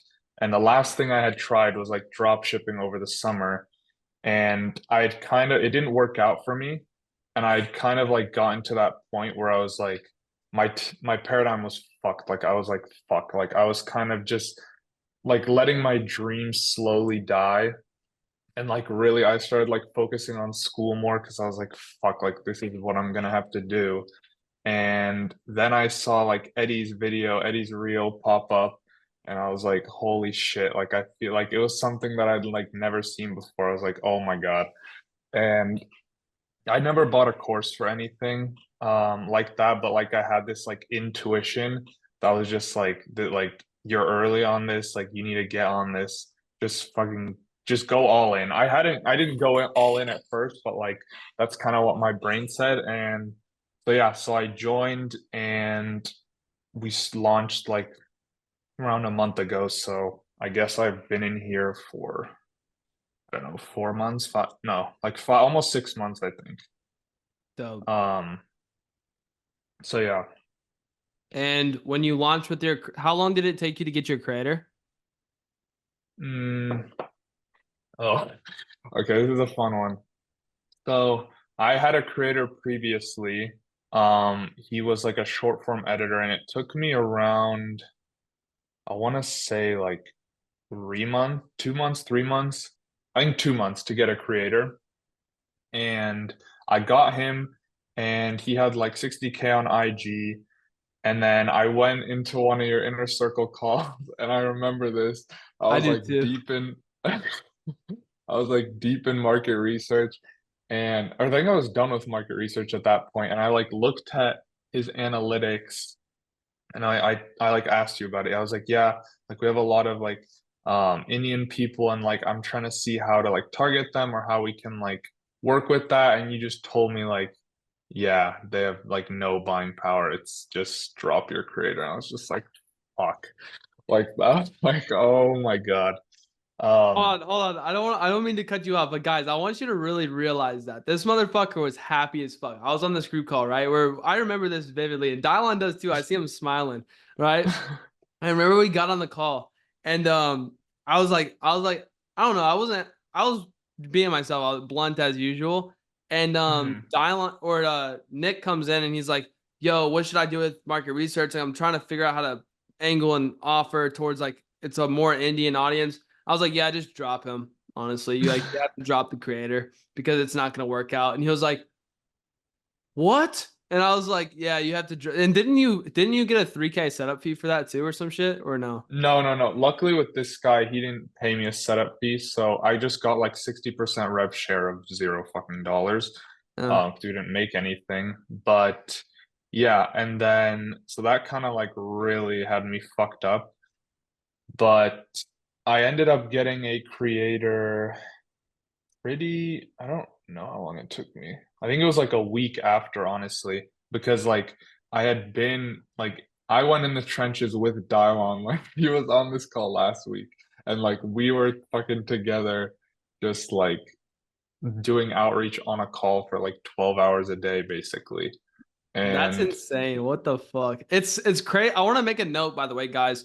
Dylon's at 30K a month and Nick is at 40K a month, and they're both separate operators, okay? And they were accountability partners inside of the inner circle, like just going crazy every single day, 12 hours a day, just mashing, and just throwing up ideas and doing stuff, right?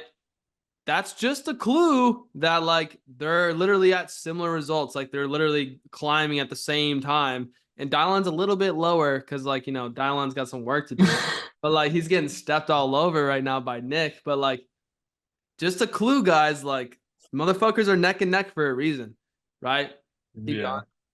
that was like vital. And like I want to go like back into outreach a little bit. Like when I say like we were in the trenches, like I was eating once a day. Like I had been like very much into the gym and like self-improvement and all that stuff. I literally dropped everything else. Wasn't hanging out with my friends besides like the once or twice times I went to the gym per week, which I think it was maybe less, honestly. And like literally all I was doing was this. I was in school. I stopped going to school. And yeah, I like dropped out recently, but I have not been going to any classes or anything. Like I went all in, and that was like I want to, if there's one message you get from this, it's that like going all in and burning every fucking other boat or any other option is literally the number one thing like that made me succeed. And also having like an accountability partner to be in the trenches with. Like that's like the number one thing, honestly. You and Dylon are like this right now. Just all lover boy. Yeah. Yeah. Yeah. Hold on. Let me keep this high level though. So like you got the creator in that time frame, and then how long did it take you to get your next creator after? Because I'm just trying to do time frames right now, like the overview, and then we're gonna jump into the weeds and stuff like that. So like timeline, how long did it take you to get that next creator? I honestly think it was like two, I don't know. It was quick. It was short. It was quick because we had really like dialed in outreach by then because we were like we were just like back and forth with each other, helping each other out. So it was like at that point it was pretty dialed, I would say, and like looms came across pretty naturally, like really naturally at that point. So yeah, I would say like honestly like a week after I got on a call, and that was like December 30. I think I remember getting the setup fee on New Year's Eve. So the 3K, we got a 3K setup fee from that. So yeah, I remember that. And then we launched like a month and a half after that, I think. Fire. Maybe a Yeah, it little, took no, you guys maybe a 2 months.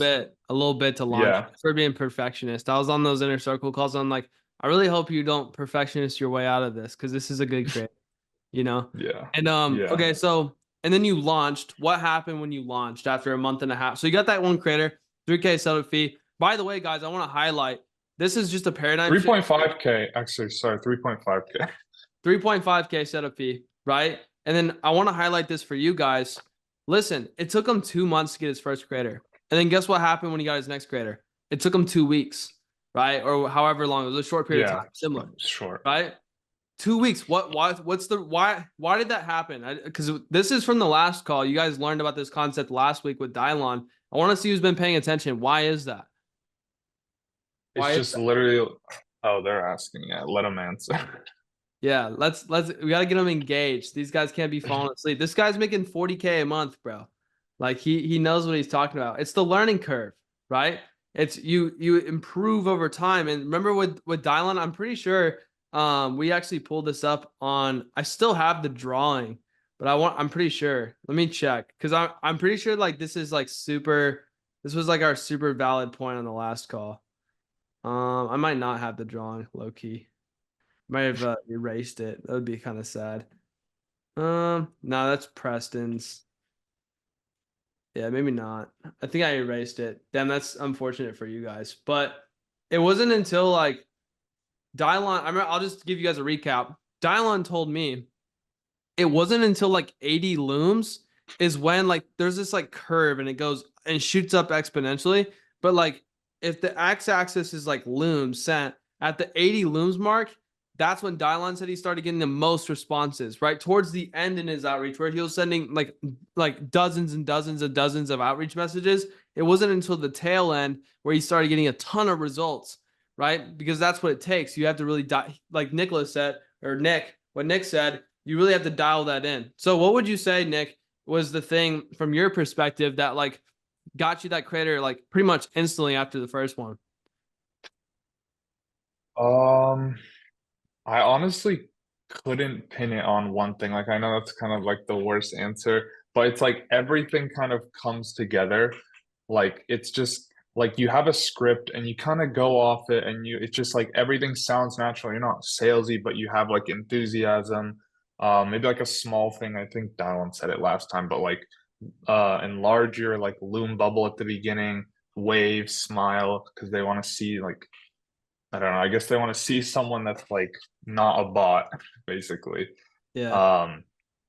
That's like honestly the main thing. Like, it's kind of hard to pin it on one thing. You just have to keep fucking doing it. Good schools don't like, I took my time honestly with like making a good school and making it customized. So that was, I think, a big thing as well. But it's just, it all comes together. It's hard to compound it, and especially now, like outreach constantly changes, so you have to see what's working. You have to test shit, break rules. Like, Brady tells you a lot of shit, but like I kind of broke some of the stuff that he told me. Like, you have to sometimes be a little, yeah, there you go. Fireworks. Yeah, you have to be a little, you know, go right when everyone's going left. So it's like, I would say that's definitely a big thing. So what worked for me probably doesn't work now, I would say. Yeah. And so a lot of you guys are like, that's not tactical. I want the copy and paste path, right? But that's not what you guys need. What's the takeaway there, right? Like what can you get from that you could honestly use in your own outreach? What should you guys be going? It's the same thing Pierre told you guys, right? It's the same thing. You need to innovate, right? Like Prince said, optimistic contrarian. You need to do different shit, right? Because what he said, if everyone's going right, they're gonna notice you. I've seen some meme TikToks where people are like making fun of you guys doing all the same outreach and shit, and then everyone thinks it's like saturated or whatever. Like, bro, there's 200 million creators and a couple hundred decent growth operators. There might be a couple thousand right now that are growth operating, but they're all shitty, right? If you actually go right and you do the right thing and you actually put in an effort, you, especially since you guys are in this group, guys, you have such a crazy advantage because you're going to be able to go right because we're telling you, go right, be unique, do the right thing. There are 200 fucking million creators to work with, right? And like they need help, right? And that's where you guys have to be there to bridge the gap. But you can only do that by looking different because they're going to look in their DMs. They're going to be like, holy shit, there's a fuck ton of growth operators in here. I hate my life. If I get one more DM, I'm going to kill myself, right? But you don't need to look like those guys. Go right, go left, right? Go away from the grain. You can see like Eddie's TikToks recently. He's been doing interview style content and like it's been blowing up. Congratulations to Eddie. He's got a video that's going like pretty good right now. It could probably touch 1 million views, right? But that's because Eddie's going right. He randomly decided to interview people in first class and ask them how they made money, right? And it's like a weird thing most people don't do, especially in our niche, right? It looks different. It gets more people in there because they're like, oh, that's cool, right? And that's the same thing with the creators. Now, I want to loop back to your timeline. So you got that next creator, 3.5K setup fee. I'm sorry, my texts just keep fucking going off. I'm about to get pissed off. Let me put do not disturb on. Okay. So you got that 3.5K setup fee, and you then like, how long did it take you to put everything together to be able to launch? I want to say like a month and a half. Yeah, I think like we launched February 16th and I started like market research like early January, I think. Mhm. So yeah, around there. And it was like a little bit, it took a little longer than I expected just because he like didn't have time to record the VSL, but like now my creator's like very like we have a really good relationship. So Dope. So it took you about a month and a half, and then as soon as you launched, how much did you make? Like pretty much off the bat. mm, so what we did for our launch was he was low-key lacking. Like we could have made more. We did like a public link in bio for like 24 hours. We only put up like two stories and one at the beginning and then one at the end. And he went live for like 30 minutes before we took the link out and got like I think 2000 on the first day. Um, yeah, it wasn't that much, but it was a little bit like recurring. And then a couple days later, like we had a period where we weren't really doing anything for like 5 days, and then we started DM closing, and that's when like the money started coming because we were doing pips for like 700, so it Fine. started adding up quickly. Dope. So, and then you ended up making pretty much your first month with the creator 40K, right? Yeah, 31 days, yeah. All right. Before we transition into sauce, let's just go ahead and get some fucking W's for Nick. This guy's a top G. I watched his entire journey. It's so cool to like watch I like wanted to show you guys his entire journey because it gives you guys faith in like what you're doing. Like you're doing all the right stuff, right? Some of you guys feel like as if like you're lacking or like not moving anywhere, but like some of like you're doing the right stuff. Like I literally watched Nick do the same thing. Right? I literally watched him do the same thing. Right? It's super dope to see him do that. I'm gonna throw up some W's for him as well. And it's In the chat. Oh, sorry. good? It's funny because like I feel like my paradigm was like so incredibly fucked. Like I literally thought every single course like online was like it was all a scam. Like literally every single one. Like that was how fucked it was. And like somehow I just ended up joining this. And like it really is like 80% mindset. Like you have to I honestly wouldn't even consider myself like whatever, like a hard worker or like I don't know. Like when people say like, oh, I'm the hardest worker in the room, but then once you have no other option, it's like, okay, you really you it's funny how quickly you become the hardest fucking worker. Like Yeah. all you got. It's all you have. Like you just have to do it. So I want to actually loop back to that because like before I do that, how many gems have you guys gotten so far with me just going through his transformation so far? How many gems? Gem count real quick because right now I want you guys to start counting these gems and putting. You guys better be writing. Pens better be out. Paper better be out because I'm about to actually get a shit ton of gems out of Nick. All right, I'm about to start pulling gems out of his brain. So I want to go back. Okay, so what was it about your paradigm that was really shitty? Like, what was it that was like really shitty? It's almost telling these guys like what not to do, right? Looking back at it. Okay, definitely spreading yourself too thin. Like when I see all um these guys like online, like it's always those like kind of motivational reels and they're all doing like, oh, working out. Like they're doing like a lot of stuff at the same time. Like you have to embrace that you're gonna go in the trenches for a couple months and it's not gonna be fun. And it's like literally the only thing you're gonna do. You like you have to sacrifice everything else and it's so necessary because it's going to put you so ahead. Like looking back now, I'm like so grateful that it was like the only fucking thing I did, even though my parents, like people will make you feel really guilty, like you have to be selfish, like you have to be selfish to be selfless later.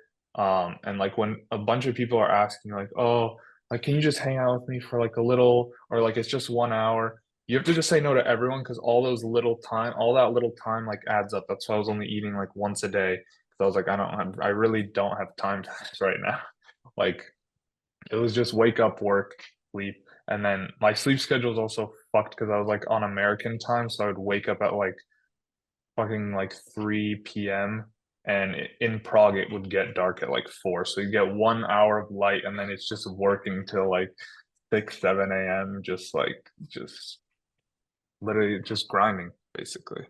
Holy shit. The motherfucker was, bro, some of you guys can't even relate to that shit. You're like, yeah, I send looms around 2 p.m. when I get back from school and then I go play with my friends. Like, shut the fuck up. This guy was grinding at night all the way until like 7 in the morning. Like, that's absolutely bizarre. So like, I want to like loop back. So like you said you're grinding all fucking night. What do you think about like what's your perspective on seasons of growth? Because like I know you're probably not like that now. So what's the difference between No, that I'm not. season before and like what it is like now? Like what does that the difference look like?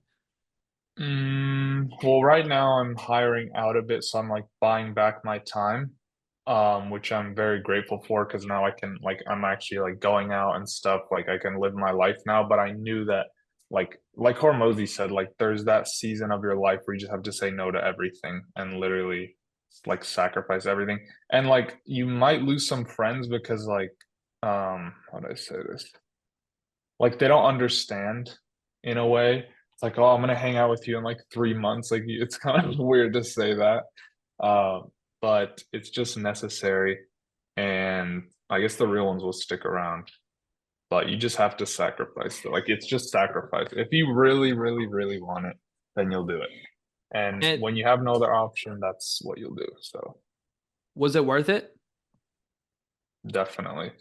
And like we're about to scale, like I'm trying to get to 100K per month by the end of the year. Like we're gonna get there because we haven't launched our back end yet, or barely out. I think you're making that goal time frame a little bit too far down the line because if you launch Yeah, back yeah, end, bro, maybe like, personal, maybe. yeah. But bro, like, dude, that's actually fucking dope. So like that season of no, so that's definitely a gem I would write down. Season of no, right? And then you said that season of no was essentially kind of maybe like 2-3 months almost. Like, Three, I mean, low key four, because there was like even once I was like launched, it was like, okay, I need to keep this momentum because I was the only one like DM closing. So that's all I was doing, like 12 hours a day. So it was like another season. Basically, now I want to get crazy numbers, you know. So it was like another season of it, basically. right. So I want you guys to write this down. If you're really willing, how many of you like just raise your hand or let me know in chat, how many of you want to get to like 40K a month where Nicholas is at or Nick? How many of you actually want to get there? All right. So there's a decent amount of you to do that. Now I have another question. I want you to be very honest with yourself. How many of you have actually done a season of no for 4 months in your life ever before? Few people, right? Hands go down, right? That means that you guys haven't really committed to something like that before. Like I've personally had to do that. Like I don't know if Eddie remembers, but like back in high school, like I wouldn't hang out with anyone. Like Eddie probably remembers me. Like I would go to like the study center and like literally avoid everyone and I'd tell them no and I would just be secluded to myself for like probably more than 4 months, honestly. I probably did it for like an entire year. Like the entire year I like absolutely did not fuck around and I didn't talk to anybody. Right? It was like, yeah, 2 years. Yeah. Not just a year. It was 2 years. Yeah, I did that for like 2 years. I'm not gonna lie. Like my season of no was real shit like 2 years. And like where I'm at now is like I can go out to eat every single night and not really care and like stuff like that. I can take Sundays off. But like and like Kyle, for example, I work with him very closely. Like he won't take Sundays off because he's just like season of no, just like I was, right? But eventually you get to that point where you can kind of like chill back because it's actually better for you to chill back. But right now, what are you guys in a season of? Let me know in chat. What's your season right now? Right? Your season's no right now. Right? Your season's to absolutely go fucking psycho mode in a closet if you really want this. Now, psycho mode. Now, real shit though. I have a question for you guys. How many season of fuck no? How many of you guys are a little bit afraid of that? Like, I personally like would be afraid of that. That sounds kind of fucking scary. How many of you guys are like that sounds like kind of fucked? Like, not afraid of that, but it sounds like it's really hard to commit to almost, right? It's a little bit hard to commit to, right? Now, what was that one thing or that one dude with like a really big chin that really helped you to the process? And like, what difference did that make? It was a big change. Yeah, Dylon. Dylon. Okay, I've never heard that one for Dylon. Damn, he just got a stray for no reason. I'm just So joking. wait, Crimson uh, Chin. That's crazy, bro. Okay, yeah. Okay, how did that? So, what difference did that make? What was that like? having Dylon or having his chin or Both. okay. I don't think it would have been possible without him, to be honest. Like I had tried Aw. other stuff in the past. Like I tried other stuff in the past and I was doing it by myself and I was again, I wasn't fully committed, but I also like had no support system or had someone helping me. Um like it's definitely essential. And Yeah. like there's some other people like Austin, Justin, like there's like more of us as well, but um it really is like the people. Your network is your net worth. I fucking hate that quote, but it's true. So Yeah. Yeah, it's like and the thing is too, people say you got to get around high level people and like people that make money to make money. That's true, but like when you're in a season of no and you're in grind mode, what do you really need?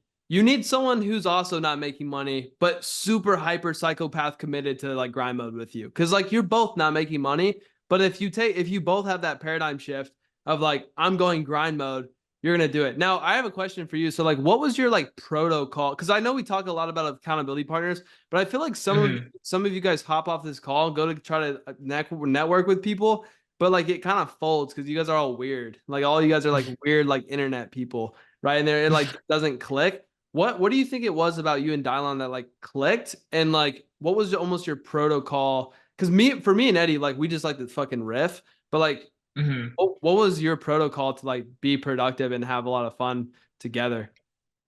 Well, we were fucking around a lot too. Like we made it fun. Like we made the trenches. We built a playground in the trenches, to have some fun basically. But like he called me, like he found me in the chat, I think, and then we just hopped on a call and then added each other on Discord, and then we were just like doing outreach together, like for like 12 hours basically, just like riffing back and forth, practicing sales calls, like all basically everything. And you guys were basically just like, I sent this money to today, and you were kind of were you Yeah, essentially one yeah, up yeah, each other? yeah. I was always one upping him. For So real? Is that true, Dylon? yeah. No. Wait, who got a creator first? You or Dylon? He did. Oh, yeah, he did. Yeah, he got the right creator too. You had a bad creator. Yeah, I know. Dylon's But low I'm key the good now. goat. But Dylon is the goat. Dylon is the yeah, goat. so okay, you guys were neck and neck with each other. What are some things that like I'm just curious, like what are some things that you guys like talked about on a daily basis? Like what are the cuz like with these guys like there's thought patterns going around in their head that might be negative thought patterns that are actually holding them back from success. What were the thought patterns that were going on with along your conversations with Dylon? Like what did you guys talk about? What were the conversations like? Like what was it like? Um, I don't know. Like we just I don't think we took it too seriously. Like we were locked in, but like we were just like joking around. I think that was a big part of it, like making it fun because like it's lonely, you know? So like having someone where you can still like joke around and they know the exact struggle you're going through was definitely a big thing, but I'm trying to think if there's like anything else. I don't know. I don't want to say there's chemistry, but it was just like we just like got along. Like it's kind of hard to explain, Yeah. but That's literally, bro. I wasn't even looking for. I wasn't fishing out like a strategy or a tactic or something like that. That's what I want you guys to get away from this. That's the gem I want you to write down with your accountability partner, guys. And you when you guys have that genuine person, it's not a fucking rich person that you're networking with. It's someone that you're just homies, right? You're homies, yeah. boys, and you're just having fun every day. Yeah, that's a big thing. Like if it's like, oh, like a lot, I feel like a lot of people are trying to like reach out to all these people in here making money, but that's like the last person you reach out to right now. You just need to find someone and just like go in the trenches together. Literally, that's it. Yeah, That's it. you guys need to like find that person that is like fucking absolutely a psychopath. Like someone like I could see it in some of you guys' face. Like some of you guys are psychopaths. Like I can tell Austin Cannell, he's a psychopath. There's another He one, is. there's another guy who's in the inner circle. You guys know, you know Lawrence and Hakeem, they're psychopaths for sure. right? Lawrence is a psychopath. Like you could just tell when someone's like a psychopath. I can tell. Like if anyone's looking for an accountability partner, I don't know if Kade's found one yet. I think Kade's a dope ass dude though, right? Like Kade, I can tell you're a psychopath, right? Like you're like inching towards being an absolute psychopath, right? About this stuff. And it's just that's where you find that other person who also is a psychopath. And it's like you both are on that same grind set and you get closer to success that way. I want to actually go further back into our conversation. You said like why did you think like courses and shit were a scam? I'm just curious. Like why did you think it was a scam before?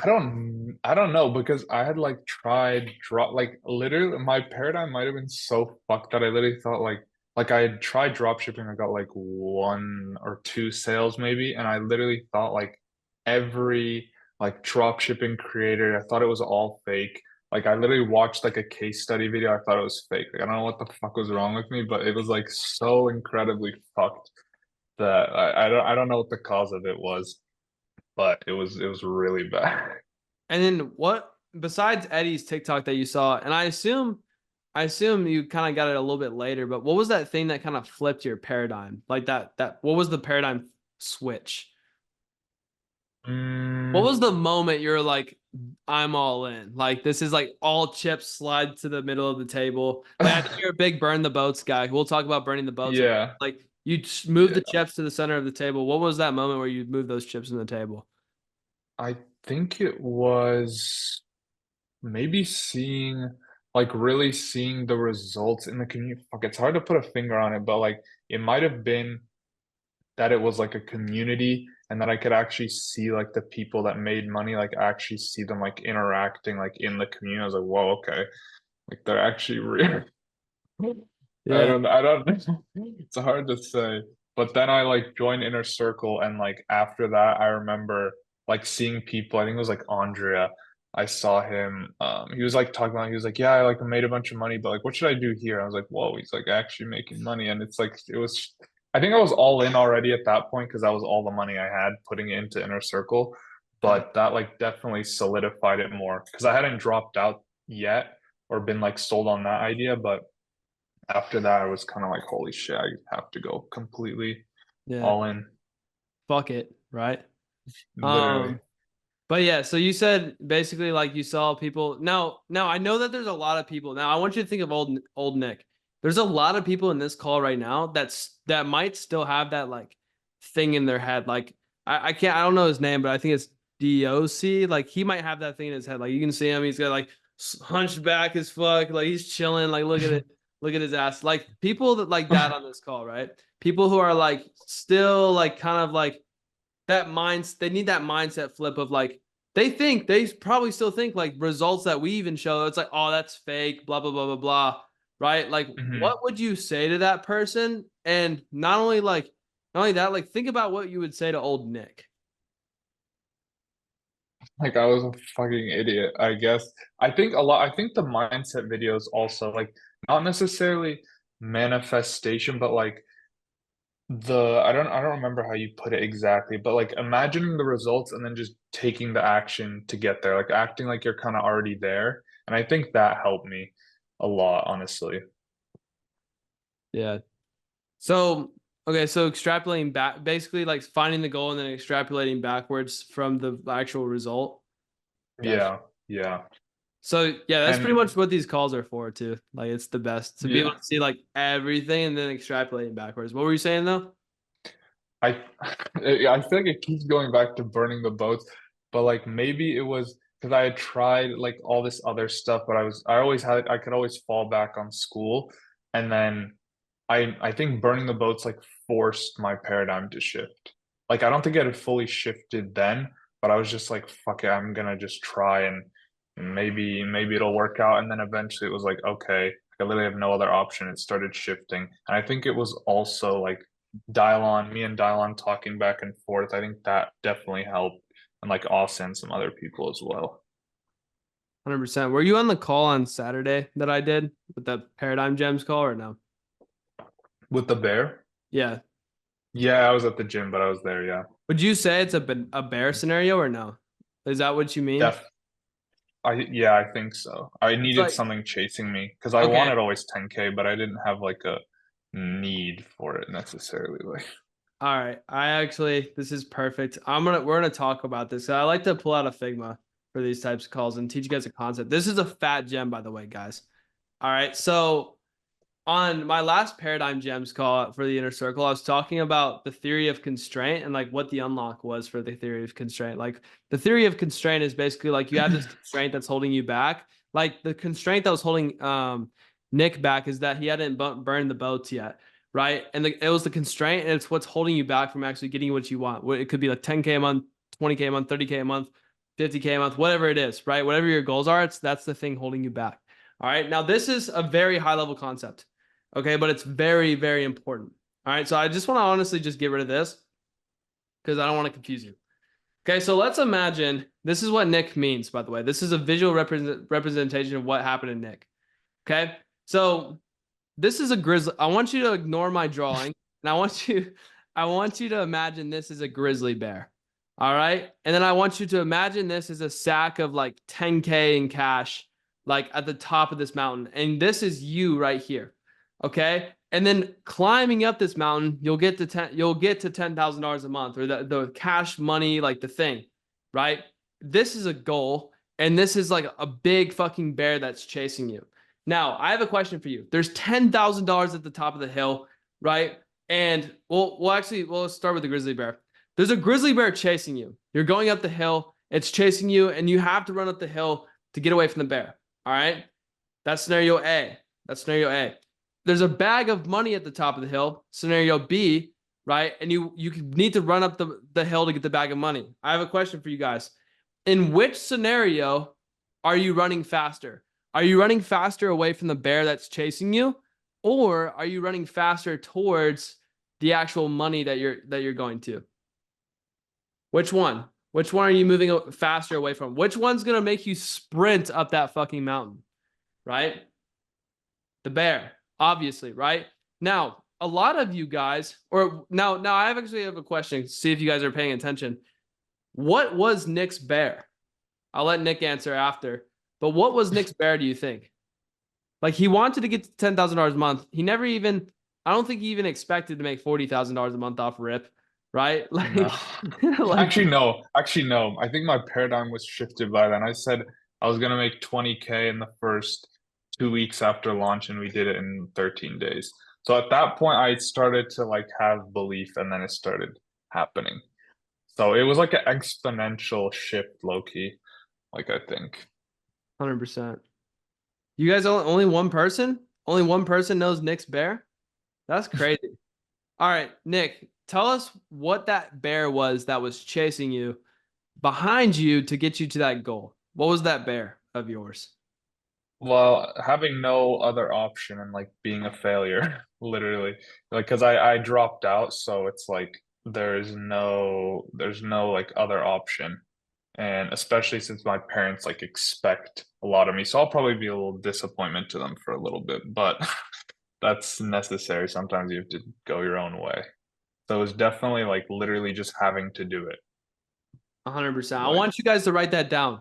The thing that was Nick's bear, that was probably, correct me if I'm wrong, it's probably the main driver to your success is the bear. yeah, Because you move faster away from the fucking bear. Most people, the reason why I definitely. bring this up, guys, is because most of you are like, yeah, I want to retire my parents. But realistically, like, you're never going to do that because that's just a goal to you. You're like, most of you guys aren't getting results because you're fucking walking up this hill, right? Nick got results because he wasn't walking up this hill towards his goals. He was fucking sprinting.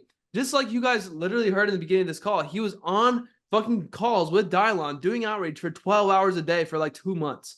Like, that's bizarre. Like, late at night as fuck. He's sprinting away from a bear. Nick, if you had a goal, no bear at all, would you be up at 7 in the morning sending looms with Dylon? No, because I had a goal previously. Like, I literally I told you, I said I tried drop shipping, trading, real estate, crypto, like all this stuff, and it always was like a phase because it was just like, oh, I'm just gonna try it. Like, I want to say something. I had a friend that I met up with recently, like 2 weeks ago, and he goes to my university, or my old one, and he was telling me, he was like, he was like, yeah, like I kind of want to try like what you're doing.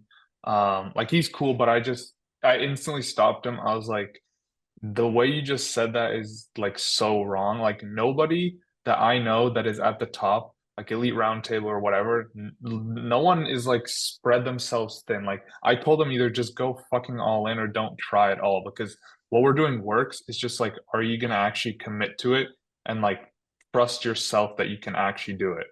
Because like it works. It's just like you just have to trust yourself that you can do it.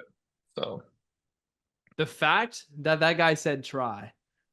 yeah, I literally told him he didn't do it, but Bro, the fact that not that yet. guy said try, bro. Like the I know. word try should not be I in your gave him a whole motherfucker. pep talk. I Yeah. gave him a whole Like, bro, the speech word after try that. is the whole thing you just need to delete out of your vocabulary. Because, like, this guy, Nick, burned all the boats. Like, this is what happens too, right? It happened to me. It happened to Eddie when I dropped out of college, right? I did the same thing, right? You drop out of college or you quit that job or you fucking just become a disappointment for a little bit, right? Become that bum that people don't believe in. You're starting your own band or whatever. They think you're going to psycho mode, right? But that becomes, why does that become your bear? It's because you're so fucking afraid of failure, right? You're so afraid of failure because I want you guys to imagine what your parents would say, or Nick, imagine what your parents would say if like you failed. What would they do? Um, I don't know. I think my mom would have like a breakdown, and my dad would just like lose faith. I haven't actually told them I dropped out yet, but that's for Yo, that's for later. Eddie didn't tell his people like he dropped out for a little bit either. Like he was like, "Nah, I'm not doing that." Yeah. Bro, like I want to ask you, like, how does that make you feel? Like if you failed, like knowing that, like if you failed back then, and like Mhm. where you're at now, like, but if you failed, how would that make you feel? I know that would make you feel like absolute shit. Like they'd just be like, Yeah. "Fuck." It wasn't even like an option in my mind. Like I can't even tell you what I was thinking because I was just like, yeah, it's not gonna happen. Like I just can't. I literally cannot Yeah. fail. So Yeah, you that's have kind to of fucking you have to choose like the fact that you're not gonna fail. And here's the cool thing yeah, about business, guys. If you keep going, you haven't failed yet. Real shit. All of you guys that yeah, are doing this and you haven't gotten the success is like defined by yourself, right? Like for me, I don't believe that I'm like completely successful, right? I legitimately like don't believe that I'm like where I want to be. 100% I'm not where I want to be, right? But you don't fucking lose. You don't fail until you stop. And yeah, failures in business are not failures. They are learning lessons. Me and Nick have been on multiple inner circle calls with multiple learning lessons. Like yeah. we've been through quite a few A of lot of them. them. Right? Yeah. And Dylon said in the chat that we were delusional. Yeah, I forgot to mention that. Like we were fucking like you have to be so retardedly delusional. Like that's a very key component. Like then your paradigm starts to shift where it's like, okay, you start getting a little like schizo on everyone, and that's also very necessary. Like when you said, I think it was in one of the mindset videos, you were like, yeah, you should like burn the boats, drop out of school. So what the fuck is this guy saying? Like, it was the stupidest. I didn't think that was the stupidest thing, but I was like, there's no way I can do that. And then I had to, and here we go. Like, that's literally the main reason. Like, no one at the top did not go all in. That's Yeah. like literally it. That's an interesting stat though that you brought up. Like this is just a note to you guys. All the people in the inner circle, like I'm pretty sure like probably 80% of them are not in Yeah, school or anything like that. Like it's fascinating. yeah, Like a that's lot. like you have to fucking commit to like one thing. And you have to go all in. And you just gotta like go fucking crazy with it, like psycho mode. Now, I wanna pull back because now real quick, temp check. How many gems have you guys gotten from this so far? I see some people blowing up the chat. There's no such thing as failure unless you quit. That's a gem right there. You guys should have a ton of gems already. 4, 20, 15. I want to see everyone comment. If you're sitting here like this and you're drooling out of your mouth, why are you here? Like you should just leave. Like if I see some of you in the face who haven't commented yet, right? Why are you here? I'm looking at a few of you, and you know I'm looking at you, and you haven't commented yet, why are you here? Right? Why are you here? I see a couple of you commenting now. They're like, oh, it's not important to comment. Bro, like if you're not locked in and you're not actually getting value from this, why are you here? Real shit. Like I'm still looking at the motherfucker that has not commented in the face. Like there's still a few of you I'm literally looking at in the face. All right, I'll stop picking on you guys. But like guys, come on. If you can't even lock in on a single group call, do you think you're gonna do you think you're gonna get your goals? Probably not, right? You need to fucking commit. All right. So let's retrack back. Now we're about to start wrapping up here. What going back to old Nick and seeing old Nick, besides burning the boats and stuff like that, but like imagine old Nick tells you that's dumb. What would you say to these guys and old Nick, knowing that like they just told you like that's dumb, and like what was the big thing that kind of just like completely changed everything for you that you would tell old Nick, younger Nick, and like what would you say to him? That like helped me shift my paradigm, or Whatever it or is. just like What if you could go back in time? Real shit. Forget all the extra shit, honestly. Like if you could go back in time and talk to old Nick. Let's talk to old Nick for a few minutes here. Like, what would you say to him? what would I say to him? I would honestly say keep being delusional. Just like sacrifice everything else for a short time. And what else would I tell him? Just like you're on the right path. Like there's going to be a long period, like you said, it's like an exponential curve where there's going to be like no results. So you have to kind of emotionally disconnect yourself from the results. Just put in the inputs, and that's like like the amount of looms you're sending out, and don't like put your emotion into how many people are responding or that. Just like obviously keep like improving and tweaking stuff, seeing what's working, but like you need to not I don't know, have like an emotional connection to the outcome, because you're not gonna like go the distance essentially if you do that. You just have to keep doing the inputs even if you don't see like any results for days, and like no creator. Like there was a point where, oh god, like no one was looking at my looms, no one was opening my emails, just a Canon event, like it's necessary. And looking back now, I'm like really, really happy I went through all of that, because it was such a like character development that I needed. Yeah. So it's literally a Canon event, yeah. And I wanna let you know something. That shit, that emotion that you felt when you were going through that, it never goes away. I was literally dealing with it yesterday, bro. Swear to God. I was talking to Kyle for 2 hours. I was like, fuck, this shit is not working. And same scenario happened like multiple times over the last 2 months, and same dealing with it the same way. And I actually I got this from Hermosi, and I had to teach it to Kyle yesterday. And I was like, I'm not gonna use the analogy me and Kyle use because it's inappropriate, but it's called the grandfather frame. And basically what that means is like, let's say what's a recent problem you were dealing with, Nicholas, that got you really like flustered, something that got you really like tight. Okay, a recent one. It kind of ties into what I was just talking about, but like DM closing, it's a very like sales are very non-linear. So it's like you can have a day where you're like fucking DM closing for like 12 hours, you don't make a sale. And then there's like days where it's like literally I had one within like it was within 5 minutes we made $1,400.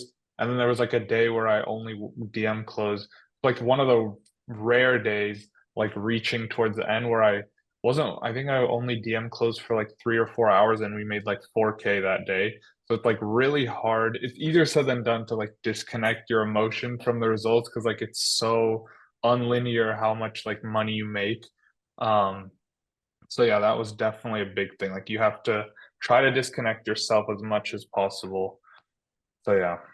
So I want to give you the frame now. So this is the grandfather frame I want to give to you that Hermosi gave to me. It's like, now I want you to think about this. What would 50-year-old Nick think about that emotionally? That it's just like a waste of emotional bandwidth Yeah. to like just constantly be like reacting to all these short-term things, because business is like very like up and down, up and down. So like you're gonna like wear out mentally if you just keep linking yourself to that. Like you have to disconnect. The Again, we're most still working on it, but yeah. And right, it's hard to disconnect. You're saying still working on it. This is a Yeah. how-to tactic that I've learned, that like I used to get Mhm. really emotionally attached. Eddie knows that I get all worked up and shit, and I go psychopath mode, and I emotionally wear myself out as well. It's like, what would 70-year-old like Brady think about this, or 70-year-old Nick with more business experience? And me and Kyle have a saying now.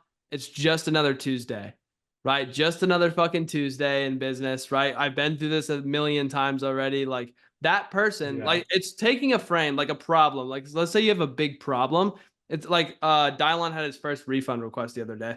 I was like, take that one problem. He probably felt like shit for a little bit. He's like, they're asking for a refund. And he's like going crazy. He's like, I don't know what I did wrong. But it's just an idiot at the end of the day. I'm like, take that, Dylon. I'm like, take that one scenario and imagine that like it happens every single day, 5 times a day, for like forever, all the time. How would you feel about it then? It's like, I don't feel You it. just shrug it off. Right. It's just another Tuesday, right? That's how you have to feel about it. And Yeah. it's the same thing with like if you lose a creator. Like if you get a creator and then you lose that creator, the first time you lose a creator, it's like, fuck. Right. But the next time you lose a creator, it's still probably like, fuck.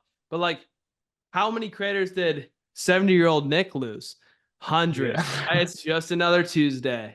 Right? It's just And you in that frame. at least it gets easier.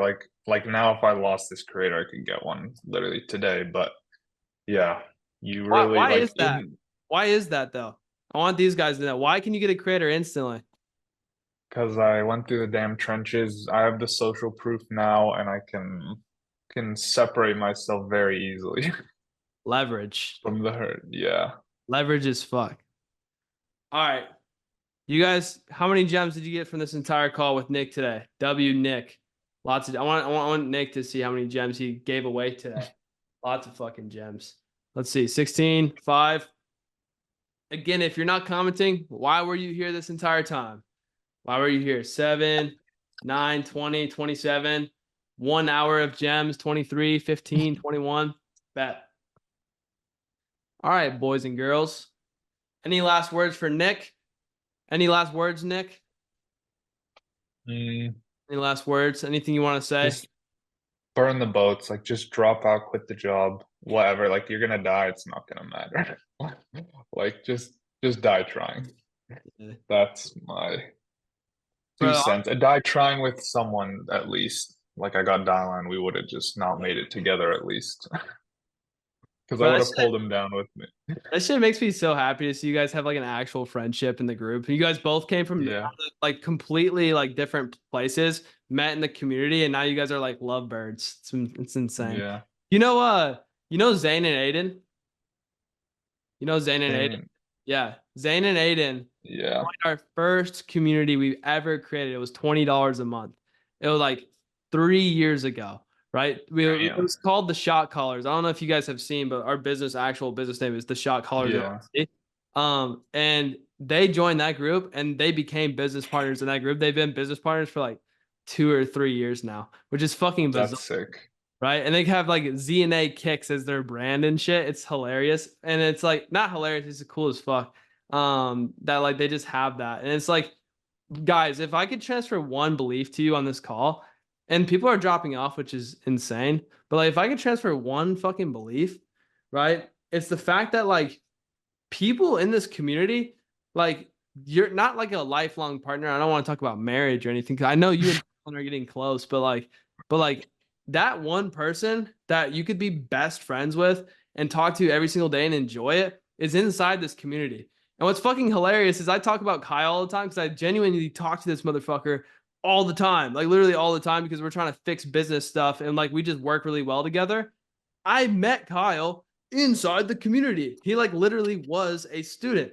He made 30K a month and I plucked him. I was like, you're too good for that. Like I need you in my business. Like you're good. I have no more space left. Please don't DM me. But if I could transfer one belief to you, like in all seriousness, like really actually genuinely use the community. All right. Yeah. What time is it? Motherfuckers, what time is it? It's gem sharing time. All right, I want you guys to all take your gems and post them in the chat. I want you to post 1, 2, maybe 3 gems that you got from this call. And I want you to copy it. I want you to get all those gems so we can all synthesize these gems for this entire call. We'll have like almost like a notepad of notes. We got burn the boats as the first one. Go all in. That was probably the main topic of this call. Yeah, that is most important. Find your one of the bear. most. Die trying with someone. Dylon specifically. Everyone go DM Dylon. He's the best accountability. No. He won't respond. He already told me. He's mine. He's mine. Oh. All right. You only fail if you quit. Focus on finding your beast. I think one thing you guys are ignoring. I think one thing you guys will probably ignore from this. There's a lot of points that I get from like mentors and stuff, and they'll tell me stuff and I'll ignore it, and that's completely cool. But like, guys, I know there's one thing you're ignoring, but season of no is like something you really need to do. Like, it sounds fucking crucial, and you guys are like, nah, I'm not doing that. Like, some of you are in your bed right now, not looking at anyone in particular, but like, season of no is like something that's required for like, if you want to get to 50K a month, 100K a month, it is required to commit. Like, you can get to 10K a month, like kind of half-assing it, but like, it's going to take a long time. Right? Run from the bear, go all in, burn the boats, find an accountability partner, and live in the fucking trenches with that motherfucker. Yeah. Die. Reverse engineer your goal. Sprint. Yeah, reverse engineer your goal and turn it into a bear. Die with dignity. Season of no. Yeah. Swim against the current. Be different. Find a partner. Be retardedly delusional. I actually love that, bro. I like that. Like, Eddie is the most retardedly delusional motherfucker I know, and it's the best. It's like so fire. And I'm like, no. And he's like, it's basically free. Be self to be selfless. Be selfish to be selfless, and fuck with that. Now, guys, all of the things you see in the chat right now, if you have something or if someone else has something that you don't have, go copy it. Right now, go copy it in the chat. You can scroll up and stuff like that. Now, what's next? For those of you who come to these calls all the time, what's next? What's next? Brady, I have actually one more gem to Share, drop bro. on them. It's a bonus gem. We got a bonus gem. So I actually think a big reason like of my success and like helping you become more delusional is like I was like isolating myself a lot. Like, I wasn't really hanging out with people. I wasn't going to school. But I was like talking to Dylon. I was like one of the only people. I was talking to a couple more people in the group, like Austin, I think Justin, a couple more people. And like we all just like gaslighted each other and made each other more delusional. And it's like you're not surrounded by all those limiting beliefs. So you like say no to everybody else, and then you're just locked in with these people, just building your fucking like delusion up until you get to 40K, 30K. Now we're about to get to 100. So I wanted to say one more thing as well. There's like a funny thing between me, Nick, and a couple guys from here. But specifically me and Nick. Nick is a very he's a big overthinker. Like, he is so like he gets caught in it's bad. And then I come in like, shut the fuck up, just do it. Just try it.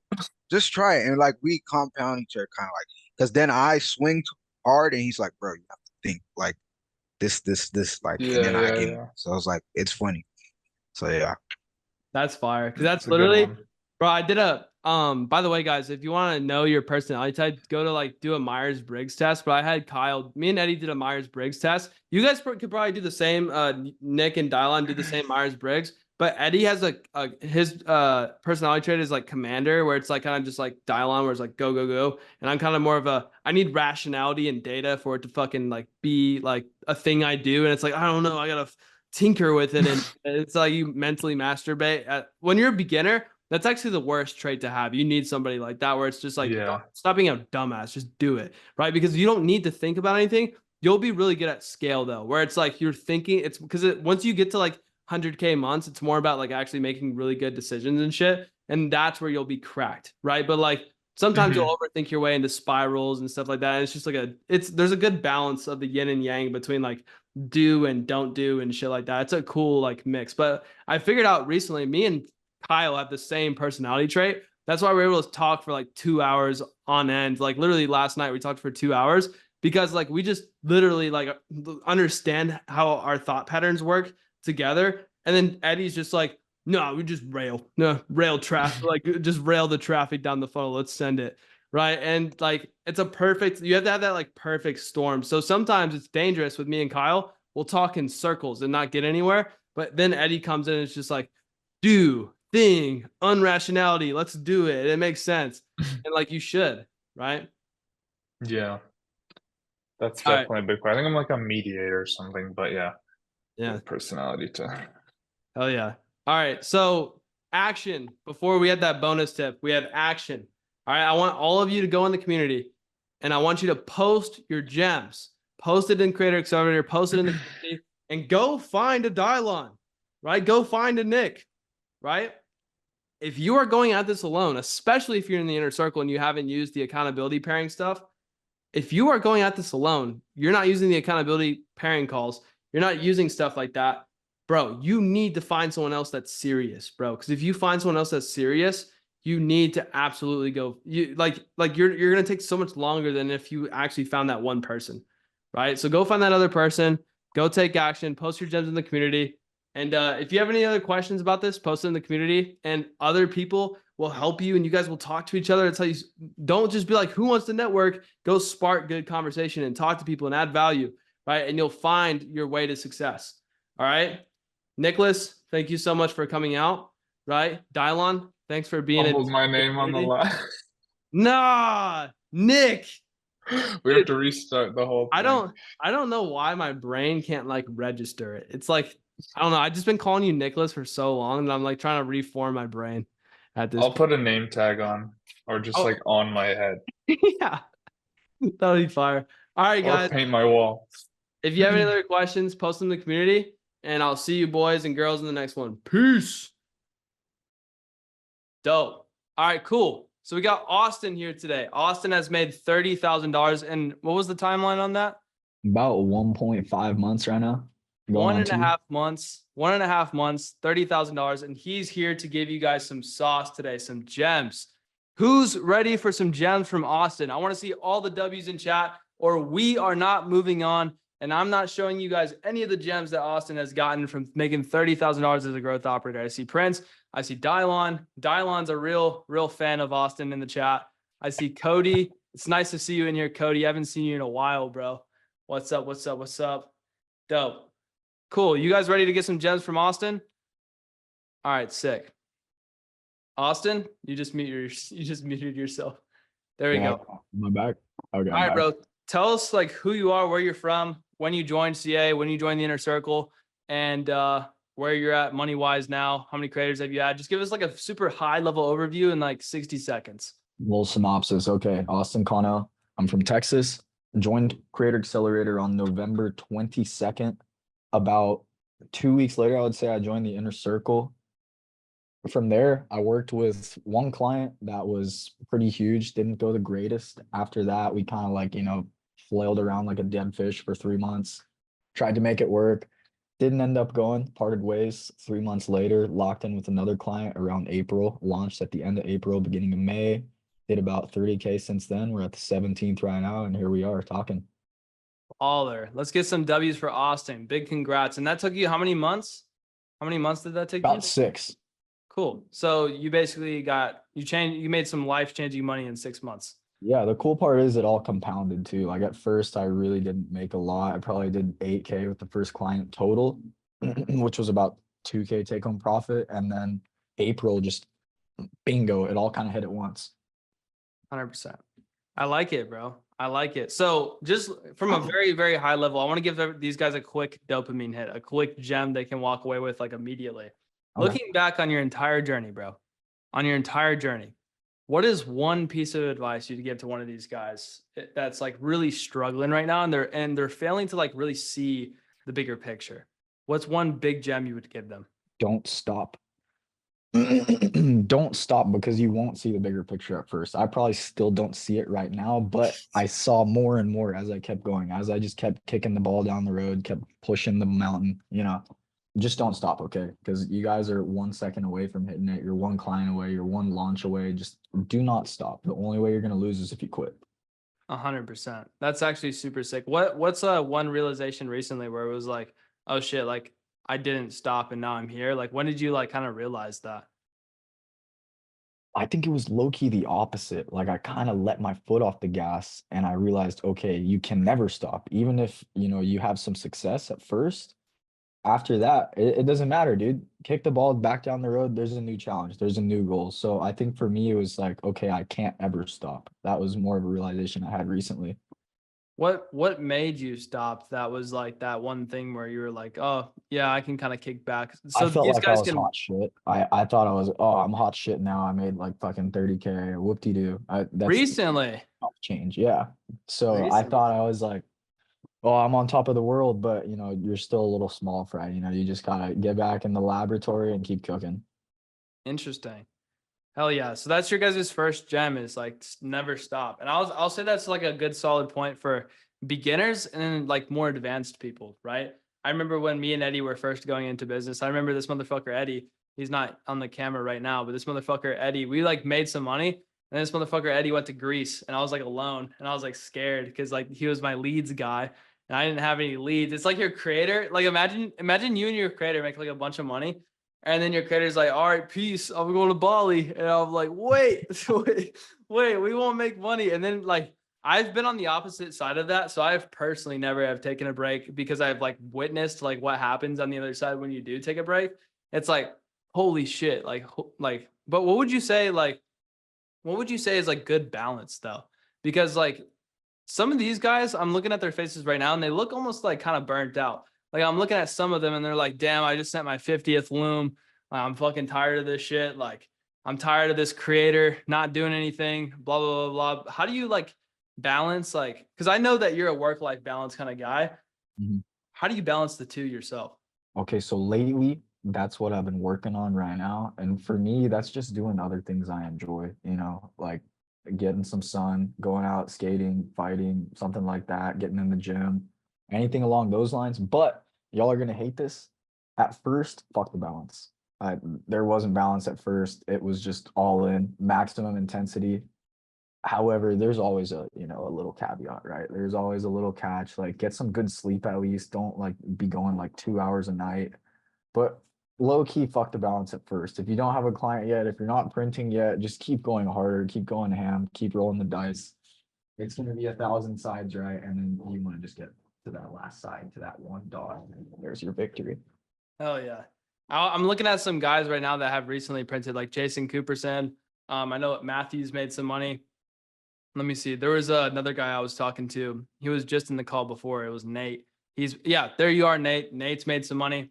I'm sure you guys could all nod your head and agree that like that's literally like something you have to do is you have to like have no balance in the beginning, right? You absolutely have to have no balance in the beginning. How many of you guys feel like you have no balance right now?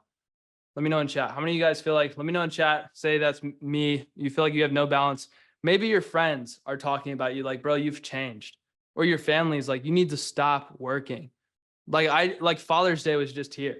I was hanging out with my mom and my dad, and my mom was like, you need to stop working. And I was like, no. I was just like, no. Like, I remember in the beginning, it was really hard for me to say that. And then I say, like in the beginning, I would say no. And they'd be like, well, they had so much to argue back. And now I say no and they respect it. They're like, I get it. And they're like, you know what I mean? So like, you just have Yeah, to have and the I think ability to since say we're no. all such like freaks about it, you can just balance can be coined off as like, okay, maybe 1 hour of downtime. That's all we really need, maybe just actually and attack that hour of downtime seriously. Don't like scroll on your phone or like go fuck around. Like actually sit down and relax and read a book or meditate or pray or do whatever you like to do to lock in and take the downtime seriously, because then you get a little bit of back to reality. You're not like inside of the matrix trying to like go crazy, and you can kind of escape that, but then go right back into the work. What I'll say to add on top of that is to all of you guys that just said in chat, and I appreciate you guys participating in chat. It shows me that you're engaged. You're actually here to make it. You're going to make a bunch of money, right? Because Austin, believe it or not, back in the day, was one of those guys who was like in chat talking nonstop, right? And he still is. He'll pull up the group calls, etc., right? But what I want to say to you guys who are like talking in chat, right? and you just said that, yeah, you feel like you have no balance right now. I want to give you permission to say that is okay, right? You have no balance right now, quote and comma, like, and that is okay. It doesn't matter, right? Like nobody's opinion actually really matters, right? Just do the fucking work, right? It just doesn't matter, right? Okay, now I'm gonna leave the rest. So I typically control these calls and I ask Austin a bunch of questions. I'm like, what about this? What about this? But that's like what I think, right? I want to hear from you guys. Okay, so I'm gonna give you guys a choice. Do you want me to talk to Austin, or do you guys want to ask Austin questions, everything about his journey, and just steal all the information from Austin? Let me know in chat. Some of you guys are saying me. A little bit of both. That's actually super interesting. A little bit of both. When I pick his brain. All right, here's what we'll do then. Very, very, very sneaky. Here's what we'll do. All right, so I'm gonna start him off. I'm gonna get Austin a little warmed up, right? And then I'm gonna let you guys just absolutely rail Austin with questions at the end. What do you guys think about that? Let me know in chat. You guys want to do that? I'm gonna get him a little warmed up, and then you guys can just rail him with questions at the end. You guys want to do that? Yeah? Let me know in chat. Yeah? Okay, cool. Okay, W, sick. Pause. I'm not pausing. We're going straight through this thing. We're running through it. All right, bet. So, Austin, let's get in the weeds, bro. I want to talk about what your gems are from creator acquisition, because you said that you have gotten that first creator and it didn't really work out. And then you said you got the next creator. And I know from coaching you throughout this entire experience that you actually got a unique creator and you actually thought outside the box like nobody else did. And you're able to land them because you're a unique individual overall. So what gems would you give other people about creator acquisition? And would you give them a little bit of context as to who your creator is and what they do, etc. Yeah, for sure. And I can also share I made a Miro, right? So I kind of started thinking Brady was always saucing up with the Figmas and stuff. I was like, why don't I do that in my outreach? So that was the first thing I switched up, was the quality, I guess, and the validity of my outreach. I wanted to make it stand out. I didn't just want to be like, hey man, how's it going? Here's your school. And which is fire, but I added a little bit on top. But to go a little bit backwards, who did I look for, right? I know it's always a big question, who do you want to work with? Well, one, he was super chill. He was my age. Before that, I was working with this 28-year-old dude from Bali. And it was kind of like my uncle, it was it didn't really click. It was I'm working with a guy who's a millennial and the vibes are a little bit different, not bad, but not optimal. And so I wanted to find someone that was around my age, that had sauce, and that, was really vibey with his audience. He did voiceovers, he was talking a lot, he was really connecting with the people. And guess what the niche was? Super random niche. I go grab one. Custom rugs, bro. So I bought that shit on TikTok shop, but people buy custom rugs for $1,000, $2,000. And then I'm thinking, whoa, that's low-key a little business model. And people like it. People like being an artist, people like productizing their work, but artists kind of suck at business. My creator didn't. So what did I do? I just went and found a bunch of saucy rug creators. And that's the ultimate ASMR content. So one, the content hits hard. Two, it's replicable to teach. And three, you can low-key run up some bands. This guy was making $12K per month. And so then I started looking, and there was no one teaching it. There was no one offering anything about it. It was pretty gate-kept information. There's not a lot of YouTube tutorials. There's not really much. There was one guy with a Patreon. I bought it. It's $30 a month. It was awful. I mean, it was terrible. And so then I realized, okay, there's a big gap in the market, right? So that's one thing to think about. What is super valued or sought after that no one's teaching right now? What is something that no one's really offering? What is something that you can find and get this little hub of info and start selling it? At least that's what we do, is sell info. So I found the rug creator, and then from there I started hitting up. I only found about a list of 10 people, but I made it my mission to just make it super high quality. I referenced my previous client, talked about a few other people I kind of helped out with, consulted, and then from there I hit him up once with a loom. Kind of baited him. I was like, hey, I'm looking for custom, but a different type of custom. And then he opened the loom and shit. And if I can share my screen, I can show y'all the little Miro too. Yeah, do it, bro. You can show us the loom, the Miro. Let's I'll see. just do a live loom with it. This is pretty much how it went. Oh shit, wrong screen. There you you- go. Go for it. Share Okay, your good. sound too, so we could hear it. Can y'all hear me? Well, we should be able to hear your audio. We'll see how it Okay, works if though. you can hear me, I'm just gonna explain how it worked. So I was just like, yo, what's going on, bro? So you've got a really cool audience, you've got really cool information. No one's really doing this in your category. Like no one's teaching people how to make rugs. So here's how we're gonna do it. Here's how other people are already, teaching their skill set. Showed them a little bit of social proof. I told them about, the other client I worked with. I went and like popped over. I was like, oh yeah, here's my old client. We did about 8K and talked about that. And so I just made it really simple. Shout out Simon Nguyen. He kind of had this in a YouTube video, these 3 points, and then I took it and ran with it. So nurture the audience. I made it like really simple, right? We give them value, we target a specific person, and we bridge the gap of their pain with content. And I just screenshotted some stuff, told them about CTAing and that. And then where do we go from there? All right, we create a funnel is essentially what you want to do. You don't want to make it like super duper in the weeds. Like I just tried to keep it really simple and digestible. Bingo. Now from here, we're going to get the platforms, maybe make a sales letter, some sort of automations, a landing page, depending on how it vibes. And then we get them into a paying customer and we fulfill with the info product, right? Courses, coaching calls, consulting, community support, and then like some monthly challenges, some fun stuff. That's what we're doing right now is the tough games. We're giving The away a Tough bunch of Games is shit. a super cool name.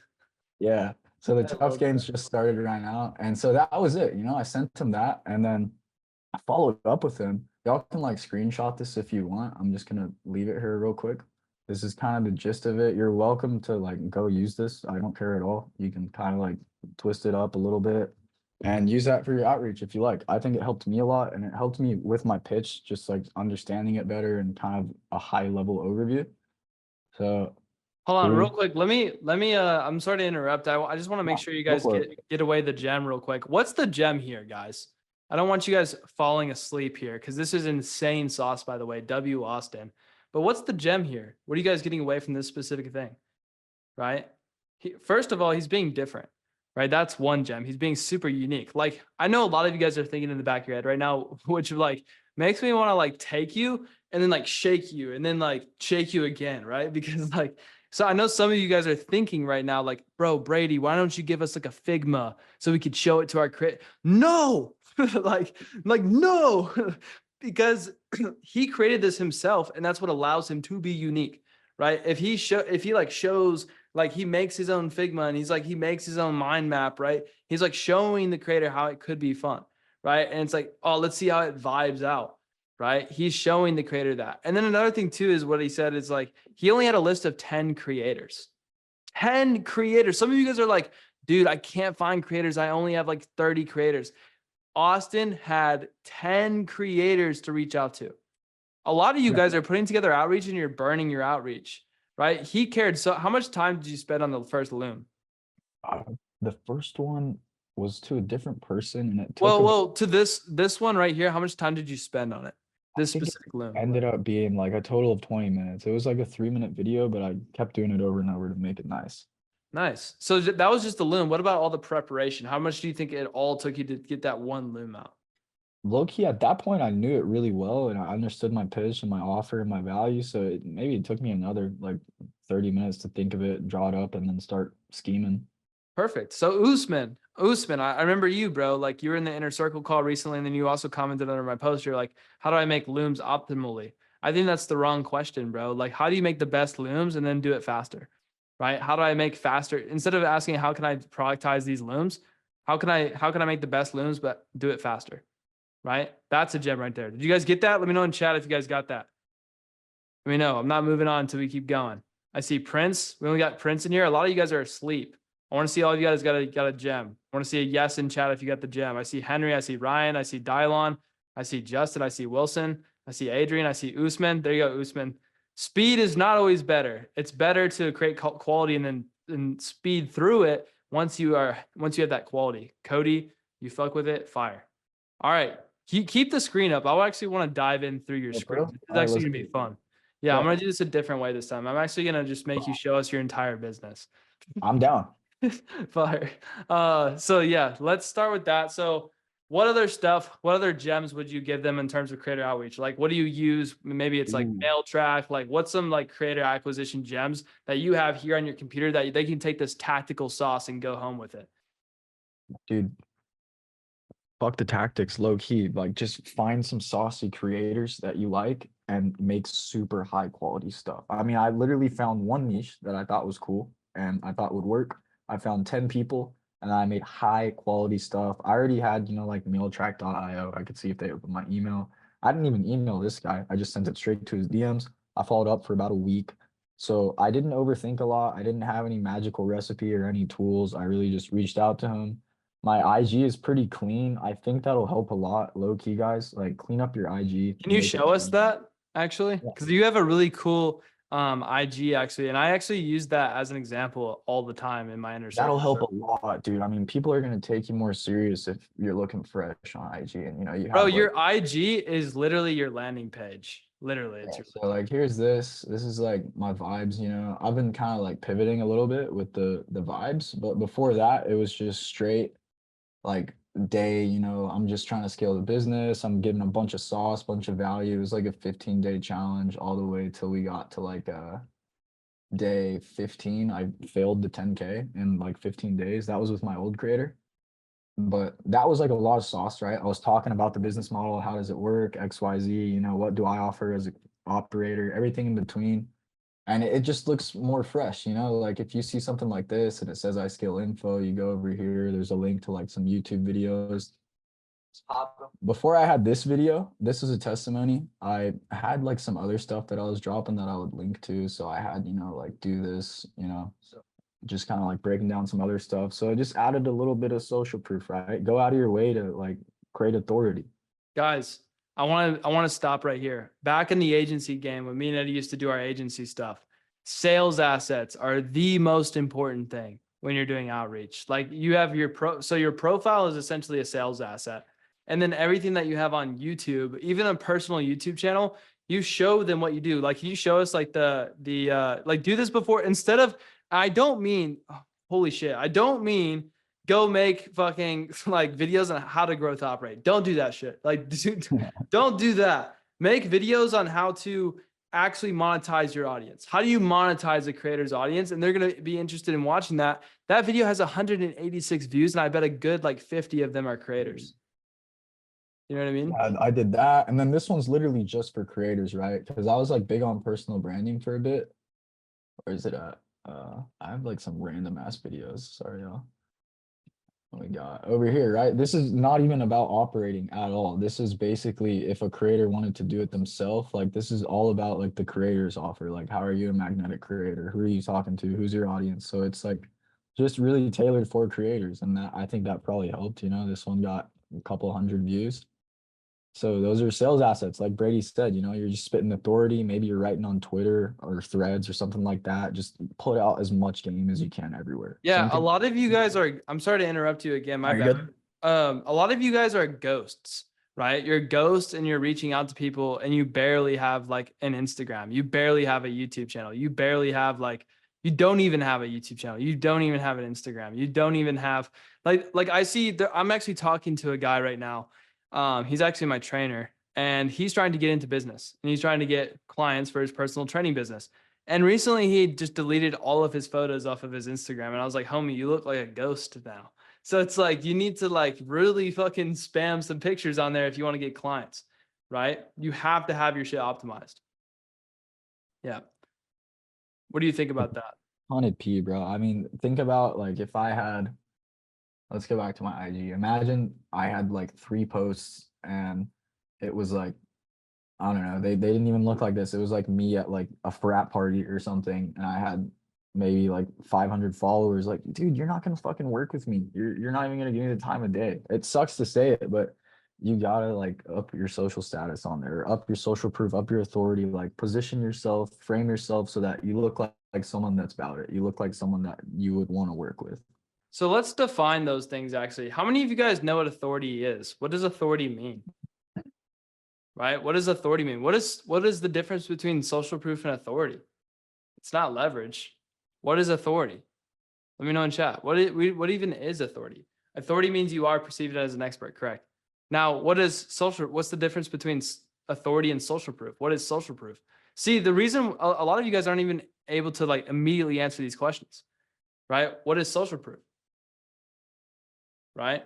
It's social results. It's not even just testimonials. It's like proof that you're even working with a creator, right? Like the reason why Austin's Instagram, right? The reason why Austin's Instagram works is because it shows that he's even working with a creator in the first place, right? In the past, he's working with some type of creator. So I tell you guys, work with the free creator in the beginning and then go to the next step, right? But like that's exactly what you could do to prove that you're actually doing something, right? That's authority, social proof, right? And then there's another principle that Austin used here. What is that? What's another psychological principle that Austin used here? It's a gem that maybe went right under your guys' noses here recently. What's another gem? What's another psychological principle that he used? I'm going to jump in, and this might not be the answer you're looking for, but just look like a vibey dude. I think it helped that I'm just vibing out on here. I'm playing some golf, you know, I'm working out, I'm smiling. Like, people don't want to work with a weirdo, you know, just make yourself look cool. That's actually exactly what I was going to say. There's something in psychology called the likeness principle. Have you guys ever heard of likeness before? Let me know in chat. Have you guys heard of likeness? Let me know in chat. Have you heard of likeness? Likeness means that you relate to somebody, right? Like, oh, this guy's just like me, or he's a cool guy. I vibe with this guy. If you look like a bot, they won't like you and they won't watch your loops. What's another psychological principle that Austin used in his outreach? What's another one? It might have even went under Austin's nose without even realizing it. What is it? Let me know in chat. Someone got to answer this for me. I don't even know. What is it? What's another one? Not the blue check. That's social proof. The blue check is social proof. It's slightly, authority is more a sense of like how much money he's made. Authority is more like he looks like he's making money, right? So authority looks like he's making money. Social proof, he's making money with other people, right? He's like, actually, he has people vouching for him. There's social proof. He could even use you can use Alex Hermosi as social proof. Alex Hermosi just invested in school, right? Like that's social proof, right? And then he has likeness. People like him. He's a cool guy. He's creating content. He just looks saucy the way he talks, right? He's even cooler than I am, right? Austin's just a cool guy, right? I would hang out with Austin because he's cool. You know what I mean? So what's the next one? What's another psychological principle that he's actually using? That's actually extremely important. What is that? A lot of you guys, if you're lost right here, this is a clear sign of why you're not actually like getting any results. If you aren't getting results. What's another one? It's reciprocity. How many of you guys know what reciprocity is? Let me know in chat. What is reciprocity? What is reciprocity? Yeah. Oh shit. It's like when the waiter comes to your table and so you're imagine you're at a dinner, right? And the waiter gives you the check, right? You're going to tip them normally. But if the waiter comes to your table and gives you a handful of like 10 mints, right? You're going to feel the need to give back. Therefore, their tip will go up, right? So what is Austin doing here in terms of reciprocity? I'll let Austin answer, actually. What are you doing in terms of reciprocity here? I was trying to give a lot of free value inside of my content. I was trying to put on a lot of game, like make it understood, because I realized nobody knew what I was doing. And I tried to make it digestible for like anyone, like my mom or my sister or someone that didn't know me. So it was really easy to understand. Boom. Solid. Awesome. So what else did he do? He did YouTube. He gave looms, right? So those are 4. What's another psychological principle that he could have used to actually get these creators even easier? He might have even used it, right? I'm going to ask you, did you say that you could only work with one creator at a time? With this guy, I didn't, but in the past, I was doing that a lot. Gotcha. Yeah. So that's scarcity. So that's a 5th, right? So all of those are triggers to get people to want to work with you. So you have authority, you have social proof, you have likeness, right? You have reciprocity, right? Then you can add scarcity. There's a lot of shit here. All of that is gems. I want you guys to comment all the psychological principles that we just talked about. I want to make sure you guys actually have got it. Some of you guys got social proof. We got social proof. We got likeness. We got reciprocity. What's another one? What's another one? I want to make sure you guys are actually paying attention. Reciprocity, social proof, authority, right? Scarcity. There we go. Pretty sure we got all 5 in there now. Cool. Sick. Now, do you guys see how you like? Do you guys feel like you can get a creator even better now? Do you guys feel like you're more likely to get a creator now that you know those 5 principles and what he used? Like that, those are fundamental principles behind the scenes, right? You might not see it on the front, but if you look behind the bigger picture, I can see right through it. He's framing himself as an authority. He has social proof. He has likeness, right? Who feels like they can get a creator better? Let me know in chat. Just say me in chat if you feel like you can get a creator better after just that. That was a massive gem right there. You guys like that? Yeah? You guys feel like you can get a creator? Cody does. Ryan. Eddie feels like he can get a creator. Yaden does. Orlando does. Sick. Eddie's going to get a creator. Come on. Super sick. Dope. I'm so warmed up for the revamp. I got some crazy shit coming. June 24th is going to be solid as fuck. All right, bet. So give us some more sauce, bro. Other than Can that, I just nerd out real quick? yeah, go for it, bro. All right, bet. Okay, so after I got the creator, right? This is after post-acquisition, guys. I know all of y'all are gonna get to this point. You're already at this point. Maybe you're gonna do it again. This is how I launched and had a fat ass launch and had a lot of fun with it. So first thing we did was we started teasing immediately. We were like, hey, something's coming. I want to get y'all's Hold up. Before we jump into launch, I want to make sure they got everything from creator acquisition. Do you have any other gems? I'm sorry, I don't mean to cut you off. Do you have any other gems for a creator acquisition or like, yeah, I know Edge, blah, blah, blah, blah, blah. But I want to make sure you guys understand this in an organized fashion. Do you guys understand creator acquisition? Can we move on to the launch? You guys want to move on to the launch?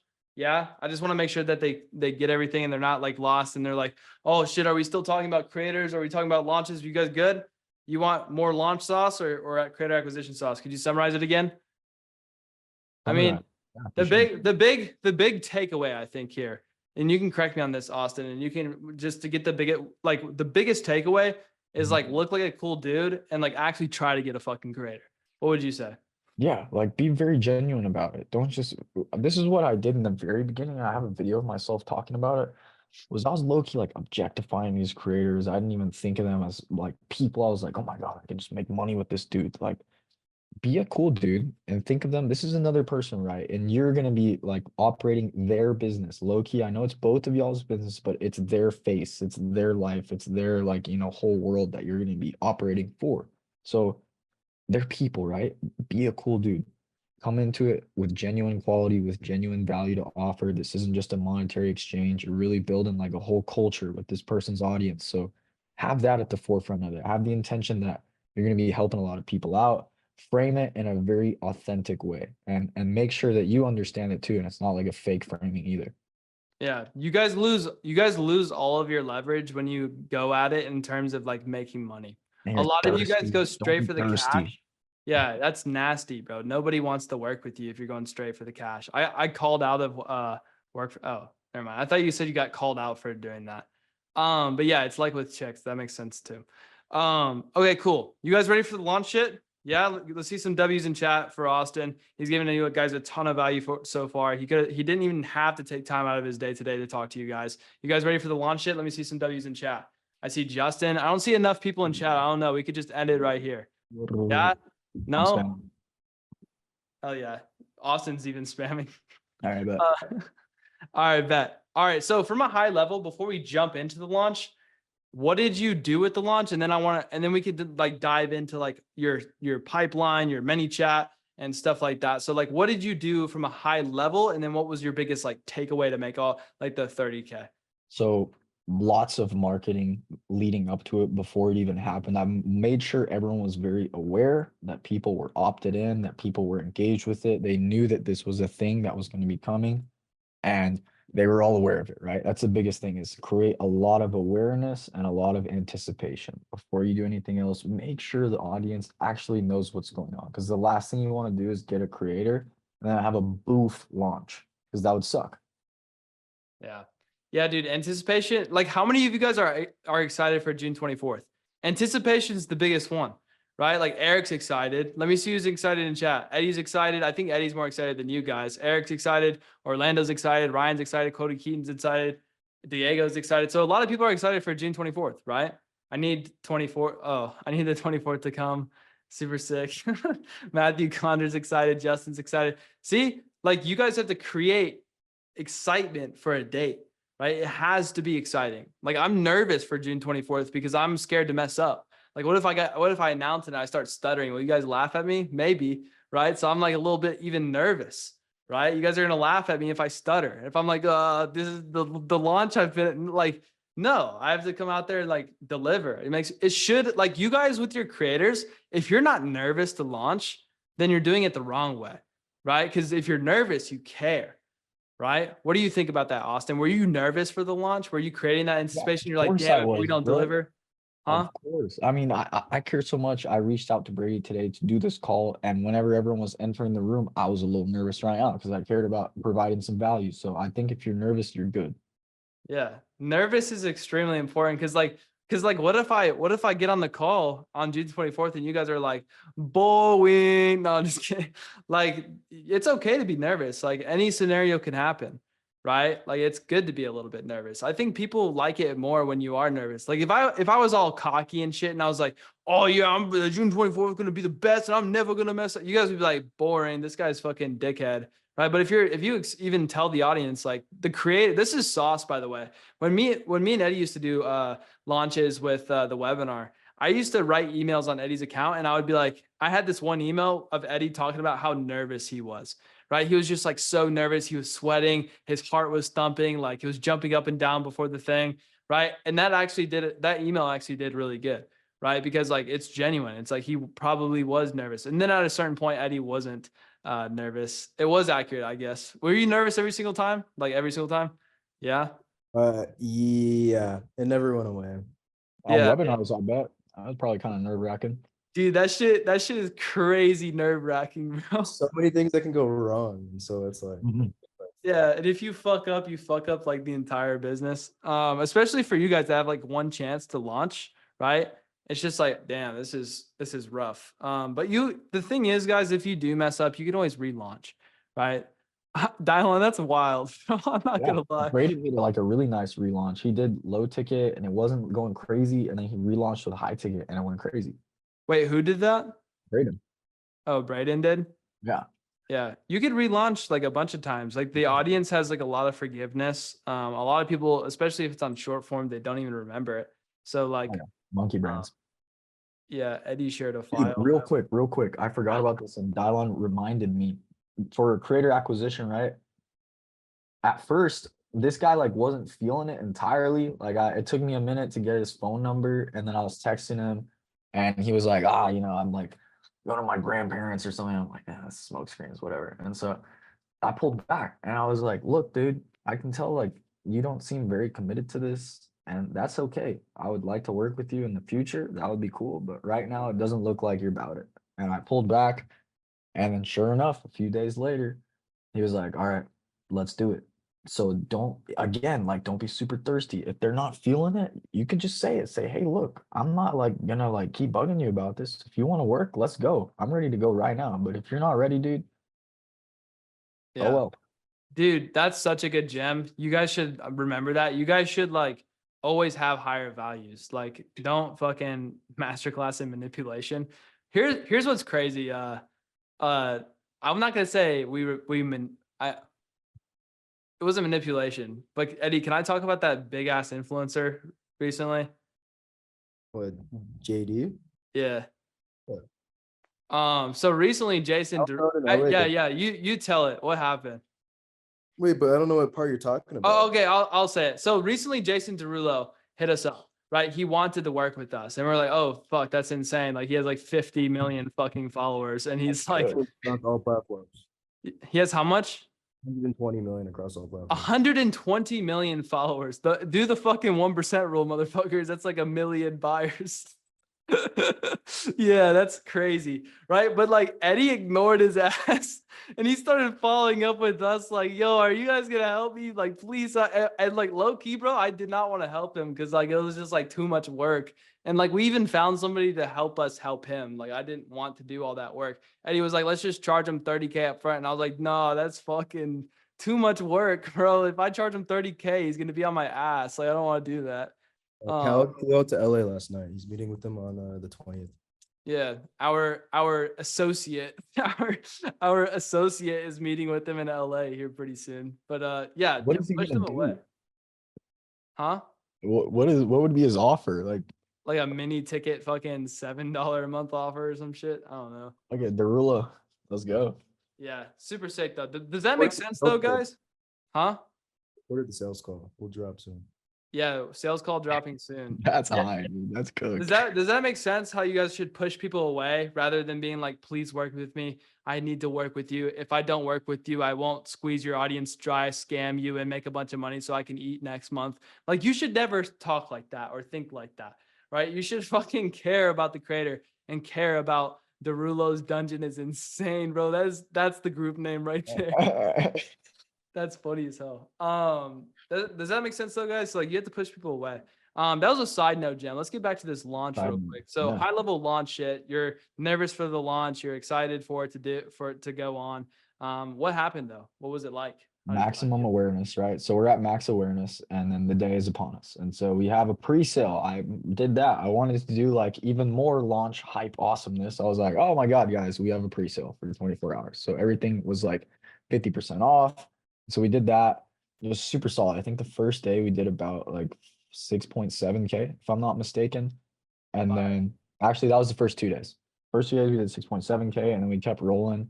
And that was basically just the classic launch, courtesy of Brady. I did the master messaging. I got all the market research, cooked up a nice sales letter, got a little funnel going in the DMs. And then we just popped them in. We did lifetime access and we did monthly. And cool enough, the lifetime ripped. So we sold that 287. I know it's getting a little in the weeds, but that's how we kind of pumped a lot of those big numbers, right? We did the lifetime option, which is cool because you get committed buyers. They're going to be in the community forever. And it's good for the start of it, especially at the start because there's no churn. Yeah. And so that was really cool. We got to about 15K with that. About a month in, I did the inner circle offer, and I tried to keep that simple too. High level overview of that. It was basically application. Before that, we hyped it up a bunch. Hey, the inner circle's coming. You can apply here. We had the application, and I did some DM setting or some phone call setting. I low-key prefer the phone. And then after that, got them on the sales call. Before we had the sales call, right, I recorded a mini podcast with my creator that just had extra sauce, like extra value on their biggest pain point, which was content creation for the rug marketing, because you need eyeballs to see your rugs to buy them. So it was all about content. That warmed them up before the sales call, and I hopped on the call, closed 10 people, and that was our inner circle offer. And that got us to about 31K. Sick. Pretty That was simple. like a high level overview of everything. Pretty simple. Does that seem simple enough, guys? You guys ready to jump in the weeds and just steal all of his systems? You guys want to steal all of his shit? I don't know. I don't know if Austin wants us to steal all of I'm his shit. down. Let's do it. Pretty saucy. I don't know, bro. They're not seeming like they want to steal it too much. Yeah, I don't think y'all want it. I don't think it's worth letting them steal all that shit for I like might a just little leave the hype. call. I might just leave the call. I think we should just wrap it up, bro, because they're not super hype about stealing all your shit. Like he's got the sales scripts he can give you guys. He's got the applications. He's probably got some cool little funnels. You guys want to see some DM closes? Yeah? All right, dope. Sick. All right, bro. Share your screen. They're actually ready this time. Everyone's not sleeping. Let's fucking get it. So the first thing I did was we were going crazy, right? I didn't want to just do stories. We were making reels about this. So we were saying, hey, something's coming. If you want to be a part of it, let's go. And so this was like the first thing we did was the mentorship questionnaire. Holy so shit. I asked, this looks weird, doesn't it? Google Sheets hell. Yeah, but it worked really well because basically It does. How much experience do you have? What's your biggest struggle? What are you trying to get better at? What's the hardest thing? How do you sell right now? What's important to you content wise? Where do you think your content needs improvement? Would you be interested? Would you rather have a one-time payment or a monthly payment? Ask infinite questions, guys. Who cares? Like you have all the control. Ask every single piece of data you could ever need. What would you want in the community like this? If I started a thing, like how much you want it to be, ask them how much they want the price to be, what type of price point, like monthly, yearly, lifetime. If there was a larger one, what would you do? Would you join this right now? How soon would you do? Would you like to be notified when it's ready? And so I got all that data, and then I have all these people saying 500, 1,000, 200. That helped me price it at 300 to start off for the lifetime. For the monthlies, it was a kind of a range. I priced it at 28 for the pre-sale, and then we did 50 normally. So And this so is I all got- your market research, yeah. Well, that was just one thing. This is just a type form, right? I still hopped on 30 calls with people. I talked to all of them. I'll show you all my Notion because I like more- talking to people. I'm a big people person. I really got in there and I spoke with them and I made them feel heard. They just want to feel understood. And those are your best buyers. Those are your very best buyers, are the people that you actually hop on market research with. And so this is like a big hub of everything I asked them, right? And so I Rug just have situation.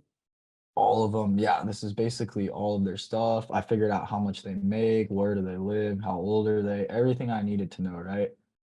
And so this was all the actual phone calls. And I think inside of here, I have the call recordings. So I have notes with all the people I hopped on calls with. There's a few more. And then we got like the offer synthesis. So here's like the messaging cheat sheet. You guys are familiar with these. And then I finally cooked up the VSL. And it's all inside of Notion. And so we go over here and where is the market mastery? So we're over here. Hey, I had a masterclass with Dylon too. That shit was fire in my community. Fire. And so whenever I got the master offer, right, I got all that data. I got all this stuff from over here. So now I know exactly who I'm working with. I know exactly what they need. And what did I do next? Well, I cooked up the VSL. That's the best part, right? And so that thing ripped. It got so many views. And I believe it's in here. So this is it. And then it might be. I'm gonna show y'all everything. I don't even care. Let's see it, bro. I cooked up the VSL. And so this was my VSL, right? And so I kept it pretty simple, you know. I just said, you know, this is how my creator makes, you know, 12,000. Hey, what's up? I'm Jared, I'm 24. I do this. I flex a little bit in the beginning. It wasn't always like this. And then I started calling out all their pain points, right? Oh my God, I never get enough for my rugs. You know, I spend so much time and people only want to pay me $200. Man, my content sucks. I'm not getting paid enough. All this and that. Guess what? We can fix all of that with this, with Tufts University. And so this is just like, don't overthink the VSL, guys. Just make it clean, attack the pain points, and give them a solution. And so this is who it's for, who it's not for, kind of weed them out a little bit. Quick plug real quick for you guys that are schizoing right now. You're all just like, Yeah, sorry if I'm going fast. oh, hold on real quick. Cause I also, I actually moved this VSL framework out of the community. I gave you for guys real? yeah, I did. But it's on a whiteboard now. And basically it's also in the Google Doc below the whiteboard video. And it's the 50K sales letter, right? And it's the same thing. You could use the same type of Google Doc format, etc. Different framework. I just want you guys to stay out of the weeds with the old thing. But the reason why for that is because Austin here, this looks a lot different than the framework that I actually gave him. He was able to think outside the box and do his own thing, right? I want you guys to be able to do the same thing as well. I want you guys to think out of the same box, right? I want you guys to just follow the framework, right? Rather than actually copying and pasting a single doc, right? So it's still in the classroom, right? It's just, I moved it out to replace it with that current one. But you can keep on going. Yeah, and low key, like I kind of want to spiff this up a little bit too. You know, I want to have him talking to the camera and make it a little more personal, like how Eddie has a VSL where he's just, you know, it's one-to-one, right? There's no Google Doc. So y'all keep thinking outside the box, make a cool video, like make the production quality sick. But again, you know, attack the pain points, really make them feel understood, and then bridge the gap, right? Give them an offer they can't resist, make it sound awesome and amazing, and just CTA, I'm at the end of it like this. All right, DM me. I've got, you know, a bit of social proof. After the community's rolling, you can Is that inject Dylon? where at? Go up a little bit down. Is that a Dylon screenshot? Go down a little bit. Nah. Oh, I thought it was Dylon. That's our boy Deontay. He's in the community. Oh, He's pretty chill. And so after that, also what I did was I did a bunch of email blasts because I collected all these emails, right? I collected a bunch of emails, a bunch of phone numbers. And so while I was doing the launch, we did an email blast. It was nothing crazy. It literally just emailed them and said, hey, you know, Tufts University is available. You can click here to join. That was literally it. There wasn't any crazy copy. Maybe I said something like relating to a pain point and then I offered the solution in the form of the community. I did that as well as a simple texting SMS blast because I got all these numbers. So that was a cherry on top. And then I went extra schizo and I started cold calling people because I didn't want to wait. And so all these green people are people I closed on the phone, red people are people that didn't answer, and then yellow, I sent them follow-up texts. There's some other colors I put in here that I don't even remember. Don't worry about those. Hold on, real quick. I want a gem. What's the gem there, guys? There's a fat gem he just gave away. Good What is so. the gem he just said? So fat. It's conceptual. Are you guys? Yeah. Cold calls. And there's a video Hermosi actually recently just dropped. It's called Do the Unscalable, right? I don't give a fuck if cold calling is not scalable. If your launch does not work, call every fucking lead on your fucking launch list and call them and close them. Look how many people he closed for around $300 just off of calling them. A quick phone call, and he called them for like $300, right? And he was able to close, All of right? them.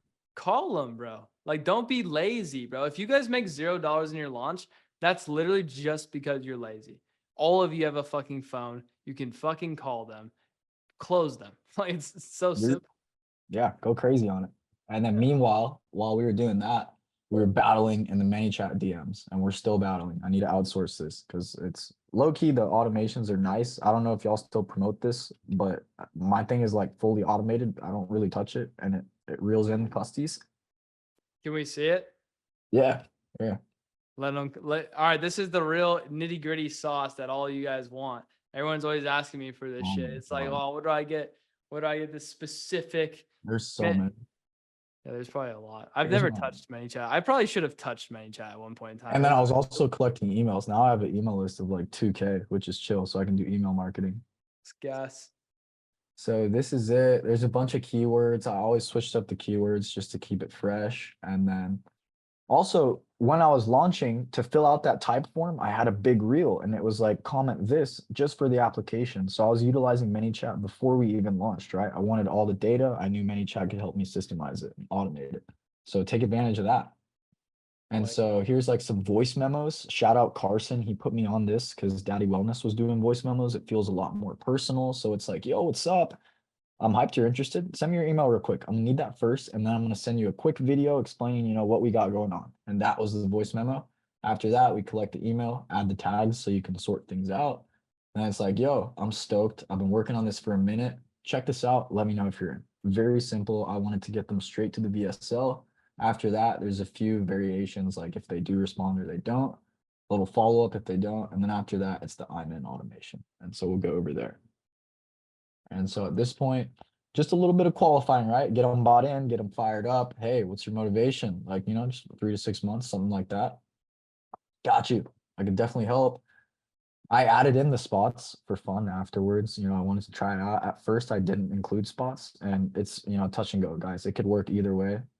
But if you're having trouble with objections, I would open up the spot situation. So that way you can handle it with some scarcity.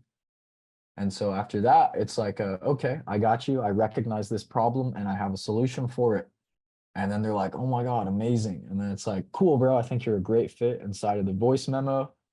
Let's get you locked in. And now it's the school link because I'm working on the MRR. Beforehand, it was a Stripe link. And then at that point, I added the tag Stripe link sent. And I would always go in every day right here and then filter out this right here. Bingo.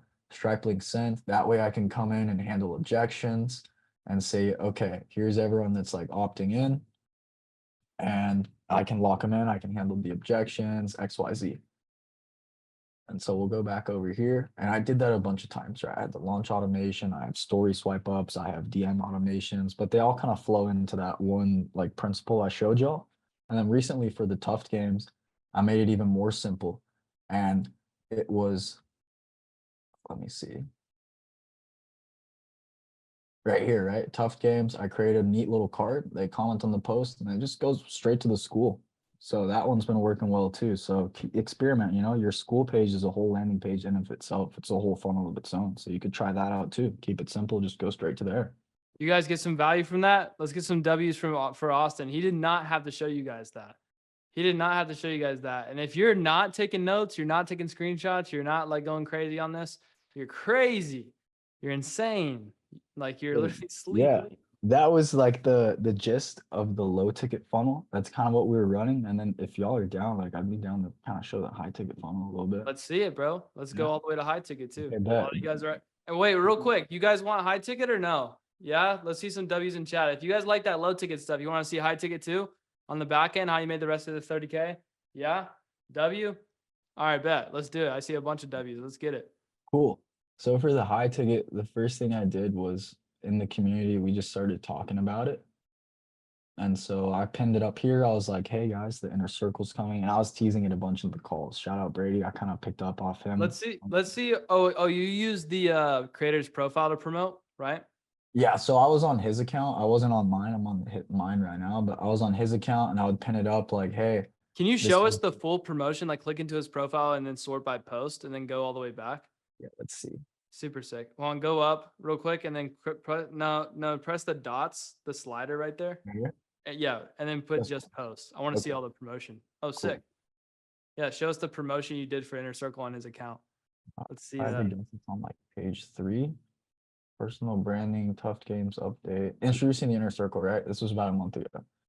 So this was all I did really was I said, okay, I've got a one-on-one in-depth mentorship directly with me, more support, more personalized coaching, more leverage. If you're trying to scale and you want to blow up and go crazy, lock in, DM me scale. I've got 10 spots available, or you can fill out this type form right here. So I got a bunch of people to opt in. They were hyped up. They were commenting scale. Oh my God. This Look is how insane. simple that is. It's so simple. And then they went to this type form and it helped me qualify a little bit. And so it takes, a short amount of time. You fill out your name. It's, what's your experience? Okay.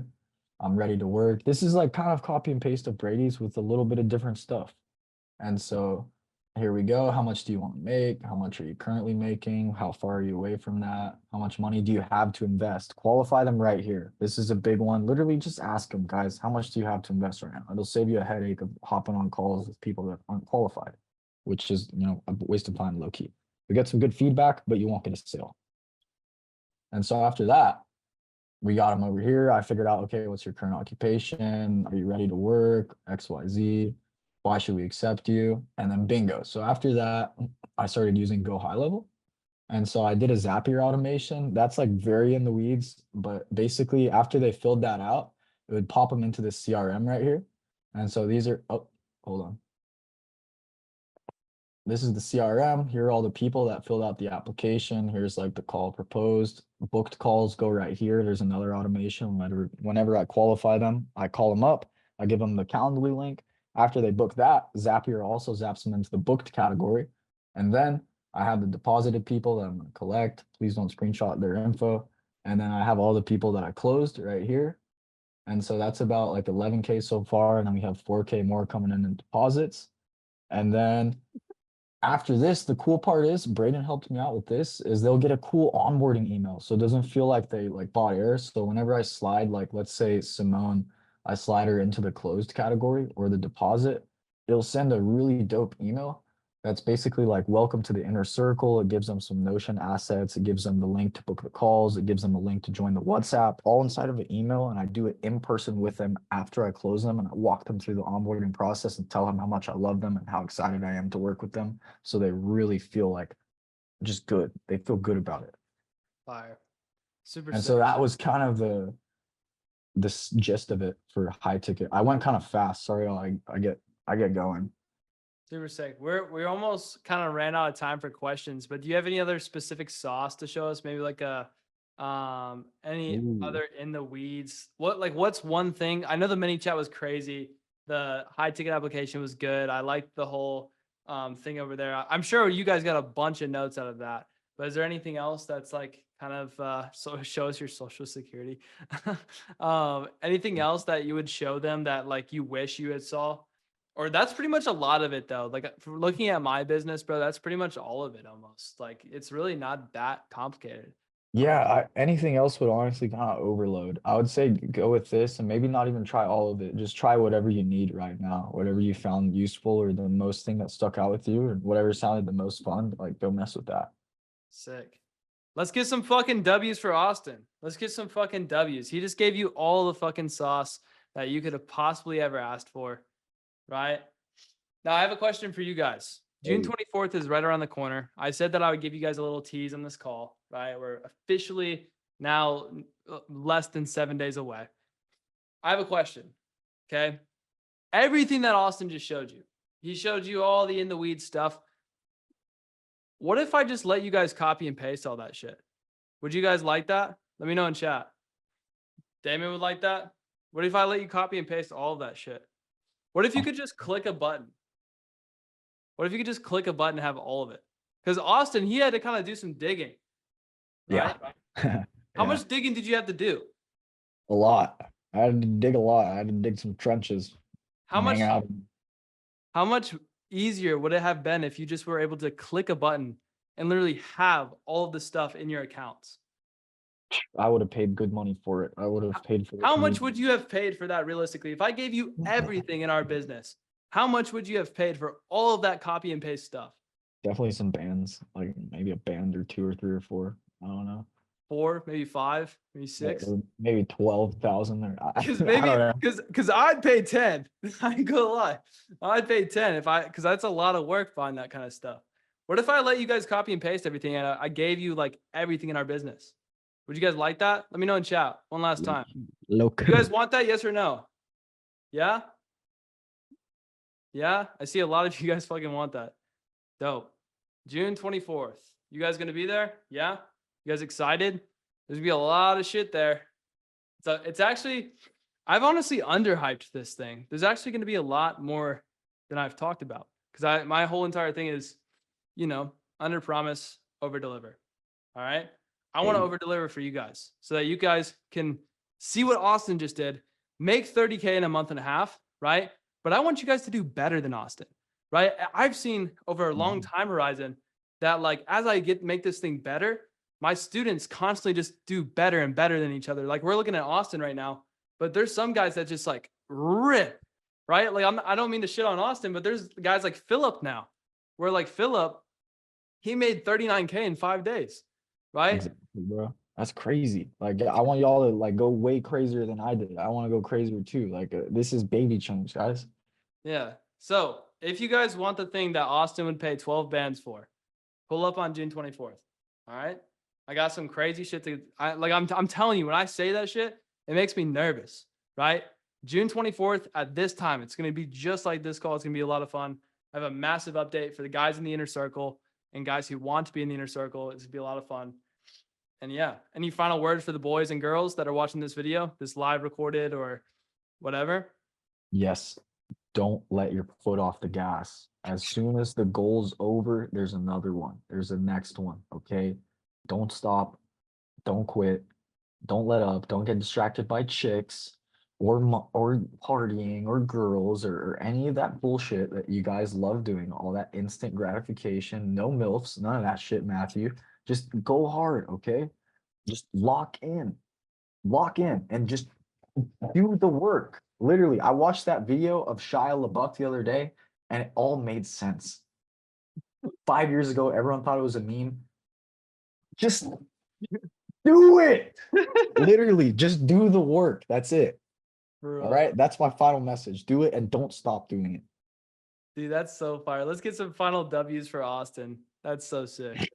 Just do it. Hey, that's it. That's all you got to do. Hell yeah. Again, guys, if you liked that fucking call, if you want to copy and it's one thing to see that kind of stuff, but it's one thing to copy and paste the stuff that works, right? The stuff that works. We have a whole lot of those many chat automations, and that's just one of the dozens of things we have in our business that you could copy and paste. Mhm. Austin even wants to get his hands on that shit. He has this email automation, but what if I told you we have a sequence of emails that just makes it feel good, right? Would that be helpful? Oh Yeah. man, I'd love that. I'm kill Cool. for it. I even got Dylon hyped. Dylon said he's in chat. He's hyped. It's hard to get Alan through. and I have been talking about emails a bunch lately, dude. We'll definitely need that. Emails are literally passive income once you figure it out. That's not an income claim. It's not. All right, super sick. I'm gonna end the recording. For everyone watching the recording, pull up on June 24th, and I'll see you in the next one. Shout out. Boom. We're here with Dario. Dario, how much money have you made in the last 7 days, good sir? I've made $58,000. Let's fucking get it. This motherfucker has made $58,000 for everyone watching the recording. We're on a live Zoom call right now with everyone in the chat. There's about 48 people here. Figured I'd just do it live in front of all the clients so they can get a bunch of value as well, right? And Dario on this call is going to break down how he made $58,000 in 7 days. Dario, how does it feel to finally make money online, bro? Like some real money online. It like I still don't believe it. like it's been like so like recently everything, you know. So like I've been breaking my paradigm like day by day. Like the first day we did like 10K. I was like, oof, this is crazy. Second day I think we did like 25K, like a total. I was I was like, oof. I don't know. It was like very very hard to believe until like now that we're done. So I like sit down a little bit. I took like a coffee on my balcony and I was like, damn, I made like $58,000. I cannot believe it. I still don't believe it. Oh yeah. And how did you like looking back at it, like how do you what would you say the biggest like shift was that allowed you to actually finally make money? Because I know I don't want to get super deep into the weeds just yet on like here's like how you got the creator and here's how you launched and here's how you're like planning to scale up. What do you think the biggest like mindset shift was when you started making money and what it was before you started making money to make money? What was that big mindset shift? I think actually like in my case, it was kind of weird because like I was a professional athlete before. So Really? like I yeah, I played rugby. So that's how I come to the States actually, like because of rugby. So like I got like a very big like work ethic, but it was I would say like it's just like in Spain people make like literally $15,000 in a year, like no more than that. That's like an average salary, you know? So my head was like kind of like not broken, but like my paradigm, I needed to fix like so many things, you know? So I think like when I started CA and I would start like watching all these videos and literally like the six-figure calls, it helped me so much to actually like believe that this was possible. Because everybody can tell you like, yeah, I made like you see so many YouTube videos of people saying like, yeah, I made 100K in like 30 days. I made like 200K in 60 days, something like that. But actually like see the numbers and see how people did it. I think that completely like opened my mind.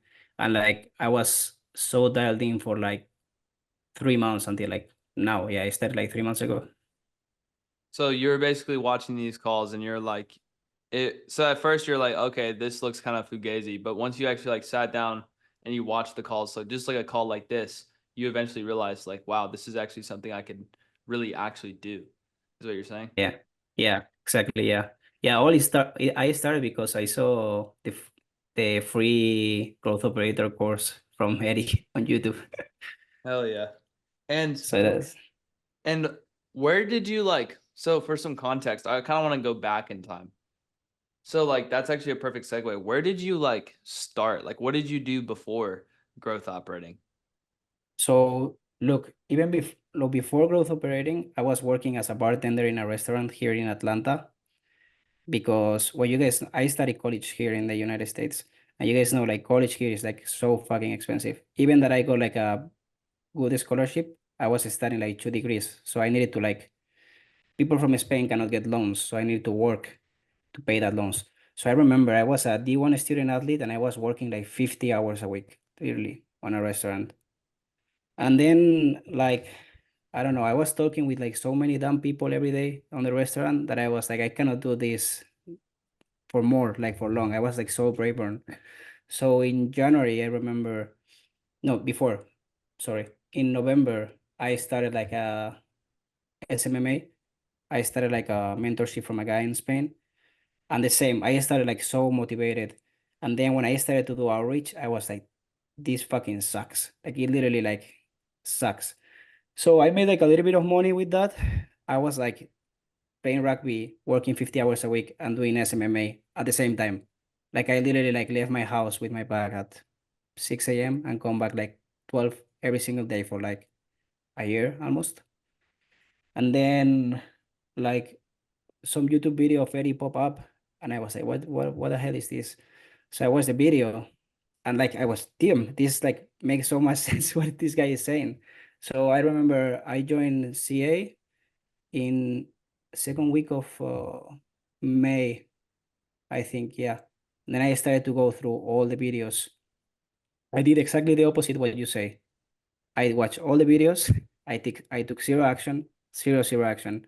I was just mentally masturbating because I was so fucked up. Like my brain was fucked up. Like I couldn't like see it really like through. And that's when I started to see these calls.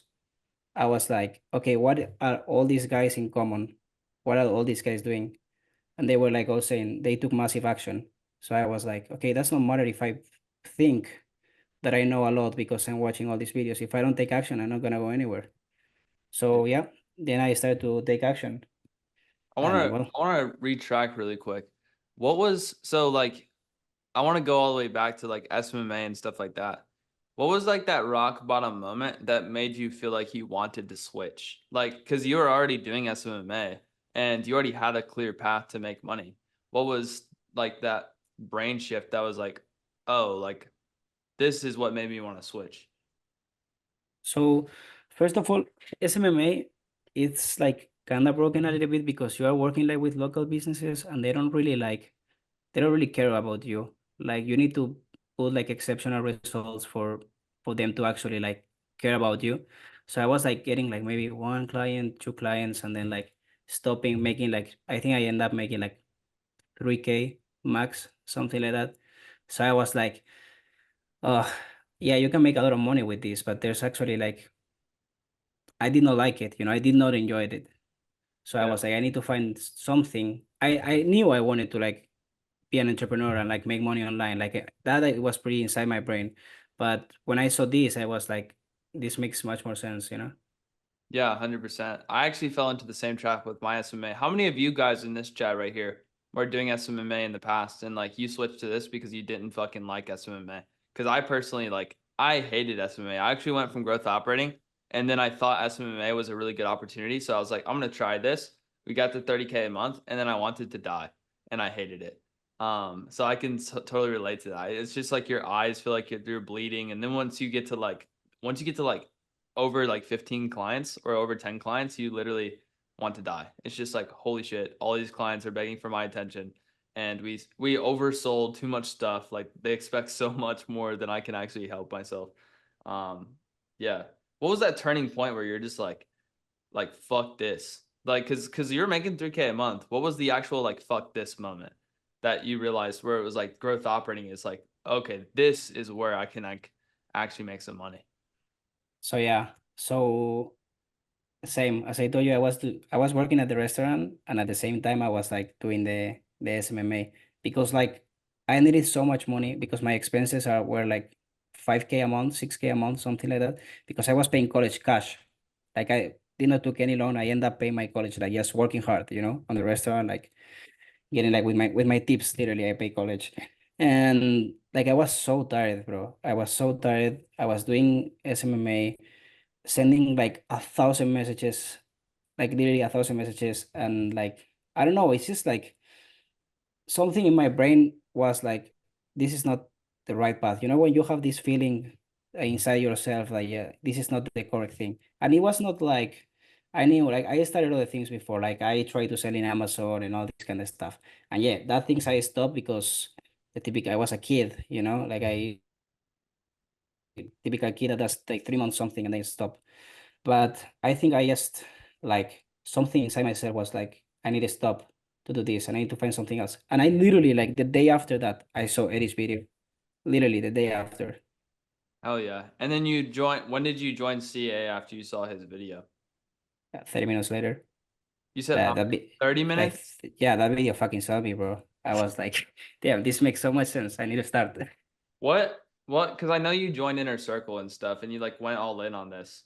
What was like the thing where it's like, because most people like they look suspicious out there and they're really hard to trust. And it's like like you said it before, like you look at all these other case studies, it's like, how do I know this is legit? What was the thing that made you want to like actually go all in on growth operating? Because you knew it was the right thing, but what made you actually want to like actually go all in? Yeah. I think like I was in CA and like I saw how the product was, and I saw like you doing all these videos. I like the passion that you were putting on it. And like it's contagious that you can feel when somebody actually like cares about something. Like I did other mentorships before, and you clearly can see that the people that is actually doing it, they don't give a fuck, literally. But I could see like you really care about it. So I was like, if I'm paying this amount of money, which is not a lot, and I'm getting all this value, all these people is having exceptional results. And I knew I needed that extra coaching. Like I was like, okay, why not? So I spent like my last like my last money. Like I was like on debt till now, no? That I made $58,000, so now I'm fine. But yeah, Now looking back at it, how many times would you went in debt? all the time, bro. All the time. I remember I asked my grandpa. My grandpa, he's a millionaire. Like, well, he was a millionaire. Like, he got like a very successful furniture business in Spain. And I thought about it with him, and I was like, Grandpa, like because of business stuff and lifestyle, I always like ask him. It's like a up here for me, and I asked him, Grandpa, like, there's like this opportunity. I really believe like this is the opportunity, and I know I'm not like getting crazy right now. I know this is like what I need to do, but I don't have any money. I don't have any money. And my grandpa was like, well, you have enough for pay this? And I'm like, yeah, I have enough for pay this. And you know, like you're gonna go all in for it. And I'm like, yeah. So he was like, okay, just do it, because if you really believe that you can do it, you're gonna make it. So when he told me that, I was like, I'm gonna fucking make it. And then when my first creator, I made 13K, and now with this one. So That's yeah, a bar from Grandpa. Let's see some yeah, W's in chat. W Gramps in chat. That's so fire, bro. W Grandpa. Because like for real, like even like the older people, they see it. They'll see like, hey, like if you're young, right? A lot of you in here are younger, right? And even if you're under 40, you're younger, right? And like you only have one shot, especially with an opportunity like this. Like eventually, like the opportunity will start withering, and you'll lose the opportunity, right? And Dario decided to like actually take action on that, and he was rewarded for it. He made $58,000 in 7 days because he made the decision to go all in on what he thought was good, right? That's what he thought was good. So after you joined, I assume that because typically when people join something new, right, they come in, they're super optimistic. What was that falling point after that, where it was like you joined and then like you probably had some like pitfalls before you had all of this awesome stuff going on? Like you didn't yeah. just end up making 50. I assume you didn't just make 58K immediately. So like what did that look like? Like what was your journey? Like where were the pitfalls that Dario went through? Yeah, so I remember I did my onboarding call with Justin when I joined Inner Circle, and I was telling him a little bit what I was doing, and Justin was like, "Well, just stop and just send looms, just do that." So then I started with sending looms, but I think like I recommend to everybody to do this. Like I got an accountability partner, like Omar. He's a G, like he's probably on the chat. Like we were like almost every day like talking about like how to like showing everybody's looms, like making like, okay, I'm sending these looms to 10 looms today, and he was like, oh shit, I sent like 5 tomorrow. I need to send like the same looms, you know? Like I was like I think when you do something with somebody, it's like much easier to actually like go through it, you know? So yeah, so I started that. I started doing looms. I got like some responses because I was sending like 45, 50 looms. I sent like in 2 weeks. And then you guys got me the opportunity to get like creator pairing. And then I stopped sending looms now because I got the creator. So yeah. And was that the create? So you said you had like 2 creators. So, and you said you made money with the first creator. What did that look like? Yeah. So my first creator, Jason, he's a SEO creator. Very small audience, like 40,000 on TikTok. But yeah, it was honestly, it was good. It's just like the opportunity was not as big as this one right now, you know. But anyways, like I put all my effort on it. Like I was broke, like I needed to make money, so I was like so obsessed with it. And trust me, like it was really hard. Like we did like 13K with like 25 leads. Like literally, it was 25, Okay. 25 leads. Okay, so listen to that, guys. So he joined Inner Circle. He took advantage of the creator pairing, right? Because he was active in the community, right? We don't just like fucking choose random people. We choose people that we have faith in. We had faith in Dario, right? We gave him an SEO creator, and he made $13,000 with his first creator, right? That's simply what happened. And now he was able to, we'll get into it in a second. I'm sure he was able to leverage the fact that, and another thing too, he just said, I want to highlight that key point that you just said there. He made fucking, you said $13,000 off 25 leads. Yeah, All right, let me 25 conceptualize applications. that. Let me conceptualize that for all of you guys who are kind of new to business. 25 leads means you have like 25 emails of people to reach out to. Like there's this guy, Tom, there's like Tom, Ben, and Joey. Like those are the only motherfuckers we have on the list. like Really, bro. yeah, like isn't that crazy? Like he had a creator with barely any traffic, and if he would have just like if he would have had more traffic, he probably would have printed it. He probably would have printed, but like he just didn't have a massive opportunity there. So what did you learn from that? Proof. A lot. First of all, it made me realize like I thought that I knew a lot of stuff, and then I realized like I didn't know shit. I didn't know anything. Like I thought I knew how to write. I didn't know how to write. Like my open rates at the beginning was like 21, something like that. Now I'm getting like with this creator, I got like 75% open rate and like 60% click rate on launch. Like it was insane. That's crazy, bro. Those are Yeah, insane. it was insane. Thanks to fucking Justin, bro. Like Justin was checking at every single email I was sending. Like at the beginning, I would send every single email to Justin. He would check it out and he would say, "Oh, change this, change this, change this." So I was practicing so much that at the end I became I don't consider myself like good, but I think I'm a decent writer right now, you know? Yeah, W Justin in chat. He reviewed every single fucking email from He's a Dario. G, bro. He's the best. And now Dario, he learned how to write, and now he knows how to actually launch. So tell me a little bit of what happened. So you had that creator, and then you ended up dropping that creator. So he dropped the creator where he made 13 grand, guys, by the way. So this isn't Dario's only success, by the way. And then what happened after you dropped that creator? It's like I did not like drop him. It's like I put myself on a side a little bit because I knew like with him, with the kind of offer that he does, like for me, actually it's really easy to make money with him right now. But I know it's like not very scalable. So like I'm just like gonna help him every 2 months to make like 15 to 20K. I'm just gonna get my profit. But I have the systems already made, so it's super easy like for me to like I can literally put a launch together in like 3 days for this guy. So Oh, I did not drop him. I just have it like there on the side. so you just And then kind I of go like left it there so you can go get passive income when you want it. It's Dario's passive income piggy bank over here. exactly, yeah. Well, kinda. Like I help him with traffic and like with everything, you know. But I know like in 3 days I can put together what it took me like a month to do literally. And now I How can do it does in 3 days. And how does that feel? Because like I know the first launch is super overwhelming. I know a lot of people here in chat. You can like put like a hand in chat if this is you. Like you're probably a little overwhelmed when it comes to like the launch stuff and stuff like that. But how does it feel after like doing your first launch, now knowing that you can kind of just like click a button and do a launch again? How does So that feel? good. So good, bro. So good. And I think like everybody like overcomplicated so much, including myself.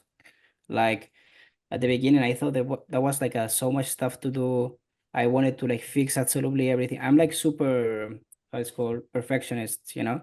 So I wanted like to like make everything perfect. And at the end, it's like super simple. Like it literally is the simplest business model I think it ever exists. Like, Yeah. All you gotta do is launch. You have a yeah, good exactly. creator, all you gotta do is Exactly. launch. Just put a date, launch, that's it. Yeah, Chris in chat said first launch is the hardest, then you can do all the rest is the fraction of the time. Yeah. It's honestly Yeah. like that's what you realize after you're a growth operator. Like I say this all the time. Like if I lost everything, I know that I can go make 100K the next week. I say that like all the time with confidence. Nobody ever believes me.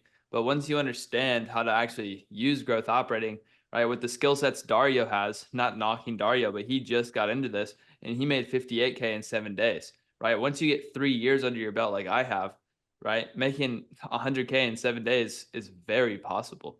You guys see how that's possible? Put a W in chat if you guys know that once you get the skill set, you'll be able to just spawn money out of thin air and you'll be able to have an income whenever you need it. So let's get a little bit in. How did you find this next creator where it's just like, okay, now you got this like new guy and you kind of ran into him somehow. And what struck you about this creator that made it like that oh shit moment? Like this could be something big. So, bro, like this is actually it's actually crazy. So I got the creator actually like doing free work, like Really? literally, yeah, doing free work. So there's another guy on the inner circle. His name is Carlos. He's not super active because he's not really good at English, but but the motherfucker is printing too. Like he's making a lot of money with this. And like they needed some help with some like copy and some clicks funnel stuff. And I helped him to do all that. And when I was talking to him, he saw that I got like some expertise and I knew what I was doing, you know? So then he was like, hey, do you want to like partner with me and launch together to this guy? And I was like, yeah, let's do it. So yeah, so we launched both together. Fire. That's And how it works. and what kind of creator is it? Like, what's the niche? It's a crypto niche. Okay, crypto niche, crypto Yeah. experience. Nice. It's super weird creator, bro. I'm gonna show you now. You're gonna freak out. Like Yeah, it's actually so crypto creator and yeah, show us the creator. Feel free to pop him in the chat real quick if you want to. I'll show you. I can share your screen if you want. Yeah, just pop in the chat. I'll share my screen. Okay. Yeah, just send us like IG. So he had like a crypto creator, made 58K in 7 days. And Yeah, then what was the like? How did you know this guy was gonna absolutely just like print? because people like loved him. Like he was like I knew like he did not sold to his audience before, but he would like pop like 6,000-7,000 views, like literally posting a video of him just talking to the screen. Like it literally is just that. Like doing like so like technical analysis about like crypto. It's like super niche thing. Like it's not like he's not selling you a Lambo, he's not selling you a Ferrari, you know. He's just like talking about coins, like reading graphs. That's it. Yeah, That's the look only at thing his that he's views too, guys. Like, look at his views. Like, most people would look at this and be like, "Oh, like he doesn't have a ton of views." Okay, go partner with the motherfucker that has a bunch of views, and you tell me how you fucking experience it. Like you tell, Yeah. like this is a way better creator than some like. And another thing too, guys, that a lot of you a lot of you discredit. How many of you guys speak a different language? Let me know in chat. How many of you guys speak a different language? Right? Dario speaks Spanish, right? So like you can use your like different language and take like the crypto niche or make money online niche is always a really good niche to make money in.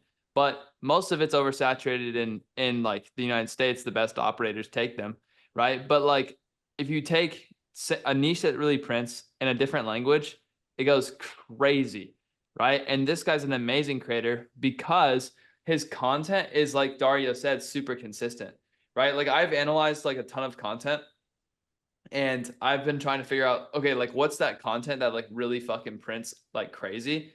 And it's like literally low subscribers, low views, and it's shitloads of videos that are the exact same. Because that is how you create a cult. Imagine you're watching, I want to give you guys some like little insight here. This is just a little nugget, a little gem that I've learned recently, right? Imagine you were watching a TV show, right? And that TV show, like for example, for me, it was Game of Thrones recently, right? I really love watching Game of Thrones. And when Game of Thrones ends, me and my girl are always looking at each other like one more, like just one more episode before bed. You always want to watch the next episode. So with those types of creators, their audience is literally refreshing for their next video. It's like an actual cult because he's uploaded 1,800 videos, right? Now it's just obvious that this guy made $58,000 in 7 days. Now, Dario, I want to ask you, bro. You texted me before you did this launch and you're like, yo, bro, like, I think I'm going to make like 20K. And I was like, hell yeah, bro. You're like, you made 10K and you're like, I think I'm going to make 20. What happened in your brain when you made 58? You're like, oh my God, I made 58K. Like what happened there, bro? It was like I don't know, bro. Like it was fucking insane. Like it literally, I wanna say this like very clear. I think it's all about the creator. Like it's all about like they get the right opportunity. Like this guy, I swear to God, I got calls. Like most of his audience are from South America. They're poor as fuck, and we made 58K. Like literally, people gave me the last $1,000 that they got in their bank, having children and everything. Like they did not care. They just wanted to have access to this guy. They were like fans. And like the sales calls, it looked like a simple conversation. Like I literally, it was like 15 minutes sales call and they would give me like $1,000. It was like that. So I was like, I just promoted harder. Like the first 2 days we did 10K. Then I was like, damn, like on the wait list, we got like 400 people on the wait list. And literally like we got like 300 applications. Like that's insane number of applications. You said you had how many people on the wait list? 400. 400 and how many applications did you get? Almost 300 applications. So all of them, okay. So a lot of you people ask me, like in the inner circle, especially, they're like, "Yo, Brady, I got like a list of like 3,000 people. What you think? You think I'm gonna print, right?" And I always tell you guys, and I'm like, I don't know, like it's like whatever, like it really depends. Like it just all depends. But 3 out of 400 is like, it doesn't matter how many people you have in the audience. It just matters like how much they fuck with you. You need people who like absolutely fuck with the creator. And if you have somebody that like, if you have a creator where like he has a cult or she has a cult, like it just prints, right? Yeah. Yeah, I think that another thing for this creator, it was like the average age of his audience was anywhere between 35 and 50 years old. Yeah. So they were boomers. Like they all got money, you know? Yeah. They So got money. that's another thing as well. It's the cult like audience that really fucks with him. And the thing is, it's not even like a cult. It's like they just have so much reciprocity built up because they've watched so many videos. And the fact that he's on the older side, I've been telling you guys like crazy. Like I'm like, it just makes my brain hurt when I see like I've even seen older people in the group that are like, I have a disadvantage because I'm an older person doing growth operating. You have an advantage if you're older doing growth operating because the older creators will take you more serious, right? And the older demographics have the most money. And that's why in a lower demographic country, right, he was able to still print. Because I've seen similar offers, same exact offer actually, for like kids in Latin America. That shit does not work because they're kids and it's Latin America. Yeah. See? Yeah, no, it was insane. Like we actually got in a like I truly believe if I knew it was gonna be this hard, we could have made 100K easy, but easy. Like we launched at 8 a.m. here in the United States on Monday. We were two closers. 25 minutes later, we got no calls. Like it was impossible. There was everything filled up Yeah. in 25 minutes. So I needed to hire like 3 closers on the last moment. I needed to hire like a DM closer on last moment, like all on a rush. And like in literally like every 2 days, we needed like to open more spots on the calendar because we were like filled up all the time. So I'm you're telling qualifying me, people. so you're telling me if you would have just prepared even better, and you're telling me if you would have prepared better, you would probably would have made 100K. And because you still haven't sold all of those people yet, you could probably do one more launch, right? Prepared the right way, and you could probably do 100, 200K more because everything was completely booked out. Yeah. This is another thing. We only, hey, this is crazy. We only opened the waitlist for a Telegram group. We did not open the waitlist for the YouTube. You haven't even showed the YouTube audience the offer. It's just for the Like Telegram. we talk about it on the community tab, and we told the people like to actually like join the Telegram group. But he got like a 2,000 people on the Telegram group, and like we did not even like promote it on a YouTube video. Like we never talk about this on a YouTube video. This is like most of the audience does not even know like this exists right now. You know? So this guy, right, Dario, promoted to 400 people, correct? No, well, no, we promoted. Well, yeah, I promote to 400 people. Yes, only Yeah. 400 people. Okay, so even though the creator has a pretty big audience, 118, so they have 118,000 subscribers. He promoted to 400 of those 118,000 subscribers, which means Dario, I just saw it in the chat, is gonna make generational wealth probably with this creator. Isn't that fucking insane? Let's get some W's in chat for Dario. That's fucking super sick. Hell yeah. It's crazy, yeah. Now I need to sit down and try to figure it out everything because I got all over the place because I did not knew this was gonna be that massive, you know. So now I need this week to like sit down and like figure out what we're gonna do. But You yeah, just we need to only go for a walk, bro, and be like, damn, I'm rich now. No, just kidding. no, but like actually insane, bro. Like we only promote like it was 400 people, and I knew it was gonna be a good launch because like the open rates on the emails, like I'm not a copywriter, you know, and I was having like 60% open rate in almost every single email. Like the launch, we got 70% click rate. Yeah. That's 70? like almost, yeah, something like that. Let me check, but Yeah, I think that's it. it's That's actually insane. Like that's crazy as fuck. What did the no, creator think? Is he 67% click rate. Yeah. And 73% open rate on like like unlock your access here. I literally copy your headline, bro. I put unlock your access here, and it's 73% open rate and 70% click rate. Yeah, guys, it's that simple. Dario's not even that great of a copywriter, not even to knock him or anything, but he just started copywriting. That's the thing, guys. All of these like gurus online telling you, oh, you can't do growth operating. You got to be an insane copywriter. You need to know sales in depth and this, that, and the third. Like, you just learn it on the fly if you have like a good creator and a good opportunity. If you have 100 sales calls on your calendar because of a launch, you're gonna figure out how to do sales. Like, you're gonna figure out like, want to buy? They're like, I'm ready to buy. Want to buy? I'm ready to buy. And closing on like organic is like it's easy. Like, it's not really that hard to close on. You just have, like Dario said, you have a normal conversation. It's like, all right, it's this much, and they're like excited to be pitched, right? Like, a lot of people haven't talked to cold leads. Like talking to cold leads is completely different than talking to like people who know, like, and trust the creator. What do you think, Dario? Yeah, we got like there was more than 3 guys that literally said on the call, I don't know. I know I'm gonna regret this because I don't need it, but I just own this to the creator, so I wanna pay. Like literally, they say this, Yeah. and they give me $1,000. All right. That's it. That's actually fucking insane. The bro just had hella laydowns. That's awesome. All right. I don't want to make this too long for the recording, so because I want to do Q&A in the chat live afterwards. For those of you who have a ton of questions. But Dario, I have one last really insane question for you. What would you tell younger Dario, the Dario that's on the edge of doing growth operating or on the edge of like joining Inner Circle, right? The Dario that's a little bit skeptical. What would you tell younger Dario? I will tell him that just do it. Like this Hormosis said it all the time. You're just gonna die and nobody's gonna care. So just whatever you're thinking that you need to do or you have to do, and you're not doing it because you're scared or like when I was 16, I left my house for the first time. I went to live to friends.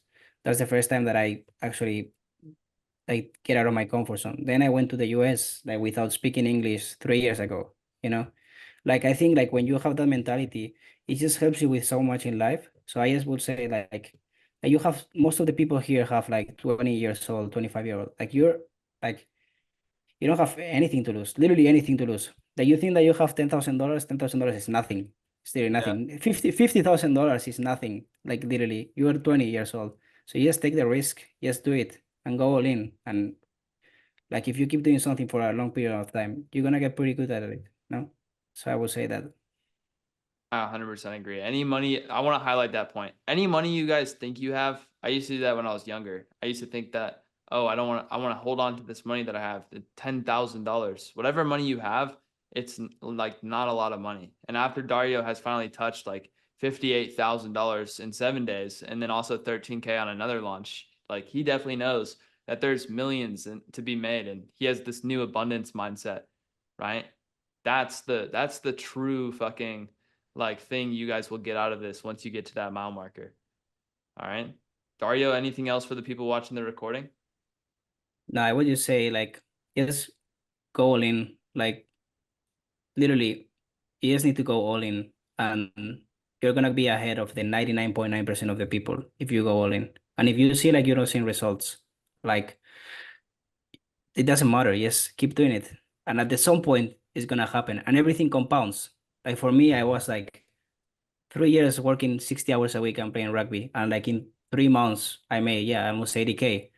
Like all came together at the same time, you know. So you just need to keep going, and at some point, it's gonna happen to you. It always happens. Hell yeah. Let's give some W's for Dario in chat. He's preaching the gospel out here. The book of Dario. There's gonna be books written about him and stuff like that. Damn, the chat is like lighting up right now. Super sick. All right, I'm gonna end it for the recording. Anyone who's watching this, you know what to do. Go all in, and yeah, I'll see you on the other side. Record on this computer. Who's got one of these? I got one of these. Ready to get some gems. All right, now, what's your goal on this call today? What's the goal of this call today? You put your notebooks down. What's your goal on this call today? What's your goal on this call today? I want to know in chat. What's your goal on this call today? Gems? Marino Gems? Augustine Gems? All right, bet. A bunch of you to experience a paradigm shift. This is your second call. You think you're getting closer and closer to a paradigm shift, Kade? You're getting closer and closer, bro? Bro, shout out Kade, though. I've seen you in the community. I've seen you popping up here and there. And what's very interesting is usually we have about 100 people in here. There's only 50. So I guess I'm going to have to go fucking motivate a lot of people in the group. Like, holy shit.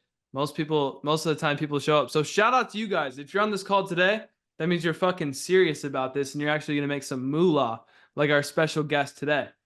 All right. So who's ready for this call today? Who's ready for the special guest that I'm bringing up here on stage in just a second? Who's ready? And let me know if you're ready. I want to see if everyone's ready in the chat. And then on top of that, I want you to go ahead and guess who it is. Who do you think the special guest is today? Who is it today? Mr. Beast? Eric? Alex Hermosi? That'd be crazy. Our special guest is Maxwell Bem. Is he there right now or no? Nah, he's up at the pool. These content guys. These content guys. But dope. All right, so the special guest, I'm gonna go ahead and unmute him. His name is Dylon Main. Everyone give it up for Dylon. This motherfucker's dope as shit. What's good? What's good? What's good? What's good? Introduce yourself, bro. I feel special, bro. I feel special. What's good, y'all? My name is Dylon Main, bro. I've been in CA since I don't know, probably like November. I think it was November, like beginning of November. Yeah, man, we're printing, man. We're printing. Well, really, it's nothing. Once you start making money or a little bit of money, you realize like 10K is nothing. It's nothing. Like the needle just keeps moving, and it's really nothing. I promise y'all. But 10K is the goal, I guess. Go ahead.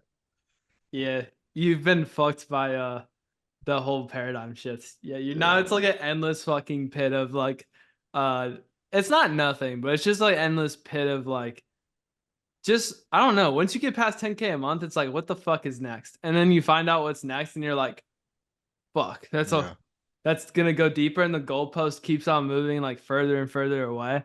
And that's why you see like some of the richest people in society are like fucking sad as shit.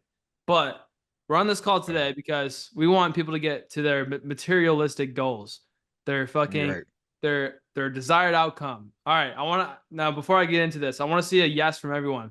If you are ready to get closer to your materialistic goals today, get a bunch of gems from this call today. I'm gonna pick Dylon's brain to get closer, to give you guys gems so you can get closer to your materialistic goals, so you can actually fucking get whatever you want out of 10K a month. Is that what you guys would want today? You fuck with that? Yes? I want to see a yes from everyone. I want to see no lacking. No lacking. I saw a yes from Joe, Augustine, Justin, Caleb, Andres. Come on, I want to see a yes from everyone. I even see yeses from Dylon. Dylon, you got to type yes. No, this one. We're here. No, Dylon's here. All right, let's get this thing started. So, Dylon, give us a little walkthrough of, I know you've been in CA since November. It's been since November? Or I thought it was earlier than that. Maybe like, yeah, I think it was, I guess. It was October, I think. I closed him when I was in Puerto Rico. It was like at the end of October. It was probably like the last day. Yeah. So I remember when you came in. That's when I used to do one-on-one calls too. It's pretty dope. Yeah. Okay, so. And look, we got our bed made still. Hell yeah. I don't think you can see it. I used to do check-in calls. Listen to this, guys. So Dylon, this is the funny story behind Dylon. So Dylon used to be, a guy with a bed that's unmade in his room. Now all of you, I want to see if there's any unmade beds in this bitch. Anyone with an unmade bed in the back? Oh, Rogan! Nah, bro. Nah, you can't have an unmade bed. L Rogan. Everyone put L Rogan in the chat. We gotta clown this motherfucker. Spam an L for that guy. You gotta change your life, dude. Make your bed. Dylon's like, bro, this is gonna change your life. Listen. Okay, guys. So here's the context. This is why we're on Rogan's ass right now, because Dylon I did a call with Dylon, and I got on the call. I was like, so what are you doing right now? You're like, I can't remember what you said. You're like, oh yeah, it's going okay, and I'm trying, and I'm doing outreach, and blah, blah, blah, blah, blah. And I was like, wait a fucking second. Wait a goddamn second. What's behind you? He was like, that? What do you mean? What is that? And I was like, no. What's behind you, motherfucker? And I saw like a completely unmade bed. And he was like, fucking, oh, yeah, I need to make that. Or some what happened? I know you remember in detail. I Bro, do. my room was a fucking mess, bro. It was a mess. My closet was out. There was clothes just popping out my drawer and all type of shit. It was bad. And how did that make you feel when I kind of like called it out and you got that like third person perspective and you're like, fuck, like I like was like, because I know you didn't care. Like at first you didn't realize why it mattered, but in that moment, like what shift happened to your paradigm there? Because it's not just about unmade beds, guys. Trust. Like I leave my like bed unmade sometimes too, but it's not just about that. What's the paradigm shift that we kind of called out there that you got a bunch of value from? like because I was also reading Atomic Habits as well at that time, but I really was like picking it up. But anyways, my mind was just cluttered. Like I wasn't like my mind was cluttered at the time, and it kind of reflected me. My bed is a mess. I don't got like shit organized and stuff like that. So that's how kind of what it felt like when my mind changed kind of through that. So when you made your bed, what started like when you started cleaning up your life, what started happening in your business and in your relationships and with your health after you started just doing the small things? I don't know, just stuff got more like when you make your bed, it's just clear. Your mind's clear. You're not worried about it. And as well, it's like it's a little win. You got the little win. Now you're gonna start outreach, right? You did 15 looms. That's another win. And then you're just stacking the wins on the day, and you're just feeling good. It makes you feel better. Oh yeah, first one of the day. That's dope. So now looking at these guys, right? Some of these guys, they're not fucking hanging in there with outreach. Like Caleb, you two down there, you guys look a lot more depressed than you were that one time you came in here. Last time you guys came in here, you were like all happy and shit, and now outreach is going downhill, and you guys are like, this is ass. Right. So like, and that's how Dylon felt, right? When I checked in on Dylon, he has been in here for a month. And how did you feel when I checked in on you? Like, how are you actually doing? I don't know. I was just like I was in this. What is it called? The despair, Yeah. depths of despair, like Valley of that Despair. graph, Valley of Despair. I was in the Valley of Despair, guys. That shit was tough. Yeah. That's how it felt. And so you're in the Valley of Despair, and how were you dealing with that before like we got on that one call? I don't know. Like I was doing my outreach, but as well it was like, no, I wasn't doing enough outreach. I know I wasn't. I was doing like fucking one and two looms a day. It was 5 looms was a good day, and then as well as like I wasn't really using community like that a little bit. Like I was just chilling. Like I was just like, okay, it's there. I'm gonna interact a little bit, and then every now and then I'll come in the chat, and then I just realized, bro, like if I'm gonna make an investment, I actually use it, right? And then I started using it a little bit, but yeah, I wasn't really on top of myself. I was Okay. just wasting time. Dope. So he was wasting time before, and before I kind of just said like you're being a motherfucker, right? He was wasting time, right? His bed was unmade, right? He wasn't doing the outreach the proper way. Now what happened after that call? What completely changed? What did life look like after that? What did your business look like? What did your day-to-day look like? I got more. I mean, it was like I got more organized, right? And I'm getting those little wins, and I'm actually like it gave me a boost. Like, yeah, like the fact that you came to me and we're talking is like, damn, like, I gotta get it together. But I'll tell you the biggest changing point really, it was more so finding like a group of guys, I'll say. Like using the community, because like when I was back in the SMA, like that shit was bone. Like and it kind of your head gets fucked up. Like your head gets You know what I'm saying? So I would say like actually you can community find like your little clique, and that's when it was like, okay, now it's go time. All my boys are at square one, and then we're just grinding out rooms. We started just on Discord every day grinding rooms, and we're just figuring out different tricks. We're looking at mail tracker. We're getting to the science. Like this is open rates, headers. Like that's how that's how science we got into it. Like we was looking at numbers. Um, and yeah, we was just crafting a whole bunch of rooms, and we was just grinding rooms every day. I So feel like I don't mean to interrupt you. So the big change here was getting around other people that were kind of doing the same thing. Not the entire community, right? Because you're not going to relate with everyone in the entire community. Sure, you'll post and you'll talk to people and it's amazing, right? And you'll get value from the community, and I think that's great, right? But the only way you do that is by posting in the group and being like, I am a cool person. You should hang out with me because like I'm trying to get this shit too, right? And then once you found that kind of small, tight-knit group of people, right, yeah, your shit just started exploding. Why?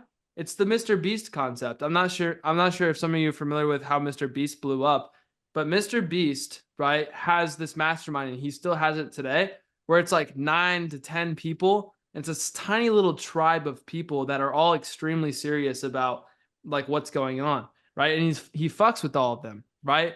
There's small, tiny communities inside of this community. I know from the last call, you guys saw Preston, right? If you were here last week, Preston, he got into a small, tight knit group of people with Chaseley and Dakota and I think one other person, but that's their tight niche, right? And they're not going to really talk to anyone outside of that. I mean, they will in the community and stuff, but like what's really important is talking to that small group of people. Why? It's because they all have the same like goals as you, and they all have like the same like obsession, right? Like currently on a daily basis. So how our team works, we kind of do that with our own business. Like Eddie has a new addition to our team, Max, right? And Max and Eddie circle jerk about content 24/7, right? And all they do is talk about content. I don't want to talk about content, right? That's not what I want to do, right?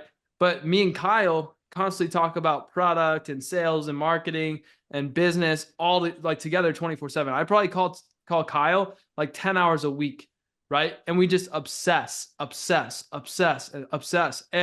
the feedback loops are there. And it's all about like feedback loops. Now, I know a lot of you are staring at the screen right now. I see some of you vaping. All right. So I have a question for you guys. Are you guys ready? How many of you like feel lonely right now? You feel lonely going about this journey and you're kind of, let me know in the chat. Just say I, or like throw a hand up or be like, I am lonely. Like if you're lonely, let me know in the chat. If you're like going at this and you're the only person doing this, it's not the fact that you need a girlfriend, right? Who's actually not just, it might be lonely in your life too. Because what happens with entrepreneurship? Nobody else is doing this kind of shit and you can't relate to them. You know how many friends I have in real life? One.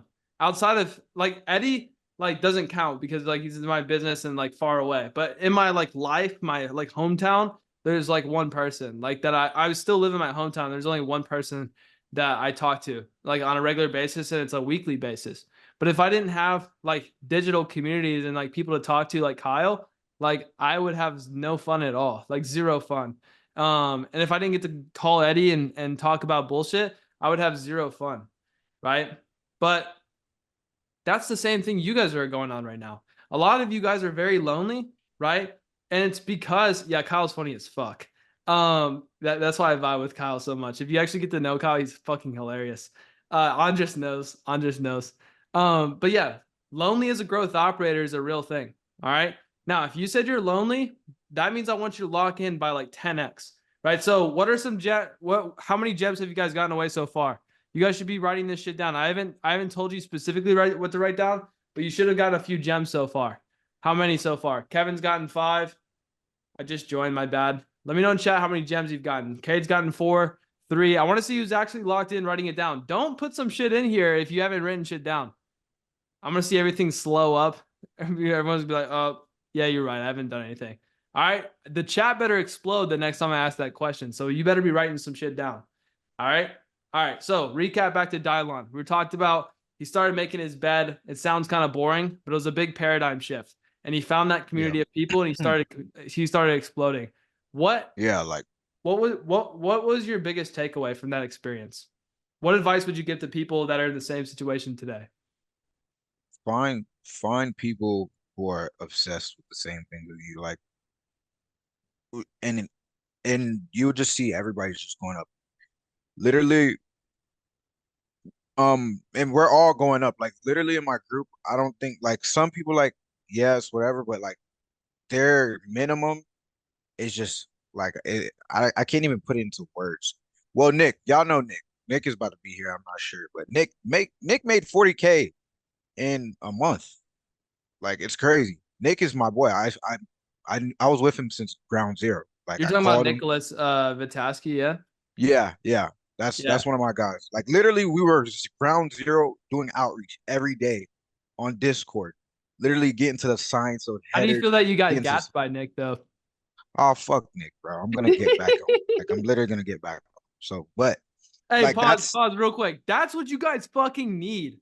You guys need someone to ball sack you. Just like, oh, yep, big dick, I'm above you. Like get gapped, motherfucker. Like, bro, when I was working out in the gym and Eddie was like in the gym as well, like me and him would constantly just be battling each other. Like, oh, I'm gonna gap you. Oh, I'm gonna gap you. Oh, and then Eddie would always win. it's I like to literally blame it how it on is. genetics, but That's Eddie had how it is. other opinions.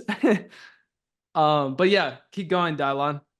Yeah, so like me and Nick, we like grinding. Justin too, Justin's my guy. I love Justin.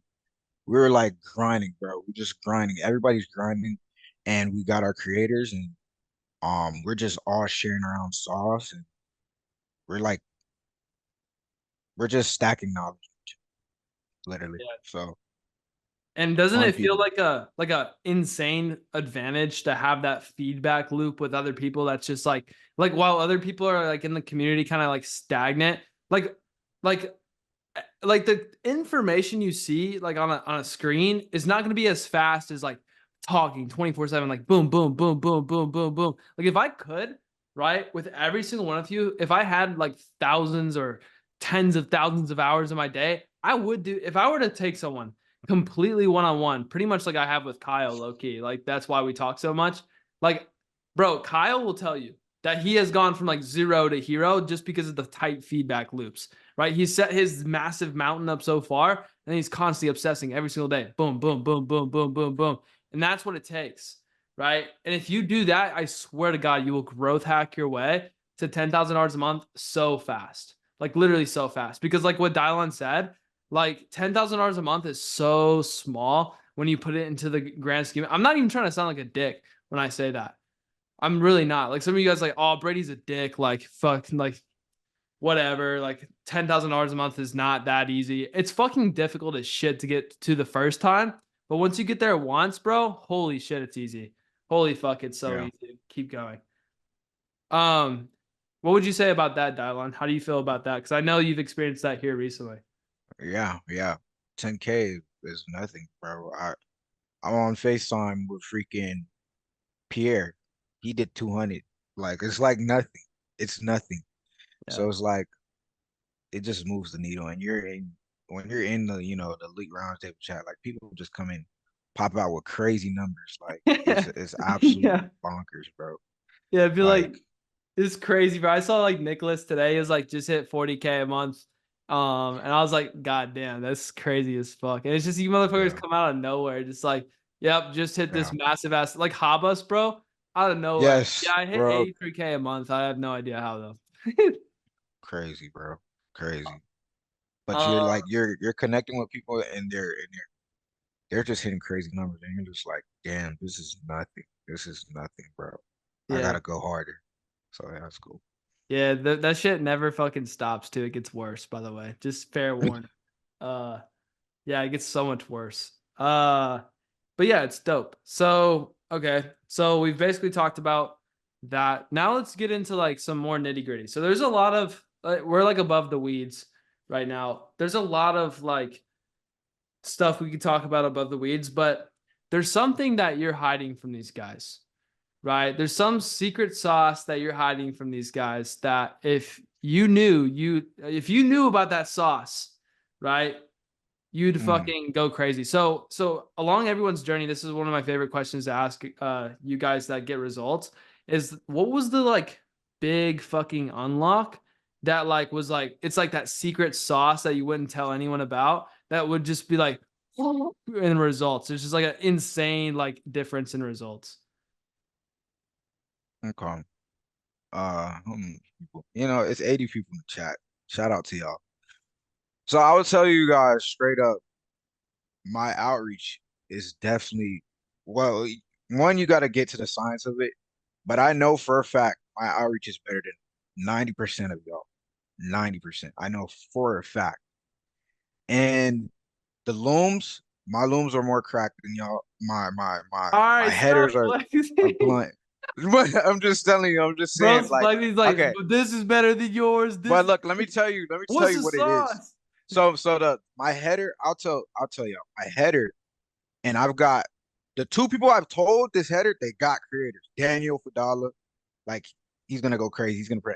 But literally, I just tell him straight up, I built a community for you. I don't say, oh, you're missing out on this, you're missing out on 30K, you're missing out on this. I literally tell them straight up, I built you a community, and the people that see the email and emails, you got to go on emails. Emails is crazy. But the people that see the emails and tap it, they're already interested because they already see community and they see the header and I use a nice emoji or something. They see the header and they're like,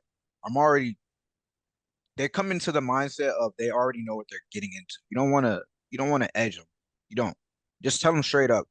And then my looms, I could tell y'all I do different my loom, I pop up the bubble big and I wave at them.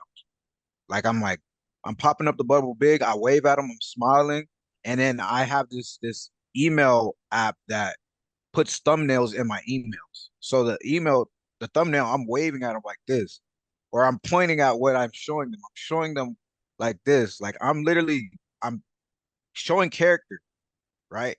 And then I small up the bubble and I start spitting sauce to them. As well as when I'm talking in my looms, I know how to pace myself and go low and when it's about to be a big bang, like when I tell them the 1%, then I start getting nice and intentional with it. And I'm like, but here's the thing, 1%, you know what I'm saying? Like that's how I did my looms. Like I think my looms are really good. All right, now I have So a question for you for the ultimate sauce. Do you have the loom of the creator you landed? yeah, I do. You trying to Let me sauce see that if I can over? find Also, while you're looking for that, for everyone asking, and I'm out of my curiosity as well, what the fuck is the app that you do the thumbnails with? What is the app? let me Dylon's giving you guys the specifics today. We're in the weeds right now. We're about to hop out of the weeds pretty soon here, but he's giving you guys the specific sauce.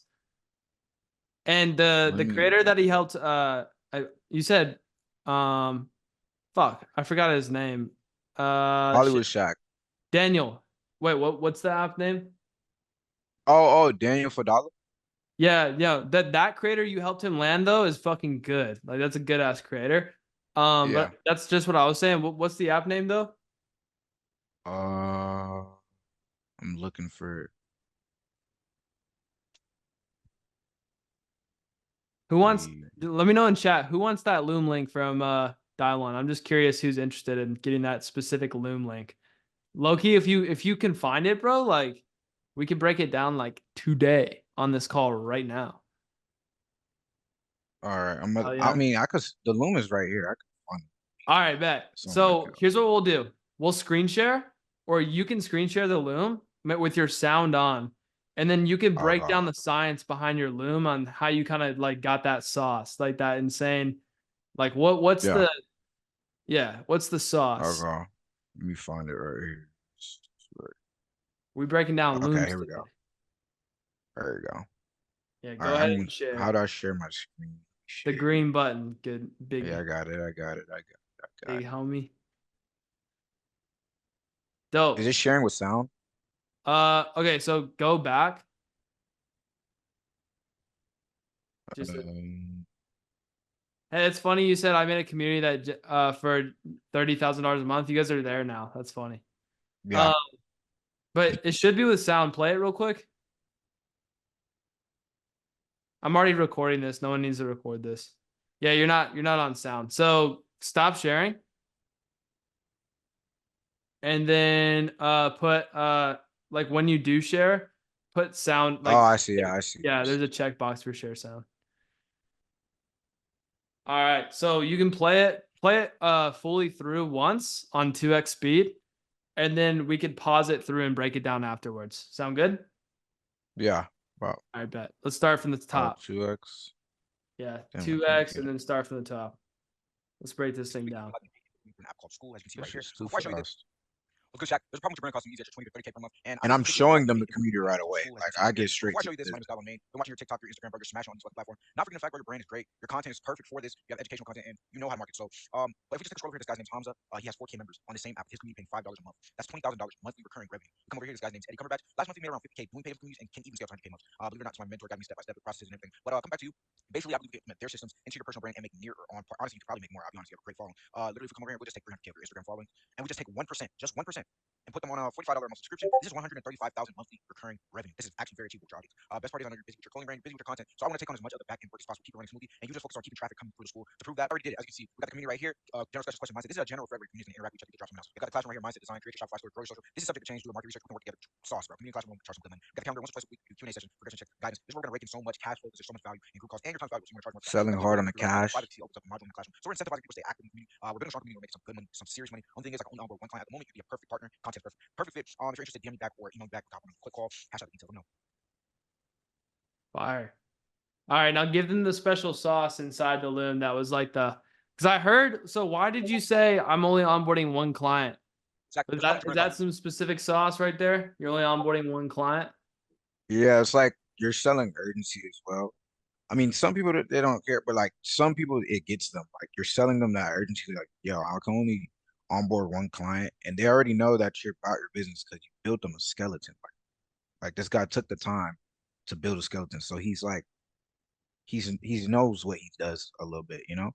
So yeah, and then he just emailed me right away and shot me his number. It was on FaceTime. But yeah, you're building urgency. As well as I stress, I don't know, in the middle somewhere over here. I stress that like, yo, you're not gonna do a lot of work. Like I'm gonna take on as much of the back end work as possible. And I stress that like I'm telling them I'm gonna take on as much of the back end work as possible. So like they're like, oh, okay, I don't gotta do work. Oh yeah. All right. And then I say the most important part is show them the school, like build the school. Like a lot of y'all are lazy as well. Y'all don't want to build out the school. That's literally what separates you from other people. Build out the school. Um, and yeah, And I it would say looks like that's the you poured some good time into those graphics. If you go to the classroom tab, well, I guess you can't click it, but if you go to the classroom tab, it looks like you like actually did take some time to build up the actual pictures on the classroom. Like yeah, what do you see a big difference like when you actually sit down and design it for them too? yeah, for sure, for sure. Like this whole Shopify is graphic. Like I took out pictures from Google. Like I took my time to build this, you know. So make it look nice, pretty, pop in colors as well. I made sure like it's eye pleasing because this is a part of my thumbnail, right? So this is eye catching colors as well. Or sometimes I'll use yellow because yellow's the first color you see. Um, like little stuff like that. I'm literally getting to the science. Yeah. Um, yeah. All right. So you can stop sharing now. So one question I have for you is like, how many looms did it take you to like really get the science down and just starting to understand the real like almost psychology behind it? Like, like how many looms did it take to get to that point? To get my creator to get to that point. Yeah, to get to that point with where you got the creator, how many looms did you send before that? I think like 80. I sent 80? like 80 looms. Yeah. Right. 80 looms. But every single time you sent a loom, did you intentionally make it like that so it got better and better and better over time? Yeah, it definitely got better. Yeah. I would say by like 40, like halfway start getting better. And I would say by the end, honestly, by the end, that's when I was getting the most responses, like, because I just got it down. Like, I'm waving, I'm showing them community right away, like, and they're already seeing that, and he already was thinking of making one, and he just didn't have the time. He didn't want to deal with it, so he came to me. He's like, okay, all right, yeah, you could do it since you came to me, and he paid me money. And, you know what I'm saying? So Fire. Okay, so now I have here's a gem for you guys to write down. This is my first like big clarification. Now I'm gonna pull out a Figma really fast and just show you guys this. Okay, so when you're doing outreach, right? Most of you guys are like do the most bullshit outreach ever, but it's because your mindset sucks ass. And I'm gonna show you why. Right? Brady's about to go autism. Yeah, probably. Okay, so listen. Okay, so let's imagine your client is up here. Like you guys are trying to get to the client, it's up here. The bag is up there. And you guys are all the way fucking down here. Right? But what most of you guys do, this is the most fascinating. What Dylon did is every single time, let's imagine these blue dots as stepping stones. Every single time he did looms, like he was getting a little bit better. Right? And the curve almost looks like if each dot were to account for like a loom video, right? The curve for Dylon's outreach would kind of look like this, right? To the point where it's like, honestly, almost like this. It's like down, down, down, down, down, down, down, down, down, down, down, down, down, yeah, exponential curve, right? Because he said the 40 loom mark is when he started getting it down. Boom, right? Do you guys see how far he is away in terms of loom? If loom video sent is like the axis, like how this is how good, right? That's the y-axis, and the x-axis is gonna be like fucking like how many looms he sent. So you can see in direct proportion to how many looms he sent, he got better, right? This is a gem you should write down. If you're not writing this down, you're a complete idiot. All right. I don't mean to be mean. It's just like how I am. All right. So like 40 looms is right here. Okay. That's 40 looms. He just said he did 40 looms. After the 40 loom mark, he got exponentially better in every single time. And if you were really to look at this, the curve really looks like this. I just drew it kind of shitty, but the curve really looks like this. Let's say the client's like up here, right? The curve really should look like this, right? It should look like it goes like super fucking high up, and the client's right here, right? But you're not getting anywhere fucking damn near that client until you start getting better, right? So Dylon, these all right here, would you even count them as part of your 40?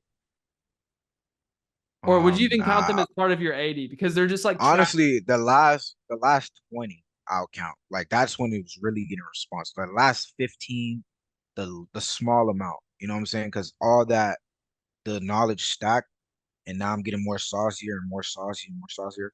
It's like that's the last ones that count. You really have to get those out the way. Get your mess ups out the way. Right. So right here, bro, is 80, right? And the last like fucking 20 looms he sent, exponential responses, right? But most of you give up on loom fucking 30, bro. Like most of you are giving up like back here, right? So what do you think your problem is right now? For some of you guys doing outreach, what do you think your problem is based on this information right here? Right? How long did it take on average? It doesn't fucking matter. Get that bullshit out of your head because it doesn't fucking matter. Different. It doesn't matter. It's fucking different. You know why it doesn't matter? Because every single one you're doing, you get better. There's no average fucking time. What happens if you include if you take the average, motherfucker, right? But like some of them are up here and some of them are back here. That's not a good average, right? So Dylon, when he first started, probably took fucking 40 minutes to create one loom video, right? And it was painful, right? Dylon, when he was getting done, minute, right? Or like faster, whatever the time span was. So stop thinking like that. If you are thinking like that and you're like, oh, like, what was the average, Dylon? So I could feel better about myself and have some hope for myself. Fuck that. You're not going to make it with that mindset. You're dead ass not going to make money with that mindset, right? And most of you are so fucking lazy that this is not what your curve looks like. This is what Dylon's curve looks like. This is Dylon, right? Blue is Dylon. Most of you, if you want to be a lazy shithead, this is what most of you guys look like. All right, so let's imagine this is you. Okay, and it's not any higher up for any reason. It's just I'm drawing, right? Most of you are so fucking lazy that this is what your bell curve looks like 24/7. Right? It's a straight line to 80. Some of you send fucking 300 looms and it's a flat line. It's dead. Why do some of you look like it's purple? Why do some of you look like the purple line? Let me know in chat. Why do some of you look like you're on the purple line?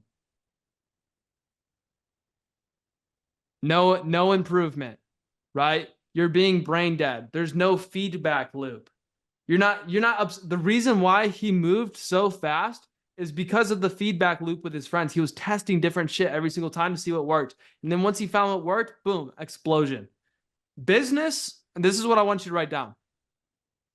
Business is not linear. Okay? Write that down. Business is not linear. Good business is exponential. Right? I've seen it with my own business, right? Not in terms of looms, but in terms of like revenue, right? It took me and Eddie a long fucking time to get to like $30,000 a month, and then boom, explosion to close to $500,000 a month, right? That's how business works. That's literally why you guys aren't seeing results, is because you're playing this game. The game you guys are playing is lazy, right? Stop playing this game. Write that shit down. This chart should be in your notes. Loom set, remember, loom set, how good the looms actually are. Creator, right? That's what it needs to look like. Now, Dylon, after seeing this, what advice would you give them on this concept? Get some boys and just duke it out. Just literally stay in there and obsess. Literally, I would say that's the best thing you can do, and just share the knowledge and build. Yeah, that's what I'll do. Literally, just get some boys and obsess over it. Yeah, because guys, this is what lonely motherfuckers look like, and this is what winners look like. Lonely motherfuckers don't get any results, and I see it all the time. The reason why you guys don't get results is because you're a lonely motherfucker. But you have this beautiful community to go connect with people. And if you're in the inner circle, guys, bro, we literally give you a call every single week to pair you up with an accountability partner. Like to find like your click if you can't find it. Like we force you to find it for this reason, right? It's exponential for a reason, right? So how many, now, temp check, how many gems have you guys gotten away from this call so far today?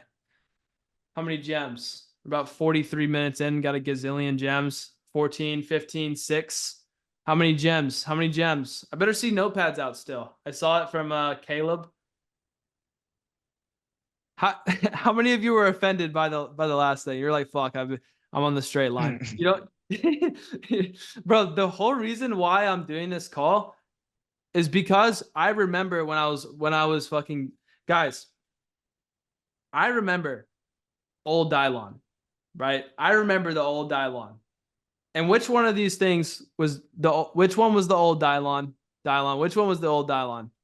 Be honest. The L, man. The L. This was the old Dylon. And where was that motherfucker heading? Nowhere, bro. You know what happens Every after now 80 and then, looms? when I feel like it, I'll make it. Yeah, you know what happens after this? This Dylon takes 6 months, right? This Dylon takes 6 months, and then he goes tries drop shipping or some bullshit like that, right? And guys, like this whole entire group is designed to give you these feedback loops so you can be a winner, right? Like this shit's not going to get you any results. It's going to give you 0 results, actually, like 0 absolutely results. Like it's terrible. Okay. Don't be a purple line. I know. And guys, it starts with making your bed, right? I see Rogan, bro. We laugh about it, but do you have a creator yet, bro? Or you might have it. Yes or no? Shake your head. Yes or no? Yes. Kind of. You're on the verge of getting a creator. I want to see. Drops. No, please don't go to drop servicing. I'll kill myself in the talks. Rogan, you should have already had a creator, bro. Your bed's not made. Come on, bro. Fuck. You can't be the purple line. Holy shit. All right. So get a group of boys or girls. Chaseley's dope. I fuck with Chaseley. I talk to her on every single one of my inner circle group calls.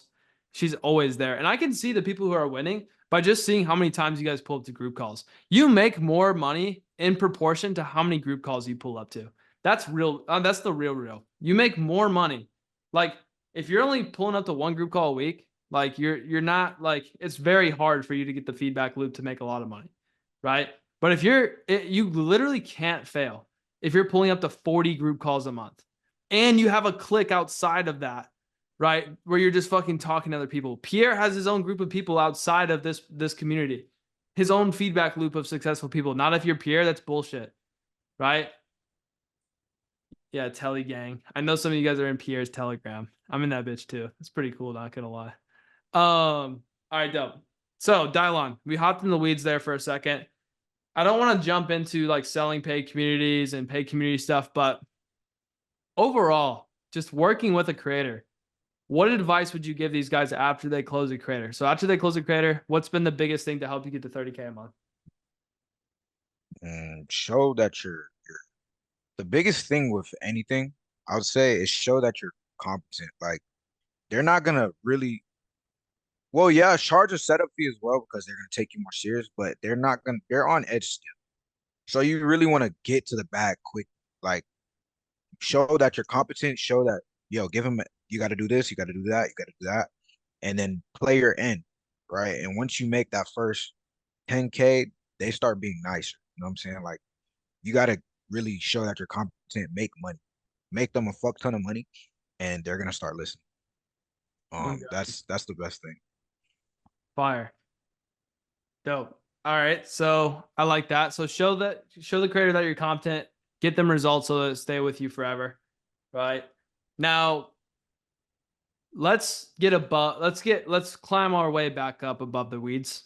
All right. Yeah. So looking at all of these people, all right, they're not at $10,000 a month, right? They're still in the weeds. They're still fucked right now. They hate their lives because they're sending looms, right? Their big goals are still super far away.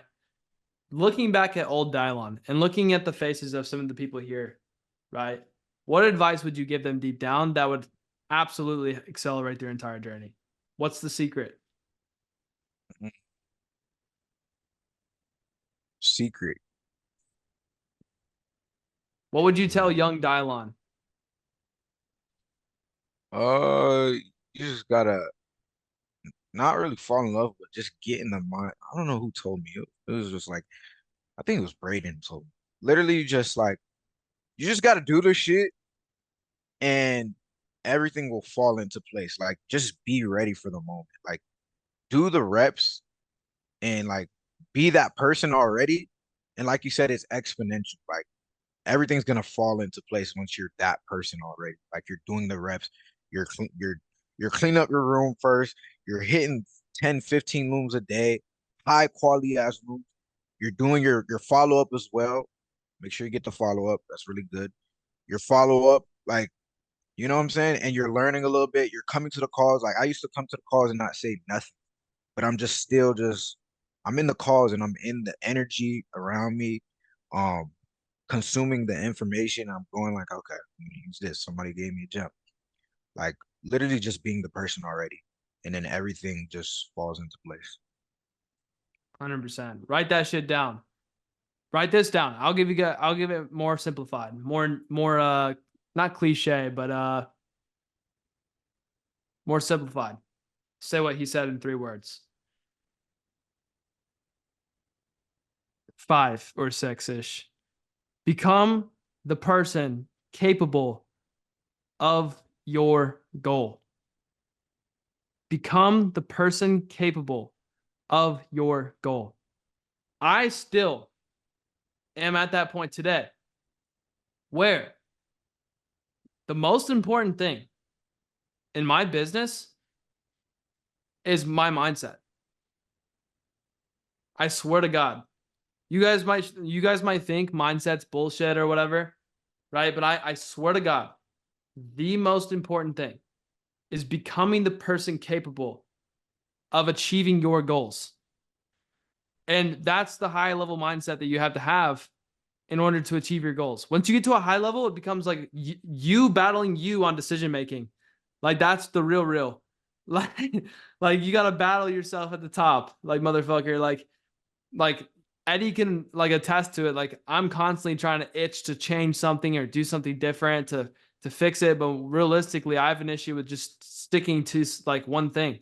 Like like from an outside perspective, you guys are. I heard this from Austin Cannell. I was talking to him in the Elite Roundtable the other day. I was like, yeah, some stuff in our business is not going well right now, right? And some stuff like this is not going well in our business right now. He's like, oh, bro, like from an outside perspective, like it looks like it's fine, right? But on the real, it's not fine at all, right? But I'm able to keep myself composed and keep myself on the track to success that I need to. And that takes like skill, and that skill is mindset, right? Like you guys might not see it from an outside perspective, but from internally, bro, I have not been able to sleep properly the past 3 days because like I'm just obsessing over this one decision that we made today, actually, right? And you guys have to be able to like, that's a different level of battle that I'm facing right now. That's just some documentation for you guys here today. But the stuff that you guys are dealing with is like a lot different. I'm in a position where like if I take massive action on stuff, I could actually fuck myself over because I might be taking action in the wrong direction because it's like so Brady's going through spiritual warfare. That's what it feels like, bro. It's like fuck, like which path do I take? And it's sunk cost too because you work on one thing and you realize it's not the thing you're not supposed to be working on, and you have to switch and you have to switch. Eddie's in heaven. That's so fucking accurate. Eddie's like content guy, not just like uh Eddie goes through it too, but like Eddie's even if Eddie is going through it in the business, like motherfucker is like so good with his mindset. But like at different levels in the game, right? You start having to use your mindset for different things, right? And at your guys' level, I'm telling you, 95% of the people in this room right now, right? Maybe not Dylon at this level yet. Maybe not some of you who are nearing the 50K a month level. Guys, what do you think the biggest thing is? I want to ask you this as a major question. We're on the mindset topic. What do you think the biggest thing is realistically? Dylon, don't spoil it for them. What do you think the biggest thing is realistically to help you guys get to $10,000 a month? What's the biggest thing? What's the biggest thing? There we go. You guys know what it is. It's action and being able to stick to something, right? It's action. 100% it's action. You guys just need to take action. You already are on the right path. Dylon has obviously made money with this. Me and Eddie make money with this. A bunch of other motherfuckers make money with this. You guys already know that, right? You are on the right path. Now you just need to take massive action. Don't overcomplicate it because you will make this a lot harder for yourselves. Okay? Don't overcomplicate it. Now, Dylon, before I give them some actual action, because I took something away from this call today that I haven't done in a while that I want to do for these guys. What other stuff do you have? Do you have any other like final words for them?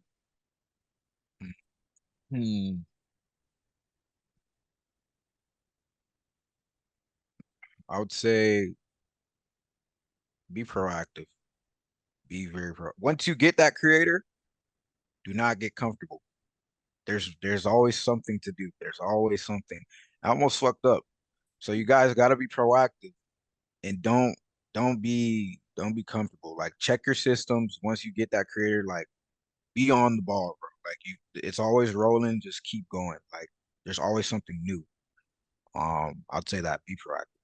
Share that experience in a brief like 1 minute explanation. Like what was that like for you? Like give us the lesson without the scar. Okay, so basically, I could talk about MC or whatever. And talk about what? MC. What's that? Oh, ManyChat? Okay. Yeah. Yeah. Go. Yeah, you can talk. Okay. So my ManyChat, I set it up like way earlier in the month, and I was just like, I kicked it off. Like he was telling me, all right, we're about to start running our automations and stuff like that. And I was like, I don't care. I already did it. Like, I didn't double check it. I didn't check if it was good. I didn't check if everything was straight. And he dropped a video and and he put a CTA and the video went stupid. Like it had like 30K likes, right? And the whole time the account got disabled like in the middle of the month. And so I had a whole 15 days to check and double check on a mini chat or whatever. Check your systems, right? And we just got a viral vid with a CTA and leads that are now I have to manually send stuff and like I'm just throwing away money. I'm throwing away money. So I just realized like it was because I thought I was just, like I thought like I didn't double check. I thought that everything's straight, you know what I'm saying? Like, just be cautious with that, yeah. Whatever you gotta double check, triple check, do that. Yeah, That's we've what learned that lesson a fuckload of times. That doesn't come once usually. Like typically that will come multiple times. Like, and you say check your systems, but realistically, bro, there's not enough times to check because sometimes Yeah. there's human error involved where it's like, fuck, I checked, but like me and Eddie had this situation recently where like we checked something, we forgot to check and missed out on an extra 10K because we forgot to check something, and we're like, fuck, like that's completely Yeah. like. Like it's such a bad feeling, but yeah, you definitely got to check. All right. Who's ready for some fucking homework? Let's get this thing rolling. Let me know in chat if you're ready for some homework from this call today, because we got some beautiful action to take. I want to see I want to see a bunch of yeses in the chat. And also that yes, you guys get value from this call today? Feel like you got a bunch of value from this call? Yeah. Prince, Kade, Derek, Kevin, Keeson, you got some value from this call today? Dame, I already said Damon. You guys aren't using the chat. I see you, Dylon. You're on your phone, bro. I see that. I see you on your phone. Show me your hands. Nah, with what? Well, what's in your hand, bro? Yeah. Shame on Dylon. What should we make Dylon do for that? He's on his phone. He's like, nah, bro, don't do this bullshit. I just saw that in his fucking face, bro. That's hilarious. Like he knows. He fucking knows. I won't make you do anything, but I'm watching you, motherfuckers. Some of you aren't locked in. Do you have a creator yet, motherfucker? Dylon, do you have a creator? Yes? No? No. Why does Dylon not have a creator? Why are you on your phone? You don't have a creator, bro. Why are you on your phone? Huh? What? Yeah, come on, let us know. I was checking the time. Bullshit. You were checking the time for like, bro, you were opening Snapchat. You're opening Instagram. You're scrolling through Twitter. Yeah, checking Gmail. I know the vibes. I know the vibes. Damn, I feel like a fucking teacher, bro. Like, fuck. Like, I remember my teacher yell at me for being on my phone. I used to be like, fuck that bitch. She's a dick. But like, low Oh, key. I got one more thing. My bad. Perfect. Also, do something y'all already have a little bit of knowledge. Like I actually like clothes and I like fashion and stuff like that. And I already knew about kind of like the clothing brand business because I did Facebook ads and I was gonna do Facebook ads for that. But do something you guys already have a little bit of knowledge in, and it's gonna help because I'm like literally kind of a marketing coach in my community because I already know about clothes and stuff like that. So yeah, Fire. do that. Oh yeah. All right, bet. So, all right, let's get to some some breakdown. All right, so action time. All right, so who in here again? Just put a yes. Just type yes in chat if you're lonely. You don't have an accountability partner right now. You don't have anyone you're talking to on like a daily basis. Schizoing out 24/7. Let me know in chat. Finn, Mariana, Darius. Holy shit, there's a lot of people. William, Samuel. I thought there'd be a lot less. All right. So I'm about to do this gem sharing session as we typically do, right? But all of you guys who just said that you don't have an accountability partner, I want you to go post in the community and not just post like, give me someone partner with me. Like no one's going to want to partner with you. They're like, fuck off. Like, please don't post ever again, right? Go share value. Go comment on other people's posts. Go talk to other people. Go hop in the DMs and give value, right? Talk about the gems that you shared. Talk about what you've been missing. Talk about where you're at, right? Don't just post that, I want an accountability partner.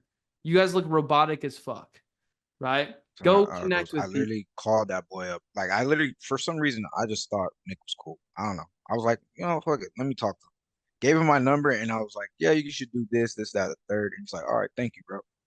And then from there, he was like, yo, you want to hop on a court? Because I just gave him some cool like sales tip. And then Yeah. that's when it started. You know what I'm saying? So Yeah, like guys, go like you guys have just seen in the chat, like who in here doesn't have a partner? Go call somebody. Like just go like literally call them, like talk to them back and forth. You get way more. Don't just DM them back and forth. That's dumb.